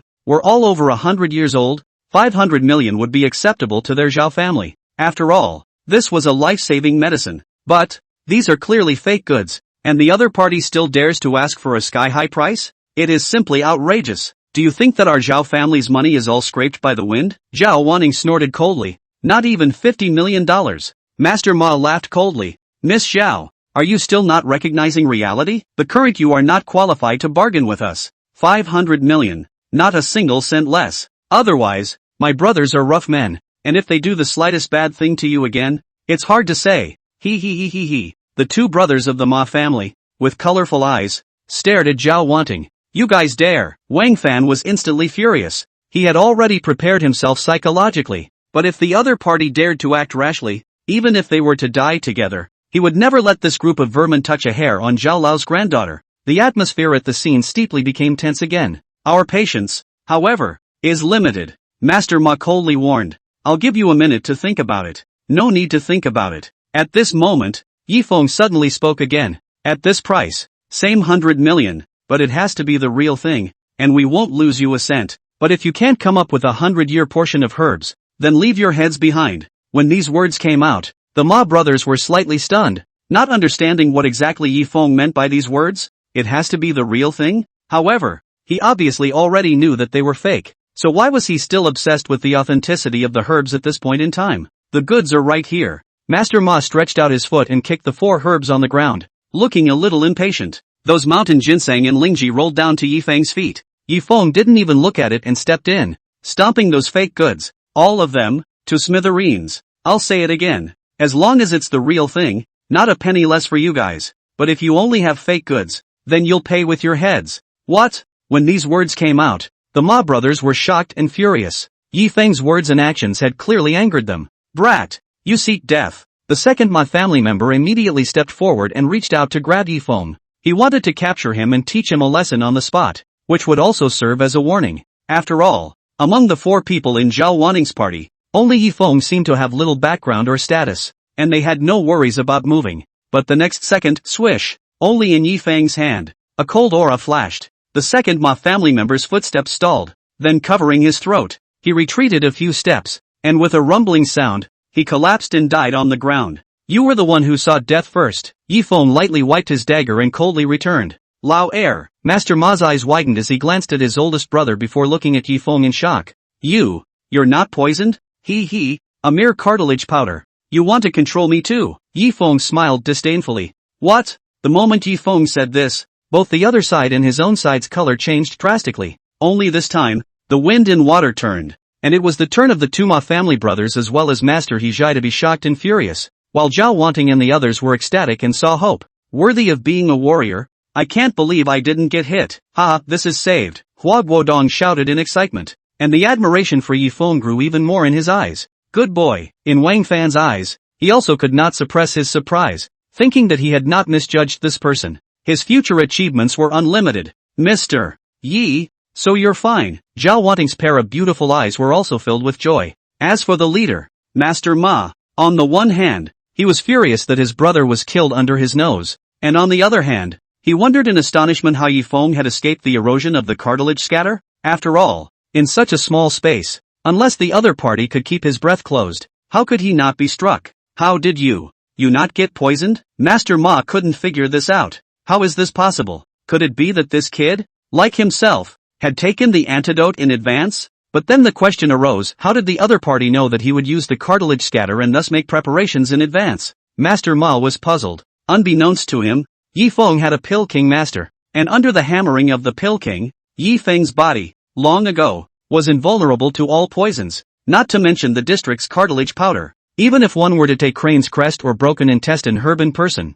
it wouldn't have the slightest effect. The crowd thought that Yi Feng had come prepared, but in reality, Yi Feng didn't care from start to finish. I'll ask again, do you have the real thing or not? Yi Feng calmly said. My patience, too, is limited. At those words, Master Ma and his duo were shocked and furious. At this point in time, this kid on the other side is still counting on the authenticity of the herbs? He still wants the real thing. Brat, I see you looking for death. Master Ma immediately drew his belt knife and greeted. Lao San, on, chop this brat. In their opinion, Yi Feng was just a brat and was better to deal with. As long as Instructor Wang didn't intervene, the situation couldn't be overturned. Be careful, warrior. When Hua Guodong saw the two of them, with their ferocious vigor, waving their swords and pouncing on Yi Feng, he couldn't help but get nervous. Wang Fan was very calm about this. After all, on the scene, he was the only one who had actually fought with Yi Feng and knew his terror. Compared to facing themselves, those vermin were the most unlucky when facing Yi Feng. Unfortunately, they picked the wrong opponent. It was too late. The Ma family brothers' fast knives were like lightning, quickly slashing at Yi Feng's head. The two of them have been running across Changbai Mountain for more than 10 years, and if they don't have some ability under their hands, how would they dare to be so rampant? But alas, what they had to face this time was an existence they couldn't imagine. Swish, the dagger in Yi Feng's hand moved again, as if a meteor had cut through the night sky. It flickered in front of the two's eyes. In the next second, the two Ma family brothers, their bodies were actually uncontrollable, and they started to fall backward. Even his hand, involuntarily, went to his throat. As soon as he covered his neck, the blood could not be restrained from flowing outward, like a river bursting its banks. It simply could not be stopped. Good. Fast. From Master Ma's mouth, he finally squeezed out these two words before collapsing backwards with a horrified look on his face. Quiet. A dead silence fell over the scene. 2 moves to kill 3 people. Yi Feng's thunderous strike completely stunned everyone present.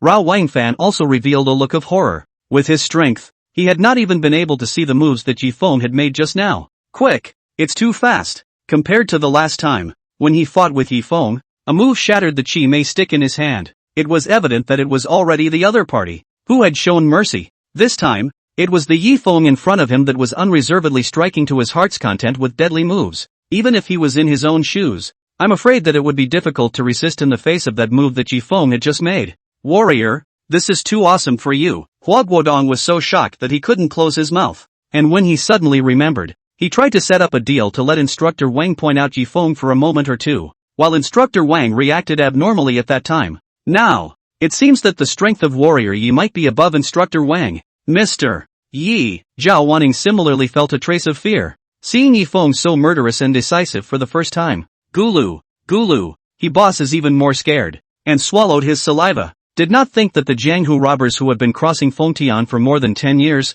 was a young man. 2 strokes of regimentation. Who the hell is this kid? It's practically the devil. Swish. Yifeng also pointed his virtual finger lightly and hit Zhao Wanting's 3 bodies, relieving them of the poison of cartilage scatter that was in their bodies. The 3 of them had seen Yifeng's medical skills for a long time and didn't think it was strange. What about you? In the end, Yifeng again targeted and landed on Lord Hezhai. SH. What? Lord Hezhai was stunned and didn't understand what Yifeng meant. Click. Yifeng threw the dagger in his hand, heavily towards the table again. The hand of Master Hezhai was nailed to the tabletop. Ah! Master Hezhai let out a mournful scream and tried to put away his injured palm. But under the dagger, it hurt like hell to move. Spare my life. Spare my life. Hezhai Master was so scared that he begged for mercy. Didn't you say that there are herbs here that we want? Yifeng coldly questioned. Swindling us here. If you can't produce a single thing, I won't let it go. When he came, Yifeng had a hint of expectation, but he didn't expect to meet a group of liars.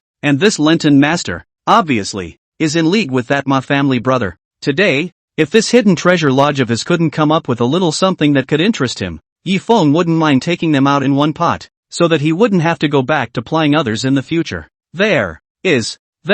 Master Hezhai begged loudly for mercy while nodding his head repeatedly. I know of a place. That must have what you want. Under Yifeng's coercion, where could Master Hezhai stand this cruel torture? Immediately, he told everything he knew, and everything he knew. Over in Yanjiao Pear Garden, there are often some secret auctions. They are all unseen, but they are indeed all real goods. Many of the treasures I have here were picked up over at the Pear Garden, where it is the equivalent of an underground black market spanning the 9 states. Whatever you want, you can get it as long as you pay an affordable price. Lord Hezhai endured the immense pain and said what he knew. In one breath. Underground black market? Yifeng raised his eyebrows. Then behind this black market, is the underground dragon sect minion? It occurred to Yifeng that it would be easy if it was the underground dragon sect's field. No. Master Hezhai shook his head. Although the underground dragon sect controls the underground forces, this black market, however, has nothing to do with the dragon sect and is not under their control. The boss behind this black market,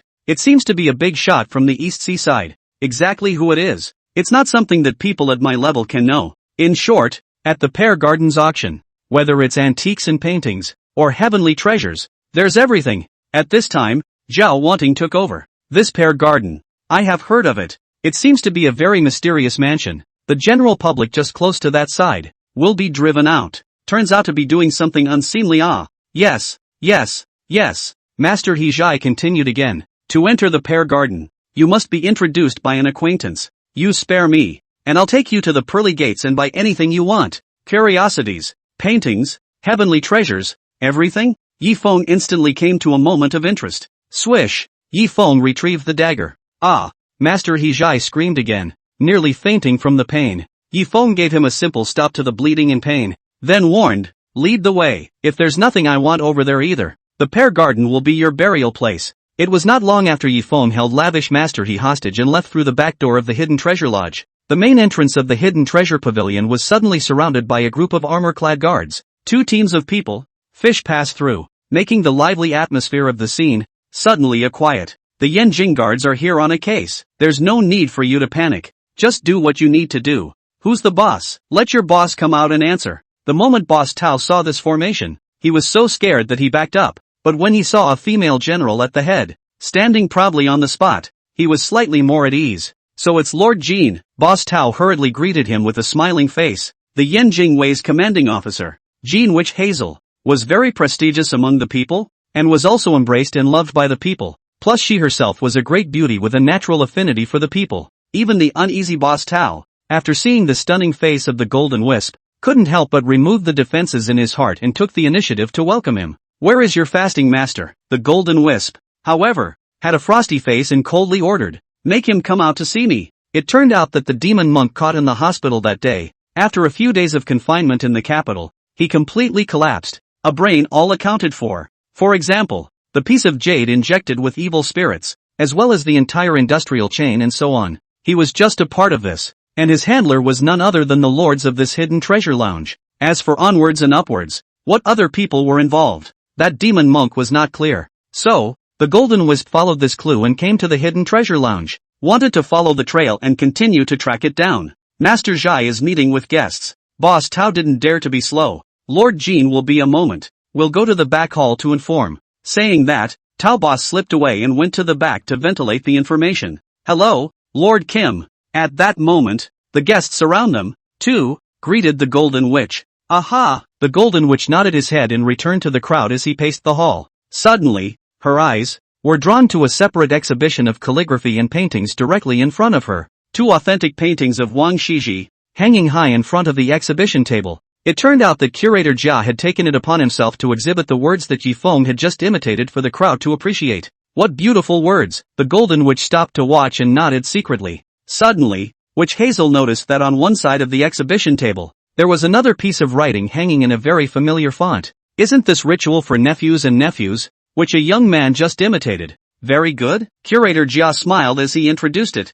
Lord Jean is also interested in calligraphy? Witch Hazel does not know calligraphy, just weekday cases. Will compare all kinds of handwriting. At the same time, he felt that this pair of words, something looked familiar, as if he had seen it somewhere. Ah, Jean Witchy exclaimed, suddenly thinking that yesterday, in Chen Xia's store, the handwriting of the prescription that he had seen seemed to be in the same handwriting as this nephew offering manuscript in front of him. Jean Witchy asked, where is the person who imitated the writing now? What is his name? Before librarian Jia could even open his mouth, suddenly a miserable scream came from behind from Boss Tao. Murder! Murder! Boss Tao was scared shitless and ran back from the back room. He went to the back to look for the master of the fast, but it turned out that the master did not see, but instead saw 3 corpses. Lord Jean, help! My lord! The identities of the 3 deceased have been ascertained. They are the 3 Maz heroes who ran rampant in Fengtian. All 3 are officially Class A wanted criminals who are on a nationwide bounty. Class A most wanted.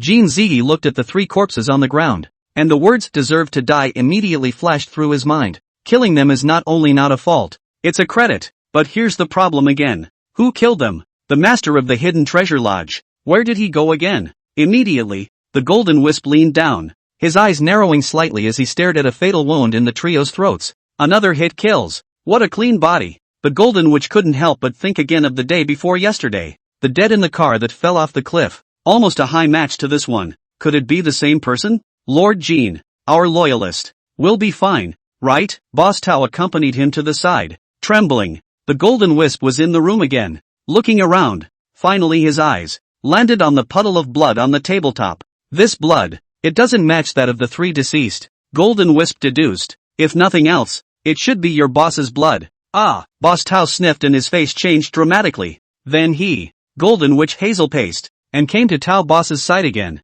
using the tone of interrogating a prisoner, coldly uttered, tell me, your boss is here. What guests have you met? What the hell are you hidden treasure fast doing behind the scenes? At those words, Boss Tao shuddered, his mind thinking of Zhao Wanting and the others. All 4 of them are not here. Is it related to the disappearance of Master Sai? However, the Tao shopkeeper did not dare to reveal half of the news about the guests, because in their line of work, you have to keep your mouth shut about the identity of your clients. If the Lenten master is dead now, then the Taoist master will cooperate fully. But right now, the master of the lodge is still only missing for the time being. If he talks too much and reveals too much information about the guests, then when the master of the lodge comes back, he won't be able to account for it. Seeing that Boss Tao wanted to speak, he was obviously hiding something. Golden Witch Hazel aggravated her tone. If you refuse to speak, then I'll have no choice but to bring you back to the capital for interrogation. In the end, whether you are imprisoned in the Delizy or sent to the Ministry of Punishment, you will not be spared from suffering a physical pain. At those words, Boss Tao was so scared that he immediately knelt down and begged for mercy. Spare my life, Lord Jean. I really have nothing to do with this matter. I really don't know anything.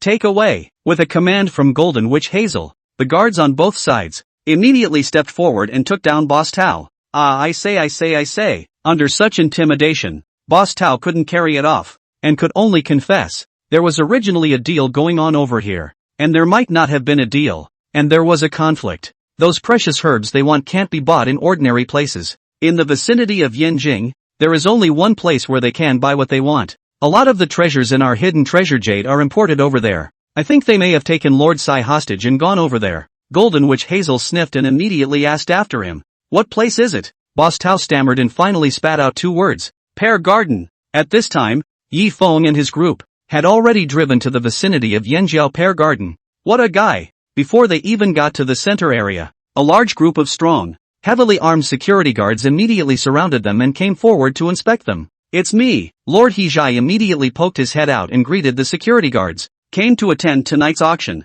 Oh, so it's Hidden Treasure Jade's master he. As soon as the security guards saw that it was a familiar guest, they immediately became much more polite and released them. Yi Feng did not let Hua continue to go deeper, but signaled him to stop the car first. You guys go back first. Yi Feng said to Zhao Wanting, leave the rest to me. I'll take Master Hijai inside and participate in the auction. If there is a corresponding medicinal herb, I will try my best to auction it off. Along the way, through the introduction of the mouth of Lord Hijai, Yi Feng found that this underground black market is not simple, the forces behind it are even more intricate. Even the underground dragon sect was unable to meddle in their business, showing the power of this force. The Pear Garden in Yanjing is just one of the major points of sale of stolen goods, and places like this one are spread all over the 2 capitals and 13 places in Daxia. From the configuration of the security guards just now, it was also easy to see that the private armament here was also very scary. Well, Brother Yi is right. At this time, Wang Fan also said, this place,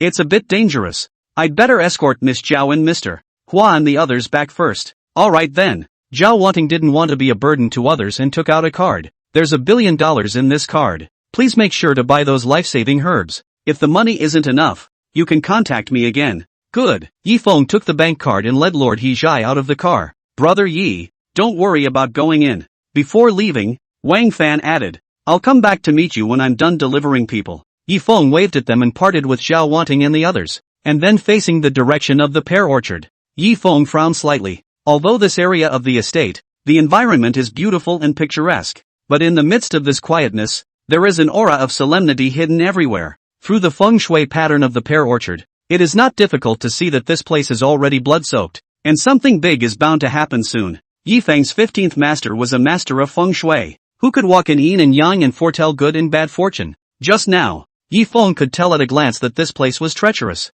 This was the main reason why Yi Feng insisted on letting Zhao Wanting and the others fight their way back home. Let's go. Yi Feng stepped calmly, not caring too much about the strangeness around him, as long as he could get the heavenly materials and treasures that he desperately needed. Even if it was a dragon's den in front of him, Yi Feng would take a walk. It was not long after Yi Feng brought lavish Master He and entered the pear garden. A few more patrol cars drove up nearby. It's Yanjing Wei. Seeing this, even the group of flighty and unrivaled security guards had to avoid the situation with a respectful attitude. The Yanjing guards are here to investigate the case. All idle people get out of the way. The patrol car didn't slow down at all and plowed all the way into the pear orchard, which Hazel got out of the car and left several people behind to guard the entrances and exits. Then he personally led the rest of the guards and entered the hall of the pear orchard. At this time, the steward of the pear orchard panicked and went upstairs. Master Gardener, something big is wrong. Hundreds of Yanjing guards suddenly broke into the park, led by none other than Yanjing Guard Commander Jean Witchhazel, just as Witch Hazel led the crowd into the pearly gates. Yi Feng and Master Hijai, too, had been brought to the first floor to attend the grand auction held by the Pear Garden tonight. The auction at the Pear Garden will be held from time to time. Each one attracts rich people from all over Kyushu. The only exotic treasures auctioned here are the ones you can't imagine, and there's nothing they can't get. Attend one auction and you'll just hate your wallet for being so flat. Master Hijai made light of the situation and brought Yi Feng into a separate box and emphasized all the rules of the auction to Yi Feng. When you come here, all guests who attend the auction are anonymous. Meanwhile, nothing here is to be divulged to the public. Once it is discovered that any customer who reveals the details of the auction to the public will be disqualified and banned from this place for life. Therefore, to be able to enter an auction of this level in Pearland, one is the organization's initiative to invite, and the other is the guarantee and introduction of acquaintances. So Mr. Yi, I am now your guarantor, Master Hijai said with a heartfelt feeling. So when you're here,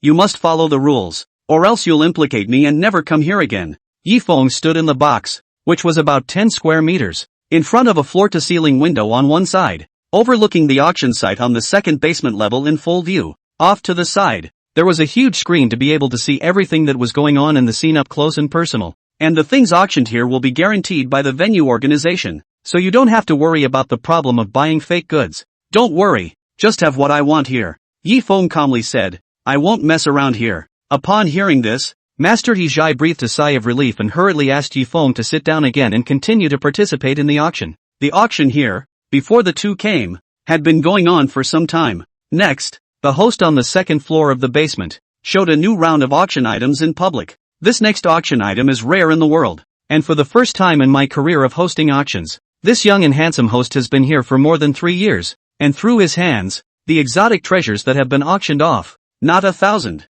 but 800, are all worth a lot of money. Even the host said that this next auction item was the first rare treasure he had encountered in his career. These remarks also instantly triggered the entire auction venue, arousing everyone's curiosity. With that, the host beckoned, and 2 staff members, carrying a huge wooden table, came up. On top of the wooden table, there was an item that was covered by a red cloth, making it impossible to see exactly what it was. Can everyone guess what's in here? The host put his hand towards the red cloth, but was in no hurry to lift it. Instead, he sold the idea. The bosses of some boxes, as if the cravings in their bodies had been aroused, were a bit impatient and couldn't help but shout and curse. Fuck! Hurry up! The host waited patiently for a few seconds, seeing that the atmosphere was almost set after completely attracting the attention of all the guests in the room, before lifting the red cloth and announcing the answer. This is a 1,000-year-old lingji. Only on top of that wooden table, there was a red lingji as huge as a moon disk on the end. Wow!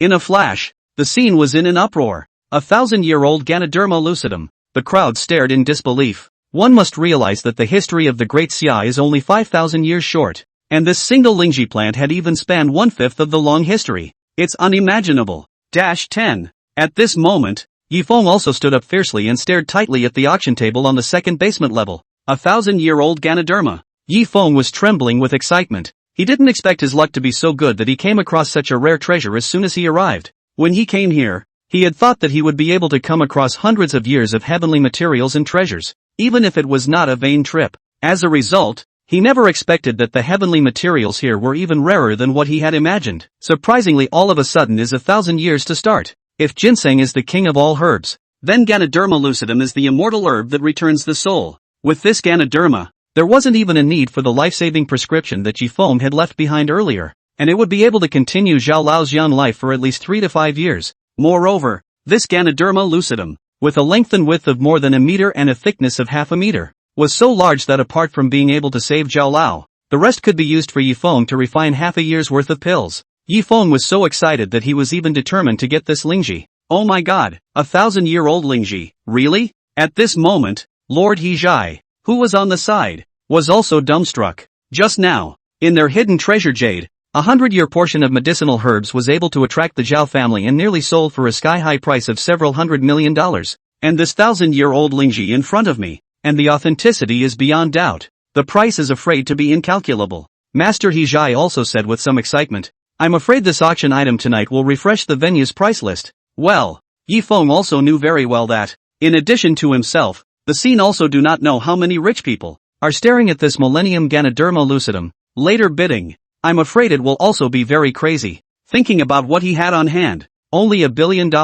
I'm afraid it's not enough. Then, Yifeng took out his cell phone and was going to contact Bai Weiwei and ask her to find the other 5 great families to raise money for him. And by the way, he would also find Zhao Wanting and ask her to support him some more. In this way, with the financial power of the 6 great powerful clans, there should be no problem bidding for this 1,000-year-old lingji. But Yifeng dialed a number and it showed failure. No signal? Yifeng looked at his cell phone. Oh yeah, forgot to tell you, Master Hezhai said. This area of the pear garden is shielded from signals. Yifeng shook his head helplessly. This is troublesome. At this time, after highlighting the 1,000-year-old lingji and completely drawing the attention of everyone present, the host finally continued to speak again, quoting a starting price, 100 million. The starting bid is $100 million.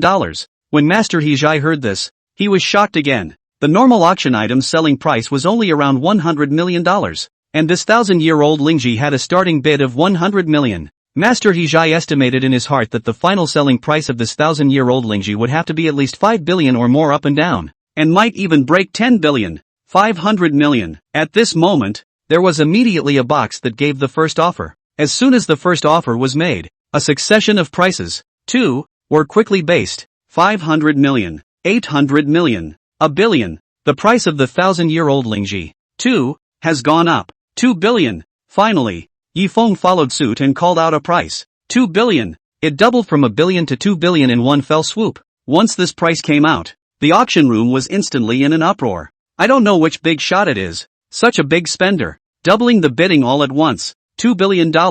Boy, it looks like this Millennium Ganoderma tonight is likely to refresh the price list here. Yanjing Pear Garden. The most expensive piece of treasure sold so far seems to be a $5 billion dragon bone. Just as the guests at the venue were all enthusiastically discussing the offer, as well as wondering which wealthy bigwig was behind the curtain. Inside the box, Master Hijai was also stunned by this bid from Yifeng. Mr. Hijai Master asked in surprise, 2 billion ah? You didn't call it wrong, did you? Also, do you have that much money? Master Hijai had remembered that just now, the Zhao family's eldest lady had only given him a $1 billion bank card, but now Yifeng dared to ask for $2 billion?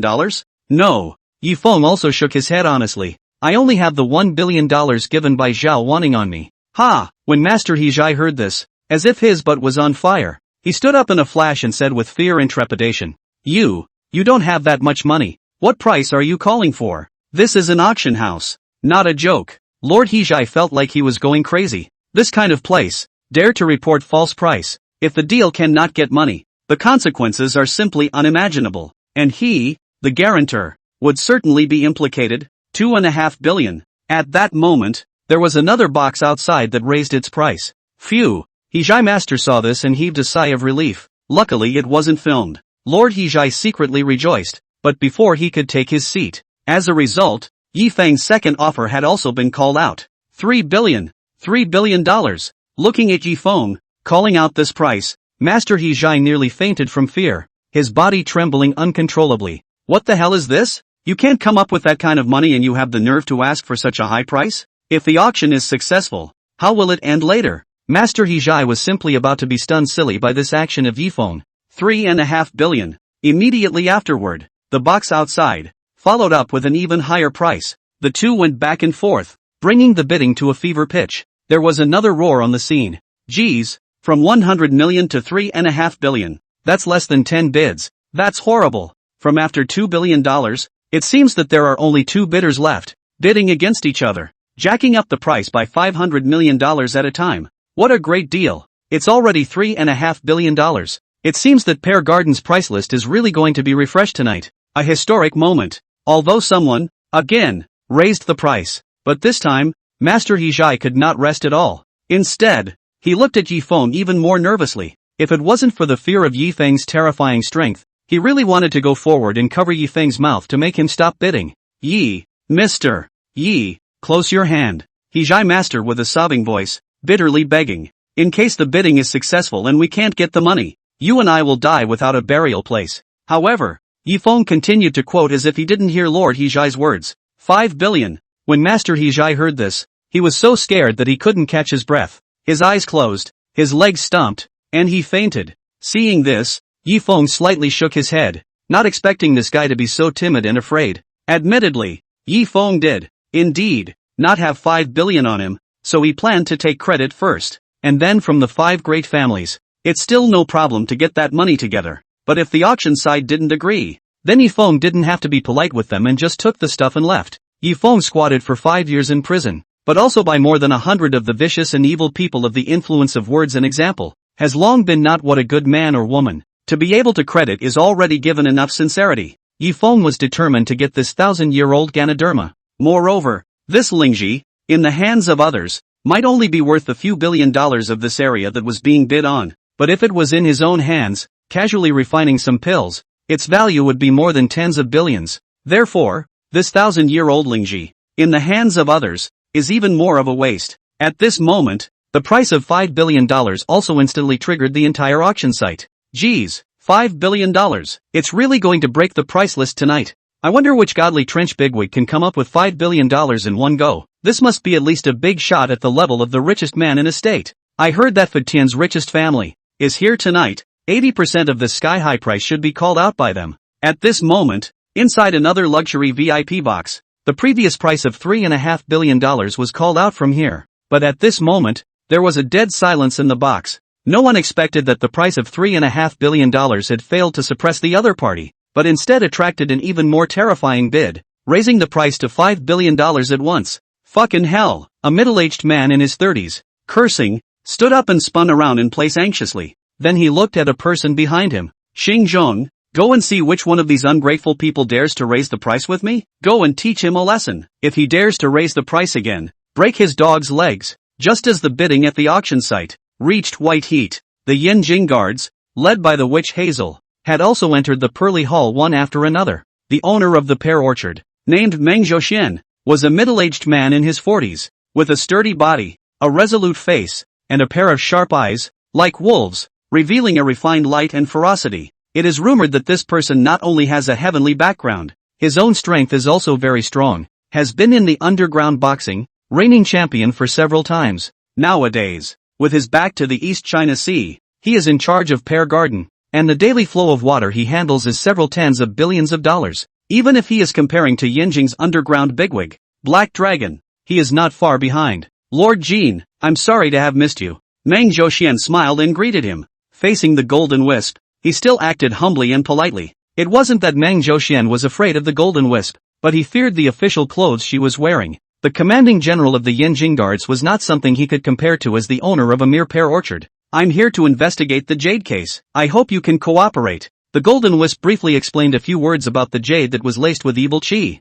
which was initially circulated here. Upon hearing this, Meng Zhouxian immediately understood, and smiled to cover it up. We have too many things we auction here, and when you say it like that, I can't remember for a while, but please rest assured, Lord Jean, we have detailed records of all the auction items here. We at Pearland promise to cooperate fully with your investigation. Saying that, Meng Zhouxian personally let the Golden Wisp and his party into the spacious parlor. Lord Jean, gentlemen, please wait here. I'll immediately bring the relevant records, all submitted, to cooperate with the investigation. After settling witch Hazel and the others, Meng Zhouxian left at a brisk pace and instructed his left and right, simplify the auction, and get ready to leave tonight as soon as it's over. The assistant next to him was taken aback when he heard this. Still want to continue the auction? Yan Jingwei is all here. Why don't we just end it now? No need to worry. Meng Zhouxian's face turned cold as he glanced back in the direction of the parlor. They won't be able to get out for a while. Bang! On the other side, Yifeng had just reported a sky-high price of $5 billion, and as a result, he didn't wait for a higher bid, but instead, the door of the box was suddenly kicked open. Yifeng twisted his head to take a look, only to see the doorway. There stood a burly man full of ferocity, nearly 2 meters tall, as well as a stout figure, almost completely blocking the entire entrance. This person was none other than Xingzhong, the fighter sent over from the other box. You're the kid who just quoted $5 billion. Ha? Xingzhong asked viciously. Not bad. Yifeng nodded his head calmly. Seeing that he hadn't found the wrong person, Xingzhong's face changed again, and he warned in a cold voice. Kid, our young master, asked me to come and bring you a message. We're here for that 1,000-year Ganoderma lucidum, and we hope that you'll withdraw from the bidding, and give us, the Fengtianzhang family, a face. Fengtianzhang family. When these words came out, Lord Hezhai, who had just slowly awakened, was shocked when he heard them. But the richest man in Fengtian, that Zhang family, Master Hezhai asked in a shocked voice. Ha! Xingzhong smiled proudly. Other than this Zhang family, who else dares to call themselves the Zhang family in the entire Fengtian? Seeing this, Master Hezhai was shocked and shocked. What was shocking was that Yifeng dared to raise the price to $5 billion. The fear was that the bidding was for the richest man in Fengtian. Good. Master Hezhai busily conceded. We certainly have to give the face of the Fengtianzhang family. We won't bid again. In Lord Hezhai's opinion, not only could he get out of the blind bidding, but he could also sell a face to the Fengtianzhang family. This kind of thing of killing two birds with one stone, why not do it? Shut up! Yifeng coldly interrupted Lord Hezhai, who was about to curry favor with the other party. Where is the place for you to speak here? Hezhai master was stunned. His face changed again, and he was shocked. It cannot be. You will not still want to continue to bid with Fengtian's Zhang family for this 1,000-year-old snow lotus? I received your words. Yifeng calmly responded. Go back and tell your young master as well. This is an auction. No matter what you fancy, the highest bidder gets it. I don't even know any dirty or clean families, so why should I give you face? What? The moment these words came out, the atmosphere within the box immediately froze. Lord Hezhai's eyes widened in horror, revealing an incredulous look of fear, and his body trembled uncontrollably. This surname Yi dares to defy the Fengtianzhang family. This is a more serious matter than bidding on an auction item and not being able to get the money, thus offending the entire auction house. If you offend the Fengtianzhang family, you are afraid that you will die without a burial place. Hiss! Hijai Master was scared, frequently inhaled cool air. The last breath did not inhale up. Eyes rolled, actually was scared again, fainted. What kind of thing are you? What qualifications do you have to bid against our young master? At that moment, Xingzhang's face, too, grew more and more gloomy. Shit, I would have been reluctant to make a move against a nobody like you, but since you don't know how to die, let's break your dog's legs as the young master ordered. With that, Xingzhang stepped forward, ready to rough up Yifeng. Who gave you permission to come in here? Seeing that Xingzhang not only dared to kick in the door, but also barged into his box uninvited, ready to strike, Yifeng heavily slapped the desktop, which instantly shook a porcelain water cup on the table, sending it flying. In a flash, the cup of water in midair cracked into countless fine pieces of porcelain. With a wave of Yifeng's hand, the porcelain tiles were like bullets that flew towards Xingzhang, who had intruded rashly. Ah ha ha ha. Only a scream could be heard as Xingzhang covered his cheek. Dense fragments, as if planting rice seedlings, spread all over his entire face. My face dash. Xingzhang covered his face and, as a reflex, stepped back. It wasn't until this moment that he realized that he was facing such a terrifying opponent. An ordinary piece of porcelain cup, in his hands, can be turned into a sharp weapon to hurt people. What if those splinters, just now, had been stabbed not at one's cheek, but at one's throat? Then myself now. I'm afraid I'm a corpse. Thinking of this, Xingzhang trembled with fear. No wonder he dared not even give face to the Feng Tianzhang family. It turns out that people, indeed, have enough strength. Go back and tell the Zhang family, Yifeng said in a cold voice. I am equally determined to get this 1,000-year-old Lingji. A tea time. Inside the parlor, Witch Hazel waited left and right, but did not see the garden master return. Witch Hazel looked at the unmoving tea on the tabletop and seemed to smell a hint of intrigue in it. My lord, I'll go out and see what's going on. Yin Hongzhuang, the deputy at the side, got up, walked to the door, and reached out to twist the doorknob. Ha! She realized the door was actually unlocked. Outrageous. The guards rose, not expecting the garden owner here to be so bold as to even dare to imprison the Yinjing guards. Hang, a bang. Yin Hongzhuang drew her belt knife and prepared to break through the door. But just after pulling out the knife, with a little force, he was blinded, light-headed, and nearly unsteady on his feet. Yin Hongzhuang shook her head vigorously, still feeling that the sky was spinning, let alone breaking out of the door. She was now very barely even standing. Red makeup. Seeing the deputy staggering around as if he was drunk, Witch Hazel realized something was wrong and stood up in a hurry as well. Immediately afterward, a feeling of powerlessness swept through his body. His eyes went black and he nearly passed out. Ecstasy. Witch Hazel reached out and held onto the tabletop, barely steadying herself. At this time, not only Witch Hazel, the rest of the guards, one after another, also fainted, feeling their brains drowsy and unable to raise their spirits. Everyone present, without exception, was all hit. Damn it! Witch Hazel hammered the tabletop in indignation. From the time they entered the place just now, dripping water and not eating anything, it was thought that it should be the mesmerizing gas that was spread through the air. However, with Witch Hazel's physique nowadays, the psychedelic medicine that even she couldn't carry off could be seen to be of extraordinary quality, and was by no means an ordinary poison. Meng Zhouxian, get your ass out here, Jean Witchy roared. You've got a lot of guts. Daring to drug our Yanjingwei, do you know the consequences of doing so? After roaring several times in a row, he finally heard Meng Zhouxian's echo. The figure of Meng Zhouxian suddenly appeared on the large screen on the other side inside the parlor. Lord Jean, I'm so sorry, you guys came so suddenly, there's nothing to entertain you. I can only use that heavenly immortal drunk to let you guys have a good night's sleep. Speaking of this, Meng Zhouxian grinned, his face showing amusement. It seems that this heavenly immortal drunkenness has a good effect. And even you, Lord Jean, weren't able to carry it off? It's worthy of being a top-notch ecstasy that is claimed to be able to mesmerize everyone under the god of war.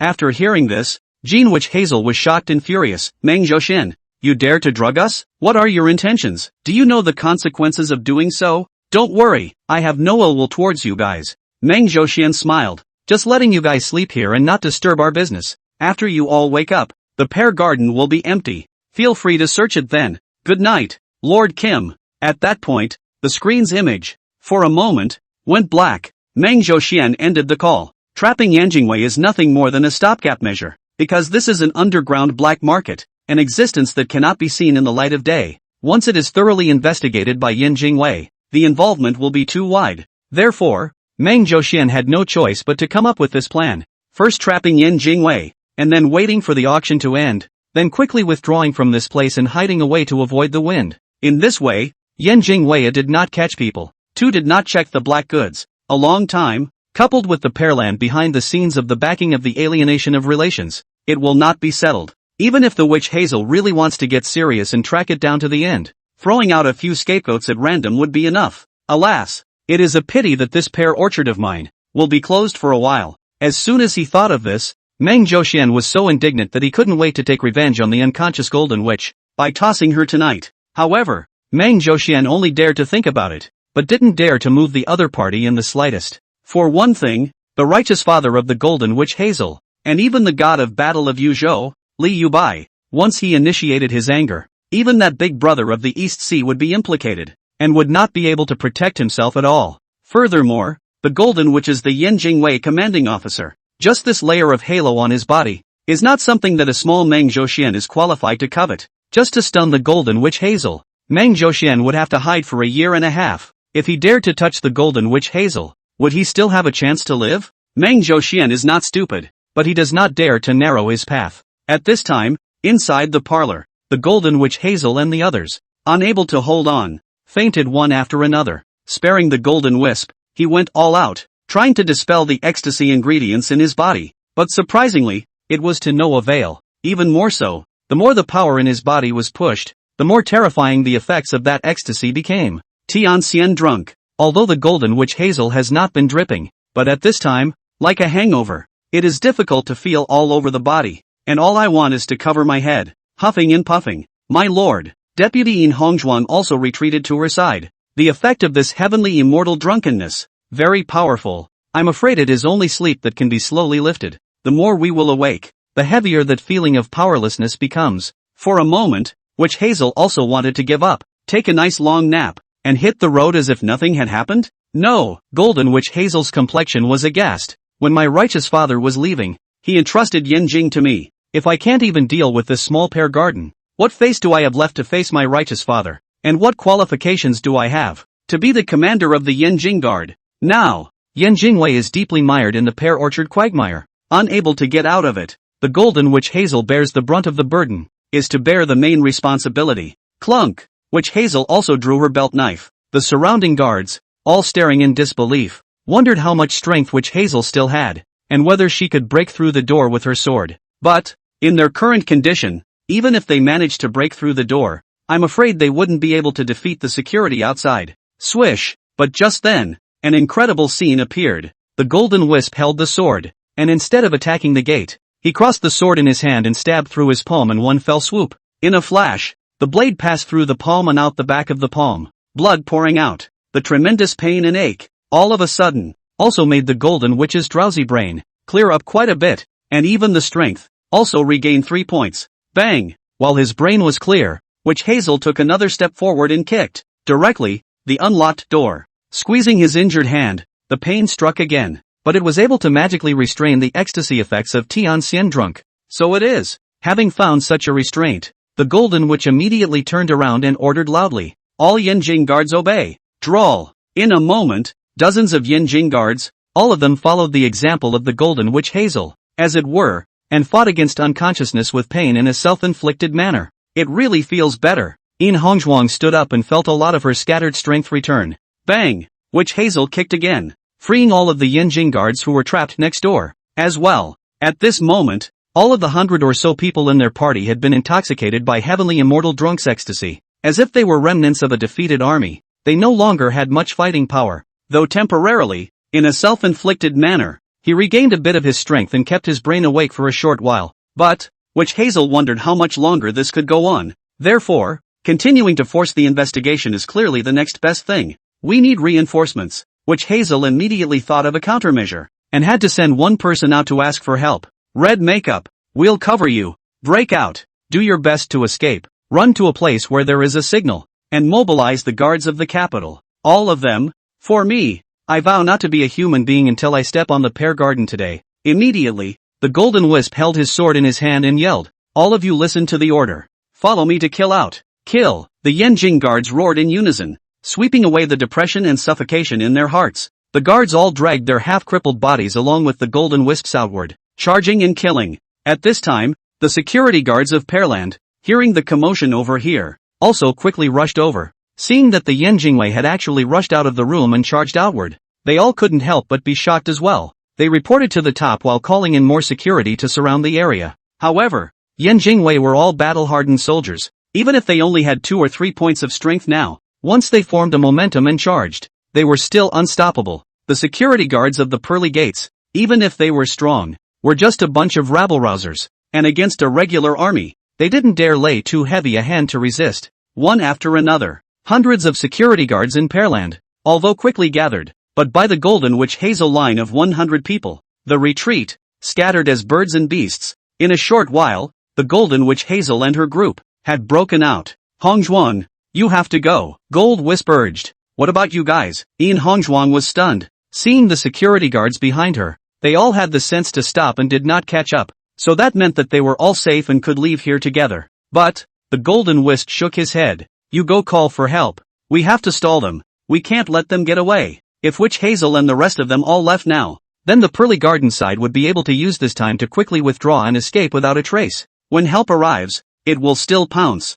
So what's the difference between the result and them being stuck in the pearly gates, huffing and puffing their way through the night? Therefore, Witch Hazel is going to re-lead the team and surround the pearly gates without letting a single person escape. My lord, you are all still intoxicated. It's too dangerous to go back. Hongzhuang is vaguely a little uneasy, even if the other side is a group of rabble. But once pushed, counterattacking, it cannot be underestimated. As a soldier, how can one fear danger? In a commanding tone, Witch Hazel shouted. Hongzhuang on command, go. Yes, Hongzhuang didn't dare to say anything more, and immediately smothered her head, running towards the periphery with all her might. And then, the Golden Witch Hazel led the crowd, and returned to the pearly gates again. Yanjing guards, formation, spread out. At the command, more than 100 Yanjing guards automatically dispersed, guarding the various entrances and exits. The reverse of the large pear orchard, surrounded by a group. Lord Gardener, it's not good. The Yanjing guards have gone and returned and surrounded our pear garden again.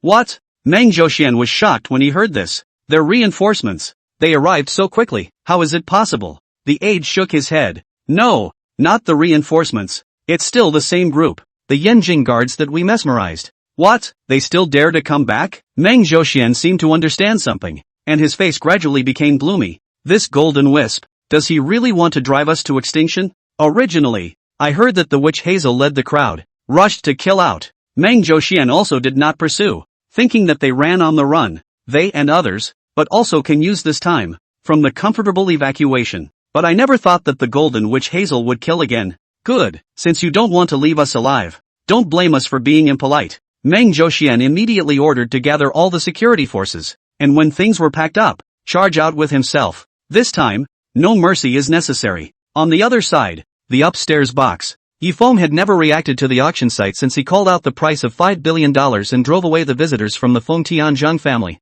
Neither was there any bidding, nor did the moderator announce the result. Waiting for the right and left, the result of waiting for. Indeed, the host of the apology said that tonight Pearland encountered some trouble. The auction will be temporarily terminated, and the results that were being bid on were nullified. Yifeng stood upstairs and watched as the host commanded the staff to carefully carry the 1,000-year-old Ganoderma back. Ha! Want to go? Yifeng shattered the floor-to-ceiling window in front of him with a punch and leapt down, blocking the way of the crowd. I was the one who bid successfully on this auction item just now. Leave me this 1,000-year-old Lingji. As the auction was called off, the winds were blowing inside and outside the venue. The many bosses in the box who were watching the fun were also very surprised and didn't know what had happened. How come the auction was suddenly interrupted just after the price list was refreshed? What's the situation? I heard that outside. There are a lot of officials coming to investigate some kind of case. Crap. It's all been investigated here. It must be a big case, right? No wonder they're evacuating. Let's run too.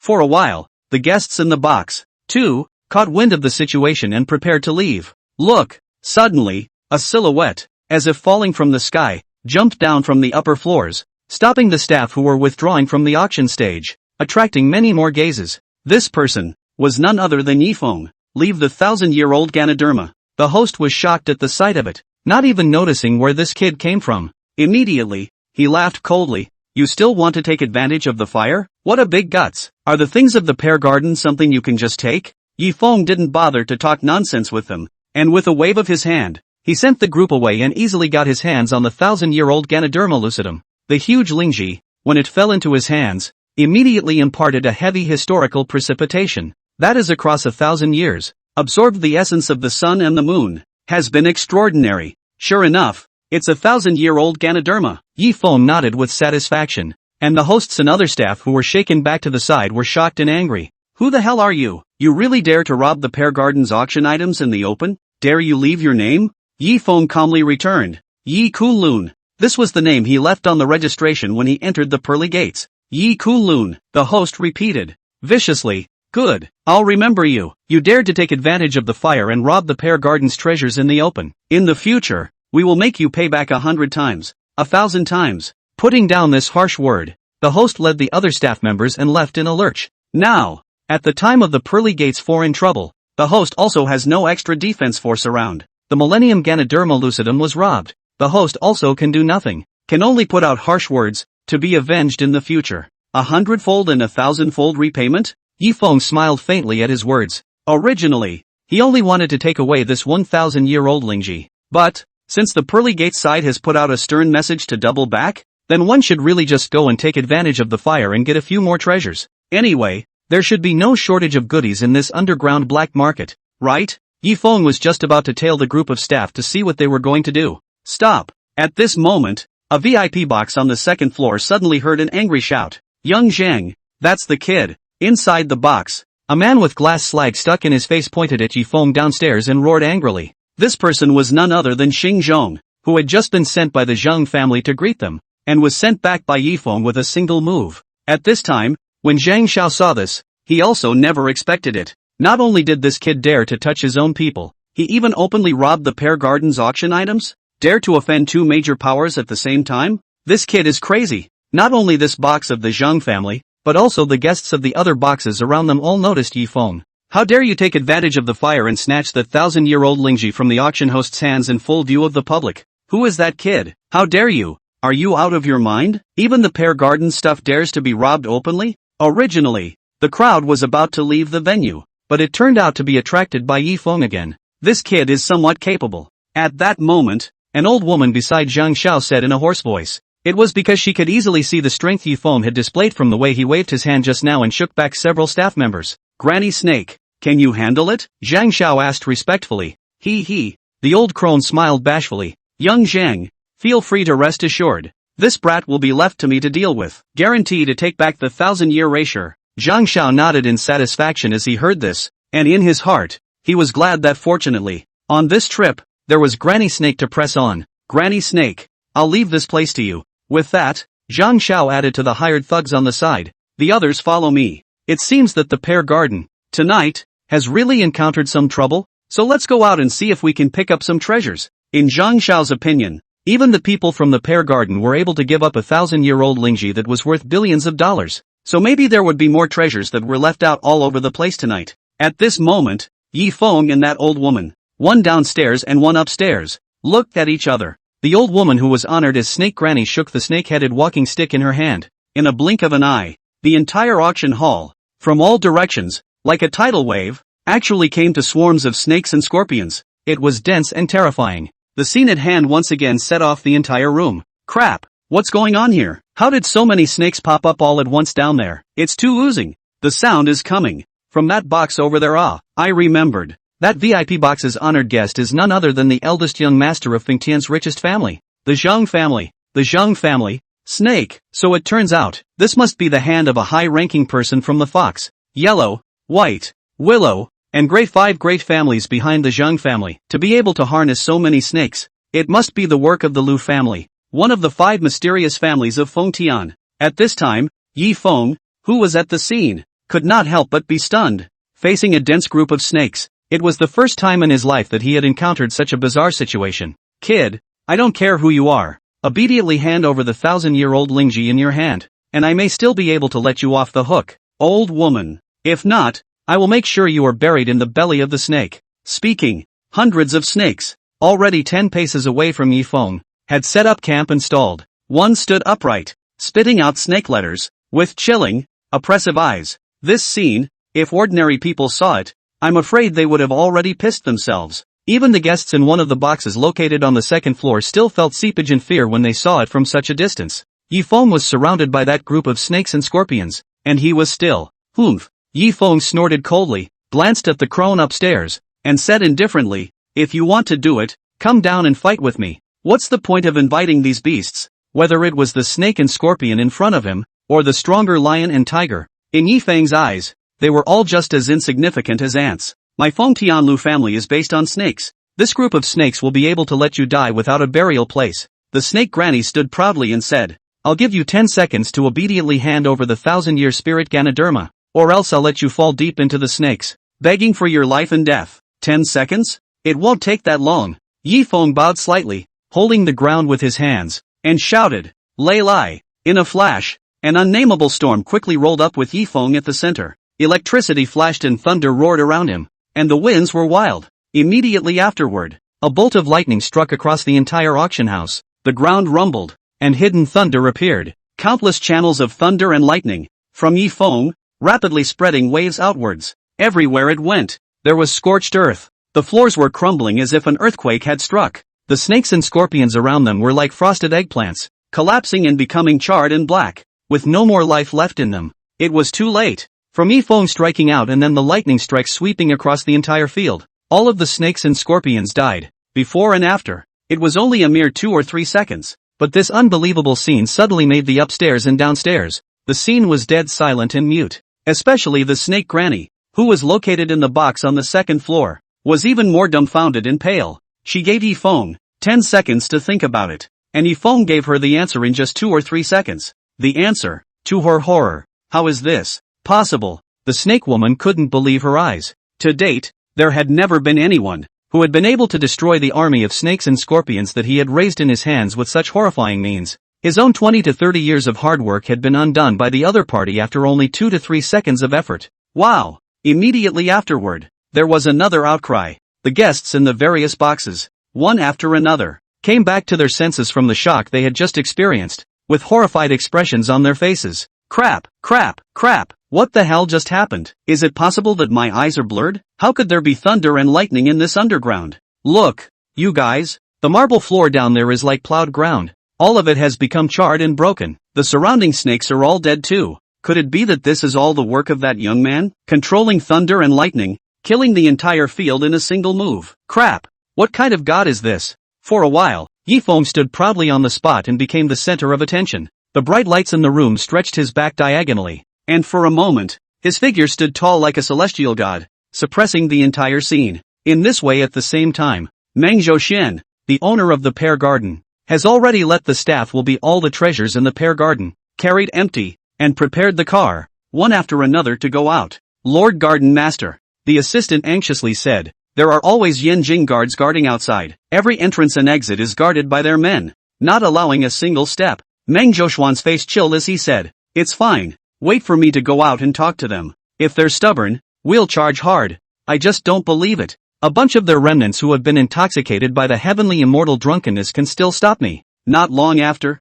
the pear garden crowd, led by Meng Zhouxian, appeared at the gate in great numbers. Not counting the guests who came here to participate in the bidding, there were thousands of security guards and staff alone. Lord Jean, at a glance, Meng Zhouxian saw outside, standing proudly, like an iceberg, the golden wisp of a man, exuding a terrifying aura that rejected people. I, Zhou, really don't want to go this far, and I'm even more unwilling to rough it up with all of you brothers of the Yanjing way. I admit that the pear garden was seized by you today. Please also, Lord Jean, be magnanimous and let us live. After all, the backer behind me is not simple. Once a conflict breaks out between our two sides, it won't be good for anyone. Please also, Lord Jean, think of the greater good. Make it easy. Meng Zhouxian explained his reasoning and emotions, stating his advantages and disadvantages, hoping to persuade the golden witch Hazel to give way. But, what answered Meng Zhouxian was the blade of the golden wisp. Swish, the golden wisp swung down, and all of a sudden, at the entrance of the pear orchard, a huge gap was actually split hard. The gap snakes and extends for hundreds of meters, isolating the entire pear orchard on the other side. And then, Hamamelis raised his sword and warned in a stern voice, anyone who dares to take half a step out of the pear garden, behead. Those who dare to refuse to cooperate with the investigation, beheading. Those who retreat from the battlefield, behead. In a flash, the surrounding winds were clamoring, and all the Yanjing guards, with swords drawn, were in a state of solemnity. Seeing this, Meng Zhoxian is also a green face. I did not expect this golden witch Hazel, even oil and salt, really want to fight with their own blood to the end? Lord Jean, Meng Zhoxian finally exclaimed. You have to think about it. Once you move me, and all these things behind me, do you know how many people's interests will be involved? The reason why this place is called the black market is because most of the things auctioned here are of unknown origin, and in fact, most of them come from the hands of officials and tycoons, and are too deeply involved. I'm only afraid that if things get out of hand, not to mention your little one, the commander of the brocade guards, even if your righteous father comes, he won't necessarily be able to protect you, Meng Zhoxian warned. Golden Witch Hazel's face sank like water, and coldly returned. First to decapitate. The king's right to license. I don't believe that Yin Jingwei still can't control your little pear garden. Shit, Meng Zhoxian cursed. He couldn't drag it out like this and fight with the other party anymore, because once the other party's reinforcements arrived later, they wouldn't be able to leave at all. Charge, Meng Zhoxian barked. Charge out. $10 million for anyone who can help me break out tonight. As the saying goes, when there is a heavy reward, there will be a brave man. The security guards, who were originally still a bit too timid to go forward, were also planning to fight for their lives at this time. With his heart in his mouth, he held a gun and made a stick, charging towards the Yin Jing guards outside. Kill, Witch Hazel also led the way, welcoming them. Those who stubbornly resist, kill without pardon. Just outside, caught in a melee, underground, the auction house. Yifeng was just about to turn around and leave. Suddenly, another angry cry came from upstairs from Granny Snake. Brat, you destroyed my snake formation and you still want to walk away like that. It's not that cheap. Humph. Yifeng's footsteps stalled. Not expecting this old woman to dare to rave? Do you dare to come down? Although Yifeng does not understand what fox yellow white willow gray, but just now, after some exchanges, it could also be seen that this old woman was good at harnessing snakes, so she definitely wasn't good at melee combat. At this moment, he still dared to speak out of turn, perhaps on the basis that he was still in a safe position and still had his cards to play a little. Humph, why do I need to deal with you, personally? Granny Snake grunted lightly, but the words were not yet finished. All of a sudden, the floor-to-ceiling glass in front of him shattered, and a terrifying suction force suddenly appeared in front of him, as if a strong hand had clamped down on the throat of the snake woman and yanked her entire body out. Ah! With a cry of surprise, the snake woman fell from the second floor and landed heavily on the ground. Granny Snake was dazed by the fall, and at this age, where else had she suffered such a crime? And the fact that it happened so suddenly and without any preparation at all, even more so, blindsided her entire body. It was only after a long time that the snake granny struggled to get up from the ground, and she suddenly realized that one of her legs, it seemed, was still lame from the fall, and she could only barely support her body with her snake-headed crutch. Asshole kid. Granny Snake was shocked and furious. She didn't expect Yifeng to dare to do this to herself. Aren't you not letting me go? Yifeng took a step forward. What else do you have to say? Say it to my face. Puff. Under the pressure of Yifeng's aura, the snake granny retreated again and again, and finally stumbled and fell to the ground, looking dumbfounded. You, brat, you dare to be rude to me. I'll show you what I'm made of. Saying that, the snake granny's complexion, all of a sudden, changed from the previous panic, to the current ferocity and certainty. Snake fairy, come out, swallow this brat. The snake woman raised the snake-headed walking stick in her hand and muttered words under her breath, as if chanting incantations, speaking some language that no one else could understand. Snake language. When Yifeng saw this, he was slightly shocked and couldn't help but frown. Although that snake granny's pronunciation was not too standard, Yifeng still vaguely heard a unique and hoarse snake language from her mouth. At those words, Granny Snake was equally startled. Kid, how did you know that I was using the snake language? It should be known that this snake language is not the language of human beings, nor is it the language of real animals, but it is an ancient, special speech that can communicate with all living things. This was also a secret that they, the Feng Tianlu family, had passed down from generation to generation, and was by no means something that ordinary people could understand. Oh, what's all the fuss about a mere beast language? Yifeng's 99th master, who claimed to be able to listen to the voices of all things and communicate with all beasts with words, was naturally nothing. From that master, Yifeng had learned many strange and ancient languages, which he had thought he would never be able to use in his life. As a result, I didn't expect to hear a single word of snake language from this old woman's mouth today. If it wasn't for the fact that it was in the way of the position of the two, Yifeng even wanted to point out her not-so-standard pronunciation, which was really awkward to listen to. Where did you steal this from? Granny Snake questioned sternly.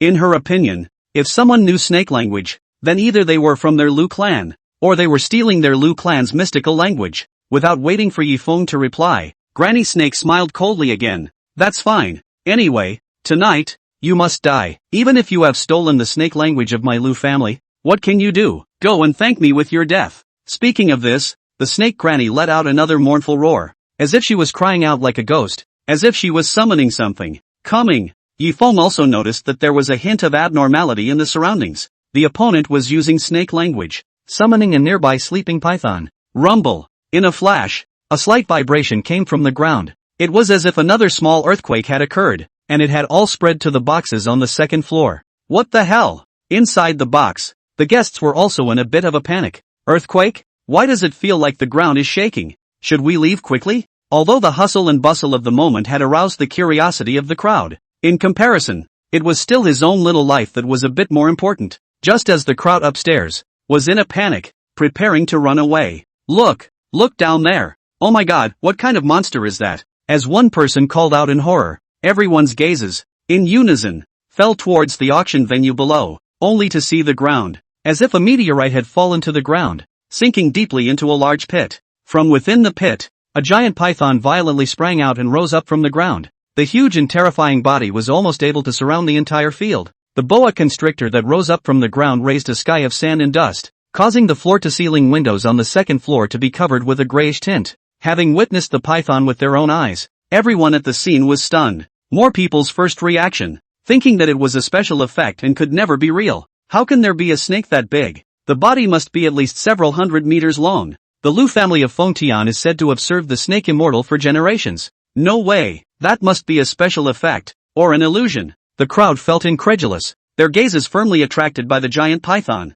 even forgetting the danger of the scene. So big. At this time, Yifeng looked up at the giant python and was also in disbelief, not expecting that in the world there could be such a giant python. Just look at this figure, at least 100 years old. If there is a chance, and even the future has the possibility of transforming into a dragon, of course. Transforming into a dragon is just a legend. Ha ha ha. The snake woman let out a sinister laugh. Well, how does it feel to have a snake immortal that my Lu family has been worshipping for generations? This snake immortal, who is hundreds of years old, is older than I am. Kid, now you know you're afraid, right? Unfortunately, it's too late to be afraid now. Seeing Yifeng, raising his head to look up at the giant python, the snake granny thought that he must have been like everyone else. His heart must have been set off by the waves of shock in general, and he couldn't be scared out of his wits. Unbeknownst to him, Yifeng looked at the python and had the intention of subduing it in his heart. This centuries-old giant beast was very rare, even more valuable than the 1,000-year-old Lingji in his hand. Although it couldn't fly into the sky, it was very good at hiding from the ground. I'm afraid it would take a lot of effort to subdue it normally, but as it happened, Yifeng also knew the snake language method and could try to communicate with it. Kid, it's your honor to be buried in the mouth of the snake immortal. Sitting on the ground, the snake woman raised the scepter in her hand and once again let out a serpent's voice, barking commands at the python. Snake fairy, swallow that kid. Before the words fell, the giant python immediately opened its bloody mouth and let out a sharp hissing sound. Just the mouth spit out the turbid gas, and immediately the scene rolled sky and earth. The python's eyes, like two huge lanterns, hung high in the sky, glaring at Yifeng, a little bitty man. His eyes were filled with contempt, as if to say, not enough to stuff your teeth. Roar! Rushing at Yifeng, he let out another loud roar, and then moved the huge body, raised the upper body, but also like a missile, flying out. The huge mouth that opened up like an abyss directly rushed towards Yifeng. This scene of the giant python taking the initiative to attack immediately caused the scene, again, to burst into an uproar and shriek. It moved. That kid is dead. Daring to compete with Futian's richest man for 1,000-year-old Lingji. You can imagine what will happen to you. Just when everyone thought that the next second Yifeng would surely die in the python's bloody mouth. 9 deaths. Some of the timid women even looked away, unable to look at the cruel scene that followed. After all, this is a giant beast that eats the living alive. Most of the pampered people in the audience had no exposure to such a bloody and primitive scene in reality, except from the screen. It was too late. In the blink of an eye, from the python launching its attack, it had closed in. It was only a short second or two before and after. In the face of the python's terrifying aura that engulfed heaven and earth, Yifeng just slightly raised his hand and pointed towards the python, and a soft chant like an incantation came out of his mouth. In a flash, the giant python was like being tugged on the reins. Its body suddenly tightened up, and it actually abnormally stopped its attack. Yi Feng was face to face with the python. Within arm's reach. Submit to me. Yi Feng's fingertips gently touched the python's forehead. A strand of true qi, like lightning, instantly traveled all over the python's body. Or today is the day you die. The giant python trembled, as if it had sensed Yi Feng's body, the monstrous surging power. Immediately, the disdain in the python's eyes turned into deep scorn. It seemed that he didn't expect this tiny mortal in front of him to have a terrifying power no less than his own. What's going on? Why isn't the python moving? It looks as if the two of them are communicating. The giant python attacked and came to an abrupt end. Out of everyone's expectation, even Granny Snake was stunned. He can actually use the snake language and communicate with the snake immortal? What are they saying that I can't even understand? The Lu family, where Granny Snake is from, has been serving the snake immortal for generations, and all the words they use are honorifics. As for words like submit and death, they have long been lost and no one knows how to use them. Therefore, the exchanges between Yi Feng and the python, the snake granny actually didn't even understand too well. However, the snake granny could see that one person and one beast were dealing with each other, and she could also sense that the snake immortal seemed to be in awe. How can that be? How could the snake immortal be afraid of that kid? Our Lu family, the snake immortal that we have served for generations. How could we listen to that kid? Granny Snake sent out another plea. Lord Snake Immortal, don't listen to that brat's nonsense. Our Lu family has been worshipping you for generations, honoring you like an ancestor. We are family. Please swallow him quickly. The snake woman's words caused the python to react for a moment, seeming to continue its attack. But in the next second, Yi Feng only said faintly, I have the method of transforming dragons here, which can help you transform your dragon snake into a dragon and fly through the sky. May I ask, which yellow-skinned person does not want to become immortal? And which dragon snake does not want to turn into a dragon? The moment Yi Feng said this, it was like a thunderclap on the ground, causing the python's body to quake, and the essence in the snake's eyes shot out. There were 3 parts ecstasy, 3 parts disbelief,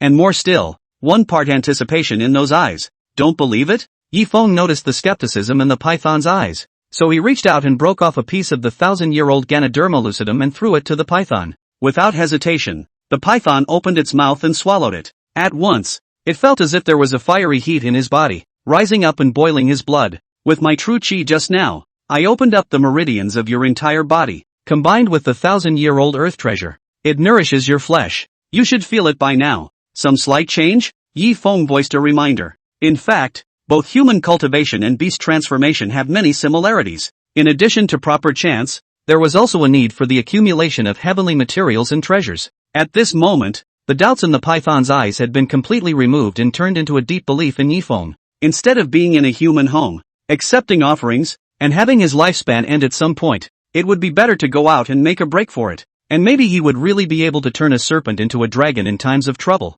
Boom! Immediately afterward, the python's high head suddenly lowered and landed heavily on the ground. Yi Feng took one step and stepped onto the head of the snake. And then, the python came together, leapt up out of thin air, stood upright, and lifted Yi Feng into mid-air, overlooking the outside world, the entire underground auction, as far as the eye can see. How? The snake granny tilted her head and looked at Yi Feng, who was standing on top of the snake's roof, as if she had seen a ghost, with fear and surprise written all over her face. You know, this is the snake god that their Lu family has been worshipping for generations. On weekdays, the power is unfathomable, and regular people have to be very respectful even to approach. And right now in front of his eyes, Yi Feng was able to stand on top of the snake god's head and instead stepped on the snake god? It was as if the snake god had become Yi Feng's mount. This scene caused the snake granny to be simply unbelievable and even more difficult to accept. Hadn't they, the Lu family, served the snake god well enough and respectfully enough? Why did the god of snakes suddenly turn around and join another man's army, and willingly become a servant? What the hell is going on here? At this moment, it wasn't just Granny Snake who was greatly alarmed. Even the guests in the surrounding boxes all looked dumbfounded. Originally, the crowd thought that Yi Feng was dead. Surely he would be devoured by the python and die without a burial place. As a result, he never expected that in the blink of an eye,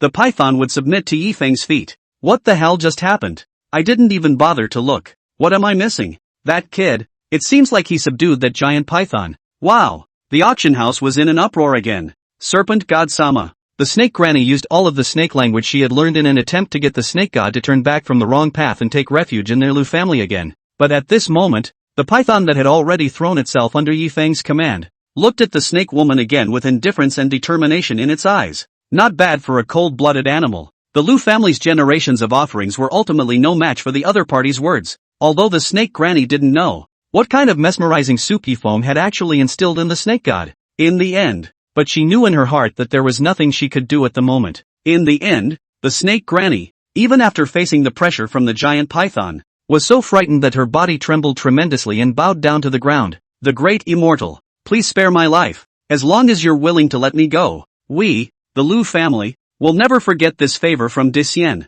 Granny Snake thought to herself that by moving out the Lu family in Fengtian, with the strength of the family, the other party should sell themselves a face and let themselves off the hook. But Yifeng smiled gently. Didn't you just try to drive a snake to swallow me? What? No more snakes available so soon? Your Lu family, isn't it a snake handling family? Yifeng stood high in the sky, as if he was a god, judging the prisoners. I don't dare. The snake granny was so scared that she didn't dare to raise her head, and even called out that she didn't dare. The old body is known to be wrong. I still hope that the great immortal will have mercy. Yifeng said. I'm a person who has always avenged, and I don't keep overnight grudges. You were going to do to me what you did to me, and I'm going to double it. What? Upon hearing this, the snake granny was so scared that she was shocked and raised her head fiercely to look at Yifeng with a mixture of horror and fear. Disian, spare your life. The snake woman continued to beg for mercy, not knowing whether the other party was trying to scare her or if she was going to come for real. You really won't even give them the face of the Lu family?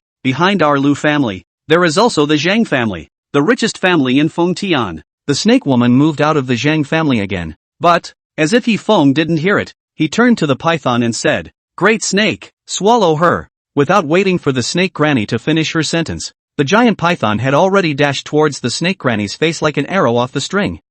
Dash. In a mournful scream, the weak body of the snake granny, along with the snake-headed walking stick in her hand, was actually swallowed by the giant python, in one bite. Wow! This scene immediately stunned everyone present as well. The incident was too sudden and too unbelievable. One must know that just now, in full view of everyone, it was Granny Snake who had summoned that giant python. Here, moreover, everyone recognized the identity of the snake granny as the Fengtian Lu family, the son of a lineage that had been worshipping the snake god for generations. Who would have thought that the giant python that the Lu clan had offered to the people of the Lu clan would have devoured the people of the Lu clan? I'm afraid that even Granny Snake herself, to death, did not think that she would end up in this way of death. Who the hell is that young man? The crowd looked at the young man who stood on top of the snake's head with unfathomable might, and their eyes were filled with shock and awe. It's Yi Kunlun. At this time, there were good people who had long since sneaked out to look for information about that box of Yifangs. The staff was long gone due to the chaos at the pearly gates,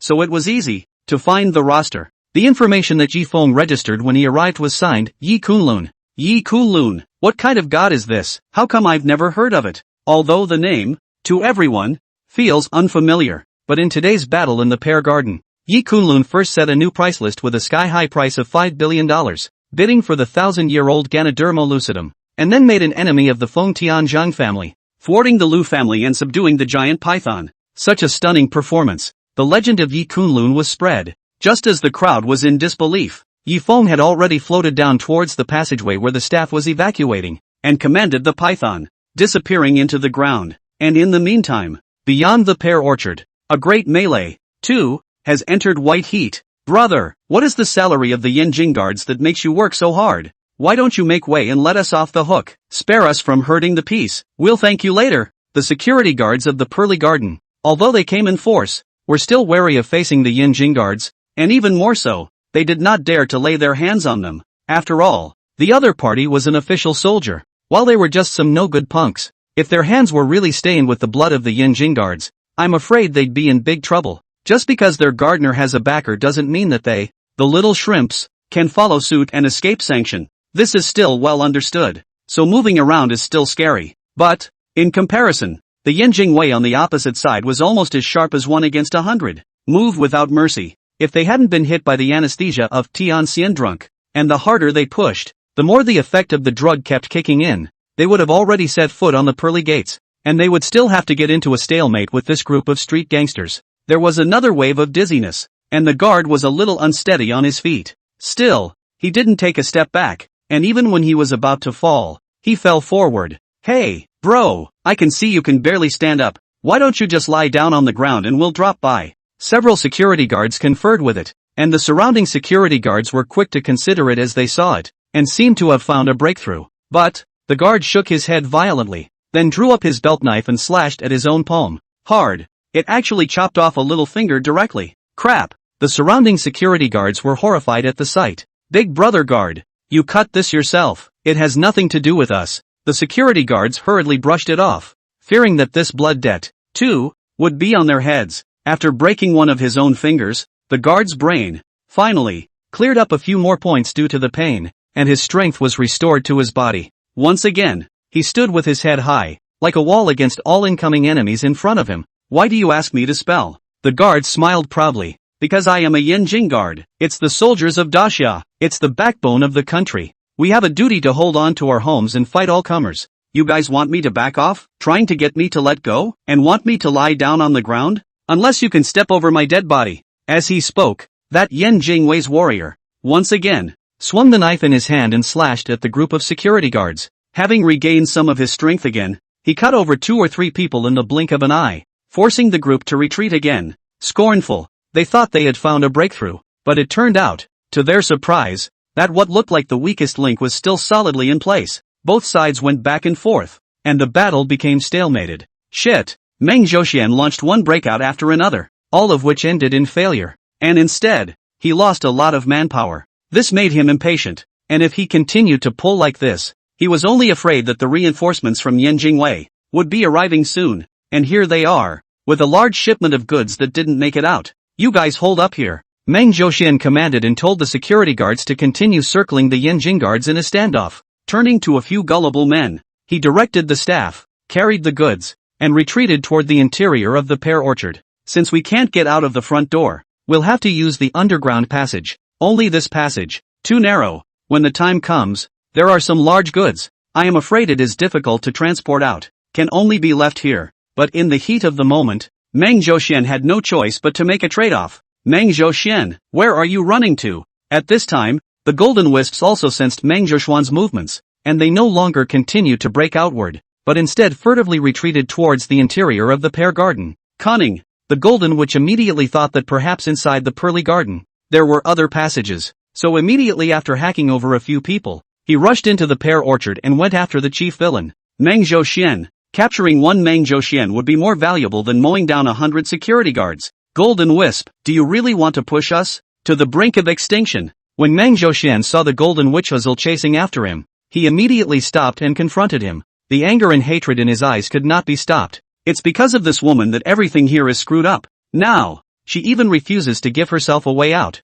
by dying. Golden Wisp, do you really think I'm afraid of you? Fuck, don't you bully me too much. Push me to the edge. I don't care who you are. I'll kill just the same. As he spoke, the people around Meng Zhoxian, who were also raging, surrounded him. Golden Witch Hazel was alone, standing in the hall of the pear garden, unafraid. It was as if she, alone, had surrounded the 110 people on the other side. Surrender! Surrender! The Golden Wisp coldly ordered. Meng Zhoxian looked at the Golden Wisp with eyes like those of a madman. This crazy woman, she really doesn't know how to write the word death. Good, since you're seeking death yourself, don't blame me for being impolite to you. Meng Zhoxian said viciously. Ada, you come and break the back. This woman, it's at your disposal, dead or alive. I, master, on the side, a burly man, holding a long spear, fiercely stood out. Bang! A gunshot. Yifeng was in the underground passage and was worried about finding his way. When this gunshot guided him,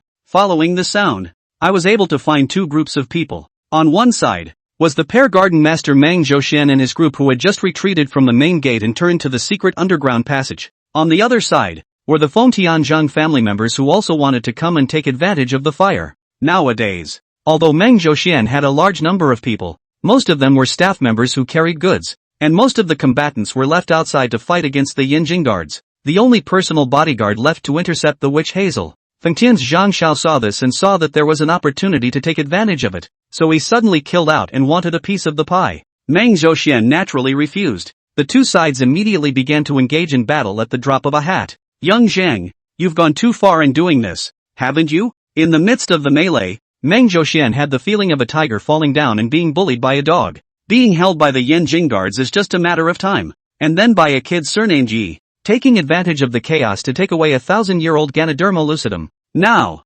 even the Zhang family from Fengtian had halfway killed out, wanting a share of the benefits. As if anyone would dare to step on their feet today? The underground black market, spread over 2 capitals and 13 places. As the owner of one of them, when had he ever suffered this kind of stifling? Young Zhang, you should be clear about the background of my pear garden. Today, your Zhang family, if you dare to take advantage of the fire and seize my pear garden's treasures. In the future, the entire underground black market, as well as the bigwigs who have shares in the black market, won't take it lying down. These words might be able to scare the average person, but to the Zhang family's youngest master, he didn't care at all. If he was afraid, he wouldn't have done it. Anyway, this time your pear garden is planted. So many treasures, and how many can be transported out? You don't really think that you'll be able to escape the Yanjing guards, do you? That's the Yanjing guard. I heard that the one leading the team is also the famous Golden Witch Huzzle Gold Martial God. Alas, so many treasures are to be confiscated. It is too much of a pity. It would be better for me to pick a few pieces first. The fat water does not flow into outsiders' fields. Zhang Xiao didn't have the guts to swallow all the treasures, but instead wanted to pick a few precious and rare ones, such as the kind like the 1,000-year-old Ganoderma just now. But Meng Zhouxian, how could he give in and be in the same boat as the Zhang family? You will never take anything from my hands, unless I die. Meng Zhouxian swore to protect the goods in the neighborhood with his own life. Then we will not be polite. Zhang Xiao smiled coldly. Anyway, later on, the Yanjing Wei will enter. So even if we miss and kill you now, we can place the blame for this on the Yanjing Wei's head. There's no proof of death anyway. Brothers, show the real thing. Before the words fell, the several bodyguards around Zhang Xiao immediately lit up their real guns and aimed them at Meng Zhouxian and the others on the opposite side. After a burst of gunfire, the people around Meng Zhouxian were more than half dead or wounded. Even Meng Zhouxian himself was shot in the leg, completely losing his ability to resist and move. Zhang Xiao walked towards the batch of goods and lifted the crate, revealing the treasures that filled it. There are all kinds of curiosities from heavenly materials to antiques and paintings. As far as the eye could see, there were a total of 10 big boxes. Are these all Pear Garden's collections? Seeing this, Zhang Xiao's face showed greed. Then we, Zhang Xiao, have to score at least 1 box. It's not too much, right? In fact, for the current one-sided situation, no matter how many boxes the Zhang family takes away, the opposite side is no longer able to resist. Asshole, Meng Zhouxian said viciously. If I can get out of here alive, this matter will never end. I'll have the bigwigs of the Eastern Sea make a decision for me. At the mention of the bigwigs of the Eastern Sea, Zhang Xiao seemed to have thought of something, and his face also instantly chilled. And in looking at Meng Zhouxian, his eyes were filled with the meaning of killing and exterminating. Even if it was their Fengtian Zhang family, they were still slightly inferior to some of the top bigwigs in the Eastern Sea. Just as Zhang Xiao was hesitating whether to kill and silence him or not. Da. From far away came the sound of footsteps. Da, is that you? Meng Zhouxian was instantly energized, thinking that his personal bodyguard had arrived. Before Meng Zhouxian could turn his head to look for it, he ended up seeing the figure of an unfamiliar man walking over in the other direction. It's you! Zhang Xiao was shocked at the sight, as if he had seen a ghost. How are you still alive? This was because in his expectation, the current Yifeng should have already been killed by the snake granny. Why don't you see the snake woman? But you see this kid first? Lord Garden Master. It's him. At this moment, the auction host also pointed at Yifeng, who was walking towards him, and roared. He was the one who just now forcibly took away the 1,000-year-old Lingji. His registered name is Yi Kunlun. Yi Kunlun. Seeing the visitor, the people on both sides were simultaneously startled. Brat, give back the Millennium Lingji, Meng Zhouxian said angrily. How did you get over here? And Zhang Xiao also asked in a shocked voice. Where's Granny Snake? Yifeng swept a glance at the crowd at the scene and calmly said. You mean, that old woman who played with snakes? Swallowed by the snake she fed herself. What? When these words came out, all of the Zhang family members were shocked. If it wasn't for the fact that Yifeng was still alive in front of them, anyone who heard this would have thought it was an international joke. Granny Snake was a member of the Feng Tianlu family, and had raised snakes all her life. So how could she be swallowed by a snake? What's more, it was still raising snakes herself. If you don't believe me, I'll ask it to come out and meet you guys. Yifeng calmly said. What are you babbling about? Zhang Xiao smiled back in anger. But it doesn't matter, since you took the initiative to send yourself to the door. Then take that 1,000-year-old Lingji and obediently offer it along with you. Spare me the need to go looking for you again. In Zhang Xiao's opinion, he had already taken control of everything in front of him. Whether it was Meng Zhouxian of the Pear Garden or this Yi Kunlun, they would have to give whatever they wanted. Where's the Lingji? Zhang Xiao drew his gun and aimed it at Yi Feng. I'll give you 3 seconds to hand over the 1,000-year erasure right now. Saying that, the corner of Zhang Xiao's mouth sketched out a sinister smile, as he had already made up his mind that he would shoot whether the other party handed over the Lingji or not. When Meng Zhouxian saw this, he also shook his head regretfully. It was a pity that the 1,000-year-old Lingji, too, was going to be taken away by the Zhang family. Just then, rumble, a huge tremor came from the ground, as if it were an earthquake. The ground cracked and the crowd was unsteady on their feet. Ah! Zhang Xiao exclaimed in shock, and before he could react to what was going on, he ended up with his feet in the air. Immediately afterward, a huge snake head rose up from the ground, lifting Zhang Xiao and the others, toppling them into mid-air, and then it opened its huge mouth and swallowed Zhang Xiao and the other surrounding people. All of them, in one bite. Do you believe it now? Yi Feng spoke calmly. Unfortunately, there is no one left to answer. The giant python that suddenly sprang out, although it only revealed a huge snake head poking out of the ground. But this horrifying scene instantly scared the surrounding crowd, half to death. Especially the only remaining Zhang family bodyguards all looked dumbfounded. Isn't this the snake immortal that the snake granny serves? How could they would never have dreamed that their own young master had been swallowed by that giant python raised by Granny Snake, with no bones left. Holy crap, where did this boa constrictor come from? On the other side, all the people in the pear garden were also trembling with fear. Meng Zhouxian looked at Yi Feng with the same fear, not knowing what this young man, in the end, was. Yi Kunlun? How come I've never heard of this name before? At this point, easily flattening the Zhang family's group of people was also considered to be a warning to the rest of the people, who did not dare to act rashly again. Yi Feng no longer paid attention to the stunned crowd and turned his gaze, landing on the 10 large wooden boxes. There were all kinds of exotic treasures, and Yi Feng was a little dizzy from looking at them. I thought to myself, worthy of being an underground black market, it really has everything. With so many treasures, if he relied on the normal auction alone, with Yi Feng's current financial strength, I'm afraid that he wouldn't even be able to take down 1% of them. I'm sure it's better to take the easy way out. These treasures were now at Yi Feng's disposal to pick.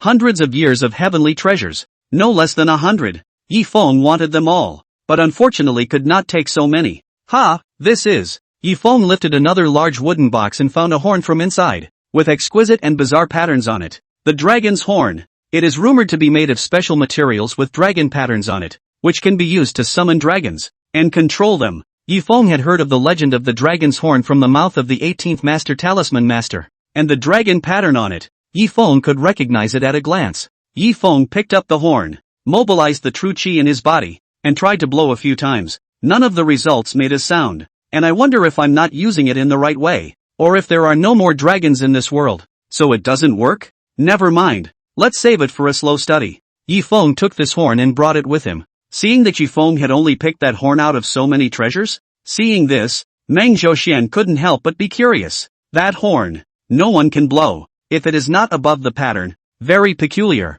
had attracted a lot of experts in the study of talisman, and from the ancient tomb excavated antiques, but also a little value. But after several auctions in a row, it went unsold with no offers. Meng Zhouxian had never been able to figure out what exactly that horn was. Could that kid know the secret of the horn? But he just blew it and it didn't blow. Immediately afterward, Yi Feng continued to rummage around in the wooden box, actually found out another nice treasure. It was a palm-sized bronze mirror, only mirrored, and would not show the phase. Yi Feng felt it with his heart and realized that it was a space-type treasure, and there was actually another heaven inside, a space of 10 square meters in size. Yi Feng cast a spell. In the things that had been illuminated with that copper mirror, they immediately disappeared, and at the same time, they manifested on the copper mirror, which meant that they were included inside the copper mirror. So this is a hidden treasure mirror. Yi Feng was worried about so many things that he couldn't carry. With this treasure, not to mention the randomly selected treasures, even if the 10 boxes of treasures in front of him,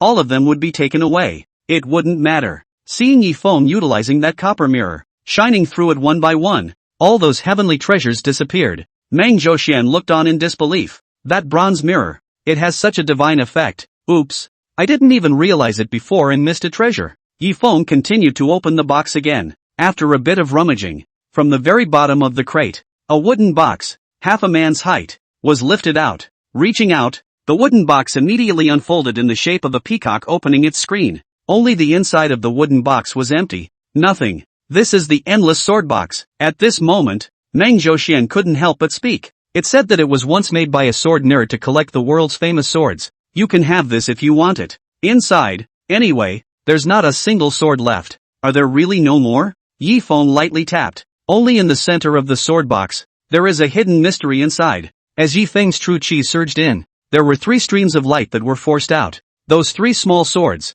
like flying fire meteors, hovered in the air. A red light bloomed greatly. A green light was hidden, and a white light was like day. With a wave of Yifeng's hand, 3 small swords fell into the palm of his hand. It was back within the sword case. This, Meng Zhoxian couldn't help but be shocked when he saw this. I didn't realize that there was a missing piece in the box. How come I didn't realize it before? Where did that kid get those 3 little swords? Ha ha. Not bad, not bad. Yifeng was satisfied with these 3 swords. Then I'll be polite. Yifeng took the endless sword box again and put it into the hidden treasure realm. Meng Zhoxian looked at it and secretly regretted it. When Yifeng walked to the last big box, he instantly also felt inside the extraordinary aura coming out. Don't open this one. Seeing this, Meng Zhoxian immediately spoke out, nervously saying, you can pick whatever you want from those 9 boxes in front of you. This box. Before the words were finished, Yifeng directly reached out and forcefully lifted the wooden box. All of a sudden, true qi surged inside,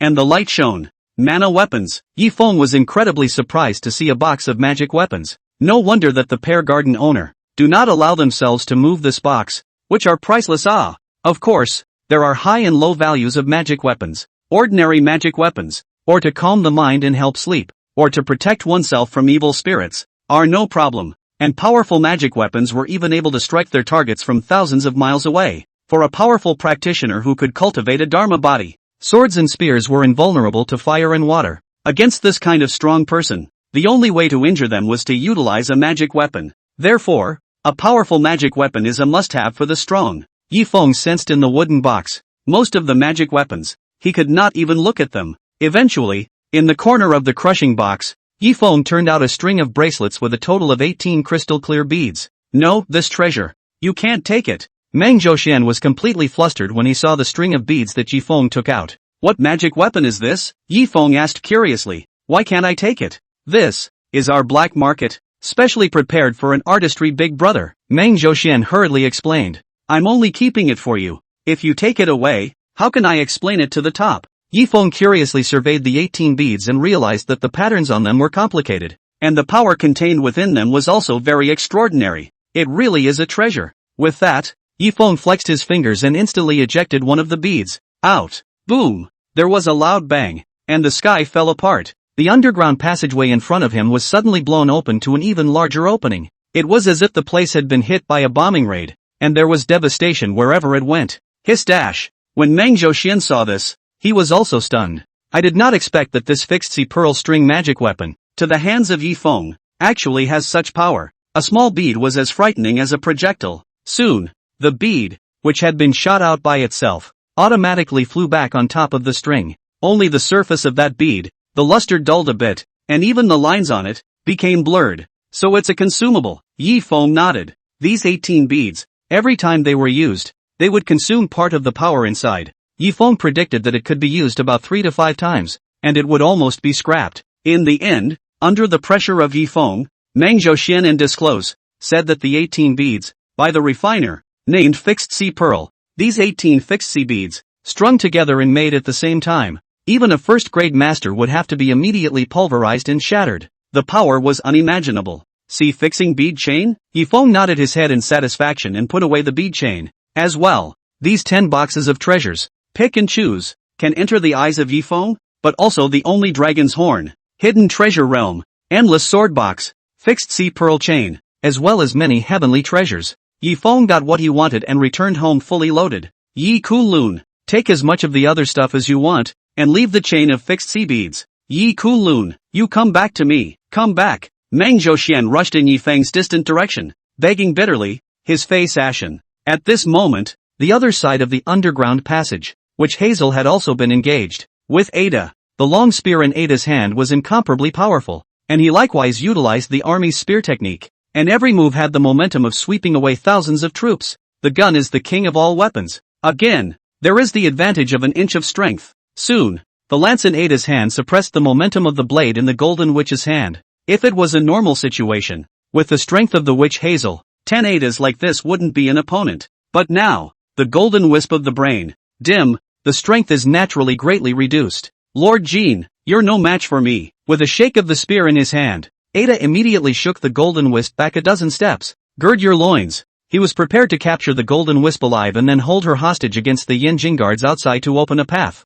The golden witch Hazel pinned his sword to the ground, and everything in front of him, too, began to blur. That heavenly immortal drunk's medicinal effect seemed to be getting more and more violent. Even the pain in his left palm quickly disappeared. Get out of the way. Witch Hazel dragged her sword and continued on her way. You're already under my thumb. The lance in Ada's hand heaved into the ground again. At that moment, Witch Hazel stumbled on her feet and nearly fell to the ground. How could I possibly lose to someone like you? The golden witch struggled to support herself. She knew that once she passed out, she would be a hostage in their hands. One must not fall at this time. Unfortunately, the pain disappeared, and the drowsiness, as well as the ecstasy, like an ocean, instantly wrapped itself up and caused it to sink. Witch Hazel drew her knife again and cut her left arm. Blood pouring out and still no pain. Another cut. Still, how could this happen? The golden wisp was a bit desperate. The effects of the heavenly immortal drunkenness will get stronger and stronger. Ada said, you've been fighting outside for so long. The effects of the medicine have long since invaded every inch of your skin. Ordinary injuries. There will be no more sensation. Give it up. The golden witch Hazel shook and it felt as if breathing was beginning to become difficult. The person in front of him was approaching himself step by step. I really didn't expect that one day. The female martial goddess of the Tang dynasty Jinui would also become my defeated opponent. It's a pity. If this was on the battlefield and I could capture you alive, it would be enough to be crowned a king and a marquis. The golden witch Hazel would rather die than ever fall into the hands of the other party. It was in this moment of lightning. The golden witch had a flash of light in his mind and came up with a plan. Since ordinary injuries are no longer able to return, what about serious injuries? The golden witch chose to take a gamble and swung his sword once more. Still want to make unnecessary resistance? Seeing the golden witch move his sword again, Ada did not take it to heart at all. But in the next second, what he didn't expect was that Witch Hazel swung her sword and actually slashed at herself again. Click! The golden wisp of a hand rose and fell, actually chopped off his left hand, directly. This scene immediately stunned Ada as well. It was too late. At this instant, the golden wisp had a feeling like thunder pouring over his head. Severe pain attacked his entire body, and his strength was completely restored at this moment. The golden wisp looked aghast. In the next second, she was shaped like a ghost and rushed to Ada's body. Not as much as the other side reacts. Golden Witch's fast knife, then, had cut him off like lightning. Wind chill. So fast dash. Ada fell to the ground, and even the lower half of his body could be seen standing in place. Worthy of being a Yin Jing Wei. Female martial arts god. I'm not as good as also. The Golden Witch slashes the enemy, but then a triple whammy of injuries, fatigue, and excessive bleeding ensues. Not getting more than a few steps away, he too stumbled and collapsed. Before she passed out, she vaguely heard someone nearby yelling a name over and over in her ears. Yi Kunlun. You come back too. Yi Kunlun. Quinlan, yeah. The golden wisp muttered, and a figure loomed ahead of the blur. Ha, why is she here too? Yi Feng was walking outside when he suddenly noticed a woman lying directly in front of him, with a broken hand and a lot of blood loss. Walked up close and saw that it was Witch Hazel. Yi Feng leaned over and checked. In addition to a severed hand, he was hit with an intoxicant similar to a narcotic that spread throughout his body. If this is allowed to continue, she will bleed to death in her slumber. Alas. Yi Feng sighed lightly. I didn't realize that the golden wisp had such a strong character that it would go so far as to cut off its own hand in order to kill that man? I wonder if she will do the same when she seeks revenge on herself. Since he had encountered it, Yi Feng naturally couldn't see death to save him. It's a good thing you met me, or this hand would be ruined. Yi Feng picked up the broken hand and reattached it back to Witch Hazel's wrist. Then the fingertips condensed a stream of true qi and gently wiped it on the cut. And suddenly the skin was as smooth as new, leaving no trace of injury. Aside from the golden wisp himself, outsiders couldn't even tell that the palm had just been broken. In the end, Yi Feng made another finger, lightly tapping the forehead of the golden wisp, penetrating it with his true qi, dispelling the monk sweat drug in her body. After doing this, Yi Feng was looking at the golden witch, and saw that her face was still white, and outside of some lack of blood, she was no longer in any serious trouble. Yi Feng just wanted to leave, but after hesitating, he finally decided. Save the day. Yi Feng broke off a small piece from the 1,000-year-old Ganoderma lucidum, feed it to the unconscious Witch Hazel. At once, her pale face regained its blood color. Even her skin, which was somewhat rough from the wind and sun on weekdays, became radiantly tender and breakable. Only after doing this did Yifeng get up and leave. Coming outside, the pear garden had already been completely surrounded and controlled by the Yanjing Wei reinforcements that had arrived. All people in the pearly gates are required to cooperate with the questioning and investigation. Yifeng didn't want to waste time here and didn't want to start a conflict with the officials, so he gently wiped it across his face and strutted out the door. Stand still, as instructed by our superiors. No one inside the pear garden is allowed to leave, please. That guard had not yet finished his words when suddenly his eyes went all the way up and he exclaimed, Nah, nei, how come you also came? Didn't I hear that there was a big case over here? Just came over to take a look, then went back to report to my father.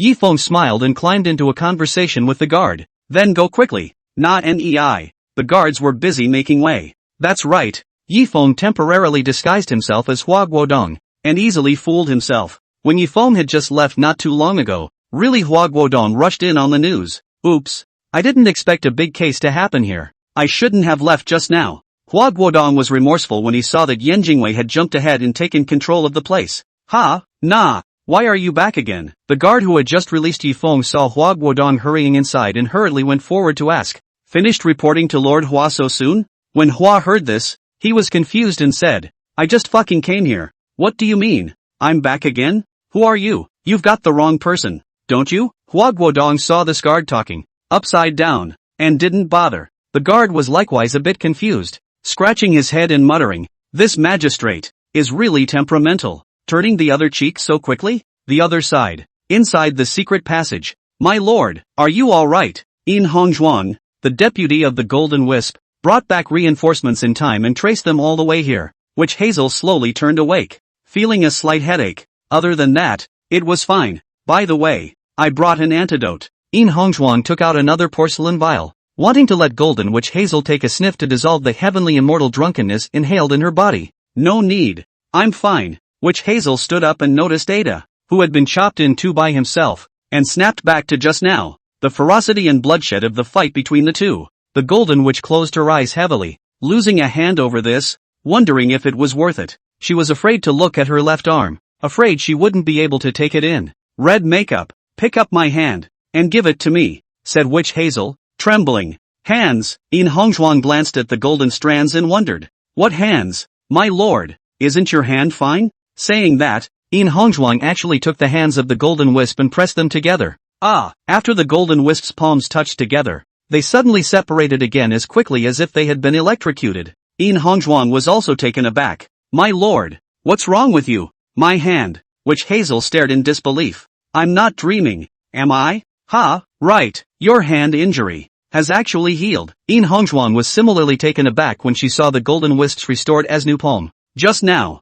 All of them have been poisoned by the drug Tianxian drunk, and all of them have stabbed their palms with knives. In Hongzhuang's left hand was still wrapped in gauze, oozing blood from time to time. However, the palm of the Golden Wisp, not only did it not have a single scar, it didn't even leave a single scar. It's not just the palm injuries, but also the wrist, which Hazel gently brushed at the wrist that had just been severed by her own slash, and informed the deputy of everything that had just happened. What? You said that your palm, just now, was chopped off? In Hongzhuang was shocked again. My lord, you can't be remembering it wrong, right? The body in front of him was cut in two by himself, as well as his intact palm. It's impossible to misremember the Golden Witch. The answer, then, is 1. Someone saved me. In Golden Witch's mind, another vague figure that appeared before she fell unconscious couldn't help but appear. It's him. Who? In Hongzhuang asked curiously. Yi Kulun, not waiting for the Golden Wisp to open his mouth. On the other side of the passageway,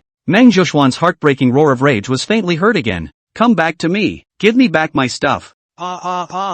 Golden Wisp and In Hongzhuang glanced at each other and immediately rushed over. When they arrived at the scene, there was a lot of blood and gore. Much to the surprise of the duo, the Zhang family, they've escaped, and Meng Zhoxian and the others were shot, dead, wounded, and still trapped. In Hongzhuang immediately called for the guards and arrested all the people here. At the same time, there were 10 boxes of stolen goods that were carried back together. On top of that, the Golden Witch Hazel had also searched for a list of names at Meng Zhoshuan's place. The people on the list were inextricably linked to the treasures in these 10 boxes. And those names? From the top to the dignitaries, from the bottom to the merchants and tycoons, each of them is a loud and clear big shot. No wonder. They don't hesitate to do it to us, but also want to transfer everything here. which Hazel held that list and naturally understood the importance of this list. Once it is traced, I am afraid that the court will be shaken and everyone will be in danger. If it were anyone else, they might have scorned and retreated for fear of drawing fire. But since Witch Hazel is handling it, it will be investigated to the end. At this point, the Pear Garden Black Market, led by the Golden Witch Hazel, Yin Jingwei, a pot of money. Yi Feng left the pear orchard with a great harvest. Another contact was made with Zhao Wanting, telling her that she had gotten the herbs to save her grandfather. The two of them made an appointment to go back tomorrow to treat Elder Zhao. Just put the phone down and was about to go back in. Suddenly, there was another call from Susan. Why is she calling so late at night? Did something happen? After Yi Feng picked up the phone, he really heard Susan, with a crying voice, asking for help. What's wrong? Yi Feng asked hurriedly. Susan wailed. My grandma may be dying. Yi Feng, didn't you say that you've helped the Zhao family's old man look at his illness? Can you come and help my grandma look at her too? Okay, take it easy for now. Yi Feng asked about the hospital. I'll go over right away to take a look. Soon, Yi Feng arrived at the First People's Hospital. Meet Susan's family in a general ward.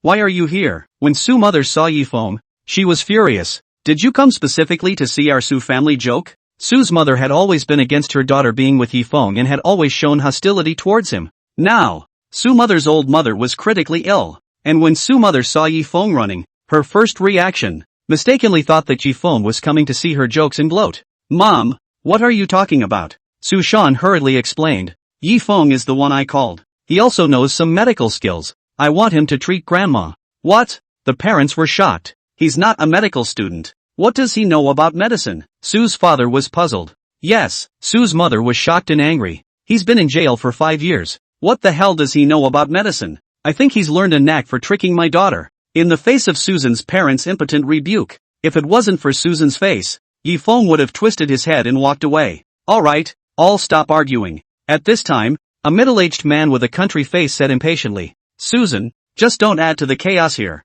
I've already trusted my connections and invited a divine doctor, who will be here soon. This person is Susan's great-uncle Guo Xiaoshan. Big brother, did you really invite a divine doctor? When Mother Su heard this, she was instantly energized. Who was it that was invited? Guo Xiaoshan smiled smugly and said, since it's the divine doctor, it's of course Yanjing's famous. No one knows. No one knows. Lu Yiqin, Divine Dr. Lu. Divine Dr. Lu. When the crowd heard this, they immediately turned from sadness to joy. Could it be Lu Wenjing? Divine Dr. Lu? Su's father confirmed with some not-so-belief. Besides this Divine Dr. Lu, who else can afford the word Divine Doctor? Guo Xiaoshan said proudly. Big brother, you're really awesome. Su's mother had a face of adoration. You even managed to invite Divine Dr. Lu. Seeing her family rejoicing, Susan was still at a loss and asked curiously, Dad, this Divine Dr. Lu, is he very powerful? Daughter, Divine Dr. Lu that is not only powerful, that is quite powerful, Su's father said with a face of adoration. Don't care what kind of disease you have. A single needle will ensure that the needle will get rid of the disease. That's why he's known as Dr. Lu's first needle. No one in Yanjing knows about it. It's still your great uncle who's great, even being able to invite such a divine doctor. If your grandfather could have had Divine Dr. Lu stick a needle in him back then, he might have been able to live for a few more years. Speaking of this, Su's father thought of his deceased father again with a look of regret. Mother Su continued to ask, Big brother, how did you come to know Divine Dr. Lu? Can you afford to hire this kind of divine doctor? After all, their family are just small people. Where can they recognize such a level of great man as Lu Xinshu? Not to mention inviting him to come and see them. They wouldn't even dare to think about it. Where could I know such a divine doctor? Guo Xiaoshan said. It was through one of my old bosses and several layers of connections that I was able to get in touch. It just so happens that tonight, Divine Dr. Lu is coming over here to treat a rich man. Said he could stop by our site to take a look. We'll just wait patiently. Upon hearing this, Su's mother couldn't help but be overjoyed, and was busy chanting, Amitabha Buddha, blessings of the Bodhisattva. Tonight our mom is saved. When Yi Feng heard this, he also couldn't help but smile bitterly, thinking that it wouldn't be such a coincidence. Would it? You're going to meet Lu Wenjing again? At this time, Su's mother inserted her waist again and continued to drive away. Shan, do you hear me? Your great uncle has invited Divine Dr. Lu to cure your grandma. Now you can rest assured. Right. Quickly let this classmate of yours go. The sight of him disturbs me.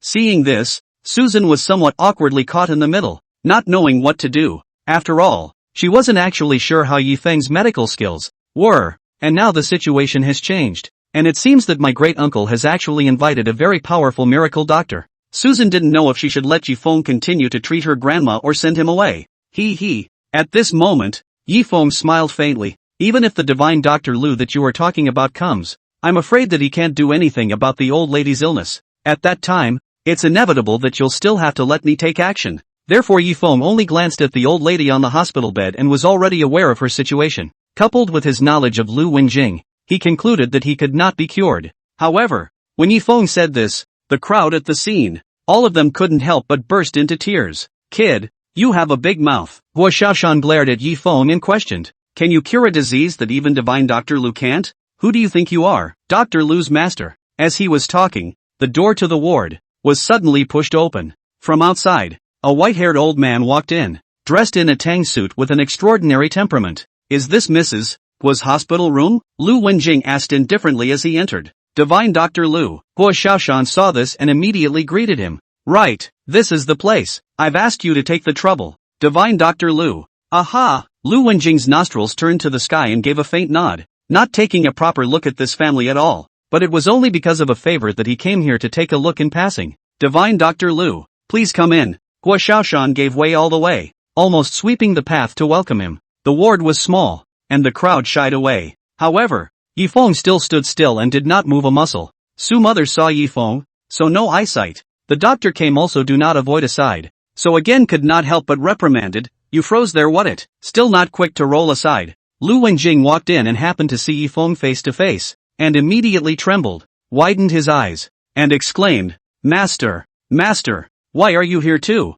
Ever since the last time, after witnessing Yifeng's divine medical skill of healing the dead and whitening bones, in Lu Wenjing's mind, he had already treated Yifeng as a master. After all, the Reacher is the teacher. Even if Yifeng didn't agree and take him as a disciple, Lu Wenjing had always hoped to be under his tutelage as well, and at all times, in the heart and mind, he is referred to as a teacher. Meeting again today, Lu Wenjing was pleasantly surprised. I didn't realize that I would meet the master himself again with a casual promise of a medical history. Master, it's really you. Lu Wenjing rushed forward and bowed. All the arrogance of his earlier arrival turned to careful humility. Aha!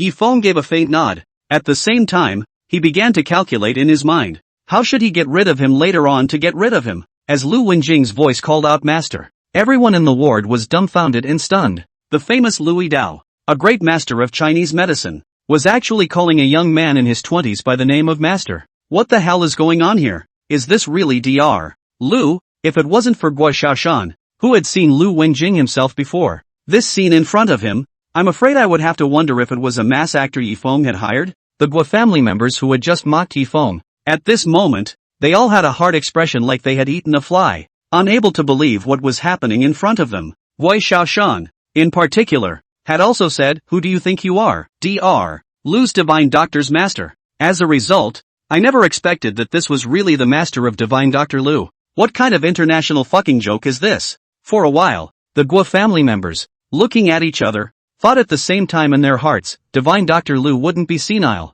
would he? After all, Lu Wenjing was also already 70 or 80 years old, and it was only natural for him to recognize the wrong person in his old age. Master, why are you here too? Immediately after that, Lu Wenjing continued to ask curiously, the patient here is the grandma of one of my classmates. Yifeng said indifferently. Oh, Lu Wenjing was dazed. Then he was stunned. He was a bit puzzled, thinking, why is this family seeking far away from home? Obviously, there was divine Dr. Yi. Why did he call himself here? Isn't this making a fool of himself in front of Guangong? Yifeng added, since you're here, you should give the old lady a look first. See if it can be cured. Yes, Lu Wenjing sniffed and asked no more questions, treating all of this as divine Dr. Yi's test of himself. He thought to himself, maybe after curing this patient, Dr. Yi would be willing to accept himself as his disciple? Immediately, Lu Wenjing took out 120% of his strength and walked towards the hospital bed, looking and sniffing, making every effort. At this time, Susan walked over to Yifeng and asked in a low voice, Yifeng, what's going on here? How did divine Dr. Lu call you master when he's so old? Yifeng truthfully said, he screamed nonsense, but I didn't take him as a disciple. At the words, the crowd at the scene, all of them were jaw-dropped. Boy, this kid's mouth, it's getting bigger and bigger. Divine Dr. Lu's sentence of master has really floored him.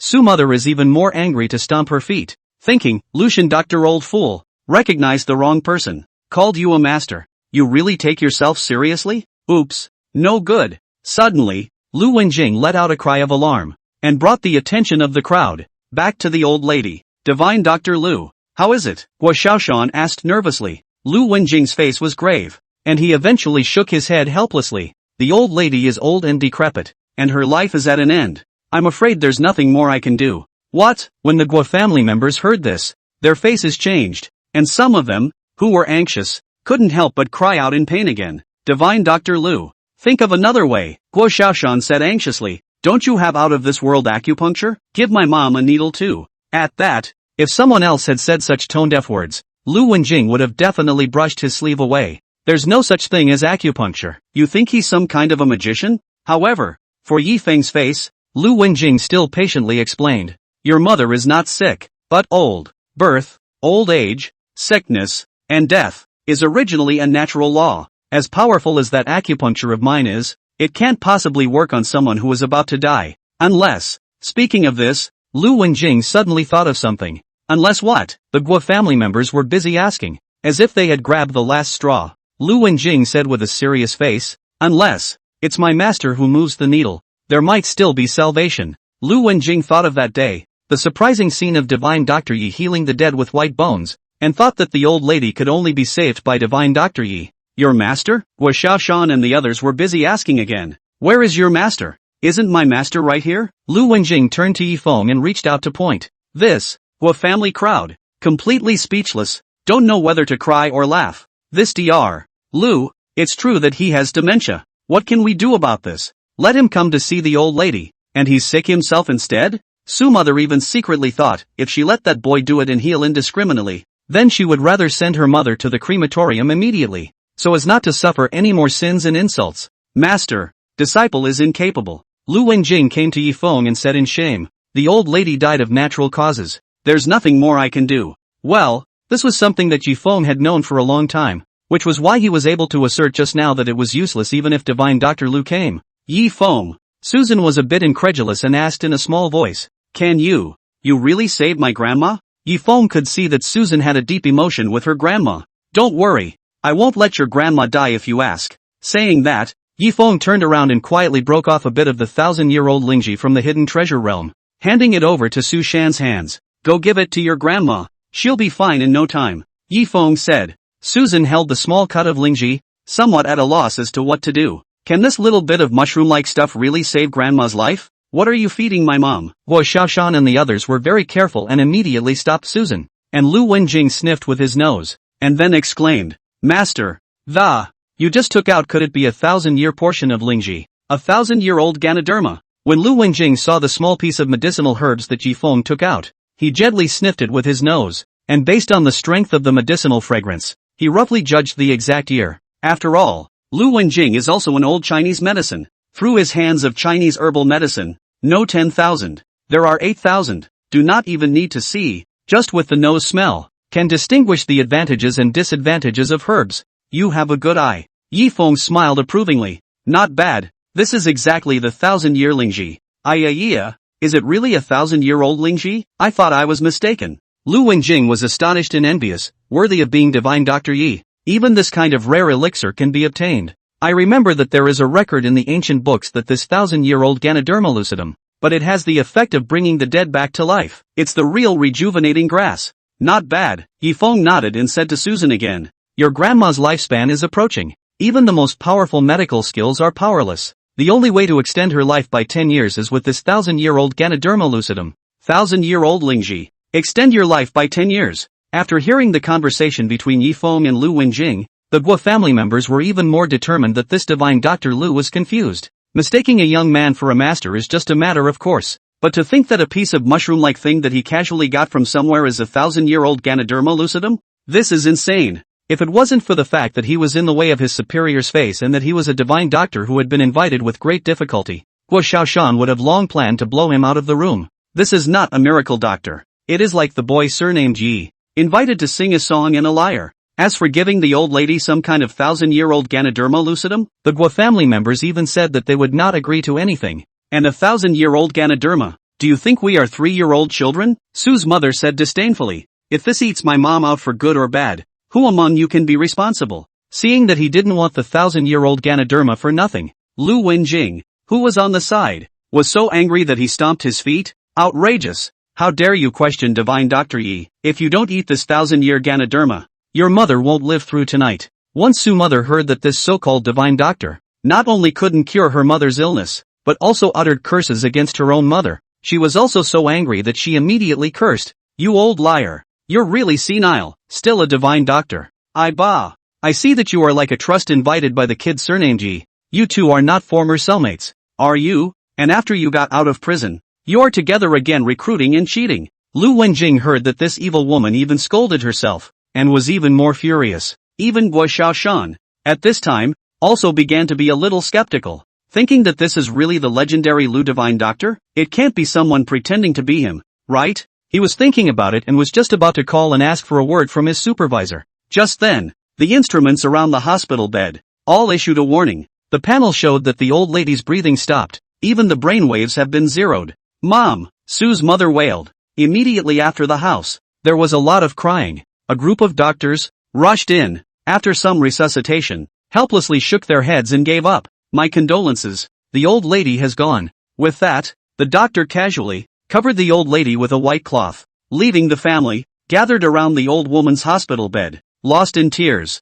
Humph, deserved it. Lu Wenjing secretly slandered, feeling that this family was to blame. If I had given the old lady a 1,000-year-old Ganoderma lucidum just now, I'm afraid I would have been discharged from the hospital by now. I just don't know if it's too late to take it after the person actually dies. Let's go, Yi Feng said to Lu Wenjing, who was on the side, and took a step towards the outside of the hospital room. Rushing in front of Susan, Yi Feng came and did his best. As for the rest, those who believe in me live and those who oppose me die. They didn't want to give the old lady the 1,000-year Ganoderma, and Yi Feng wouldn't force it. Yi Feng. Susan was in tears, watching Yi Feng leave, pinching the small cut of herbs he gave her in her hand, not knowing who to trust. Admittedly, it was also hard for Susan to believe that there could be any 1,000-year-old Lingji in the world, but at the same time, she had some regrets in her heart, and her fluke mind told her, what if what Yi Feng said was true? If their family rejected Yi Feng's good intentions, wouldn't they be harming Grandma? Let me give Grandma, wipe her body.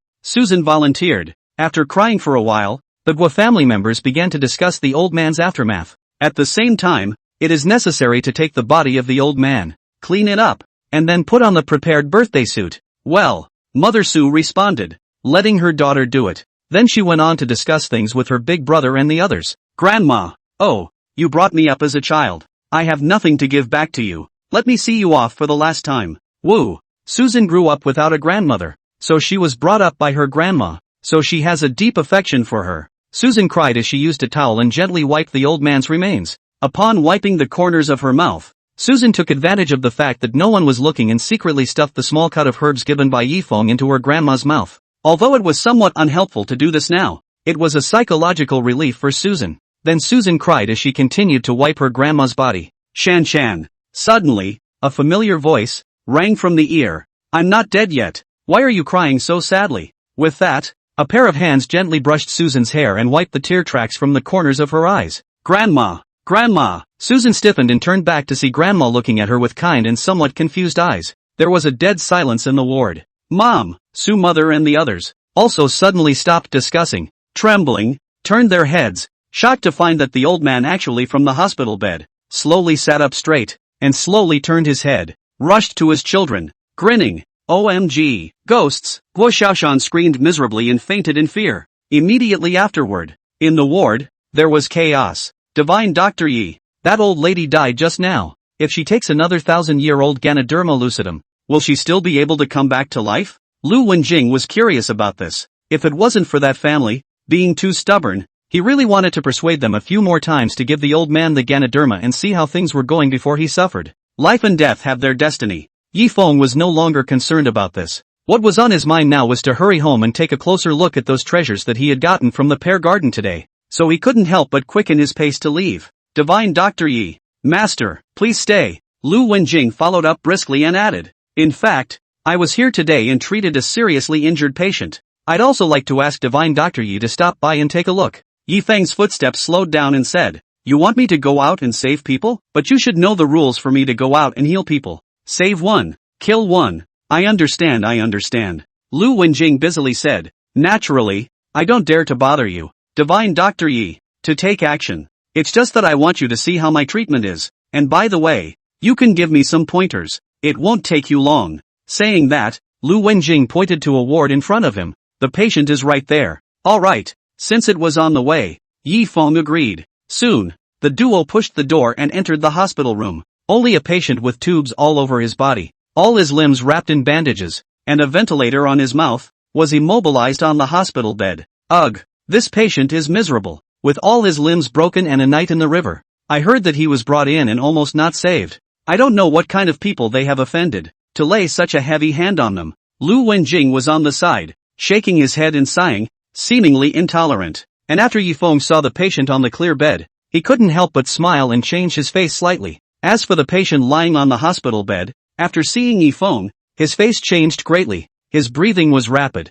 and his heart could not help but accelerate and beat chaotically. If he hadn't been immobilized in the hospital bed, he was afraid he would have broken free of his restraints and rolled off under the bed. General Manager Su. Lu Wenjing stepped forward and introduced, "This is Divine Dr. Yi, my master. I had a hard time inviting my master here so he could look at your injuries." Saying that, Lu Wenjing said to Yi Feng again, "With the art of bone setting, I helped him to connect his wasted limbs. I just don't know if I can still restore his former appearance. Divine Dr. Yi, look, this bone setting technique of mine, it's still in your eyes, right?" Lu Wenjing had pulled out all the stops and had basically restored the patient's wasted limbs, so at least he wouldn't be a cripple anymore. However, Lu Wenjing did not notice the change in Yi Feng's and the patient's complexion, and was actually still immersed in the fantasy of wanting Divine Dr. Yi to praise himself. "Divine Dr. Lu, you did well," Yi Feng said calmly, "but it's still a little short of fire. Why don't you get out of here and I'll do one last bit of healing on him." Upon hearing this,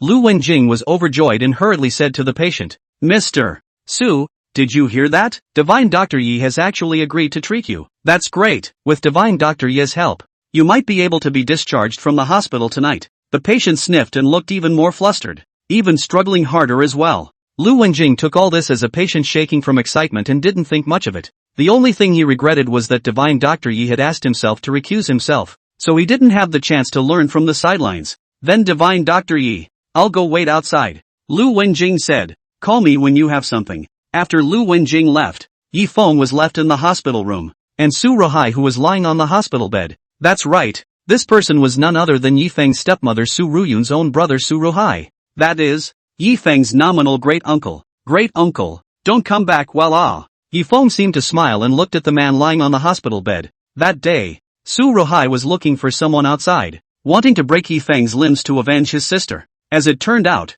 he didn't expect that the ones Su Ruhai sent were actually Black Dragon's men. Thus, Yi Feng used his own way of doing things and counter-induced Su Ruhai's legs and feet to be disabled. Originally, the matter was closed, but never did I realize that fate was such a coincidence. The Su family invites Dr. Lu, the divine doctor, to come and set Su Ruhai's bones to prevent him from falling into disability. And Lu Wenjing didn't know that Yi Feng still had such a layer of relationship with the Su family, but also out of goodwill, he called Yi Feng again in passing to help check his condition. Just like that, Yi Feng and Su Ruhai actually met again under the arrangement of fate. This was also the first time Yi Feng had seen him since he was released from prison. Su Ruhai was equally surprised upon seeing Yi Feng. His eyes filled with a series of negative reactions such as surprise, confusion, anger, and fear. His first reaction, he thought he was having a nightmare? The divine Dr. Lu, who had just saved his life, how could he, in the blink of an eye, call that sinful son of Yi Feng his master? Why don't you say anything? Oh, forgot you still have this.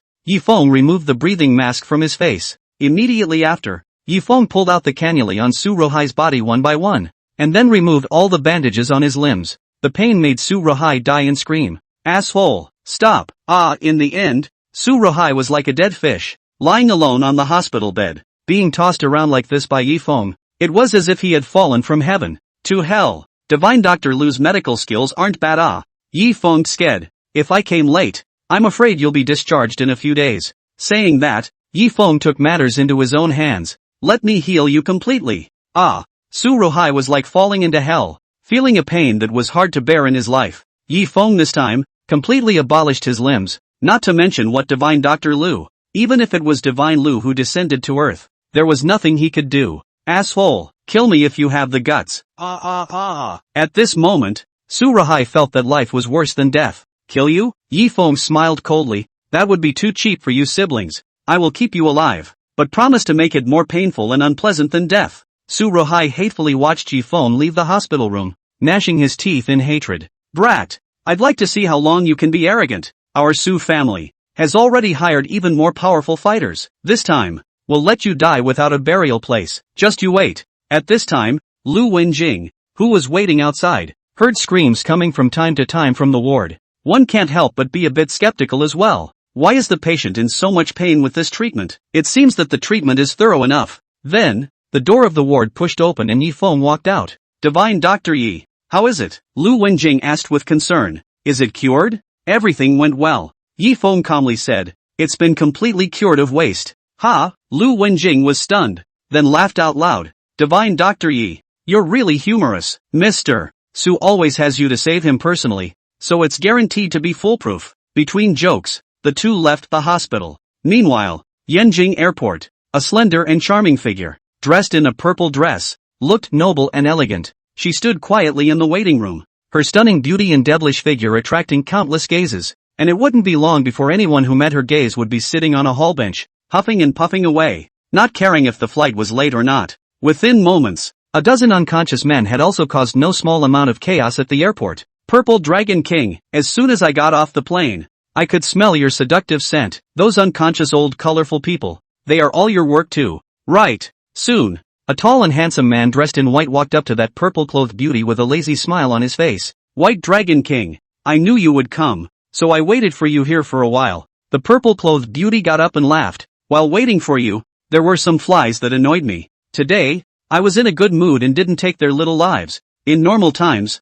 I would have definitely put you all to sleep. This man in a white suit, and a beautiful woman in a purple dress, were none other than the White Dragon King of the Underground Dragon Sect, who was distributed in Qingzhou, and the Purple Dragon King of Yangzhou. What is it that makes you so happy? The White Dragon King followed beside the beautiful woman, and the two of them left the airport, drawing countless more sidelong glances along the way, as if they were a divine couple. Of course it's because we're about to meet the new Dragon King. Within the Purple Dragon King's charming eyes, a touch of cunning and greed flashed. I heard from Old Black that the new Dragon King is a young and handsome fresh meat, even more handsome than you. White Dragon King. The White Dragon King smiled contemptuously. Don't listen to Brother Black's nonsense. There's no such thing as a new Dragon King. It might be that Brother Black is over here, and has encountered some kind of trouble that he can't handle himself, so he's looking for us to help. That person has the Dragon King order. The Purple Dragon King laughed. The Dragon King's order that we've been searching for so long has been taken by an outsider. First, it's better to go to the Dragon Gate mansion first and ask for clarification. There's no rush. The White Dragon King pulled out a picture from his pocket. Before I go to meet some new Dragon King, I have to take over for someone, to fix some trouble. The Purple Dragon King glanced at the photo and said joyfully, another fresh meat, my favorite type. Let me have it? That won't do. The White Dragon King looked at the man in the photo and said coldly, this kid must die. Tonight. I said so. Then I'll accompany you. The Purple Dragon King laughed. Let's see if you've grown in strength. Lately, however. The Purple Dragon King glanced at the photo again. Are you sure you didn't get the wrong person? So young, how capable can he be? Do you need you, White Dragon King, to come out personally? Yanjing is a place of crouching tigers and hidden dragons. The White Dragon King didn't mean to take the enemy lightly. Didn't Brother Black also say that the new one, the Dragon King, is also very young? What is this person's name? The Purple Dragon King asked again curiously. Yi Feng. The White Dragon King gently sniffed the photo, then took another sharp, deep breath, as if there was a flash of white aura in his eyes, and finally looked blankly in another direction. I've found him. The other side. Yi Feng managed to shake off Lu Wenjing, who was pestering him again and wanted to worship him. He had just walked out not too far when he suddenly realized that he was being followed again. At first, Yi Feng thought it was Lu Wenjing who was following him and sneaking around, but soon, he realized that this time, not far behind him, were two people. Yi Feng's footsteps slowed down, and when he came to a place where no one was around, he simply stopped and patiently waited for them to follow him. Quite resourceful, spotting us so quickly? It's not easy. From the shadows, the White Dragon King slowly walked out. Following him, there was the Purple Dragon King, who laughed daintily. It's even more tender than in the photo. Really want to take a bite? Who are you people? Yifeng asked in a cold voice.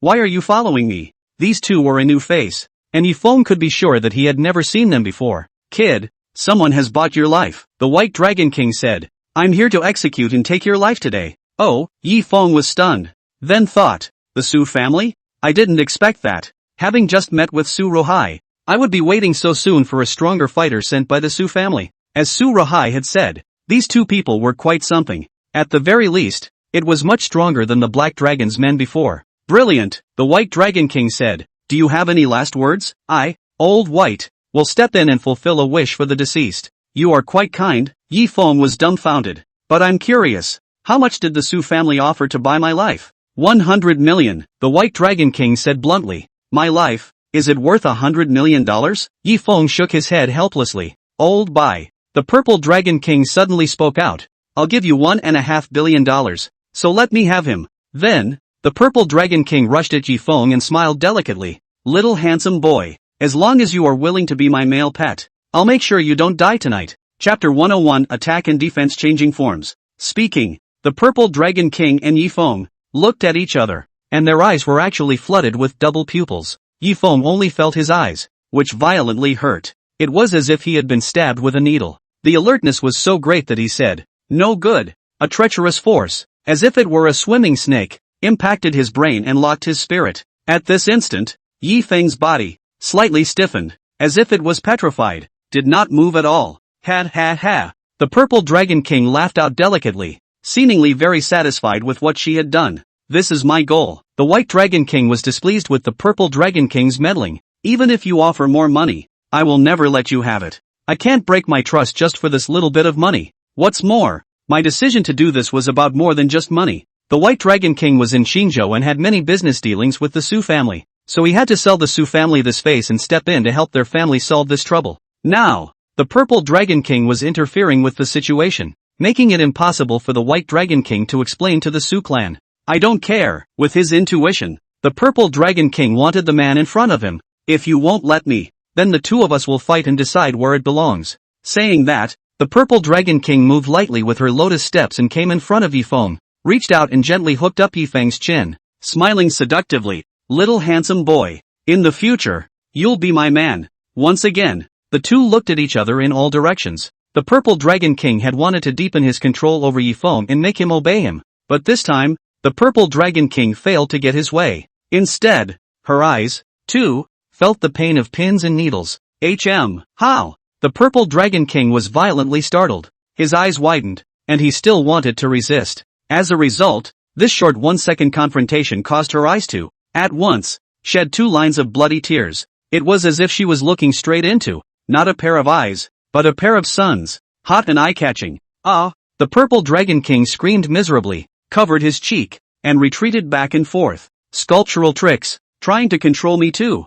Yifeng's voice was as if it came from the 9 hells. I think you too. You'd better go together. The Purple Dragon King covered his cheeks in shock and anger. White Dragon King, kill him for me. I want this kid dead. The Purple Dragon King was infuriated, and she who was originally high and mighty was in the position of a savior, appearing in front of Yifeng, expecting him to become her slave. As a result, he didn't expect that he would not know how to be nice and dare to fight back. Right now, the Purple Dragon King only wanted to see this kid die. I don't need you to tell me. I will. The White Dragon King took another cautious look at Yifeng and felt that the situation was a little bit different from just now. A little bit. To be able to easily crack the Purple Dragon King's charm technique, it was evident that the other party was by no means a generalized one. I thought it was going to be an easy task, but now it seems like it's going to be a lot of work. At this moment, the Purple Dragon King, from the shocking anger of the party, came back to his senses and realized the opponent's power. Can you easily break free from your charm control and even counteract it?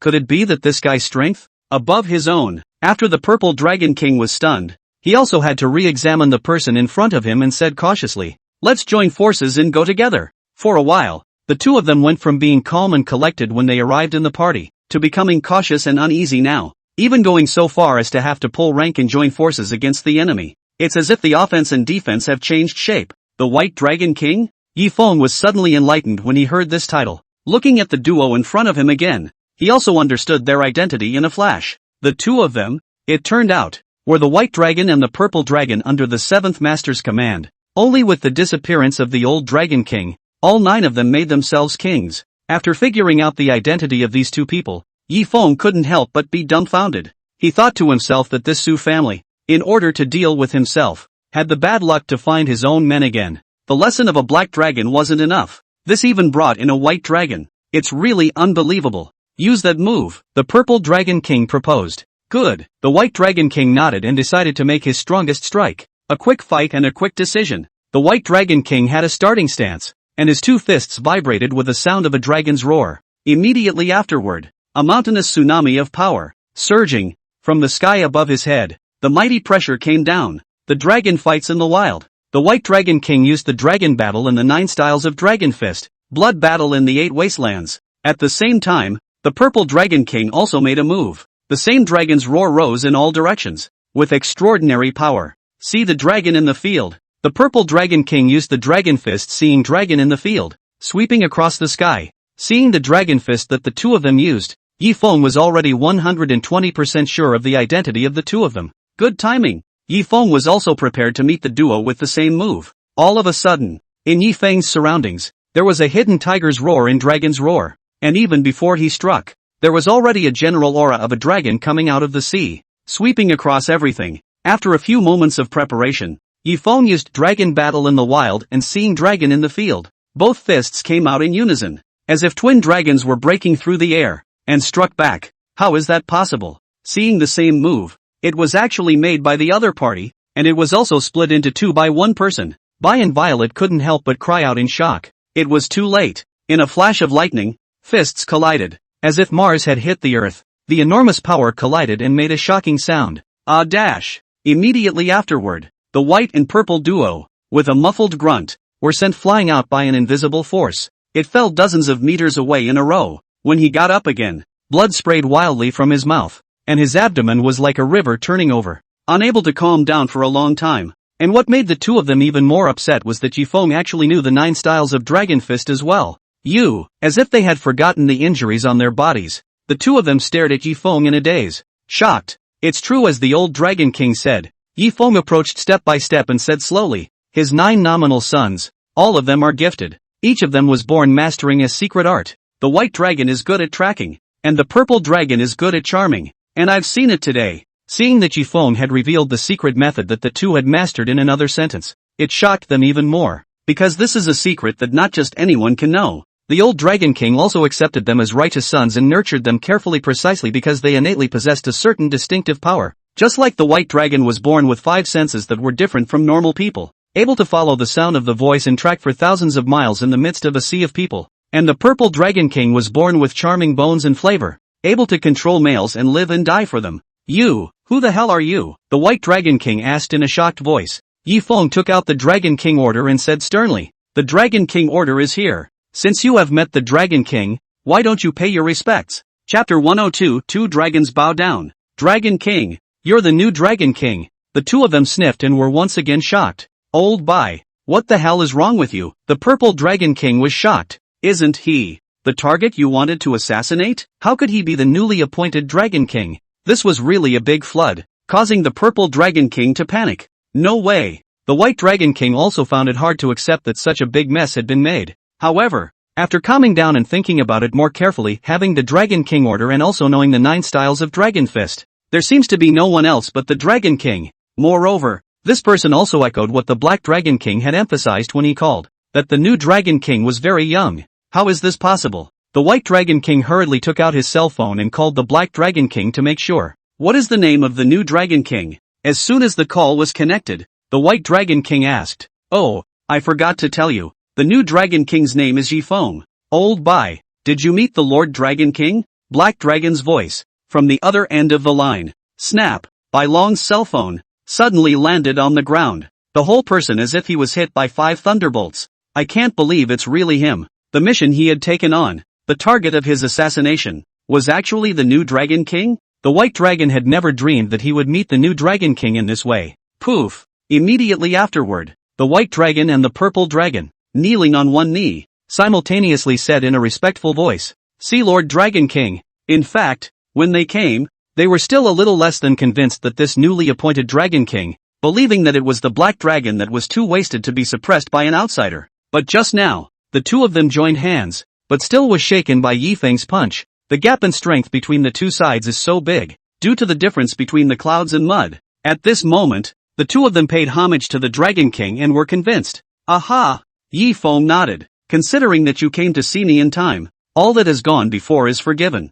You guys go back to Dragon Gate Mansion and wait for my arrangement tomorrow. The two responded in unison again. Yes. When the two of them got up, Yi Feng's figure was long gone in front of them. This new Dragon King is truly a divine dragon. The white dragon marveled, suddenly realizing that he was actually drenched in cold sweat. It's true that the man I've taken a liking to is just extraordinary. The purple dragon also timidly said, unfortunately, it's too strong. I'm not blessed to enjoy it. Let's go back to the dragon sect. The white dragon sighed. Alas, the 9 of us, after fighting for so many years, in the end, we're still going to be one-upped by an outsider. Unifying the dragon sect. When Yi Feng returned to windward on the clouds not long after, Bai Weiwei went upstairs and knocked on the door. That female neighbor at the bottom of the hill. She came up again and knocked on the door to ask for an audience. Says she wants to thank you for saving her life. Yi Feng had just taken out all of the treasures within the hidden treasure territory, only to encounter the golden witch Hazel coming to his door to ask for an audience.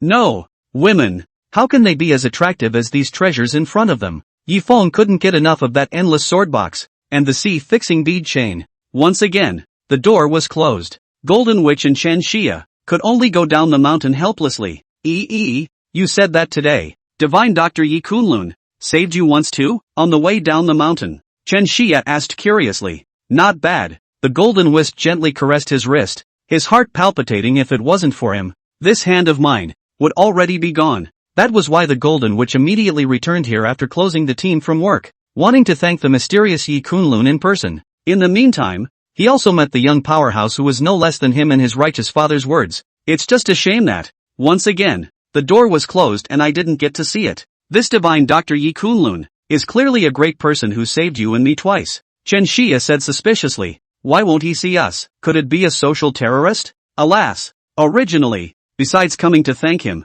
I wanted to ask this Yi Kunlun to be able to take care of you in passing. The golden wisp sighed again. Take care of me? Chen Xia was puzzled. My leg is almost healed. How can I trouble divine Dr. Yi again? That's not what I meant. Golden Witch suddenly stalled in her footsteps and said emotionally. I wanted him to be able to protect you for the time being, just like his own righteous father, who once protected the owner of that villa. And now that there was someone stronger sitting in that villa, the golden wisp also wanted him to step in for a while to protect those around him. Protect me? Chen Xia was startled and looked at her best friend even more puzzled. How could one's best friend, who was the commander of the Yanjing Guard, need to find someone else to protect him again? You're a bit strange today, Chen Xia said suspiciously. What's going on? I solved a big case today, but I also offended a lot of people, and it involves too many people. I'm afraid I'll involve the people around me. Golden Wisp said frankly. I intend to go to my righteous father tomorrow to see what his old man's opinion is. So during the time I'm gone, you have to be more careful. If you encounter any bad people, run up the mountain immediately and seek help from Yi Kunlun. If he doesn't see you yet, stay on the hill and don't leave. At least, in front of his house, he won't see you dead. It's not that serious, is it? Chen Xia laughed bitterly. By the way, your righteous father is the god of Warli. With his old man around, who would dare to touch you?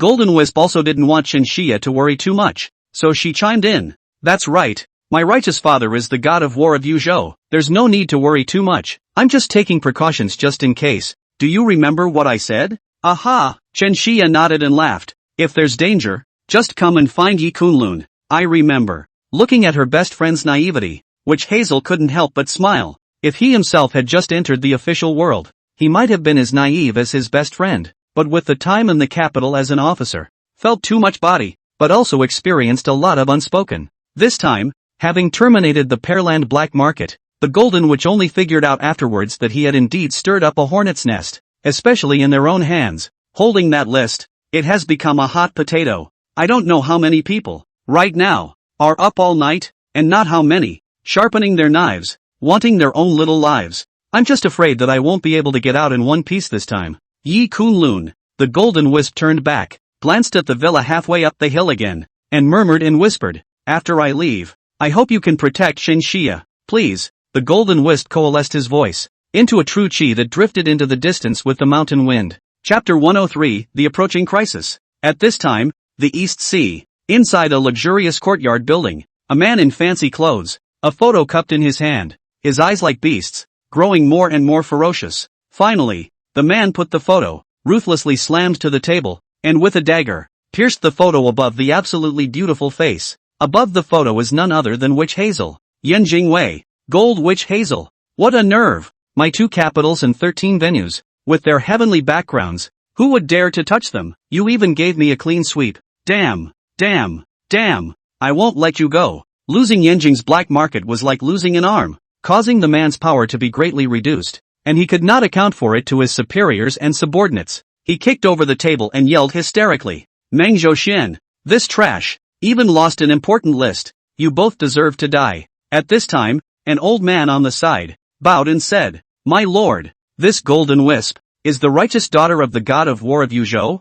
Li Yubai. If we move her, I'm afraid. What happened to the righteous daughter? The man growled again. If you dare to smash my venue, even if it's Li Yubai's own daughter, he won't be able to protect her. Do you know what kind of sensation this list will cause if it is made public, and how many people will be involved? When the time comes, even I won't be able to take the blame from those bigwigs up there. What's one war god's daughter worth? There are still a dozen or so other war gods like him in the country. She broke the rules. She'll have to pay the price. The old man on the side, scared, backed up and didn't dare to say anything more. Go, the man finally ordered. Get sky punishment out of the way. Do whatever it takes to make this dead girl, Witch Hazel, never open her mouth again. At this time, Feng Tian, the Zhang family, those underlings who had fled back from the pearly black market overnight had relayed everything about Zhang Xiao being devoured by the python to Zhang Xiao's father. Jiang Wenyuan, who lost his son in his old age, fainted several times in a row and mourned. What kind of person is it that dares to go against my Zhang family, dare to kill my Jiang Wenyuan's son? Their Zhang family, as the richest in Feng Tian, when have they ever been bullied like this? The subordinates were trembling with fear and were busy replying. This person is named Yi Kunlun. Zhang Xiao originally asked Granny Snake to deal with him. Later, somehow, that giant python of Granny Snake's, in turn, swallowed Zhang Xiao. Granny Snake, and her whereabouts are unknown. Jiang Wenyuan summoned Fox, Yellow, White, Willow, and Gray again overnight. Once the Lu family heard that Granny Snake had probably been killed, they were also grief-stricken. Master, our Lu family is willing to make another trip to Yanjing to get rid of that brat, to avenge young master and mother-in-law. The Lu family volunteered to help. Shut up! Jiang Wenyuan also rushed at the Lu family's crowd, revealing his hatred. That giant python that your family raised ate my son. Let those beasts you raised harm my Zhang family instead. Can I still trust you guys? The Lu family members were silent as they heard the words, both indignant over the death of Granny Snake and ashamed of the matter. Fox, Yellow, White, and Gray. Finally, Jiang Wenyuan ordered. This time, all 4 of you will act together. I don't care what methods you use. Make sure to bring back that kid Ji Kunlun's head.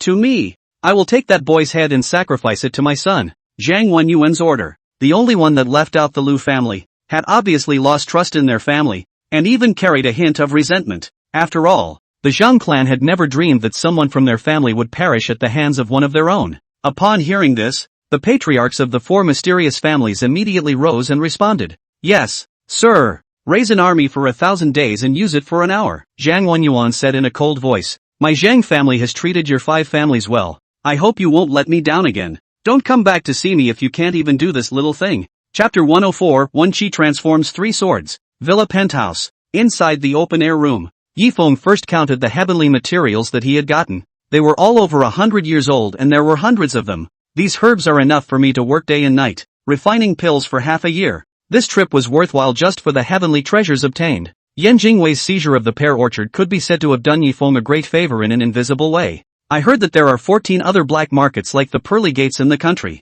Yifeng was calculating in his mind that after this batch of herbs was exhausted, he would go around the black markets in other places and there should be no shortage of raw materials for alchemy and pharmaceuticals. Snap! Yifeng reached out and tapped the endless sword box again, and the box suddenly unfolded like a peacock opening its screen. 3 small streaming firefly swords shot out explosively, as if it were a firework rushing through the sky. It leapt through the ceiling and flew into the sky. When Yifeng saw this, he hastily beckoned, and used his chi to control it, and only then did he barely manage to pull those 3 small swords back again. That was a close one. I almost let you guys get away. Looking at the 3 swords surrounding his body, Yifeng was dumbfounded. At the same time, he also realized that the three swords were unusual. If one is weak, let alone awakening it, even if one manipulates it, it will be lost. That was why all the swords within the sword box had been stolen, but only these three small swords were slow to be discovered. Instead of people picking out the swords, it was more like these three swords were picking out their masters. Will I be able to control these three swords? Yi Feng used his full power to control these three swords, and tried to use his mind to sense the sword chi. Buzz. In a flash, Yi Feng only felt that his head, a buzzing, was very permeable. Immediately afterward, it was as if a magnificent picture was formed in his mind about the past lives of these three swords. Yi Feng learned that the owner of these three swords was the ancient Great Way Sword Immortal, and the names of the swords were Flying Star, Flowing Colors, and Hua Collar. Immediately afterward, the three swords were waved in mid-air, as if the once Great Way Sword Immortal was dancing his sword in the air. It's so dashing and ethereal that it's mesmerizing. After a sword dance, Yi Feng thought about it, and fused that set of sword techniques of the Great Way Sword Immortal into his own understanding and control. A moment later, Yi Feng's expression was awe-inspiring, waving his hand like waving a brush and splashing ink, stirring up the Qiankuan. A stream of true qi, holding three swords, flowed rapidly around the body, as if three arms were holding swords, and perfectly replicated the dancing stance of the Great Way Sword Immortal just now. The sword qi ran through the rainbow, and the momentum didn't diminish in the slightest. One qi transforms three swords. Yi Feng had already fused his own innate one air with these three swords, perfectly. In addition to the one qi transforming golden light and one qi transforming thunder that he controlled, he now had another move, one qi transforming three swords. With a thought, Yi Feng simultaneously used the innate air. His entire body blossomed with golden light. His hands controlled thunder, and three swords surrounded his body. Yi Feng's strength was on another level. At this moment, even if he was facing a first-grade patriarch, Yi Feng was confident that he would be able to cut him down with a single sword. Bam bam! Immediately after, Yi Feng ascended to the sky and directly crossed the roof of the house and continued to the top of the mountain. Howl! With a hiss, that giant python, also at the top of the mountain, disappeared and came out to face Yi Feng. After feeling the terrifying aura around Yi Feng, at this moment, that giant python, too, was shocked, and its fearful head lowered by 1 point. It seemed to be able to sense that with Yi Feng's current terrifying failure, it could kill it with a single sword. In the future,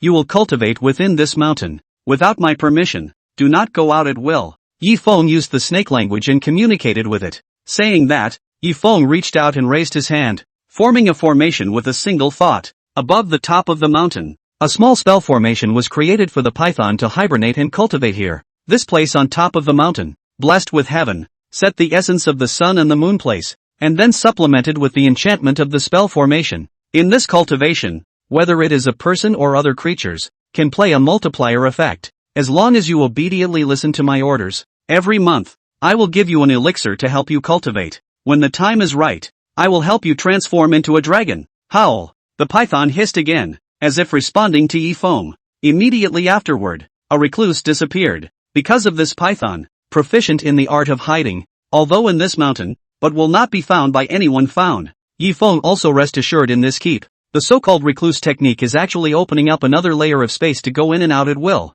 Don't look at this giant python disappear into the mountain. But even if there were people who entered the cave, as long as the python didn't take the initiative to show itself, no one would be able to discover its traces. Only the resourceful can sense that it's there. For example, at this time, the golden wisp who lived at the bottom of the mountain also vaguely heard the roar and hiss of the beasts. She got up in a hurry to check it out and glanced out the window, only to see the top of the mountain. I do not know when, even appeared a strange python, a leap of hundreds of meters, in the moonlight illumination, vaguely actually have the phase of the transformation of the dragon. How could there be such a monster within Yinjing? Golden Witch Hazel hurriedly pulled out her belt knife, leaped out of the window, and ran toward the mountain. She was nervous. There was no telling how many innocents would be hurt if such a monster, if left unchecked, wreaked havoc on the mortal world. But after running all the way to the mountain, there was no sign of the monster. Strange, where did it go? The Golden Witch is at the top of the hill, looking around. Where could a python that big hide?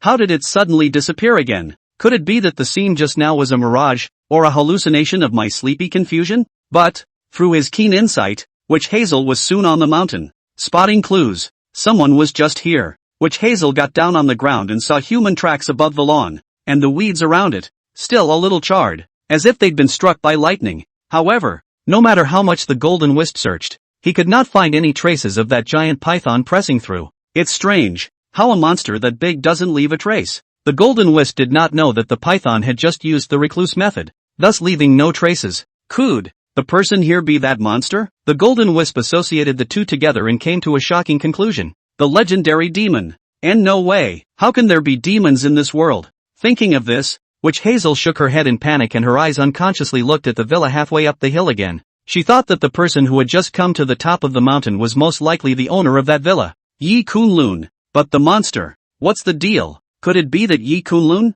is that monster? Chapter 105, The Horn of Counterattack. As the golden wisp descended the hill, he was tempted to knock on the door again, to ask for clarification. But on second thought, forget it. At this late hour, it was even more unlikely that Yi Kunlun would see himself. Thinking that he had important business to attend to tomorrow, he put the matter aside for the moment and went back down the hill to his home to sleep. Well, maybe I'm in a sleep funk. All that was just a hallucination. At this time, Yi Feng returned to the room again, and took out the palm-sized alchemy furnace that the Pill King Master had given himself, and began to try to concoct medicine. Once upon a time, in prison, I suffered from the lack of any materials, so the methods of alchemy and pharmacy that I learned were all on paper. Today, I've finally collected these heavenly materials and treasures, so I can exert myself. Although Yi Feng had been learning for a long time, this was the first time that he had, for the first time, actually started alchemy and pharmacy. What's the best way to refine one first?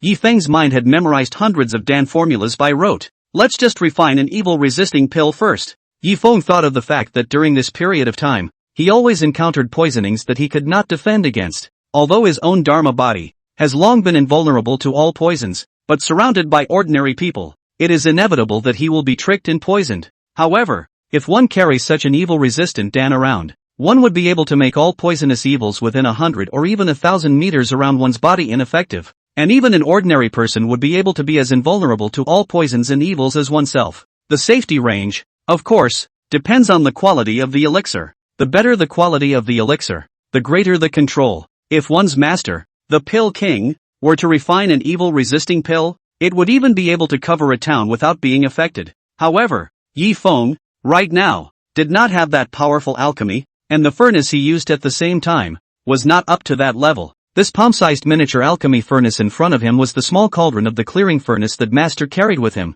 and could only refine one elixir at a time. And if one wanted to make a more powerful elixir, one would have to replace the alchemy furnace with a better one. For example, the one that has the reputation of being the most one furnace in the world is the Heaven and Earth furnace located in the Pill King Valley. However, that level of cauldron, Yi Feng could not use it for the time being, so he would first skill up what he had learned. Pill to ward off evil. Yi Feng prepared the materials for alchemy and put them into the furnace one by one. Use your own true qi to lead the fire and slowly refine it. Leave it for another 3 or 4 hours and it will be almost ready. Of course, the better the quality of the elixir, the longer it would take to refine. Yi Feng started to try alchemy for the first time, thinking that if he could make a 3 or 4 hour elixir, it would be considered a success, as long as it's not a wasted elixir that opens the furnace in an hour. After completing these, Yi Feng temporarily ignored the Dan furnace. Turning to the dragon's horn, he picked it up again, tried blowing it again and it still didn't blow. Perhaps it's just a legend. Yi Feng didn't expect much from this horn for the time being. Finally, Yi Feng picked up the string of fixed sea bead chain. It was a good quality magic weapon, counting as one of the most valuable among those 10 boxes of treasures in the black market. But, seems like it could use a little more polishing. Yi Feng again used his true qi as a knife and began to polish its surface, making that string of fixed sea beads shrunk by a circle, and the cohesion of power was greater, as if one was a volcano that was about to erupt. A little bit of it. After a smaller circle, Yi Feng took the string of beads and wore it on his wrist, ready to be accessed at any time. After reviewing all the items obtained, they were taken back to the treasure territory one by one. Yi Feng slept with his clothes and waited quietly for the result of the Dan furnace the next day. The night was silent. By early the next morning, buzz, accompanied by a rumbling sound, the clear furnace cauldron was like boiling water that was about to boil, and was about to overflow at any moment. Bang! Eventually, there was a soft thud. The lid was popped off the stove. An ethereal scent of elixir came from the room, filling the entire room. Yi Feng fixed his eyes and saw an elixir the size of a dragon's eye, presented within the furnace. Reach out and take a closer look. The Dan lines on it, surprisingly, were more than 23 stripes. Yi Feng's spirit was revitalized. He did not expect that the first time he refined, he would be able to produce a pill with more than 20 danlines. The most intuitive basis for judging the goodness of a potion is the danlines on the surface. The more danlines and the more complex the pattern, the more significant the effect of the elixir would be. Like one's own master, the pill king, casually concocted. They were all 100-stripe immortal pills of extraordinary quality. As for ordinary pill masters, at most, they would be able to refine 10 danlines, which was already the top of the sky, and the first time he refined it, he was able to produce an evil-resisting dan with 23 danlines. Yi Feng was very satisfied. As the range of the clear fragrance of the elixir wafted out, Yi Feng visually estimated that the effects of this elixir could cover the entire mountain. Mr.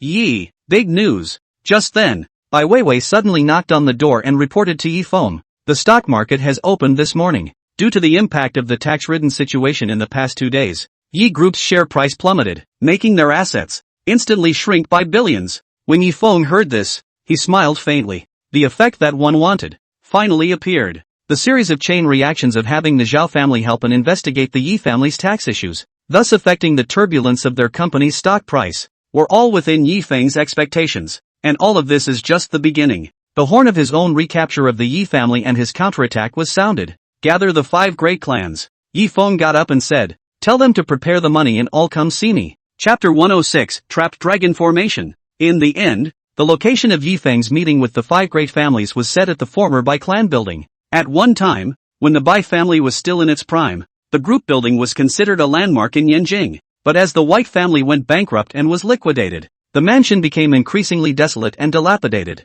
Now that the White family has made a comeback, they have restarted the building and started decorating and furnishing it. Yi Feng stood outside the building and didn't walk in. Instead, he observed the surrounding layout and frowned slightly. What's wrong? Bai Weiwei asked from the sidelines. These few buildings, what's going on? Yi Feng pointed around, at a few tall buildings, and inquired curiously. Oh, this is the Zhou family's company. Bai Weiwei pointed to one of the buildings and said, initially, there were only these 2 buildings of ours. Later on, after the Zhou family bid high for several nearby plots of land, several buildings were built one after another. Speaking of which, Bai Weiwei also felt a little strange. The Zhou family had built 4 buildings in a row around their Bai family. Although the heights were all shorter than the Bai clan's building, it still felt like a somewhat uncomfortable feeling right now. Bai Weiwei had a strange feeling, but couldn't tell what was wrong. Isn't it a bit depressing? Yi Feng asked. Aha. Bai Weiwei nodded. Yi Feng pointed around. East, west, south, north. The Zhou family has built 4 buildings in a row, forming the pattern of the trapped dragon formation, not to mention people being trapped in them and feeling oppressed. This building of your family, trapped inside, has also formed a dead end. No wonder your Bai family eventually declined. With this Zhou family, it should have nothing to do with it. What? When these words came out, Bai Weiwei was shocked. She had never actually been able to figure out if there was a mastermind behind the White family's decline or not. Once she heard Yi Feng's analysis today, Bai Weiwei suddenly also felt justified in thinking that this Zhou family was still really suspicious. Could it be because of that thing? Bai Weiwei looked uneasy, and a trace of remorse appeared in her eyes. What is it? Yi Feng asked curiously. This matter had not really been heard from Bai Shochi. The Zhou family once wanted to marry our Bai family. The Zhou family's eldest young man wanted to marry me, Bai Weiwei said bitterly, but my brother rejected it. Perhaps it is because of this matter that the Zhou family has held a grudge against our Bai family ever since. And in business,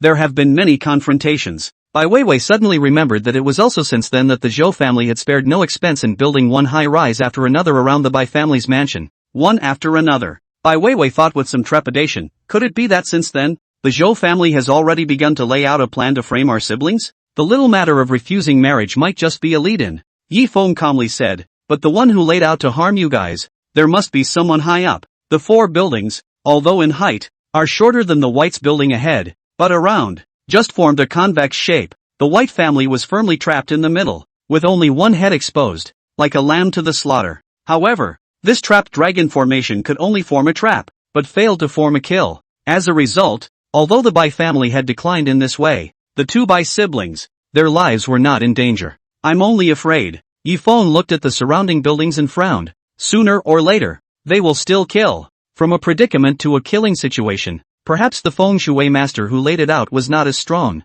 However, once a high-ranking person sits down and casts spells from the surrounding top floors to raise another chopping dragon pattern, then the Bai family will surely be destroyed. Yifeng didn't believe that the Zhou family would not have the idea of beheading the dragon after going through the trouble of laying down this formation. What then? Bai Weiwei said with some worry. Recently when you guys started packing up the building, did anything strange happen? Yifeng asked again. Weird thing? Bai Weiwei was stunned. Then said, yesterday, some workers were injured on the job while working inside, and there were quite a few of them. Does that count? Count on it. Yifeng nodded his head. This trapped dragon array suppression. Whatever your Bai family does inside, everything will not go well. Workers will get injured working, and employees will make mistakes in their work. In short, everything will not go well. Everywhere to suppression. The more Bai Weiwei heard, the more she felt a little shocked, and even a little incredulous. If it was really as Yifeng said, then it would be too mysterious, right? That is, this is what was said to Yifeng's mouth. If it were anyone else, Bai Weiwei would definitely think it was nonsense. But even so, in Bai Weiwei's heart, she was somewhat skeptical. Let's go. Let's take a look inside the building first. Yifeng led Bai Weiwei and walked towards the inside of the building. But the two men, having just arrived near the building, had not yet entered. Suddenly overhead, there was a whine, accompanied by gasps of surprise from those around them. When Bai Weiwei looked up, she only saw a huge glass window that actually fell from the sky. Her entire body suddenly turned pale with fear, and she stood frozen on the spot with wide eyes. It was too late. Right at this critical moment, Yifeng protected Bai Weiwei with one hand and swung out with the other, shaking the piece of floor-to-ceiling glass window and sending it flying to an unoccupied place. Wow! With a loud boom, window glass shattered all over the place. Hiss dash! Bai Weiwei hid in Yifeng's arms and trembled in fear when she saw this bizarre scene. Just now, if it was only himself, wouldn't he have been buried here? In recalling what Yifeng had just said, that under the trapped dragon formation, everything was not going well? It's true. Oops. A good glass window. Why did it suddenly fall down? Luckily it fell into a place where no one was around. This is too dangerous, isn't it? This is going to be a problem if it hits someone. Immediately a number of people gathered around, surprised and amazed by this. At the same time, people recognized that the person who was almost mistakenly injured was actually Bai Weiwei. Bai Dong, are you alright? The workers working up there, they're also too inattentive. I'll go and fire them all right away. After hearing this, Bai Weiwei gradually came out of her shock, eased her mind, and looked at Yifeng again. It was determined that it had nothing to do with the workers doing the work, but was influenced by feng shui. No need, Bai Weiwei instructed. Give the workers a few days off first. No need to blame them. Yesterday, workers were injured, and today, such an accident occurred. If we continue to work, we do not know what will happen. So it is better to stop the construction work first, so as not to cause any trouble. Brother Feng, do you have a solution? As her trust in Yifeng deepened, Bai Weiwei's address to Yifeng changed to Brother Feng. Yifeng also felt that this situation had to be broken first, otherwise the Bai family would have to fail 100 times even if they rose again 100 times. Chapter 107, The Kettles Catch. Meanwhile, the building next door, the Chow family. Ha ha ha ha ha. Master Quang, as expected of you, the Bai family still wants to make a comeback? As a result, just by cleaning up the company, accidents come one after another. The floor-to-ceiling window on the 10th floor just now was also inexplicably blown down, nearly smashing Bai Weiwei to death downstairs. A foppish young man in fancy clothes, in his 20s, ran into an office with gusto, his eyes filled with reverence and complacency. This person's name was Zhou Ziong, the youngest master of the Zhou family. The Zhou family, the same top 10 powerful families in Yanjing. Once when the Bai family was on the rise, the Zhou family wanted to befriend it, and it just so happened that Zhou Ziong coveted Bai Weiwei's beauty, so he wanted to ally with it by marriage. But Bai Shochi strictly believes that his sister is to be married to the king, and how can she be married to the Zhou family's uneducated dog-son? After being rejected and humiliated in person, a grudge was born. Then the White family offended a big shot further up the hierarchy and began to be suppressed, and the Zhou family is willing to be a pawn to avenge the humiliation of refusing marriage back then. Ha! A middle-aged man sitting in the boss chair smiled faintly and said proudly, "That's for sure. This trapped dragon formation laid by my master. The pattern has been set, and it's hard for the gods to topple it, unless these 4 buildings are all demolished. As long as we have these 4 buildings to firmly lock down their Bai family's chi, no matter how many times they try to stand up, they'll be knocked down again," said the middle-aged man known as Master Quang, pointing to a small and delicate flowing water bureau on his desk. It's been 5 years since this flowing water bureau has moved again. This also means that the Bai family's luck will continue to flow into the Zhou family. Zhou Zion nodded his head and laughed. "I said it. I've been feeling refreshed these past few days, and I even won big money from gambling last night. Ha ha. The two are talking and laughing. Suddenly the running water on the table. Suddenly a stop. The flow of qi actually came to an abrupt end. What's going on? Master Quang snapped up, staring intently at the flowing water bureau. Half the time, it didn't return to normal. Strange. This shouldn't be. This exquisite flowing water pattern was specially arranged by his master to monitor the Bai family's qi. Master Quang glanced out the window again and saw that the White family's mansion had been put into normal use, so the flowing water bureau should have begun to turn in a steady stream. There should be no stopping accidents. Unless... Master Quang, what's going on? Zhou Zian also asked somewhat nervously. Could it be that the Bai family's qi has run out? Not true. Master Quang shook his head. The Bai family is preparing to make a comeback. It's the time when their qi is flourishing. At this time, the flowing water bureau is stagnant. Then there is only one scenario dash. The White family has also hired a high-ranking person to dissolve the effects of the trapped dragon formation. Temporarily. Master Quang didn't think that anyone could break the dragon trapping formation laid down by his master. It could only temporarily neutralize the effects. What? Diffused. But this news, to Zhou Zian, was also incredibly shocking. What then, Master Quang? You have to think of something. How about, call your master and ask his old man's opinion? Master Quang thought about it and said disdainfully, why bother my master with such trivial matters? I'll personally take a trip to that building of the Bai family and check out the situation first. Good. I'll accompany you. Zhou Zian hurriedly led the way. With that, the two of them paired up and together they arrived at the White family's office building. At this time, inside the White group, Yi Feng was in the hall on the first floor, pacing for a week. Finally, it stops in the east direction, which is the direction of birth. Move that thing. Yi Feng pointed to the side, a floor-to-ceiling glass cabinet with an antique displayed inside. After the staff moved the glass cabinet over, Yi Feng directly took out the antiques inside. Then he took out the evil-resisting pill and placed it inside. As soon as the evil-resisting Dan fell into place, the entire building was swept clean of its dull, dead atmosphere. Even the constant flow of qi, which had been sucked away by the Zhou family, had been stopped in time. Well, that will do for now. Yi Feng nodded with satisfaction. With this evil-resisting pill, it would be able to temporarily ward off the effects of the trapped dragon formation on the mansion as well as the Zhou clan. Of course, if one wanted to completely break the formation, one would also want to rearrange the new pattern. It wouldn't be an instant fix. Brother Wind, just putting one of these things in is enough? Bai Weiwei looked at the black pill-like thing with some confusion. Not only Bai Weiwei, but the rest of the staff, too, were confused. Don't worry, the name of this elixir is, warding off evil. Placed here, it's just the right place to avoid good fortune and evil, and circumvent all evil spells. Yi Feng said, thankful that fortunately the evil-resisting Dan that was refined this morning had more than 20 Dan lines and could protect the entire building. Of course, pills are not foolproof. There will be a day when the potency is exhausted. However, with the quality of this evil-resisting Dan, protecting the mansion for 10 days and half a month would not be a problem. Go. Yi Feng said, let's go to the meeting first. Come to the conference room. The crowd from the 5 great clans had been waiting for a long time. Mr. Yi, congratulations, Mr. Yi. The Yi family's stock plummeted today. The Yi family listened to the slanderous words and expelled Mr. Yi from the family, deserving of this loss, and deserving of it. They still didn't know that it was all Yi Feng, behind the scenes. This is just the beginning. After Yi Feng sat down, he immediately asked, is all the money you were told to prepare ready? It's all ready. The crowd was busy saying, I wonder what Mr. Yi, asking us to raise so much money, is for? Yi Feng said blandly, take your money and buy all the shares of Yi Group. For each of you, buy enough shares for 5%, because according to the rules of stock market lifting, the acquisition of more than 5% of the total share capital, you have to lift the announcement. In other words, each purchase is limited to a maximum of 5% of the weight of the stock. Yi Feng remembered that the Yi family group's shareholdings were dispersed,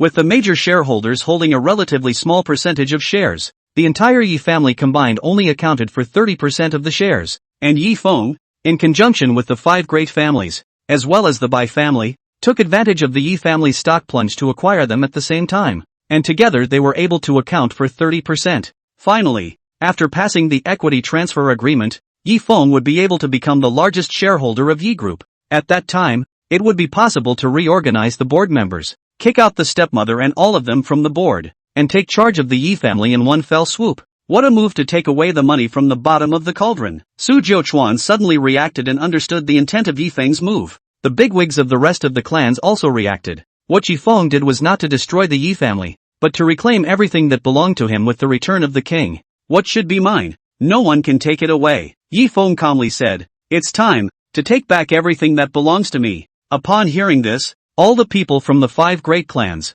stated, we are willing to fully cooperate with Mr. Yi. Take back the Yi family. Chapter 108. It's no fight. This side of the meeting, Yifeng had just finished talking about the key points. Suddenly a secretary came to report. Bai Dong. It's not good. The Zhou family's youngest Zhou Zion is here. Bai Weiwei froze when she heard that. Why is he suddenly here? He should have run over here to check the situation because I temporarily dissolved their trapped dragon array. Yifeng smiled and got up. Go, I'll accompany you out. See what other tricks they can pull. Then, Yifeng announced the end of the meeting and told the 5 great clans to just do as they were told. Soon, the two came to the hall on the first floor. Sure enough, he saw that Master Quang, holding a compass in his hand and reciting words under his breath, was checking around in the hall, directly east of the birth gate, southwest of the rest gate, directly north of the door. It's not right. There's no response. Master Quang thought that the White family had invited a certain high-ranking person to place certain powerful magical artifacts within the mansion, and that was why the effects of the trapped dragon formation had been temporarily mitigated. But after walking around the building, there was no sign of any spells measured. Unbeknownst to him, Master Quang's anxious search for the magic weapon is the pill placed beside him. Only that he used the compass in his hand to search for the elixir. Wouldn't it be the opposite of what he was looking for? Of course, he belongs to the lack of understanding of variation. If it were a real master, the main thing would still be to use the 5 senses to look for. A glance can see that the evil-proof Dan, unusual, and the compass in the hand is just an auxiliary tool. Seeing Vivian White show up, Zhou Ziong immediately asked, did your Bai family hire a powerful feng shui master? That one sentence is the equivalent of a no-brainer. It further confirmed what Yifeng had said, that the Zhou family had laid out a layout around the building to trap the Bai family. I don't understand what you're talking about. Seeing that they hadn't discovered the mysteries of the elixir, Bai Weiwei certainly wouldn't reveal her bottom card easily. Let them crash through the halls like headless flies. No more searching. Master Quang lost his patience and simply stopped. I don't care what method you, the White family, have used. I'm going to cast the spell myself now and break your bureau now. Seeing that Master Quang was about to strike, Bai Weiwei immediately called for security. Get these pretenders out of here. Of course Bai Weiwei wouldn't let them mess around on her turf. Slow down. At this time, however, Yifeng stood out and looked at this Master Quang with interest, saying, since they're here, just let them come and break as they please. The trapped dragon formation you placed outside was dissolved by me. I advise you to stop early, or don't blame me for being impolite. What? Seeing that the secret of the dragon trapping formation was known by the other party, the Zhou clan and Master Quang were instantly shocked. I thought to myself, the White family has indeed invited a high-ranking person to come and break the game. Only dash. Looking at how young Yifeng was, Master Quang was suspicious that the other party was talking big. After all, he was in his 30s and had only barely learned some of his master's skills. This 20-something-year-old kid in front of him, what the hell could he know about feng shui? And he still dared to talk about dissolving the pattern of the trapped dragon formation? Even if there really was someone who could dissolve it, 80% of it should be this kid's master. Grandmaster Quang just wanted to ask after the other party, who the master was, so as to avoid the master's acquaintance and hurt the peace. But right at this moment, Zhou Ziong suddenly burst out laughing. Aren't you, that Yifeng who was kicked out of the Yi family? Ha ha, I wondered who it was. I heard that you've just been released from prison and you've been evicted from your home. TCH. It's really pathetic. Zhou Ziong laughed teasingly while sizing up Bai Weiwei and Yifeng back and forth again. A bit incredulous. What a surprise. One is the long destroyed Bai family and the other is an outcast who was expelled from his family. And you two bereaved dogs, you've actually gotten together? You guys don't think you're going to make a comeback, do you? That's a laugh. Upon hearing this, Bai Weiwei said angrily, Zhou Ziong, it turns out that all along, it's been you, the Zhou family, secretly laying out a plan to murder our Bai family. I'll keep this account. I'll make you, the Zhou family, pay for your blood, Zhou Ziong said with full of concern.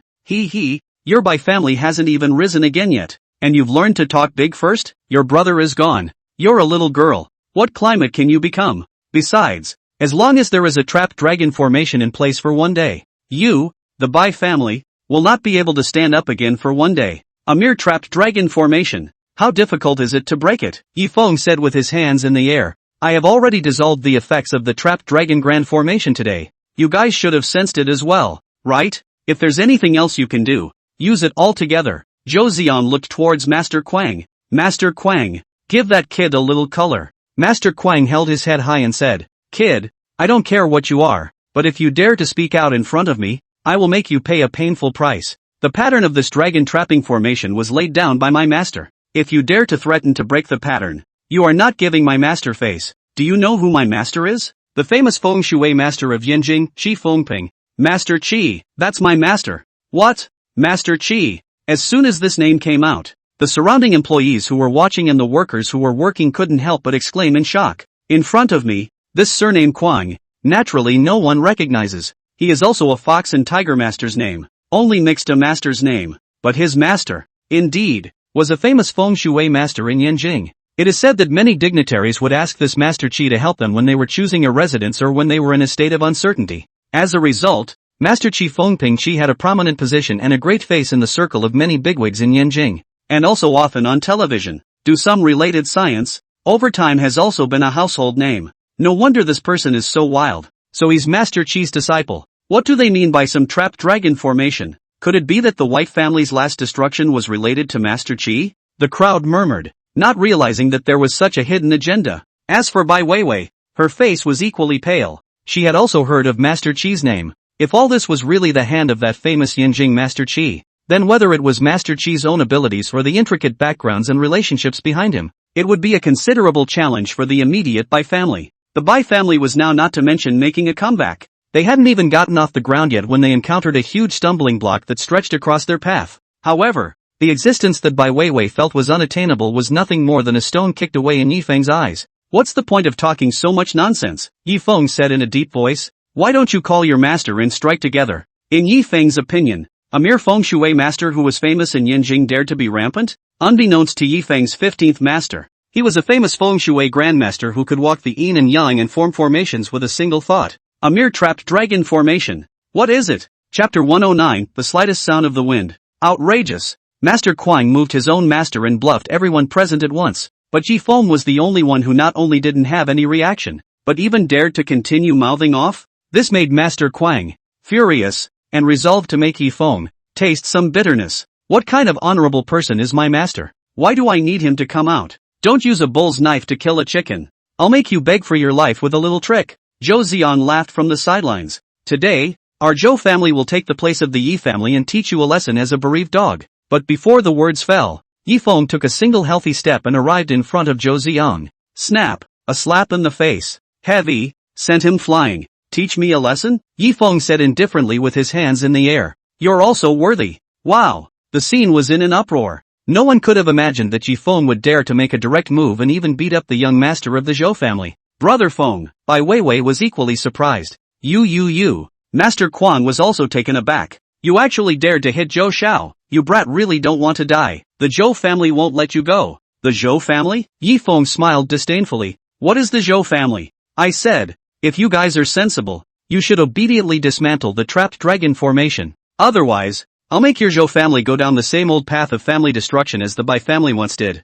I will similarly use the feng shui formation to bring your Zhou family to its demise little by little. When these words came out, there was another big shock in the room. A threat. That's a naked threat. Surname Yi, you. Zhou Ziang rose from the ground in a sorry state, equally incredulous, not knowing where the hell Yifeng got the courage to dare to make a move on himself and say those arrogant words. Did 5 years in jail screw up his brain? How dare you hit me? I'm going to let you die right now. With that said, an exasperated Zhou Ziang turned to Master Quang for help. Master Quang, quickly cast a spell and let that kid die. Master Quang nodded and said in a deep voice, originally, I just wanted to give you a taste of bitterness, but you dared to hit Zhou Xiao with your hands, so don't blame me for coming out with impoliteness. Cut the crap. Yifeng also looked a bit impatient. If you make any more noise, I'll even beat you up. Upon hearing this, Master Quang's face, green for a while and white for a while, also gradually showed a fierce color. You asked for it. Saying that, Master Quang pulled out a fine box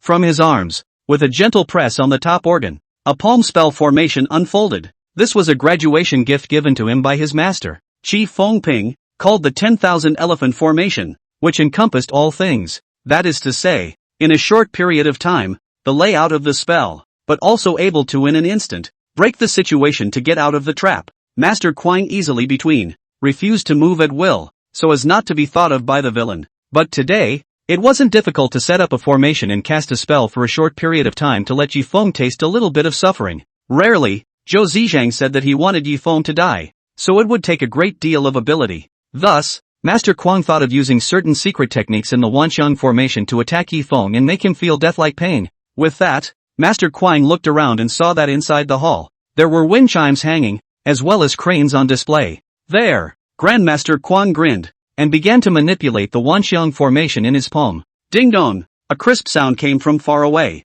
The crashing of the wind chimes was vaguely interspersed with the long call of the cranes, just as the crowd, uncertain, ouch! Suddenly, there were people on the scene, feeling terrified and their spirits began to drift a bit. Ding-dong! Jingle bells! The sound of the wind chimes, getting louder and louder. Gradually, like a big bell, as if hanging above the heads of the crowd, the vibrations continued. Master Kuang, what's going on? Zhou Ziyan also covered his head and hid behind Master Kuang. Zhou Xiao, use this and plug your ears. Master Kuang handed a piece of earplugs into Zhou Ziyan's hands. Cotton plugs in the ears and it's so much better. Then look at the opposite side of the crowd. A time cannot find earplugs, even with the hand to cover the ears, but also cannot abate its impact. There is a sense of heaven and earth. Ha ha, Master Kuang laughed triumphantly. Master Kuang, what kind of setup did you set up? It's so scary, Zhou Ziyang asked in shock. What I have laid down is the Wind Sound and Crane Sound Bureau, Grandmaster Kuang proudly said.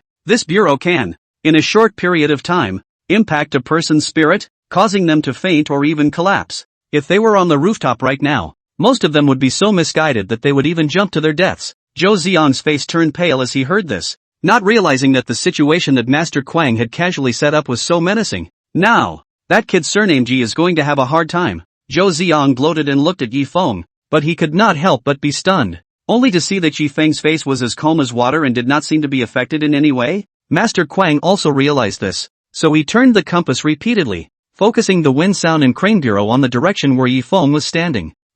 Let's see how long you, kid, can tough it out. I'll make you so psychotic later that you'll go crazy on the spot. Once the layout, all in one place, will be much more powerful, then those who are deeply involved in this game will have an instant mental breakdown. Master Kuang used all his skills, expecting Yifeng to be both mad and not dead, but after a long time, Yifeng was still cloudy and calm, as if nothing had happened. How is this possible? Master Kuang was alarmed. How come there's no response? This Wind and Crane Bureau, although I dare not say that it is a powerful feng shui pattern, but all used in the body of one person, it is still very sinister. Like just now when it was made, all the people at the scene had different degrees of reaction, indicating that the pattern had been established. But after concentrating on Yifeng alone, it had no effect instead? It's not scientific. Kid, do you carry a mysterious magic weapon on you to be safe from the effects? Master Kuang asked in shock. A mere windy bureau? What need is there to use any magic weapon? Yifeng smiled faintly. I can break it with a snap of my fingers. Saying that, Yifeng reached out and pointed to the evil-preventing pill that was placed directly in the eastern position. A surge of true qi, which catalyzed the elixir, gave birth to a drastic medicinal effect, which in turn completely masked the sound of the wind bells as well as the cranes. In fact, as long as there is a warding off evil Dan here, the wind and sound of the bureau, although once made, temporarily affecting the people present, but a long time, or will be automated to solve. And as Yifeng exerted his true qi and catalyzed the elixir, he instantly cracked that wind sound bureau, cleanly. Ha, my headache is better? Can't hear the creepy voice anymore either. Could it really have been cracked by Mr. Yi? Gosh, I really didn't expect that Mr. Yi, Bai Dong's friend, is also a feng shui master? The employees of the company, seeing Yifeng following Bai Weiwei in and out, just regarded him as Bai Weiwei's friend, but I didn't expect that today. Facing Master Qi's disciple, who came to the door to find fault with the layout, it was still easy to crack. For a while, the crowd looked at Yifeng, all casting curious and filled gazes. As for Bai Weiwei, she was equally shocked to look at Yifeng. At first she thought that Yifeng only knew a little bit about feng shui, but as a result, she never expected that he could easily cope with the provocation of Master Qi's disciple even in the face of it. Bai Weiwei was somewhat unable to guess what kind of demon her brother had sent this backer to himself, as if he knew nothing. Master Kuang, what's going on? Zhou Ziyang realized that things weren't quite right. The other party didn't react at all, not to mention going crazy on the spot. Well, Master Kuang slightly frowned, also realized that the wind sound and crane bureau actually really was cracked by the other party. It seems that this kid is a bit of Taoism, know a little feng shui, Although he said so on his lips, Master Quang hadn't even figured out how exactly Yi Feng had broken the game just now. Could it be that this kid's skill in feng shui is above his own? No way. That's never going to happen. Master Quang was from a famous school. How could he be outclassed by such an unknown?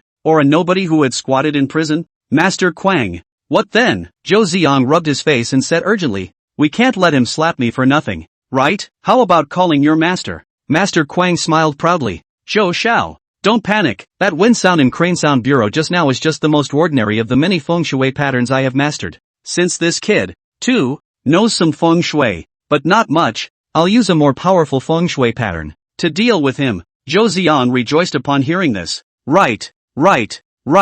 You should have brought out your watchful eye and tortured him to death with the strongest feng shui bureau. Grandmaster Quang re-examined Yi Feng, and then with his feet on the 8 trigrams, he paced around the hall. For a week. Due north, Can Palace of 5 Huang Qianzhen. Due west, Tue Gong Air He Jumen. Due south, Li Gong Si Lu Wen Chu. Due east, Shingong 7 Red Breakers. Middle Palace, 9 Purple Right Buttons. Once he had circled the field for a week, Master Quan once again fiddled with the 10,000 elephants formation in his palm. All of a sudden, the crowd only felt that around them, there was a gust of cloudy wind, and the temperature was also steeply lowered. Seeing this, the crowd's faces changed slightly, wondering why. The 5 Ghosts Fierce Fury Bureau. Master Quang bellowed and looked at Yi Feng with a cold smile, full of provocation. Kid, let's see how you can crack this game. This time, before the words fell, the people on the scene, their faces pale, were all affected. Cough cough cough. I feel so bad in my throat. Oh crap, why do I suddenly have a fever? I can't breathe. Someone call an ambulance for me. For a while, the people at the scene, as if they were haunted by sick ghosts, fell ill one after another. In pain. Brother Feng, my head hurts again. Bai Weiwei covered her forehead, similarly launching a high fever, dizzy and faint, seeing the crowd across the street, sick as a mountain. Zhou Ziyan laughed out loud in triumph. Worthy of being Master Quang, it's really powerful. Zhou Ziyang was hiding beside Master Quang, so he was protected from the effects and gloated. 5 ghosts? Yi Feng touched Bai Weiwei's burning forehead and was suddenly enlightened. The so-called 5 ghosts are not ghosts in the traditional sense, but in orientation, the 5 ghosts position. The 5 ghosts position, also known as the sickness position. In feng shui, the 5 ghosts are one of the 4 evils. The plague gods, also known as the 5 plagues. This 5 Ghosts and Fierce Deaths Bureau is a master of illness, financial ruin, and is prone to trouble and evil spirits. Though the scene, blessed with the evil warders Dan. But, the illness came as a shock. With the sudden entry of the 5 Ghosts and Fierce Fury Bureau, most people with poor physique will still inevitably be struck. At this time, but saw Yi Feng, still no signs of illness or disaster. Master Quang expected that Yi Feng's body, there must be some magic weapon to protect itself. Therefore, he also ceased to bring all the diseases and plagues in one place, but spread them out, so that all the people on the spot were stricken. In this way, it might be able to force Yi Feng, of his own accord, to take out the magic weapon on his body to protect someone, like Vivian White. At that point, it would not be too late to launch an onslaught of your own. Let's see how you'll break the game this time. Master Quang made a sound and looked like he was watching the show. Oh, it's still a sculpture. Yi Feng looked calm as he took a step out. In mid-air, he made a seal with one hand, and 5 different void talismans of green, red, black, white and yellow appeared in a row. Send the 5 ghosts. Yi Feng shouted and struck all 5 talismans. All of them, in a blink of an eye. The aura of plague that filled the hall was swept away. By these 5 talismans, all of them were wrapped into one place. It's not polite to come and go. Let those around you also see the power of this 5 Ghosts Fierce Fury Bureau. Saying that, Yi Feng sent these 5 talismans, flying as if they were flying, towards Zhou Ziyang.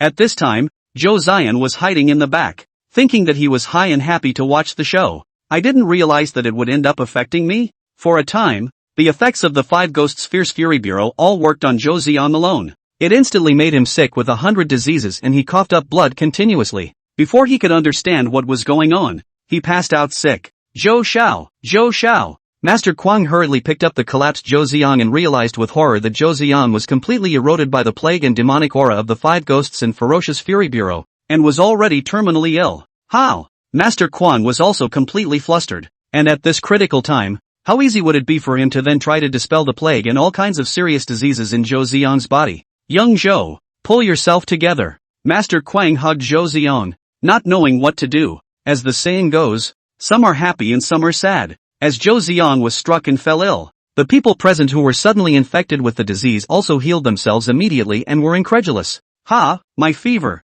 It's suddenly gone down again. My cough is better. Is this what a feng shui master can do? It's simply hurting people. It's horrible. The crowd was greatly scandalized and horrified by this indefensible feng shui technique. And right now, it seemed that Yi Feng had again won over Master Kuang in this aspect, which was delightful. This Mr. Yi is just too powerful. It's already broken Master Kuang 2 games in a row. The crowd couldn't help but look at Yi Feng again, with admiration and awe. When he came back to his senses, Master Kuang angrily yelled at Yi Feng, "Look what you've done! This is the young master of the Zhou family. How dare you harm him? The Zhou family will not let you go." Facing Master Kuang's angry roar, Yi Feng sneered disdainfully. The Zhou family caused the Bai family, almost breaking their family, and now it's their family's turn to start having bad luck. So they can't stand it? Many actions will lead to their own deaths. I am letting them taste the consequences of being similarly affected by the feng shui pattern. I said, if the Zhou family doesn't stop, they'll end up worse off than the former Bai family.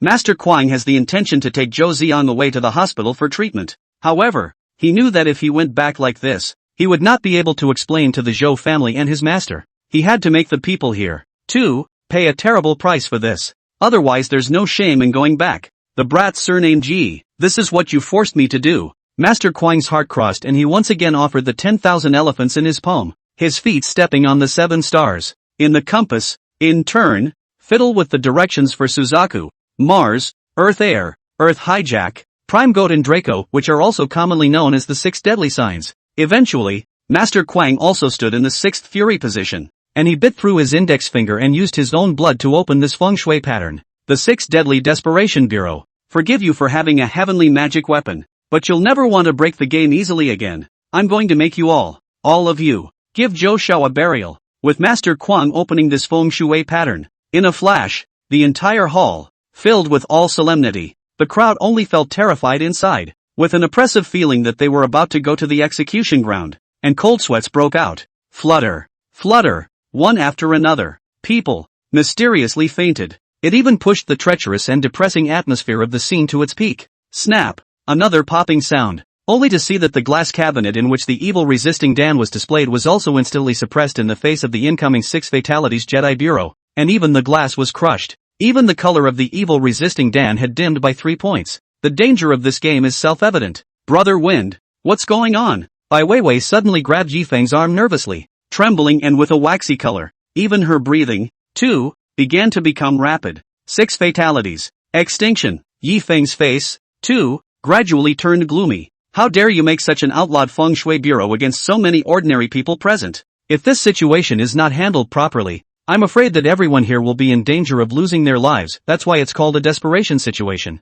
Humph, you brought this on yourselves. Master Kuang was unrepentant with a determined stance. Surname Yi, don't you know feng shui too? If you're capable, crack it again. You dare to make Zhou Shao sick with 100 diseases. I'll let your company up and down. All the employees come to pay for their lives. After completing all this, Master Kuang thought to himself that he would go back, or have an explanation. Of course, in order to lay out the layout, he had sacrificed a drop of his own essence blood, which was also a great loss to himself, both in terms of young life and in virtue. But in the current situation, there was no need to worry about that. Zhou Shao, I've taken revenge for you. If anything happens to you, I'll make everyone here pay for your life. With that, Master Kuang picked up the fainting Zhou Ziang and prepared to leave. Stop! Yi Feng's cold voice came from behind him. Master Kuang's footsteps stalled and he smiled provocatively. What? You're still not dead in the water? Still dare to go against me? Yi Feng didn't answer. Instead, he took a step forward. There was a flow of true qi in his hands,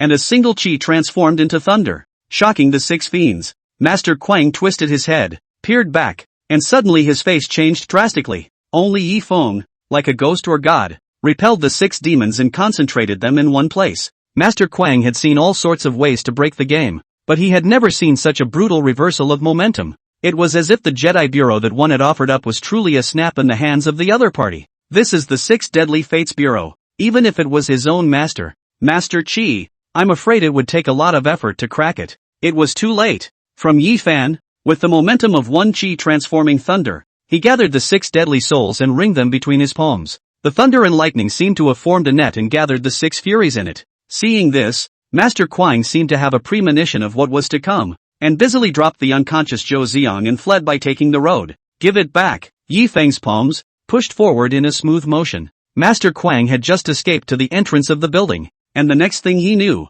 he felt a chilling aura that ran through his body. He subconsciously took another few steps forward. Again. Eventually, he began to lose consciousness and stumbled outside the building. Finally, he looked up and glanced out at the sun. Immediately afterward, he flopped and planted himself on the ground. Died a violent death. Meanwhile, the Yi family, looking at this morning's news, as well as the company's financial report, Master Yi seemed to have aged dozens of years at once. Even his hair was gray. What a way to hit rock bottom in one day. Since the company was investigated, all sorts of scandals have broken and festered on the internet. Although Master Yi had been mentally prepared and knew that Monday's stock market, for their Yi family, would be a headache, but I didn't expect it to fall so far. It was a disaster. In one day, their Yi family was equivalent to evaporating billions out of thin air. Who wouldn't be heartbroken? Yi family this time, the vitality is greatly injured. I'm afraid that a year and a half will not be able to slow down. If this matter is not done properly, it is even very likely that this will be squeezed out of the top 10 powerful families, completely reduced to a second-tier family. Patriarch, don't be too concerned about this. Just think of it as experiencing a stock market crash and treat it normally. Yeah, stocks go up and down. How normal. Once we survive this, it'll go back up soon. If it falls again tomorrow, we'll go for a suspension. And there are always more ways than there are difficulties anyway. The Yi family members, all of them comforted the old master, fearing that the old master would be angry and pass out again. Well, Yi old man at least has also experienced a big storm of people, and also experienced several stock market crash. This is also barely able to accept. It's fortunate that with such a low stock price, no one has copied the bottom. Otherwise, it would be really troublesome. Elder Yi let out a bitter smile, thinking that this was a blessing amongst misfortunes. Yes, at this time, all the great clans should give our Yi family a face and won't fall on their swords. The rest of the Yi family was also optimistic about this. After all, the 10 great clans, the same breath, each other has long had an unwritten promise, have money to earn together, will not fall on the well. As for the group of second-tier families, even if they were given 10 guts, they wouldn't dare to go against the Yi family at this time. But just then, the secretary suddenly came hurrying in. It's no good, master. Just a moment ago, the companies of the Su, Shui, Ji, Tan, and Chang families frantically bought our company's stock and are about to increase their holdings to 5%. What? Elder Yi was shocked when he heard this. The rest of the Yi family was also stunned. This can't be right. Are these 5 families crazy? Falling on our Yi family at this time? Elder Yi was busy asking again. Has the Zhao family entered the game? No, the secretary shook her head. Right now, only these 5, and the White family, which just reorganized, are frantically buying our stock. The Zhao family is showing no signs of buying. The Bai family. The crowd was shocked again as they heard. The once richest Bai? His crappy company has just been established and he dares to go after our Yi family? Does it want to replace us? Elder Yi frowned and thought, originally worried that the Zhao family would make a move today and engage in some small actions. As a result, I didn't expect that the Zhao family didn't move, but instead attracted the other 5 great families to simultaneously plunge into their Yi family stocks. What happened to saying we're all in the same boat? First, the Zhao family was tripping in the dark, followed by 5 other families plowing through the stock. It's as if everything was planned. Your side of the story. This set of combination punch down, really make Yi family, some difficult to fight, tired to cope with. It's okay, don't panic. Elder Yi forced himself to be calm. These 5 families are just trying to take advantage of the opportunity to make a profit. As long as they don't pull any tricks, consider it a bust. Right now, one Zhao family was enough of a headache for the Yi family, and they really didn't want to go against the rest of the 5 great families. They want to buy and make money. Let them buy. That's right, the rest of the Yi family nodded in agreement. Anyway, our Yi family is still the largest shareholder, and they can only increase their holdings by 5% at most. As long as they don't join forces, they won't be able to shake our Yi family's position. Shortly after the secretary left, the Yi family was discussing what to do next. Master, it's no good. Suddenly, the secretary actually went and returned. What again? When the crowd saw this, they couldn't help but stutter inwardly. The slightest breeze now alarms them. It was as if the family had turned into birds of a feather. Speak. Master Ye's heart, too, thumped, suddenly feeling that things were going to be worse than he had expected. The secretary panted. Just now these 6 companies, at the same time, increased their holdings of our stock to 5%, and then raised their cards to make an announcement. becoming concerted parties. What? Acting in concert. Hearing this, the Yi family was in complete disarray. The term concert party refers to the act or fact that an investor, through an agreement or other arrangement with other investors, expands the number of voting rights in the shares of a listed company at his/her disposal. To summarize in 2 words, alliance. These are 6 companies that have stacked their stakes on top of each other. 6 of them, each with 5%, so they're allied together for a 30% stake. The faces of the Yi family members changed drastically and they panicked. They're going to be the biggest shareholders here. Once the largest shareholder becomes an outsider, then they have the right to reorganize the board of directors and kick them, the Yi family, out. Elder Yi also turned pale and fell back into his boss chair, unable to regain his senses for half a day. What to do? The Yi family, up and down, was in chaos. The worst kind of scenario, surprisingly, still happened. Dad, Yi Yung exclaimed. I just checked. The shares of our entire clan combined only account for 29.8%. We've lost our position as the major shareholder all of a sudden. Everyone's eyes were focused on the old man, waiting for him to give orders. Alas, Yi elder slowed down after premonition of their family. I'm afraid that they have encountered 100 years since the biggest crisis. If one is not careful, not to mention falling out of the top 10 families, even the entire family business will be taken away. Who on earth is secretly working against my Yi family? Yuan Ji. Elder Yi took a deep breath. Something had to be done. You go to the Zhao family immediately and pay a visit to Elder Zhao for me. You must meet the Zhao family's family head no matter what. Up until this point, Master Yi still suspected that the mastermind was the Zhao family. Therefore, he had to talk to the Zhao family first before he could do so. Yuan Hung. Elder Yi continued to arrange. You immediately go to negotiate with those 5 great families and ask them what they really want. Then, Elder Yi arranged for his secretary to go and apply for a suspension of trading. It couldn't let outsiders unscrupulously buy their shares anymore. Finally, Elder Yi got up, ready to change his clothes and go out to visit a big shot in the dynasty, their Yi family's true backer. If at this time, the Yi family still wanted to save the day, they had to rely on the backers behind them to make a statement and knock the mountain down. Just as the Yi family's side made their move, on the white group's side, the trouble of Zhou Xiao had also been solved.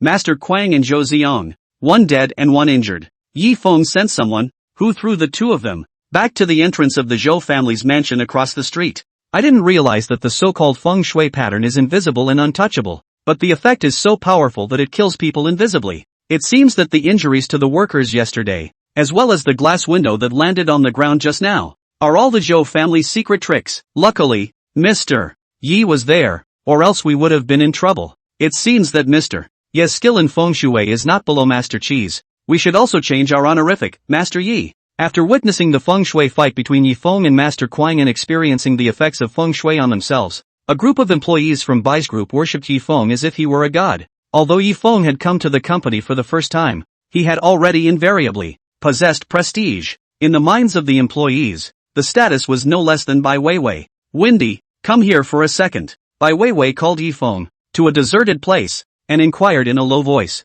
That trapped dragon formation you mentioned, is there any way, in the end, to completely solve it? Originally, Bai Weiwei was skeptical about the feng shui saying, but since just now, after seeing and feeling it with his own eyes, he no longer doubted the authenticity and seriousness of what Yi Feng said. She couldn't wait, and wanted to solve this predicament quickly, so as not to cause more trouble and danger in the company. Don't worry, Yi Feng smiled with a confident smile. It's already basically solved. Ha, solved? Bai Weiwei exclaimed. When was it solved? Just now, Yi Feng said. Within a day, the trapped dragon formation will dissolve itself. The fight just now had caused Zhou Ziong to be affected by the 5 ghosts demon. Yi Feng had then seen that the Zhou family would, in a matter of days, have a plague of fire. Hearing Yi Feng say this, although Bai Weiwei was skeptical, she temporarily put her heart down and waited to see what would happen. Just then, Zhao Wanting called, asking if she was free now and could come to her home to continue her grandfather's treatment. Although last time in the hospital,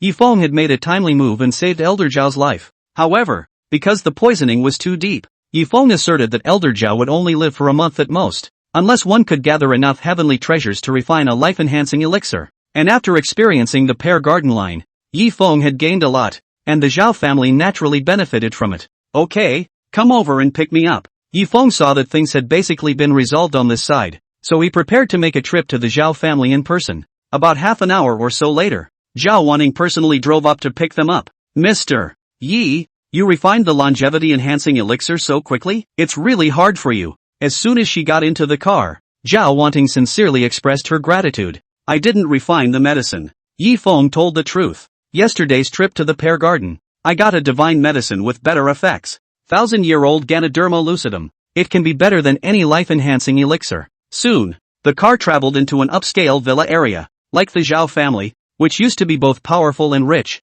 the villa location is naturally the best. By the mountains and by the water. Just the back garden covers several acres of land. Just as the door was entered, Miss Xiao, please take us in and pay your respects to the old man. We have important business to attend to, so please be accommodating. At this moment, the two of them, Mr. and Mrs. Yi Yung, who had been sent to the Zhao family to come and seek peace, only to be turned away, saw Zhao Wanting's car and rushed forward to intercept it. Zhao Wanting didn't want to pay any attention to it, because her grandfather had long ago ordered that anyone coming from the Yi family would not be seen. However, Zhao Wanting was stunned when she saw the person who stopped the car clearly. Mr. Yi, do you want to park? Zhao Wanting asked Yi Feng for his opinion, because those two people outside were none other than Yi Feng's father, Yi Yung, and his stepmother, Su Ruyun. This was the first time Yi Feng had seen his father since he was released from prison. He was his usual self, only with more gray hair at his temples. As the family was in danger,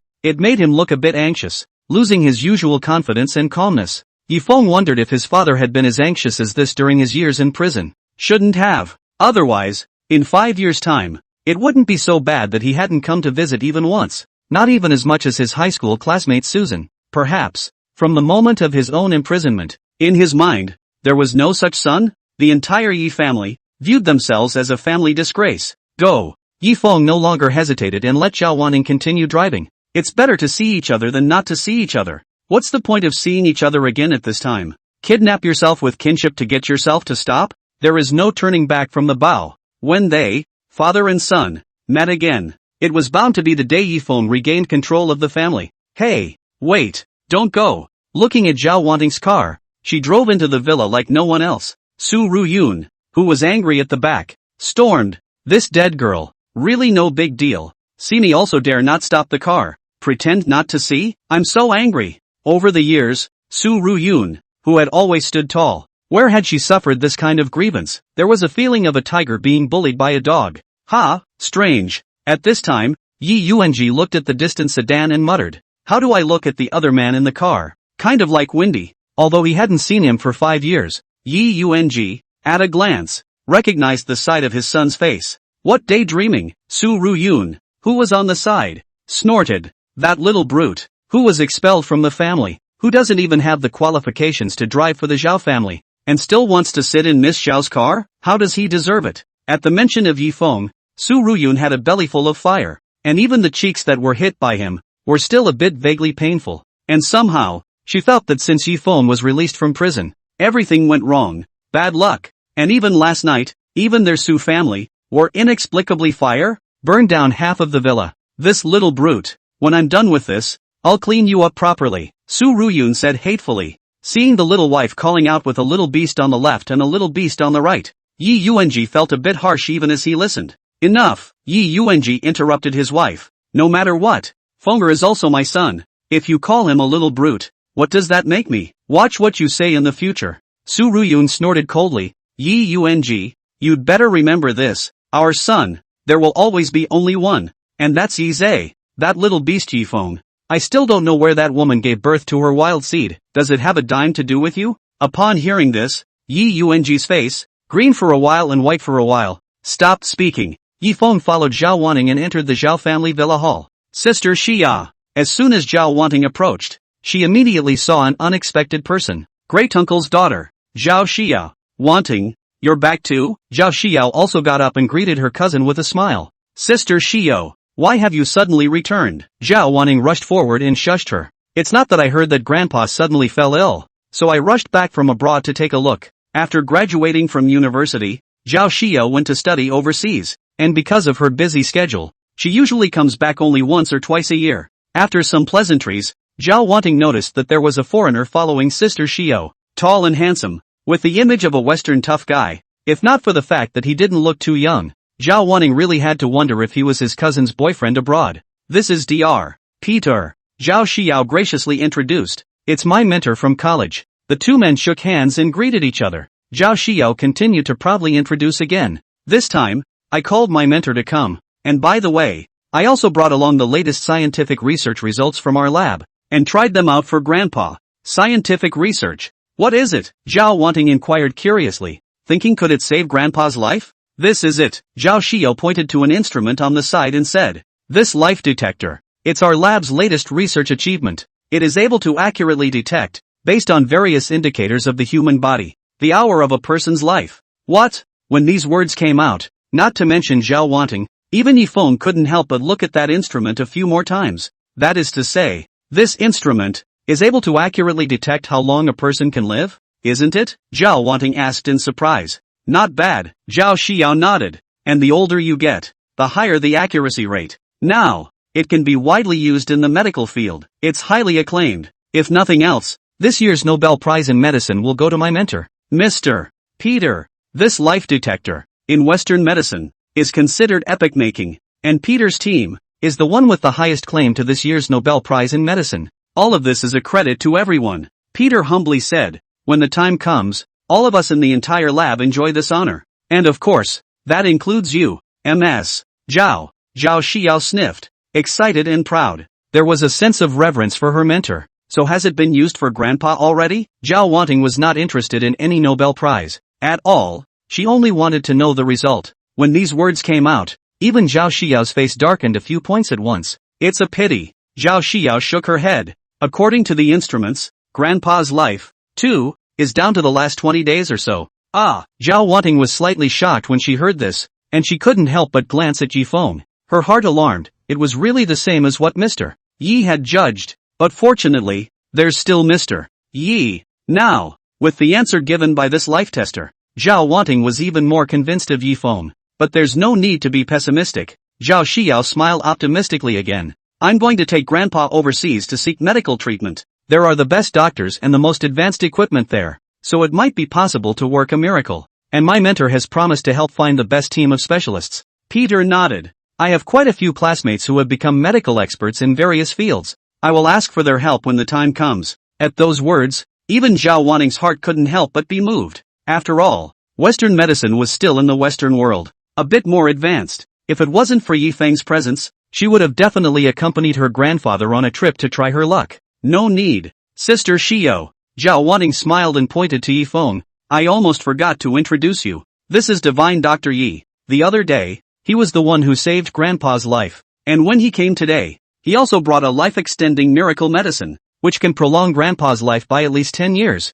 When these words came out, Zhao Xiao and mentor Peter simultaneously looked at Yifeng with suspicion and distrust in their eyes, compared to how polite Zhao Wanting was to the guest brought by her cousin. At this moment, Zhao Xiao's tone towards this honored guest brought back by her cousin was overly cold, even with a hint of ostracism. You're Yifeng? Zhao Xiao said with a cold expression on her face. I've already heard about you from Grandpa and the others, but I don't think that you can save my grandfather's life. If you don't have any real talent, you'd better admit it right now, because I'm a medical student, and my mentor is an expert in this field. Don't let us poke you. Zhao Wanting was shocked at what she heard and was busy stopping it. Sister Xiao, don't talk nonsense. Mr. Yi is really powerful. He's not a liar. Yes. At this moment, even Elder Zhao stood on Yifeng's side. If it wasn't for Mr. Yi, I'm afraid I wouldn't be alive anymore. But, Zhao Xiao was still skeptical about the experience they described of being saved. Grandpa, you guys don't know anything about medicine. Don't be swindled by him. Maybe he just happened to wake you up at that time. Seeing the other side, straight holders of the medical man's identity, always put on a high horse. It's as if all non-Western doctors are frauds in their eyes. Thus, Yifeng was also a bit indignant and couldn't help but speak out. You guys know so much about medicine, and you're even on the verge of winning the Nobel Prize. Do you have a way to save Elder Zhao? Can you let him live even for another year and a half? When these words came out, Zhao Xiao and Peter, both of them, were speechless. They could only use the detector to see how long the old man could live this time, and the matter of delaying his life expectancy was naturally out of their hands. It is precisely because we understand medicine that we are more scientific and rational, Zhao Xiao said unconvincingly. Birth, old age, sickness, and death is originally a natural law. No one can change it. Who said you can't? Yifeng said blandly. What you can't do doesn't mean others can't do it? I'll be able to. At this time, Zhao Wanting also chimed in from the sidelines. Yes, Mr. Yi came here this time, but he brought a divine medicine that can prolong his life. Sister Xiao, you'll know later. Life extension? Zhao Xiao scoffed at this, and became even more determined that Yi Feng was a liar. If there really is this kind of miracle medicine in the world, then this year's Nobel Prize would have to be awarded to you. Peter also laughed. My friend, could you take your medicine and show it to us for inspection? Our group has developed this life detector that not only examines the human body, but also all types of drugs. Zhao Xiao also said. Right, your medicine. If it really works, take it out and let us examine it. Let the instrument give the answer. For the so-called divine medicine brought by Yi Feng, most of the people present, in fact, were skeptical. With Peter speaking out, that life detector of his, that actually detects pharmaceuticals as well? Zhao family members also have come to the spirit, think it is just right to use the instrument to test the medicine first, to ensure that everything is safe. Since there's such a good instrument, and it was brought all the way back from overseas, why don't we check it out by the way? Zhao Xiao's father, Zhao Tianxong, chimed in. Divine Dr. Yi, what do you think? Zhao Tianxong was already hostile and suspicious of Yi Feng. Today, he happened to take advantage of the instrument that his daughter had brought back to test the other party's reality. The father and daughter duo, Zhao Tianming and Zhao Wanting, on the other hand, were a bit hesitant about it. If they really wanted to test the medicine, it would instead appear to be a distrust of Yi Feng. No need to be so troublesome. Elder Zhao smiled brightly. Divine Dr. Yi, bring the medicine you prepared. There's no need to test it. I trust you, regardless of what others said. Elder Zhao still had more trust in Yi Feng. After all, this was a divine doctor that even Lui Dao Lu divine doctor was convinced and wanted to worship. So how could he be some kind of fraud? Besides, he was only left with the last 20 days or so even if it was poison, he wasn't afraid. Zhao Xiao, however, provocatively said, if you don't dare to take it out to test the medicine, you have a ghost in your heart. The more the truth is debated, the clearer it becomes. What exactly are you afraid of? Peter also continued. It won't take much time, and it won't ruin your medication. This instrument, it just analyzes the ingredients of the drug. In the face of the duo's aggressive momentum, Yi Feng, however, appeared calm and unafraid. What do I have to be afraid of? You guys want to test the medicine, so I'll test it for you. However, said Yi Feng, glancing at the instrument again. I don't think that this instrument of yours is able to recognize my medicine. After all, an instrument is just a machine after all. Ha ha, Peter proudly said. We have this instrument that inputs all the medicines in the world. There is no such thing as not being able to test it. Yi Feng also stopped talking and simply took out a small piece of 1,000-year-old lingji. What is this? When Zhao Xiao saw this, she frowned furiously and said, is this the divine medicine you're talking about? Not only was Zhao Xiao suspicious, but even Zhao Wanting couldn't help but feel a bit disappointed when she saw it, because it didn't seem quite the same as the divine medicine she had imagined.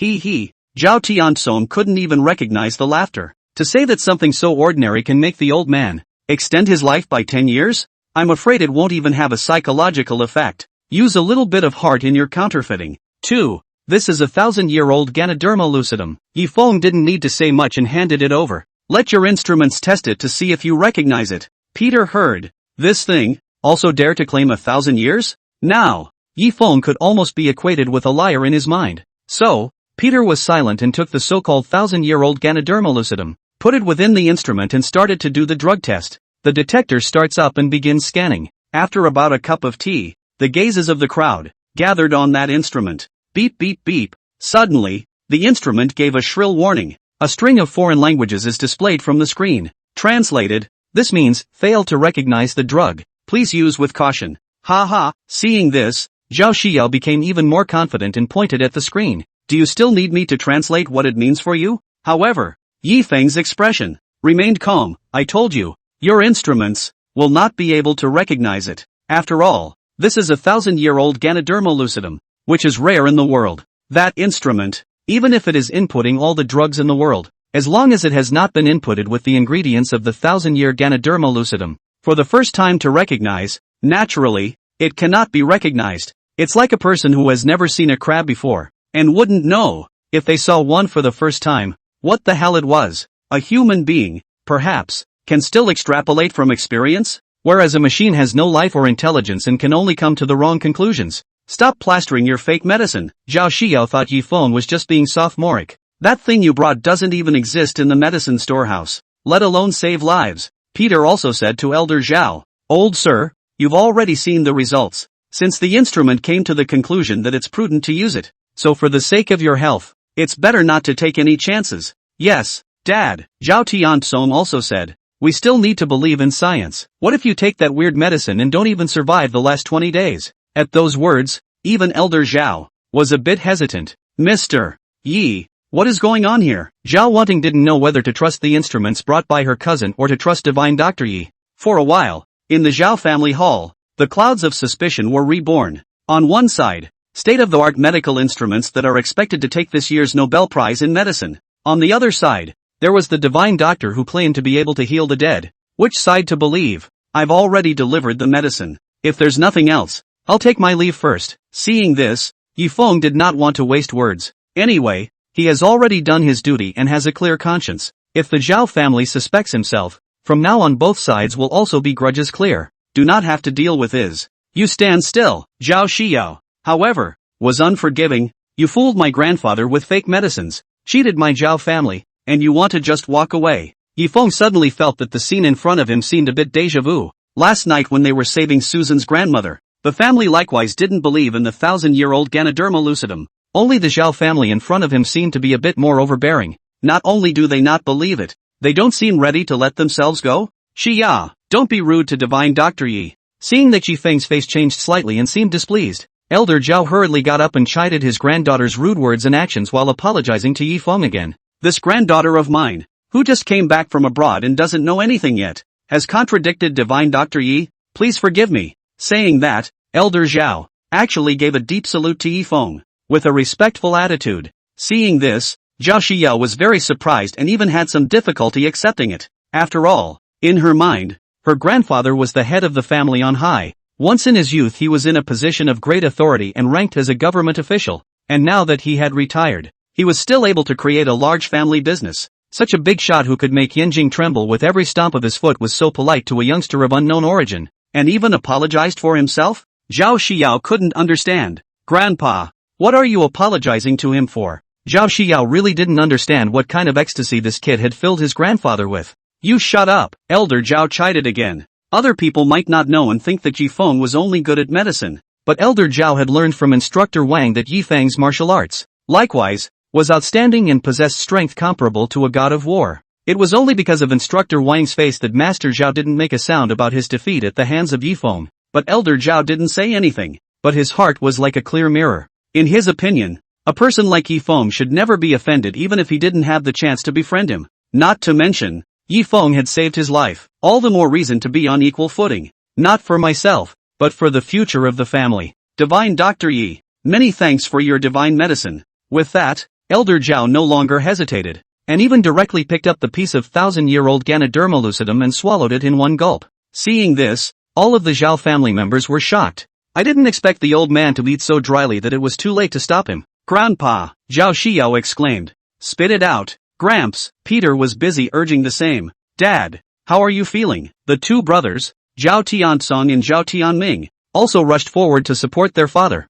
concerned about his every move. Elder Zhao settled down, smiled emotionally, and said, It's fine, I feel much better. But, Zhao Xiao still said worriedly, why don't we go to the hospital, and have a checkup? No need to be so troublesome. At this time, Peter arrogantly said, Your medical equipment in Dacia is far behind us in the West. I'm afraid it's not as effective as this life detector of mine. Right, Zhao Xiao slapped her head. Her own concern was too much. I forgot there was this instrument. Grandpa, let's just test you again. Just now, it has been measured once. The old man's life, only the last 27 days left. If the date of life decreases when the test is taken again, it means that there is something wrong with the medicine that you just took. This is not necessary, right? Elder Zhao flatly refused while looking at Yifeng. After all, having just taken Yifeng's divine medicine and then going for a checkup, it was a bit less respectful to any doctor. Then let's measure it. Unexpectedly, Yifeng took the initiative to request.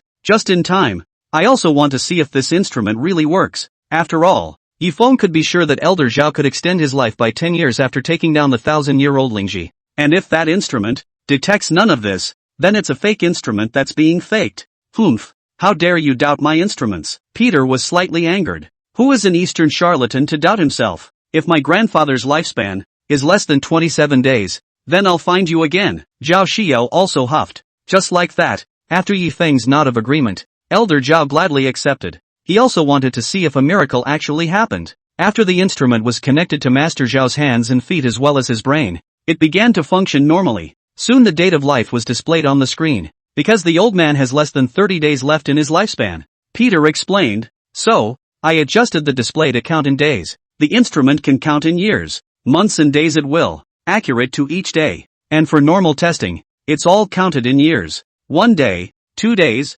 3 days. The screen kept refreshing. When the time came to 27 days, the hearts of the Zhao family's people that were hanging in the air could finally be put down. Same as earlier. It seems that the old man took that medicine and was not affected. Ha, what's going on? You guys take a quick look. The numbers on the instrument. They're still jumping. 28 days. When the time refreshed to 28 days, there was a silence. Immediately afterward, an unbelievable scene occurred. The instrument, it was seen, showed no signs of stopping. Continue backward and refresh on the fly. 29 days. 30 days. 31 days. Oh God. Peter was all set to end the test when he was met with this scene that shocked him. 100 days. 101 days. 102 days. When the number on the screen came to 3 digits, the scene was in an uproar. Everyone went from stunned, back to shock, then to ecstasy. Could it be that Divine Dr. Ye's divine medicine has really worked? The test just now was for 27 days, and now it's actually come to over 100 days. This is incredible if it's true. There really is a divine medicine that prolongs life in the world. At this moment, Zhao Xiao's face, too, was stunned. Originally, she wanted to wait and settle the score with Yi Feng, the liar, if her grandfather's lifespan was shortened as a result. As a result, never expected. Grandfather's life expectancy, not only did not decrease, but to the naked eye visible speed, is increasing rapidly. The string of numbers jumping on the screen was like a crazy smack to Zhao Xiao's face, crushing all the doubts she had just had. No way. Zhao Xiao was still a bit incredulous. Teacher, is the instrument broken? Broken? Peter shook his head woodenly, his eyes blinking at the screen as he muttered. I brought a new one with me on the way here. How could it break so quickly? But I'll check it out later. As he spoke, the number on it had flown and refreshed to 365 days. Wow! The crowd of the Zhao family, again, exclaimed. 1 year, a whole year. The old man got an extra year or so of young life at once.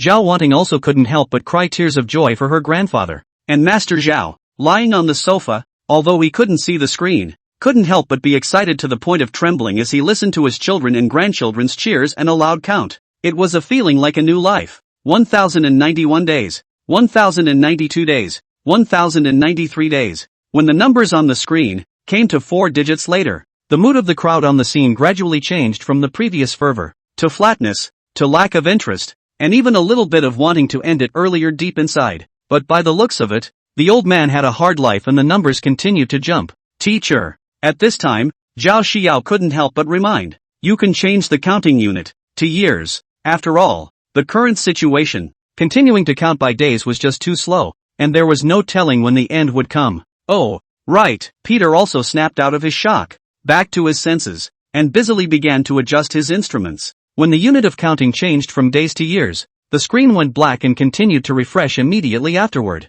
3 years. 4 years. 5 years. The calmness of the scene was once again broken. The hearts of the crowd, all of a sudden, hung high again. After all, the number of days may seem far away, but once you convert to adulthood, I'm afraid you're going to bottom out soon. Every time the numbers jumped, the hearts of the Zhao family's crowd, too, fluttered. 8 years. 9 years. Decade. Eventually, the numbers on the screen stopped at 10 years. Beep. The instrument sounds an alert indicating the end of the test. 10 years. Goodness, the old man has 10 years left to live? This isn't a dream. The people of the Zhao family were both shocked and delighted. Humph. Yi Feng secretly nodded his head and thought to himself that this life detector, it was really not bad. The results were not bad at all. Previously, Yi Feng had saved Zhao Lao's life, but he would only live for another month, as accurately detected by the instrument. Now, after taking the 1,000-year-old Ganoderma lucidum and prolonging his life for 10 years, the instrument has accurately detected it again.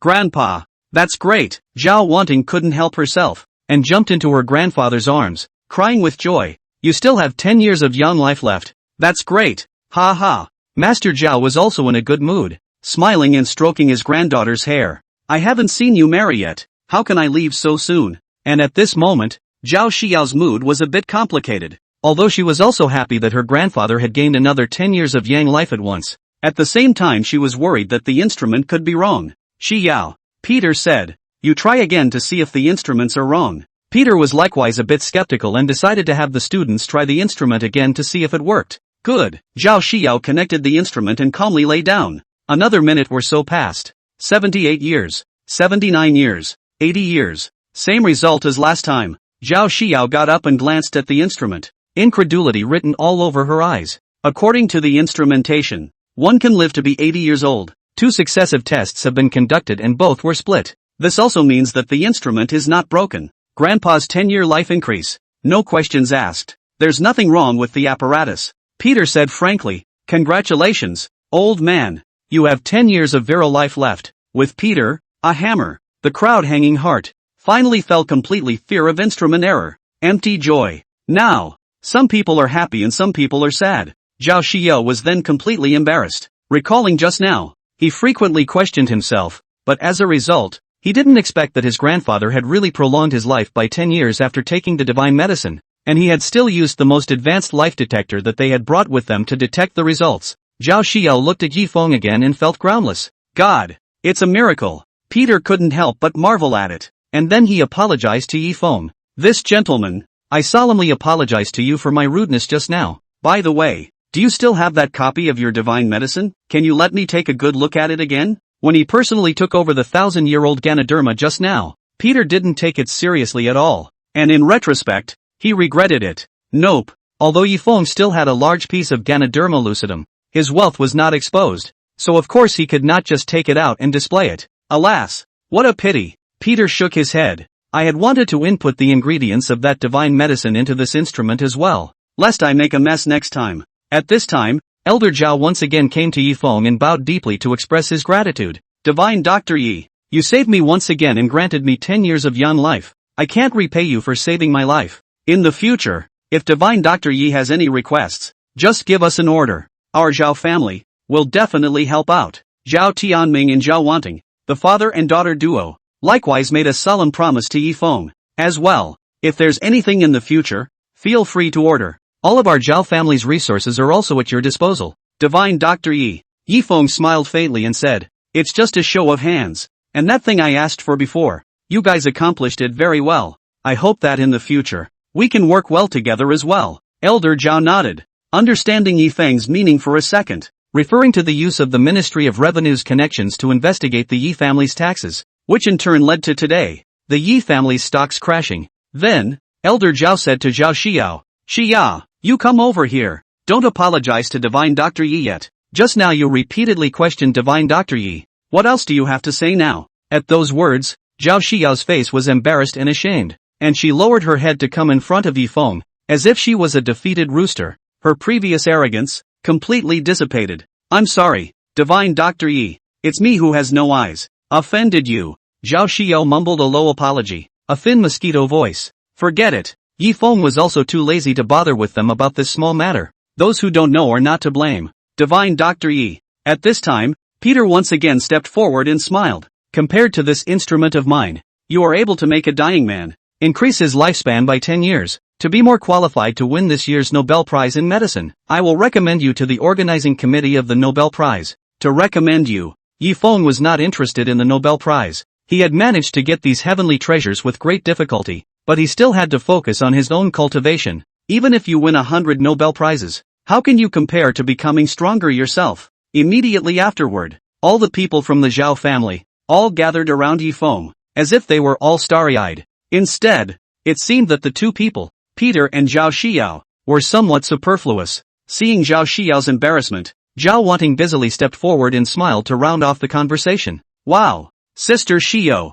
so you can live to be 80 years old, yeah, Zhao Wanting said with some envy. If you want to know how much life you have left, you can also give it a try. Zhao Xiao said. Forget about this. Zhao Wanting waved her hand. Knowing this, wouldn't life become boring? Afterwards, the Zhao family hosted another banquet and entertained Yifeng in a grand manner. After having enough wine and food, Elder Zhao asked Zhao Wanting, again, to send Yifeng away. Watching his little granddaughter get close to Yi Feng, Elder Zhao was greatly relieved. Tianming, Elder Zhao whispered to his youngest son again, if there is a chance, I plan to betroth Wanting to divine Dr. Yi. What do you think? As per Yi Feng's request, Zhao Wanting drove directly and sent Yi Feng back home. Yi Feng intended to continue refining some pills for a rainy day. In the meantime, Yu Zhou, the center army tent, righteous father, the arrival of the Golden Witch Hazel caused Liu Bai, who had just returned to the barracks, to be somewhat surprised. And when he heard his righteous daughter recount what happened only after he left Yanjing,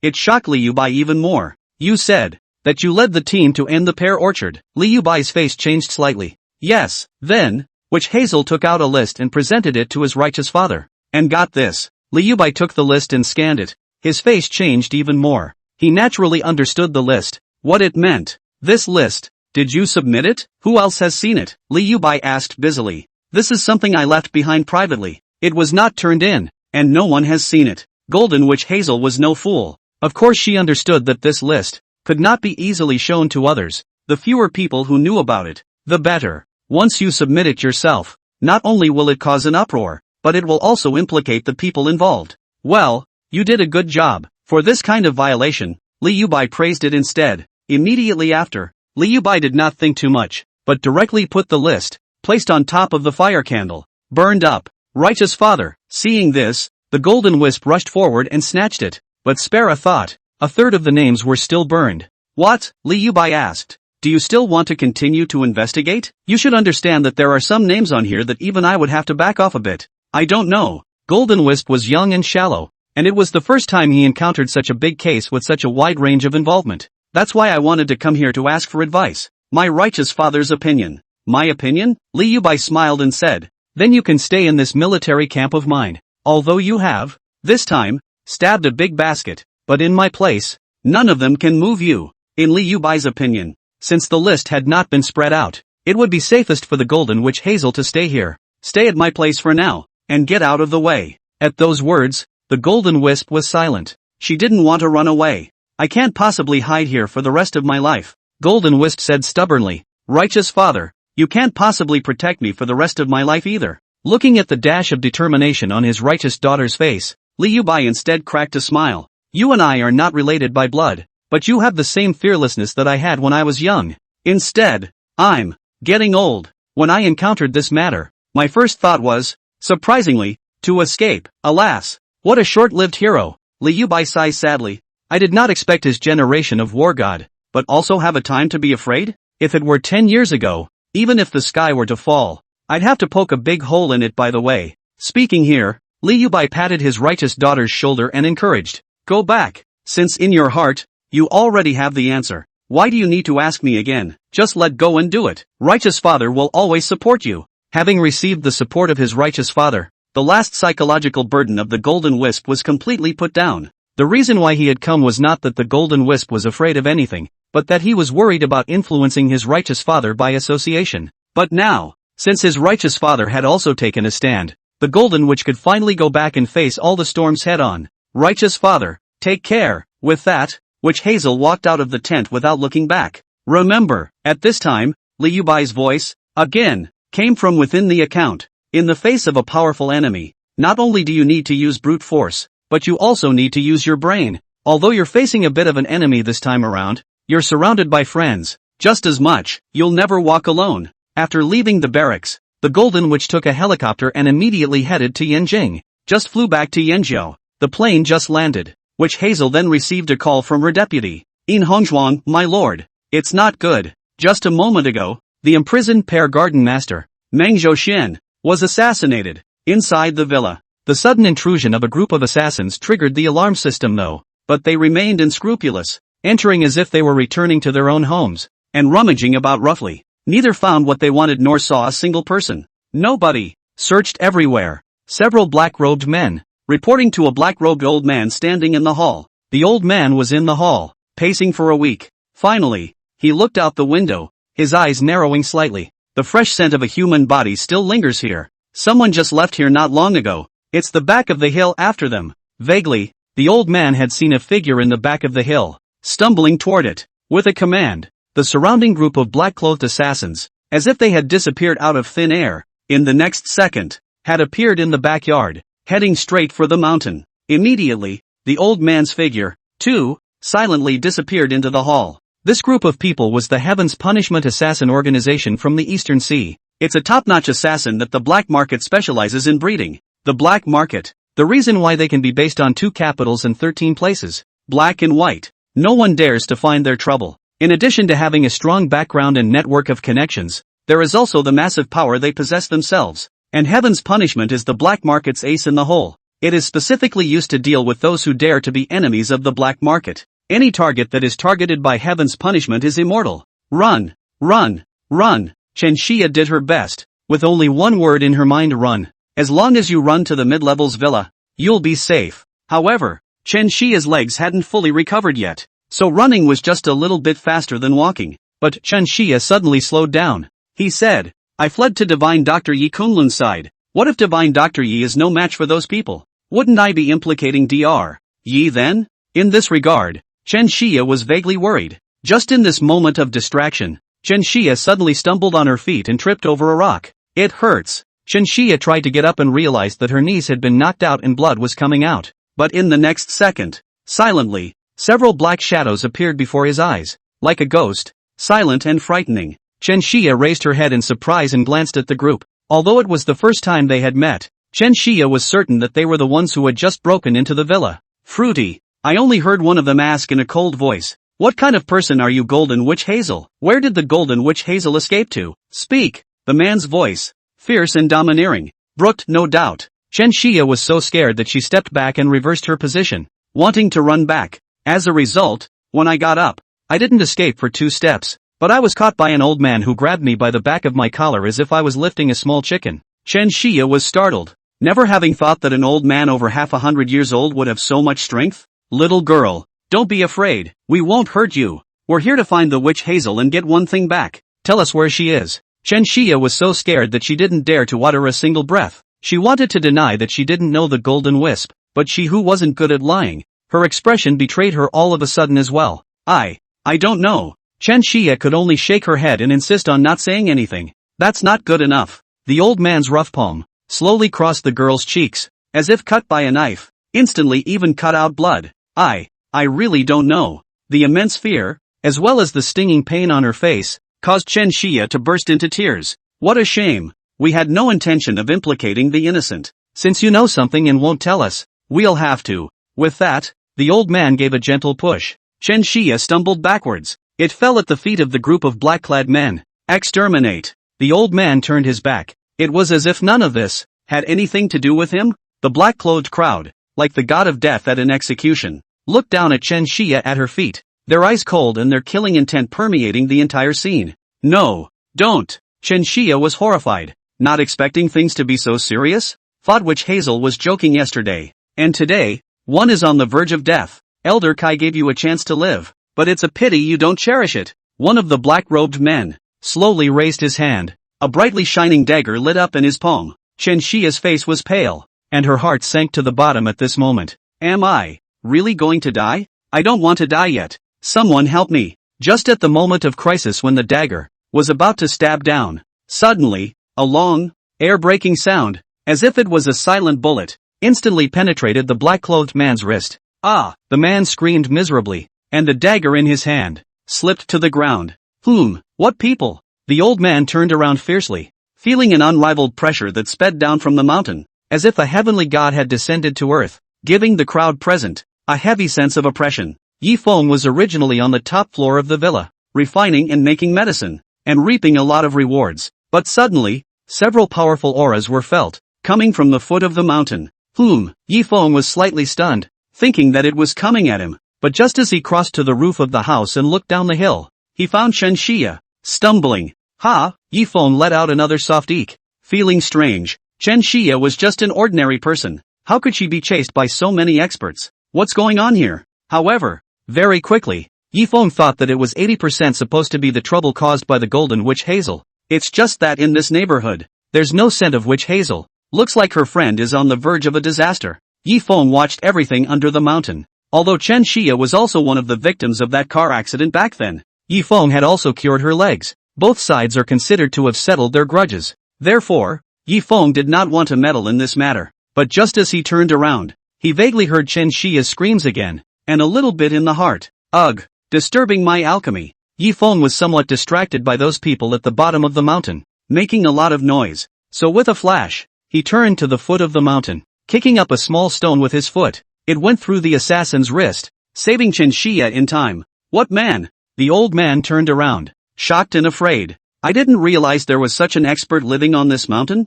Yi Feng slowly walked over, and smoothly wiped his cheeks, promptly changing his appearance into what he looked like earlier, when he first saw Chen Xia. In the name of Yi Kunlun, he appeared once again. Divine Dr. Yi Kunlun? Chen Xia saw that familiar face again and it felt like a dream. It was as if every time, when he was most helpless and in need of help, he was always able to show up in time to save himself from the fire. Yi Kunlun. The old man muttered and repeated the unfamiliar name before a sudden shock came over him. So you're Yi Kunlun. It just so happened that Yi Feng was in the pear garden and also used the name Yi Kunlun. Oh, you know my name? Yi Feng was stunned. Not many people knew the name himself. In this instant, Yi Feng vaguely guessed the other party's origin as well. Your Excellency participated in the pear garden's auction and didn't pay a single penny, but instead took away quite a few treasures. You've got to give us an explanation for this, don't you? The old man smiled coldly. I didn't expect this trip to be so coincidental, really stepping through the iron shoes without finding a place to meet the mysterious Yi Kunlun. It turned out that the goal of Heavenly Punishment's trip was not only the Golden Wisp, but likewise Yi Kunlun. Only, there was almost no information about Yi Kunlun. After all, it was an alias. Therefore, Heavenly Punishment and his party came to Yinjing to make a move on Witch Hazel, who was in the open, while investigating Yi Kunlun, who was in the shadows. So he's Yi Kunlun. What a way to make us look for you, hiding here. It seems like we have an unexpected gain from this trip. The black-clad assassins, all of a sudden, became combative, ready to settle this target here, in a quick battle. You guys are from the black market? Yi Feng was dazed. Not bad, the old man said in a cold voice. In the matter of the pear garden, if your excellency doesn't give us a satisfactory answer, don't blame us for being impolite to you. Not bad, I took the stuff. So what? Yi Feng didn't argue and admitted it frankly. Besides, the things in your black market are originally stolen goods.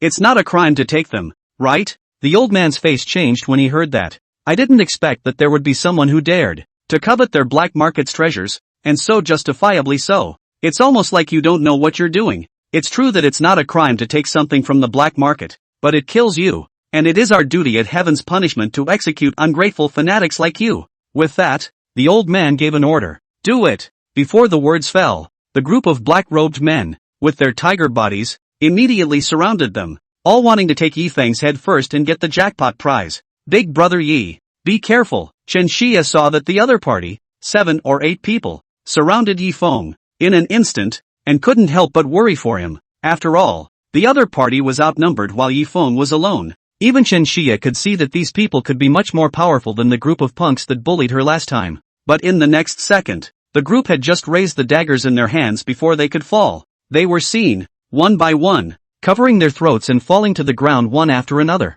And in Yi Feng's hand, at some point, a brightly shining dagger had also appeared, and after seeing blood, it was even more dazzling. Awesome! At this moment, the old man was also stunned by Yi Feng's crisp and clean hands. So silent, that moment just now, it was as if the Grim Reaper had instantly descended. It was defensible. You are an assassin too. The old man looked at the dagger in Yi Feng's hand and the blood-seeking move. Apparently it's only the top killers who can have it. Pretty much. After all, Yi Feng's ninth master was the world's top assassin, and he himself had learned all sorts of assassination techniques from him. If it wasn't for the fact that he was trying to help Master 9 feed this dagger of his, Yi Feng wouldn't even need to show up and would be able to kill the entire audience in seconds. Looks like you've met a fellow traveler today? The old man laughed instead of being angry, and even came to have a spirit in fighting spirit, and slowly removed the robe on his body. Let me learn your assassination moves. This old man, in the world's killer list, ranked in the top 100.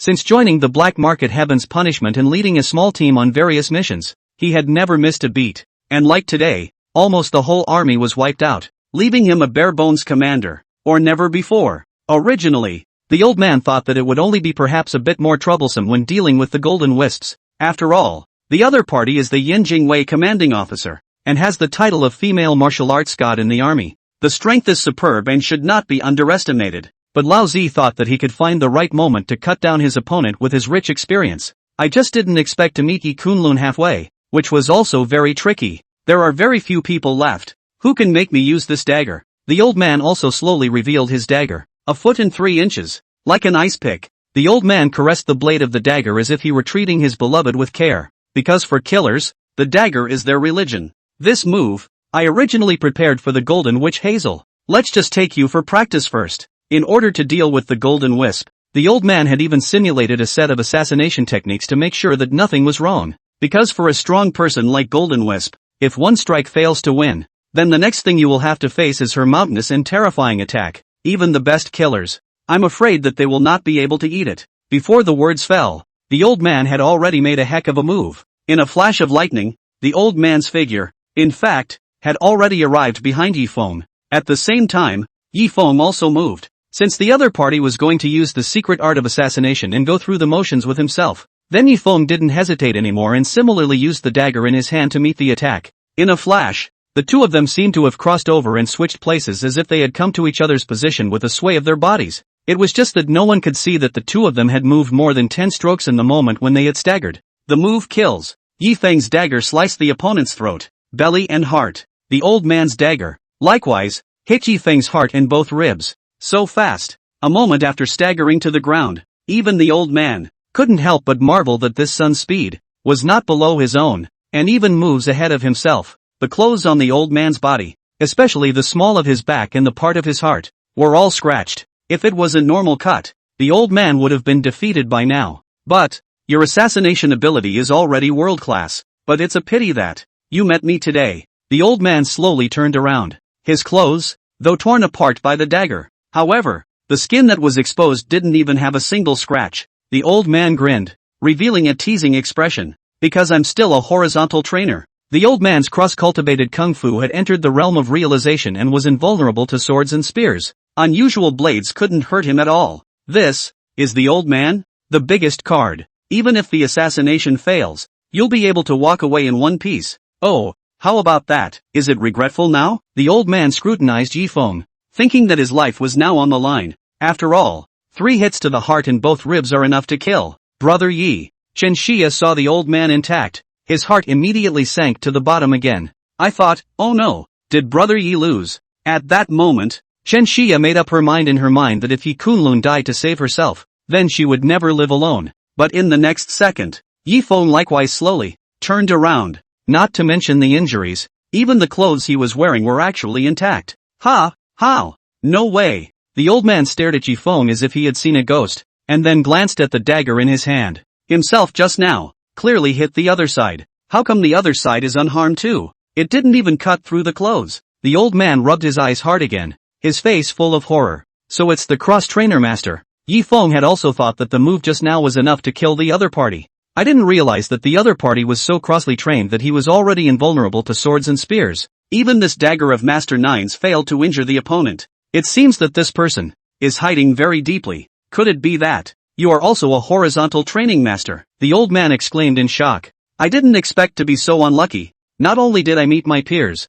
but even my bottom card was the same? Wouldn't that make it so that no one could do anything about it? Horizontal training? Oh, Yi Feng controlled the one chi transforming golden light, and his body was solid as a golden soup around him. Impeccable. Not to mention a broken dagger in the district. Even when faced with a magic spell aptitude, one would be able to retreat in one's entire body, since neither of us can hurt the other. At this moment, the old man even took the initiative to clasp his fists and said, why don't we just stop and make peace? Anyway, you and I are both in full horizontal training, and even the most brilliant secret assassination techniques have lost their usefulness. While speaking, the old man actually quietly backed away, preparing to leave this place first, because he felt that this young man in front of him was also too evil. Maybe the other party's bottom card was more than just horizontal kung fu. Who said I can't hurt you? Yi Feng withdrew his dagger, and out of the corner of his eye, he landed on the string of Dinghai bead chain on his wrist. This magic weapon was able to easily break through the Dharma body,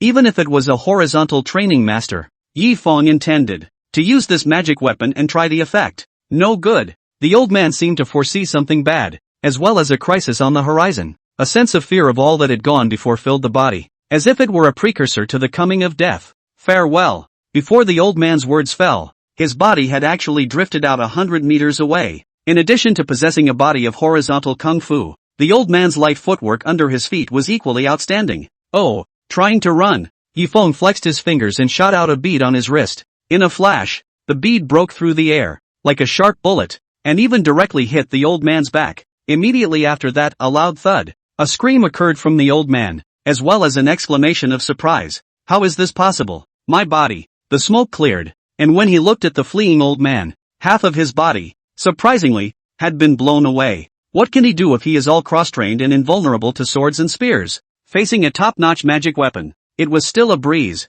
tearing his proud defense to shreds. Oh, missed the mark. Due to the fact that it was the first time it had been used and it was too far away, coupled with the opponent's intentional serpentine footwork. As a result, Yifeng's strike was even deflected by an inch, only crushing half of his body. Let me go. The old man fell to the ground and begged bitterly. Please let me go. The words of begging for forgiveness had not finished when the ground actually came from the rumbling sound again. There was a sense of a landslide. The old man was creeped out again. What's going on? Is it an earthquake? In the next second, howl, a cry of rage, only to see a giant python in the direction of the old man's fall, pulling up and lifting the old man out of the air, the large body, and then to the mid-air scurry, actually directly the old man, swallowed in the mouth. Yifeng had failed to kill the opponent with one strike, and had wanted to make up another bead to completely blast him to death. As a result, he didn't expect that the python would burrow out of the ground and devour the old man in one bite.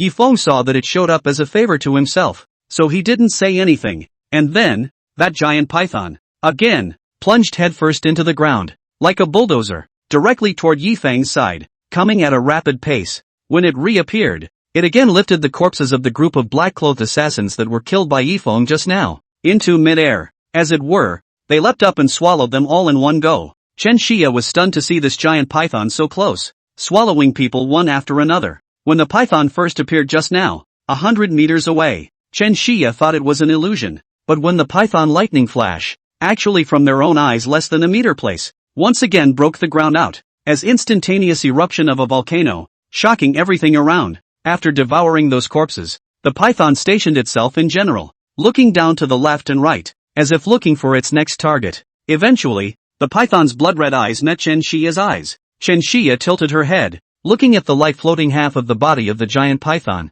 It was as high as 3 or 4 stories, and after being looked at by the other party, she was even more frightened that her heart stopped, and her whole body's blood seemed to be flowing backwards. Even just now, when she encountered the group of assassins, Chen Xia had never been so nervous and scared. After all, assassins are only human and within the realm of perception, and the monster in front of him was so completely beyond one's knowledge that it was unimaginable. After the sharp shock, Chen Xia screamed and was instantly stunned. It's one of our own. Don't move her. Yifeng hurriedly stopped the python's further movements. The boa constrictor's large and sharp head was gently on Chen Xia's body, sniffing, as if it wanted to memorize her scent. And then he turned around and was about to vanish and leave. But just then, the melodious sound of a flute came from the distance. The great snake looked at the sound, as if it had been transformed into a lookout stone, and stayed on the spot, not moving a muscle. Yifeng also heard this weird flute sound, very piercing and sharp, which in turn had similarities with the obscure snake language. Counting for the flute is more like communicating with the serpent.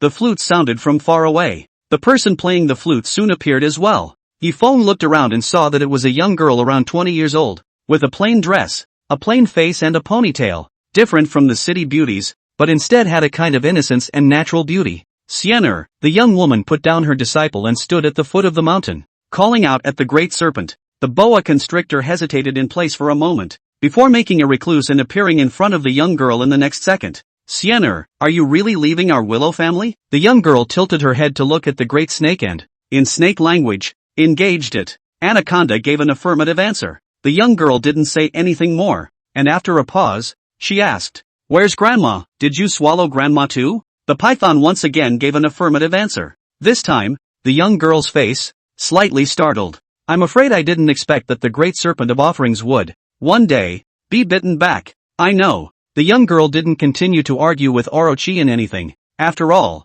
what the snake immortal wants to do is not something that their family can interfere or change. Roar! The python let out a sharp hiss as it said its final goodbye to the young girl, and then he bent down again and vanished. The young girl was in place, stumbling for a moment, then raised her head and looked at Yifeng. "You're from the Lu family?" Yifeng asked curiously. "Yes." The young girl nodded, then asked back. "You are Yi Kunlun, right?" "Not bad." Yifeng also nodded. Both sides recognized each other instantly. "Are you here to seek revenge on me?" Yifeng asked again. After all, the snake granny was also considered to have indirectly lost her life in her own hands, since the young girl was a member of the Lu family. The old woman, by all accounts, was the young girl's grandmother. No, unexpectedly, the young girl actually shook her head. Firmly, she said, "You killed that evil young man from the Zhang family. I still have to thank you, so how would I seek revenge on you? Besides, you have Xiener by your side to help you. I can't beat you." The young girl then introduces herself as Lu Ruyan,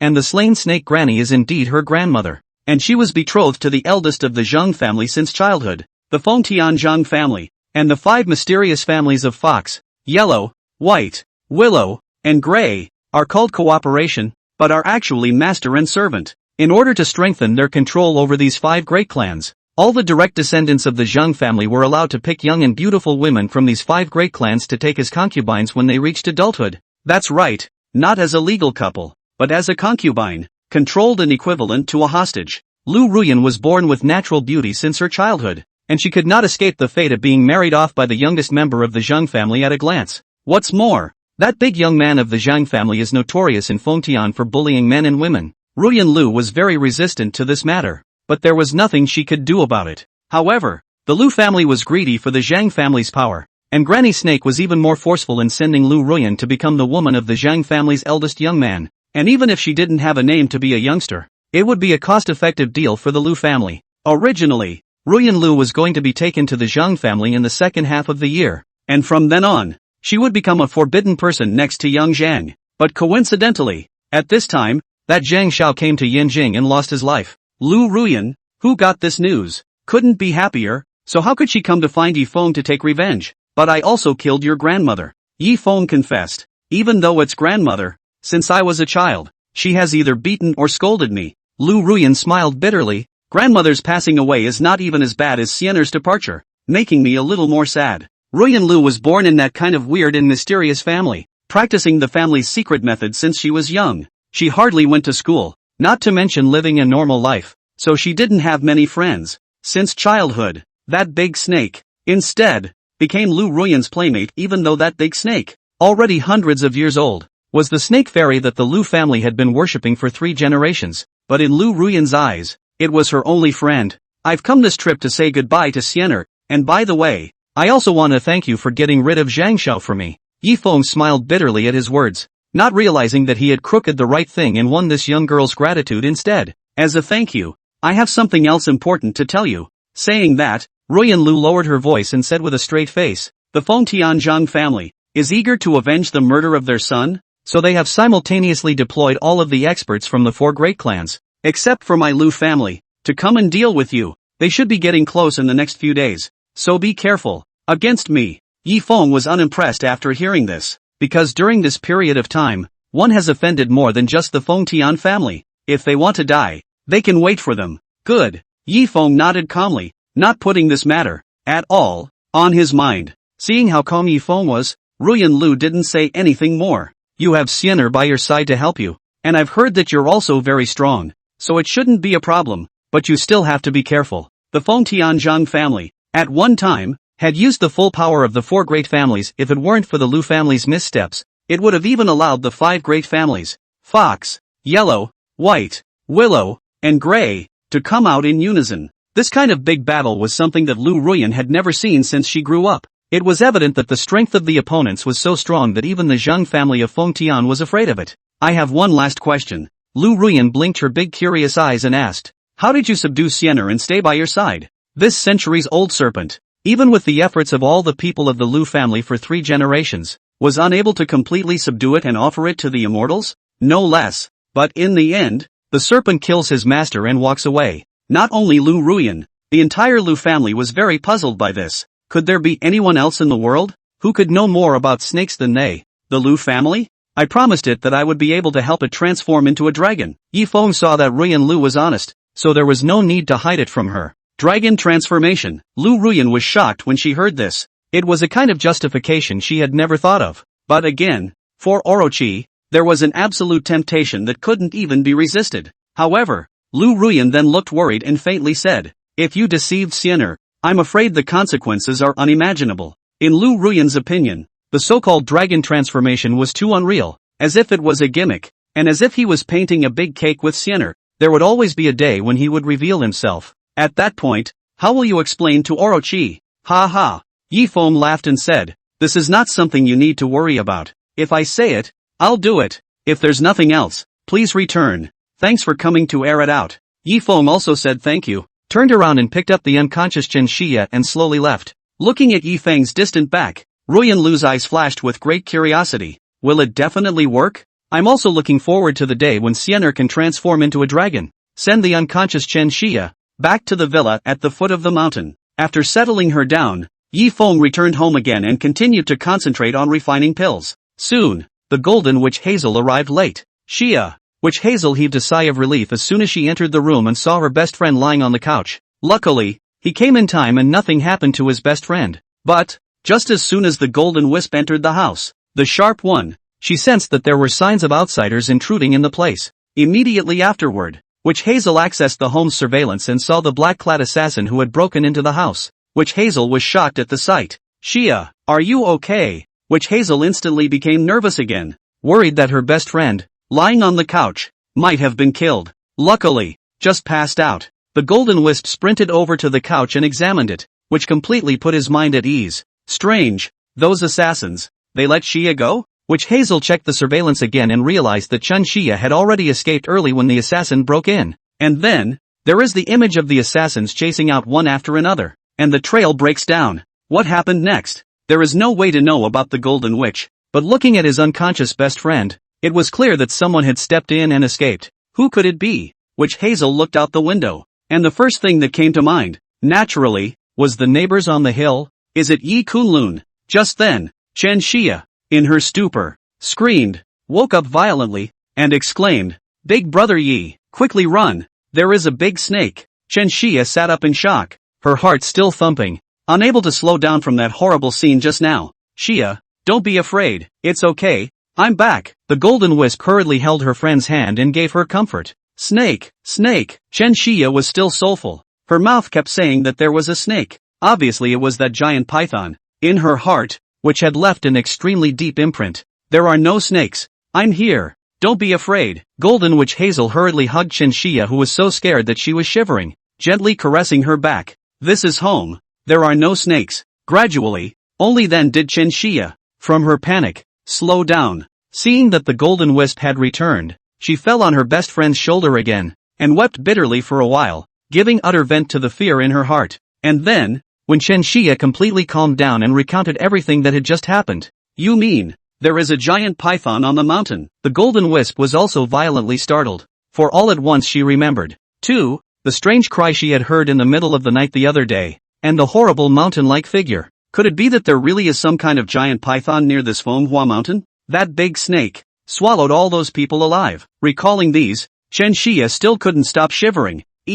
Will brother Yi also? Chen Xia was worried that the big snake would indiscriminately swallow all living things at the scene. All of them. It shouldn't be. Golden Witch Hazel hurriedly comforted. If Yi Kunlun was also swallowed, why are you fine? It can't be that big snake that sent you back to the villa, right? Moreover, the golden wisp suspected that that giant python might have some relationship with that Yi Kunlun, too. Once again, the golden wisp was suspicious. This mysterious neighbor that he had never met before. Just where was he? Although the golden wisp's analysis was reasonable, Chen Xia was still relieved and even insisted on going to the villa on the hill to take a look. But just as soon as Chen Xia got off the sofa, she fell to the ground, and it turned out that her legs, out of fear, were weak. In the end, it was Witch Hazel who assured her that she would make a trip to the villa on the hill for her later to see if Yi Kunlun was safe. "You get some more sleep." Witch Hazel settled her best friend into bed. "I'll do the rest." Coming out of his best friend's room, Witch Hazel was just about to go to the mountains to investigate and see if there were really any signs of a python coming in and out.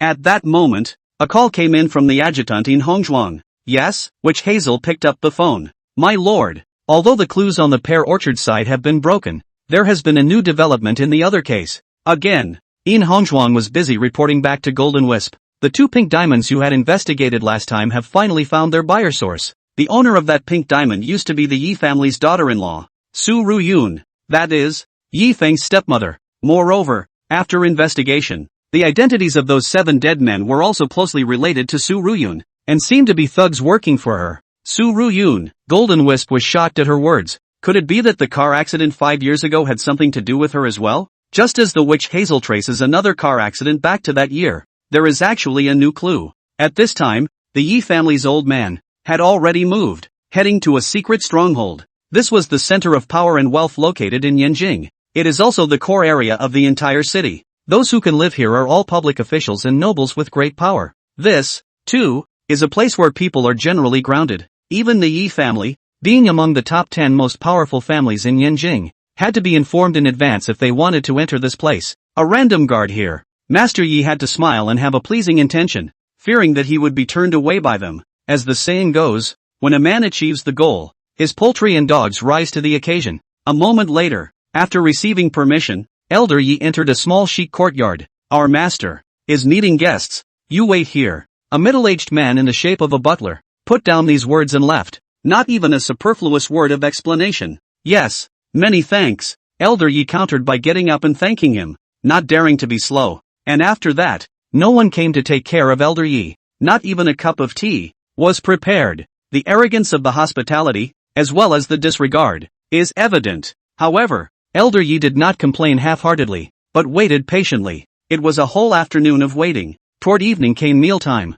Elder Yi began to fidget a bit, not knowing whether to continue waiting or to say goodbye. His lordship has asked you to come in and dine. At that moment, the butler, once again, appeared and spoke indifferently. When Master Yi heard that he could dine with that lord, he was immediately flattered and hurriedly got up to follow. Soon, the duo passed through a line of pavilions and entered the back hall. Inside a lavish restaurant, in the center was a small four-sided table, and a group of servants, on both sides, were waiting, and at the table, there were no other guests, only an old man in a tang suit, slowly sipping his soup with a peaceful demeanor, enjoying the food. Seeing this, Elder Yi hurriedly stepped forward and bowed. Rite of passage. Only then did the old man in the tang suit slowly put down his bowl and nodded. Have you eaten? Come along and have some. Elder Yi was clear that this man said one thing and did not need to be polite and humble or anything. This big man told you to sit down and eat. Just do it. With that, Elder Yi said yes and hurriedly went forward to take his seat, just inwardly excited and nervous. At the same time, in the presence of the big man, and extremely humble, and his ass dared to sit only on the edge of the chair. Carefully. I'm already aware of the trouble the Yi family has encountered. The old man in the tang suit personally gave Elder Yi a dish. Shocked, Elder Yi hurriedly got up and thanked him, saying that he didn't dare. The old man in the tang suit nodded, signaling him to sit down first. Master Yi once again took his seat, and hastily took the mouthful of rice that the old man rewarded him with, and pulled it into his mouth, not even having time to taste what flavor, just feeling full of honor. The Bai family was suppressed back then, but now they're trying to rise again? This matter is also really strange. I'll send someone to investigate. Saying that, the old man in the tang suit took another mouthful of soup and muttered, Don't worry, with me around, the Bai family can't eat the Yi family. With the big brother's words, Elder Ye's heart could finally be completely put down. That was what he was waiting for when he came here today. The old man in the tang suit continued, The Bai family is just starting out. Where did they get so much money to make a big purchase of your Yi family stocks? Tomorrow I'll have the CIRC and the Banking Supervision Bureau investigate the source of their funds, regardless of whether their funds are legitimate or not. I'll make them, obediently, spit out your stocks. The old man's words, said lightly, but Elder Yi knew deep down that those who were able to do all this, the whole of Daxia, were only a handful. Elder Yi hurriedly got up to thank him again, almost kneeling down to kowtow. But, finding the right moment, Master Yi carefully opened his mouth to remind again. There's also the Zhao family, which has been investigating our family company's tax issues. Alas, I also don't know when I offended Zhao Lao. At the mention of Zhao Lao of the Zhao family, a hint of sternness finally flashed across the rippling face of the old man in the tang suit. Zhao Zijin? Oh, he's already retired, and he still dares to extend his hand so far? For those who don't know, they think he's still in charge of the household department. Saying that, the old man in the tang suit got up violently and said proudly, I will let their Zhao family know who is in charge of the current Ministry of Revenue. The old man's face, written all over the unrivaled, defying the living, that is a person under the person, the position of the supremacy of the people, not to be questioned. Startled, Elder Yi, who was on the side, hurriedly got up and agreed. When leaving the small courtyard, Elder Yi realized that his back had already been drenched in cold sweat, accompanying that big brother alone. And having this dinner was both an honor and a torturous process for Master Yi, like going to the torture chamber and finally coming down alive. However, with that big brother's promise, Master Yi's pace of going home became much lighter. I don't care who it is that's secretly dealing with our Yi family, whether it's the Zhao family or the Bai family. This time I'll let you know that my Yi family's depth and capabilities are not to be shaken. That night, the 4 mysterious clans of Fox, Yellow, White and Gray have been ordered to come to Yanjing. In a deserted wilderness, the patriarchs of the 4 great clans were the first to meet. I've never seen Master Zhang get so angry, sending out people from all 4 of our clans at once. It's quite a mobilization. An old man with a thin figure, dressed in fancy clothes,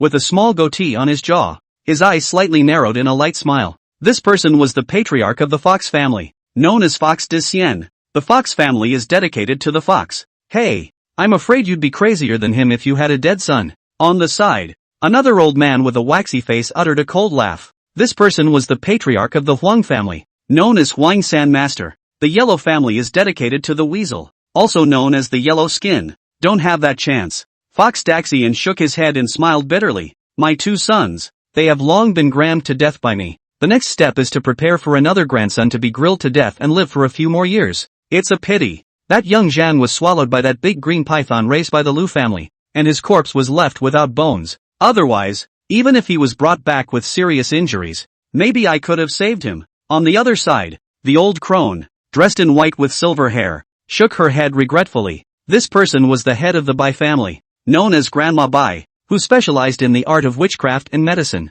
The White family's offering was a hedgehog, that big green python. It seems to have been subdued by that kid. It's ridiculous that the Lu family can't even manage their own raised beasts well. It's really enough of a waste. It's no wonder Master Zhang left out their Lu family this time, lest they come and get in the way. In the gloom, a little old man with a 5-short frame, a gray robe, and a sharp tongue, laughed conspiratorially. This person was the patriarch of the Gray family, known as Gray Elder and Gray Rat. The Gray family is dedicated to rats, together with the Lu family, which had not come. The offering was a snake. The 5 mysterious families of Fengtian Fox, Yellow, White, Willow and Gray also represent fox, weasel, hedgehog, snake and rat. Every major mysterious family specializes in one secret art. The Ryu family, for example, specializes in taming snakes with spiritual and moral qualities. The Huang family, on the other hand, was able to invite the Taoist Yellow Immortal to take on their body and borrow their power. That person subdued the Willow family's Snake Immortal.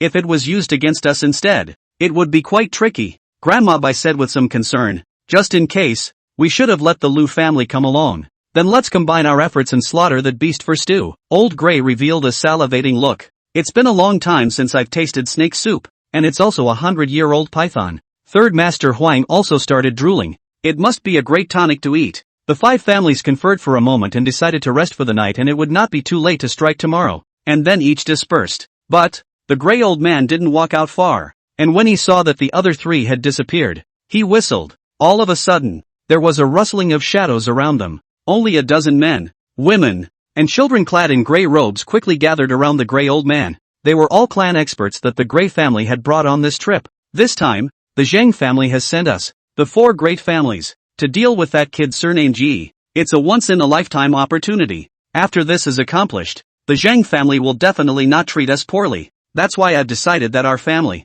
tonight, will act early and take sole possession of this great honor. The clansmen were shocked to hear this. Patriarch, would that be too risky? Yeah, the Lu family fell into that kid's hands. It's better to move with the other 3, together, so as not to have any more accidents. Upon hearing this, Elder Gray revealed a disdainful expression and laughed and scolded. Although our Gray family believes in rats, we didn't make each and every one of you as timid as a rat. What's there to be afraid of? The Lu family planted because the Lu family only came with one person, and we came with so many people this time. Could we still not be able to fight that kid alone? Besides, this time it's us in the dark and that kid in the light. Tonight we'll make a surprise attack and take care of that kid in his sleep. When the clansmen heard this, they were still a bit hesitant, seemingly unwilling to take the risk. Riches and riches. Elder Gray continued to pontificate again. The difference between having the credit taken exclusively by us and taking only a quarter is not a fraction of a star. Besides, once we do it together tomorrow, maybe we won't even be able to intervene.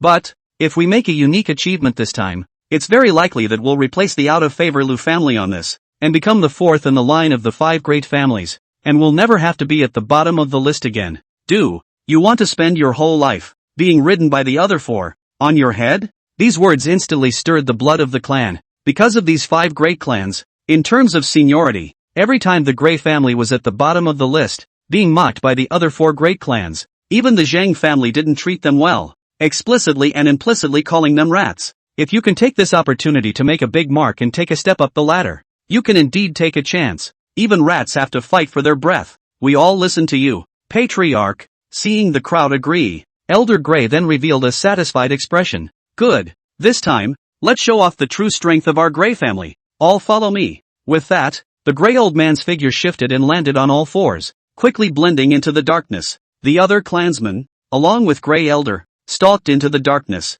straight to the Fenghua villa. At this time, under Fenghua Mountain, Witch Hazel is on site, on the ground. This should be it. Golden Witch Hazel took out her criminal investigation techniques and carefully surveyed the scene, and discovered that there was indeed someone here, traces of a fight, and even residual blood stains. Only, the Witch Hazel didn't find any signs of the presence of any large monsters, because if the python swallowed all the assassins alive according to what Chen Xia said, but how could such a big beast leave no trace at all? At the very least, the nearby lawn, as well as the mountains and forests, would have to leave a trail of the python crushing through. Moreover, listening to Chen Xia's own words, that giant python was drilled out from under the ground, but a snake that big, drilling out of the ground, would have to leave at least a deep pit. The Golden Witch hunts the mountain for a week and finds nothing. Nothing was found. It was as if the monster had appeared out of nowhere and hadn't landed on the ground. Just when the Golden Wisp was ready to give up, planning to go up the mountain, to find Yi Kunlun to ask for clarification.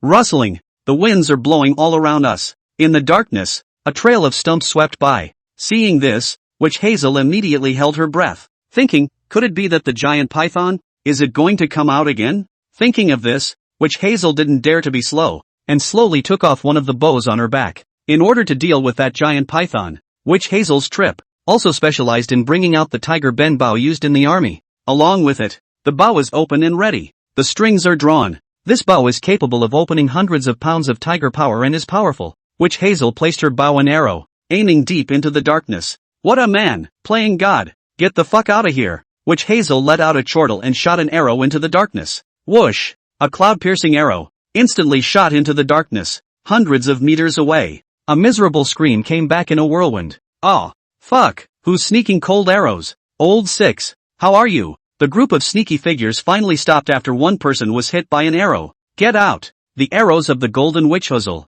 this time aimed at the head of the one in the lead. That arrow just now was just a warning. Otherwise it wouldn't have been just a shoulder shot. Could it be someone from the kid named Yi? Go on, kill her first, lest she goes to ventilate. With a command, the group targeted the Golden Witch first. That's right, this group of nightwalkers that Witch Hazel had encountered at the foot of the mountain was none other than the Grey family's crowd that had taken advantage of the darkness of the night and the wind and wanted to come and carry out an assassination on Yi Feng. And Grey Old Man and the others highly suspected that the Golden Wisps ambushed at the foot of the mountain were Yi Kunlun's men. Who else would not rest in the middle of the night and carry a bow and arrow with them? Hunting in such a shithole? It was too late. With that arrow shot from the Golden Witch Hazel, it was as if a dynamite barrel was instantly detonated, and the conflict between the two sides was instantaneous. Elder Grey's words had not yet fallen. The black shadow was seen in the distance, disappearing into nothingness. Ha! Witch Hazel couldn't help but snap out of it when she saw this. The group of people in front of him, unexpectedly all disappeared into thin air,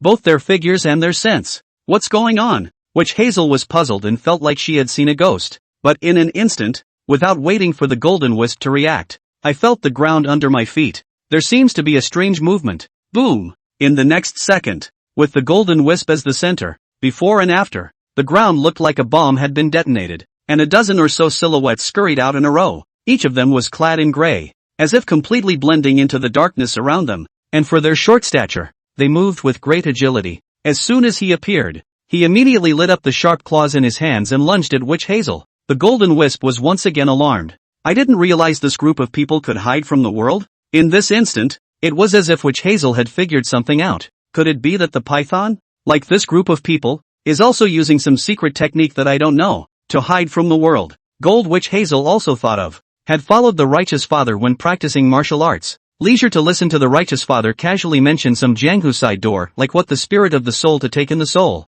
flying sand to hide the ground and so on, but the righteous father had a low opinion of it. It is considered to be nothing more than a sideshow, which is not acceptable and cannot be mainstreamed. At the very least, as a qualified soldier, one would never learn any recluse techniques. Otherwise, on the battlefield, once caught in a disadvantage, the first thing that comes to mind is how to vanish and escape, so it's not over. And for the entire Yan Jingwei, there are only generals who die in battle, not cowards who run away. Yan Jingwei, the guardian of the entire city, is the last great wall of steel. Anyone can run away from the battlefield, only Yan Jingwei can't. Sidekick, how dare you act recklessly in front of me? Golden Witch Hazel bellowed and casually drew the precious sword at her waist. Although this group of people from the Grey family, just now, had really caught the Golden Witch by surprise. However, the Golden Witch Hazel was able to command the entire Yanjing Guard, and was by no means a generalized person. The sword in his hand was like a heavenly maiden, flowing at a rapid pace. The Grey family came fast, but the knife in the hand of the Golden Wisp was faster. Head on. The person who was only a stone's throw away from the Golden Witch Hazel, the sharp claws in his hands, had not yet touched the Golden Witch Hazel. He was then backhanded by Witch Hazel and slashed to the ground. Immediately, the Golden Wisp stood across the sword, revealing his domineering aura. It made the grass and trees around it all move with the wind. The crowd of the Grey family, immediately shocked by this move of the Golden Witch Hazel, didn't dare to step forward, fearful that he would be the next to be hit. Hiss! When Elder Grey saw this, he couldn't help but suck in a large breath of cool air. As the saying goes, a connoisseur knows whether there is one or not. The Golden Wisp's blade was as powerful and oppressive as a rainbow. It is as if you were, for a moment, on the battlefield. With a palpitation of the heart, Old Grey immediately recognized that this was the army's wide-open sword technique, not to mention the dozen or so of them joining forces to surround them. Even if it was an army of 1,000, they would still be swept away. It's a waste to continue on.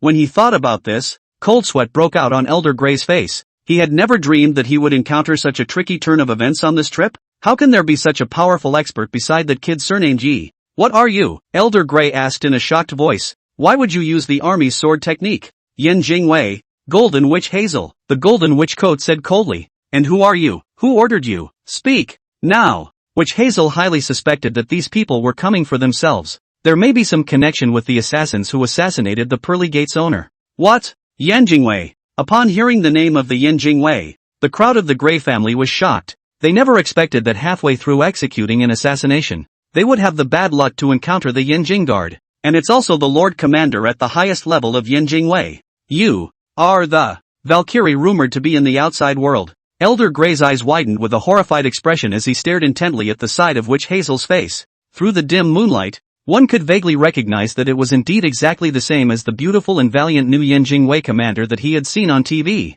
Although she was a woman, she had taken over the Yanjing Guard by overpowering a group of male powerhouses of her age in the 10 million strong army. In the army, there was even the resounding title of female martial god.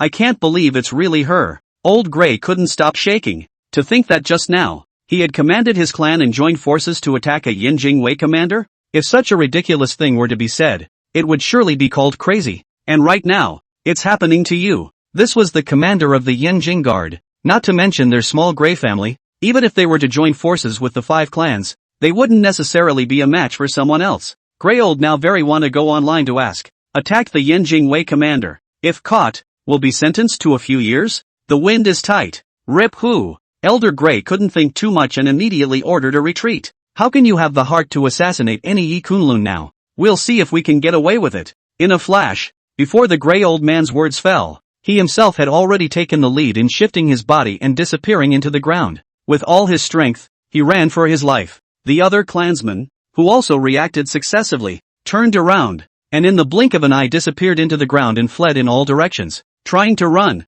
the Golden Wisp's face chilled. Once again, he drew the Huban bow in his hand. Did I tell you to leave? This time, Witch Hazel no longer held back. Arrows in the hand need not be sent. In a split second, the arrows in the hands of the Golden Witch Hazel shot out violently like a heavenly maiden, blossoming in all directions. Although all the people of the Grey family, all of them were hiding and escaping. But, the arrows that followed immediately, also shot into the ground at once, straight without feathers. Every arrow shot into the ground was accompanied by a scream and a column of blood like a fountain. Listening to the miserable screams of the clansmen, in an endless stream, the Grey Old man's heart was horrified. his face was ashen, and he subconsciously fled even faster. But, after all, he was the head of the family of the Grey clan, and it was impossible for him to watch, one by one, his clansmen die horribly in the ground while only caring about himself. What's more, the group of people who came with him this time were also the top experts of the clan. If all of them were to be lost here, the Grey family would be devastated,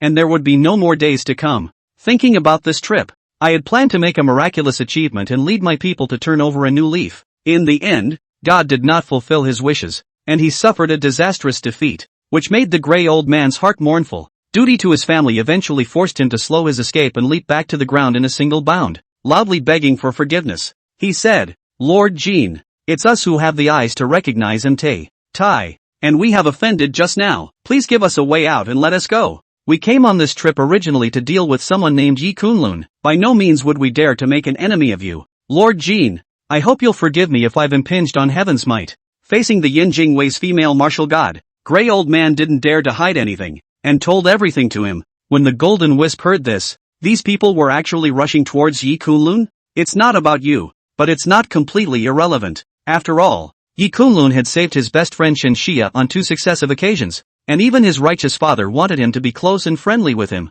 Golden Wisps came out tonight and had also planned to go up to the mountain to thank Yi Kunlun on behalf of his best friend Shen Xia. Since this group of people were rushing towards Yi Kunlun, it was impossible for the Golden Wisp to sit back and watch. Moreover, as the commanding general of Yinjingwei himself, it was even more impossible to ignore such a mysterious murderer in the face of such a mysterious murderer. All the more reason you can't leave. With that said, the Golden Wisp aimed at this arrow from the Grey Rat and shot out violently as well. Yi Kunlun's enemy is my enemy. You dare to act recklessly in Yanjing. I will not allow you. What? Upon hearing these words, Elder Grey's heart was suddenly ashen. If they knew that Yi Kunlun had such a relationship with Yinjingwei, then they would not dare to take this mission even if they were given 10 guts. To be an enemy of Yi Kunlun, you have to be an enemy of the Yinjingwei commander? In this way, I'm afraid that the Zhang family and Feng Tian will have to weigh whether they dare to come back to avenge the murder of their son. Hiss dash. Facing the arrows that flew like bullets, the Grey old man had almost closed his eyes in despair and waited for death.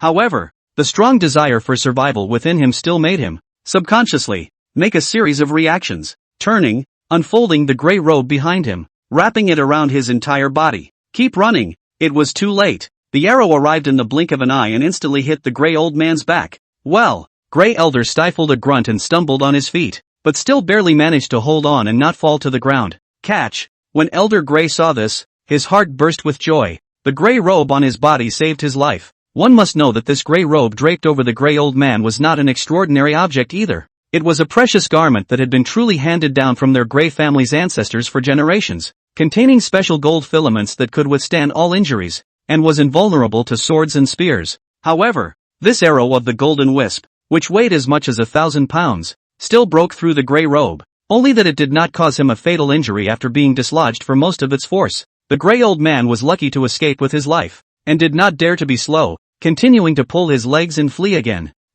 Not dead? Seeing this, the Golden Witch Hazel was also very surprised that this arrow of his had failed to penetrate the other party. However, Witch Hazel didn't think much about it and continued to open her bow and prepare to add another arrow. But just then, bang! Old Grey was so focused on escaping that he didn't notice that there was a person standing directly in front of him. He slammed headfirst into his opponent's chest, and it felt as if he had hit a wall, the recoil making him dizzy. What man? Old Grey held his head in his hands and stomped his feet in a hurry. Raising his head again, he only saw a tall young man, with short eyebrows and eyes, and an extraordinary appearance, giving people a mountain-like impression. You are. The grey old man's face stiffened, feeling that this person in front of him had similarities with Yi Kunlun, who he was coming to deal with on this trip, but was not quite the same. After all, Yi Kunlun's appearance was disguised, and the person who blocked the road in front of him was no other than Yi Feng. I heard that you came to find me? Yi Feng calmly asked. Since you're at my doorstep, why are you leaving again? You are really Yi Kunlun. Boss Grey was shocked. Don't recognize me? Oh dash. Yi Feng was dazed and reached out to wipe his face again. How about this recognize? Yi Kunlun's appearance, once again, surfaced, exactly the same as the photo that Grey old man and the others had seen. Who the hell are you? You. The grey old man was shocked and lost his color. He didn't think that Yi Kunlun's face could even change at will. Kunlun Yi, then, is most likely an alias. Its true identity. And what is it? Yi Feng reached out his hand, and just like lifting a small chicken, he clamped down on old Gray's throat and lifted his entire body. I'm the one who killed you, like death. Clutching his throat, the gray old man's face was horrified, and the heart of Fluke that had just arisen sank back to the bottom all of a sudden. No, don't kill me, please, let me live. I promise, never to dare to come to Yinjing again and never to find your trouble again. The gray old man prayed bitterly to Yi Feng. However, Yi Feng's face was bland, and swept a glance at the neighborhood and asked, didn't you say that the four mysterious families of Fengtian came together? How come you're the only one? Originally, Yi Feng noticed the movements of the Gray family's crowd and came down the mountain to meet them, preparing to wipe them out. As a result, just after coming down the mountain, he realized that most of the people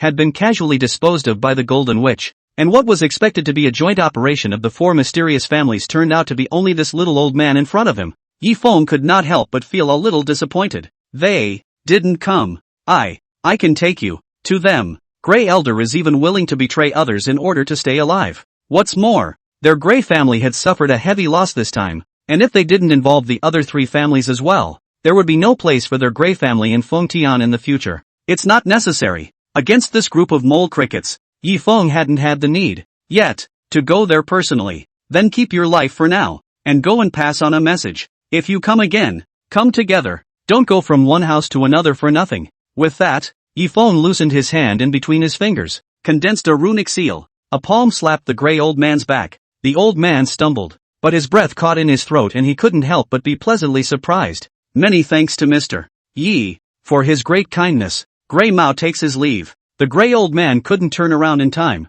and while mouthing his thanks, he flew away. Just let him go? Witch Hazel asked in disbelief as she walked over. There's no need to care about the person who will die. Yi Feng slowly turned around and faced the golden wisp in front of him. This was the second time Yi Feng had met her face to face after he was released from prison. The night Izzy, reflecting the beauty of the golden witch Hazel, is soft and tender, compared to the first time they met. Immersed in anger she, at this moment in front of the eyes of the golden witch Hazel, her face was calm and peaceful, and there were a few more points of elegance and softness. Of course, this was also because at this time, Yi Feng happened to change his face and used Yi Kunlun's identity. The golden wisp didn't recognize him, or else it wouldn't have been possible to be so calm, even with a hint of curiosity, sizing up Yi Feng. However, in the heart of the golden wisp, there was also a hint of surprise. It was because it was the first time that Witch Hazel had seen Yi Kunlun, but for some reason, even though he was clearly a stranger, he had a sense of familiarity that had been long lost. Is himself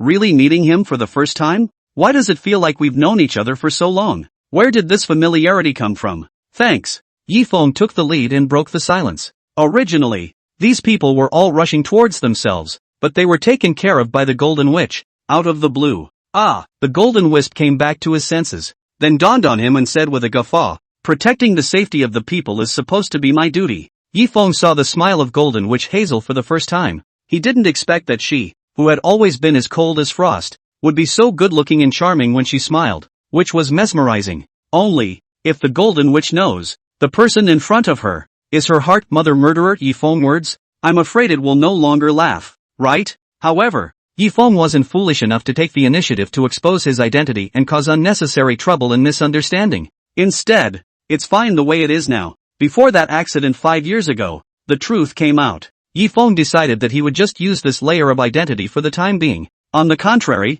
I have to thank you. The Golden Wisp continued to speak. Last time in the pear garden, was it you who cured my broken hand? And you also cured Chen Xia's leg. From what she said, you are a very powerful doctor? All of this, the Golden Witch remembered and attributed it all to Yi Kunlun alone. It's just a matter of raising my hand. Yi Feng calmly said, no need to take it to heart. Although he said that, the Golden Wisp was a person who knew how to return favors. Can I treat you to a meal some other day and thank you properly? And I live in that villa at the bottom of the hill. We're still neighbors, so you can come to our house as well if you want. Yi Feng said, tell me more. Saying that, Yi Feng waved his hand and turned around to walk towards the mountain. Because of the disguise, it was impossible for Yi Feng to show this face for a long time. Moreover, the furnace of pills that had just been refined at home was about to be ready, and Yi Feng was anxious to go back to see how it was going. That had used 1,000-year-old Ganoderma lucidum as a citation, so it would be a big loss if it failed. It's getting late, so Lord Jean should quickly go back to rest as well.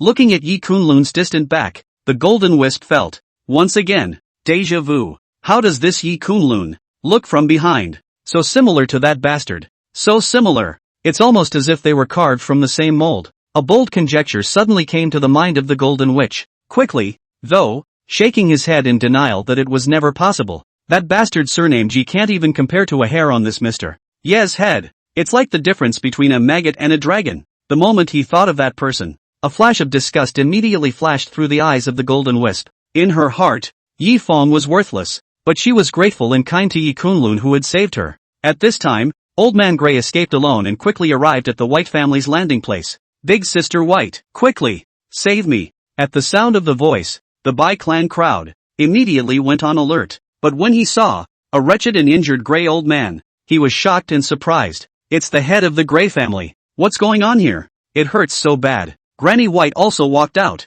and when she saw the gray old man, she was busy coming forward to assist him. Gray old brother, what's wrong with you? How are you hurt so badly? Although by virtue of his gray robe, he avoided the fatal arrow shot by the Golden Wisp, the arrow still tore through his back, just a stone's throw away from his back heart. This, coupled with the fact that he had received that slap from Yi Feng, made his body feel indescribably odd and uncomfortable. The gray old man paused and lied. On our way back, we encountered Yi Kunlun's sneak attack. My clansmen all perished in his hands, and I was the only one who escaped back. What? When these words came out, the Bai clan's crowd was shocked. How come? Yi Kunlun made the first move? Who gave away our whereabouts? Granny White asked again. What else did Yi Kunlun say? He said that next time, he's going to take our 5 great clans and wipe them out. Just as he said this, Gray Old Man's face suddenly stiffened and he tightly pinched his heart area, collapsing to the ground in pain. Not a moment later, he died a violent death. Wow! The scene was again in an uproar.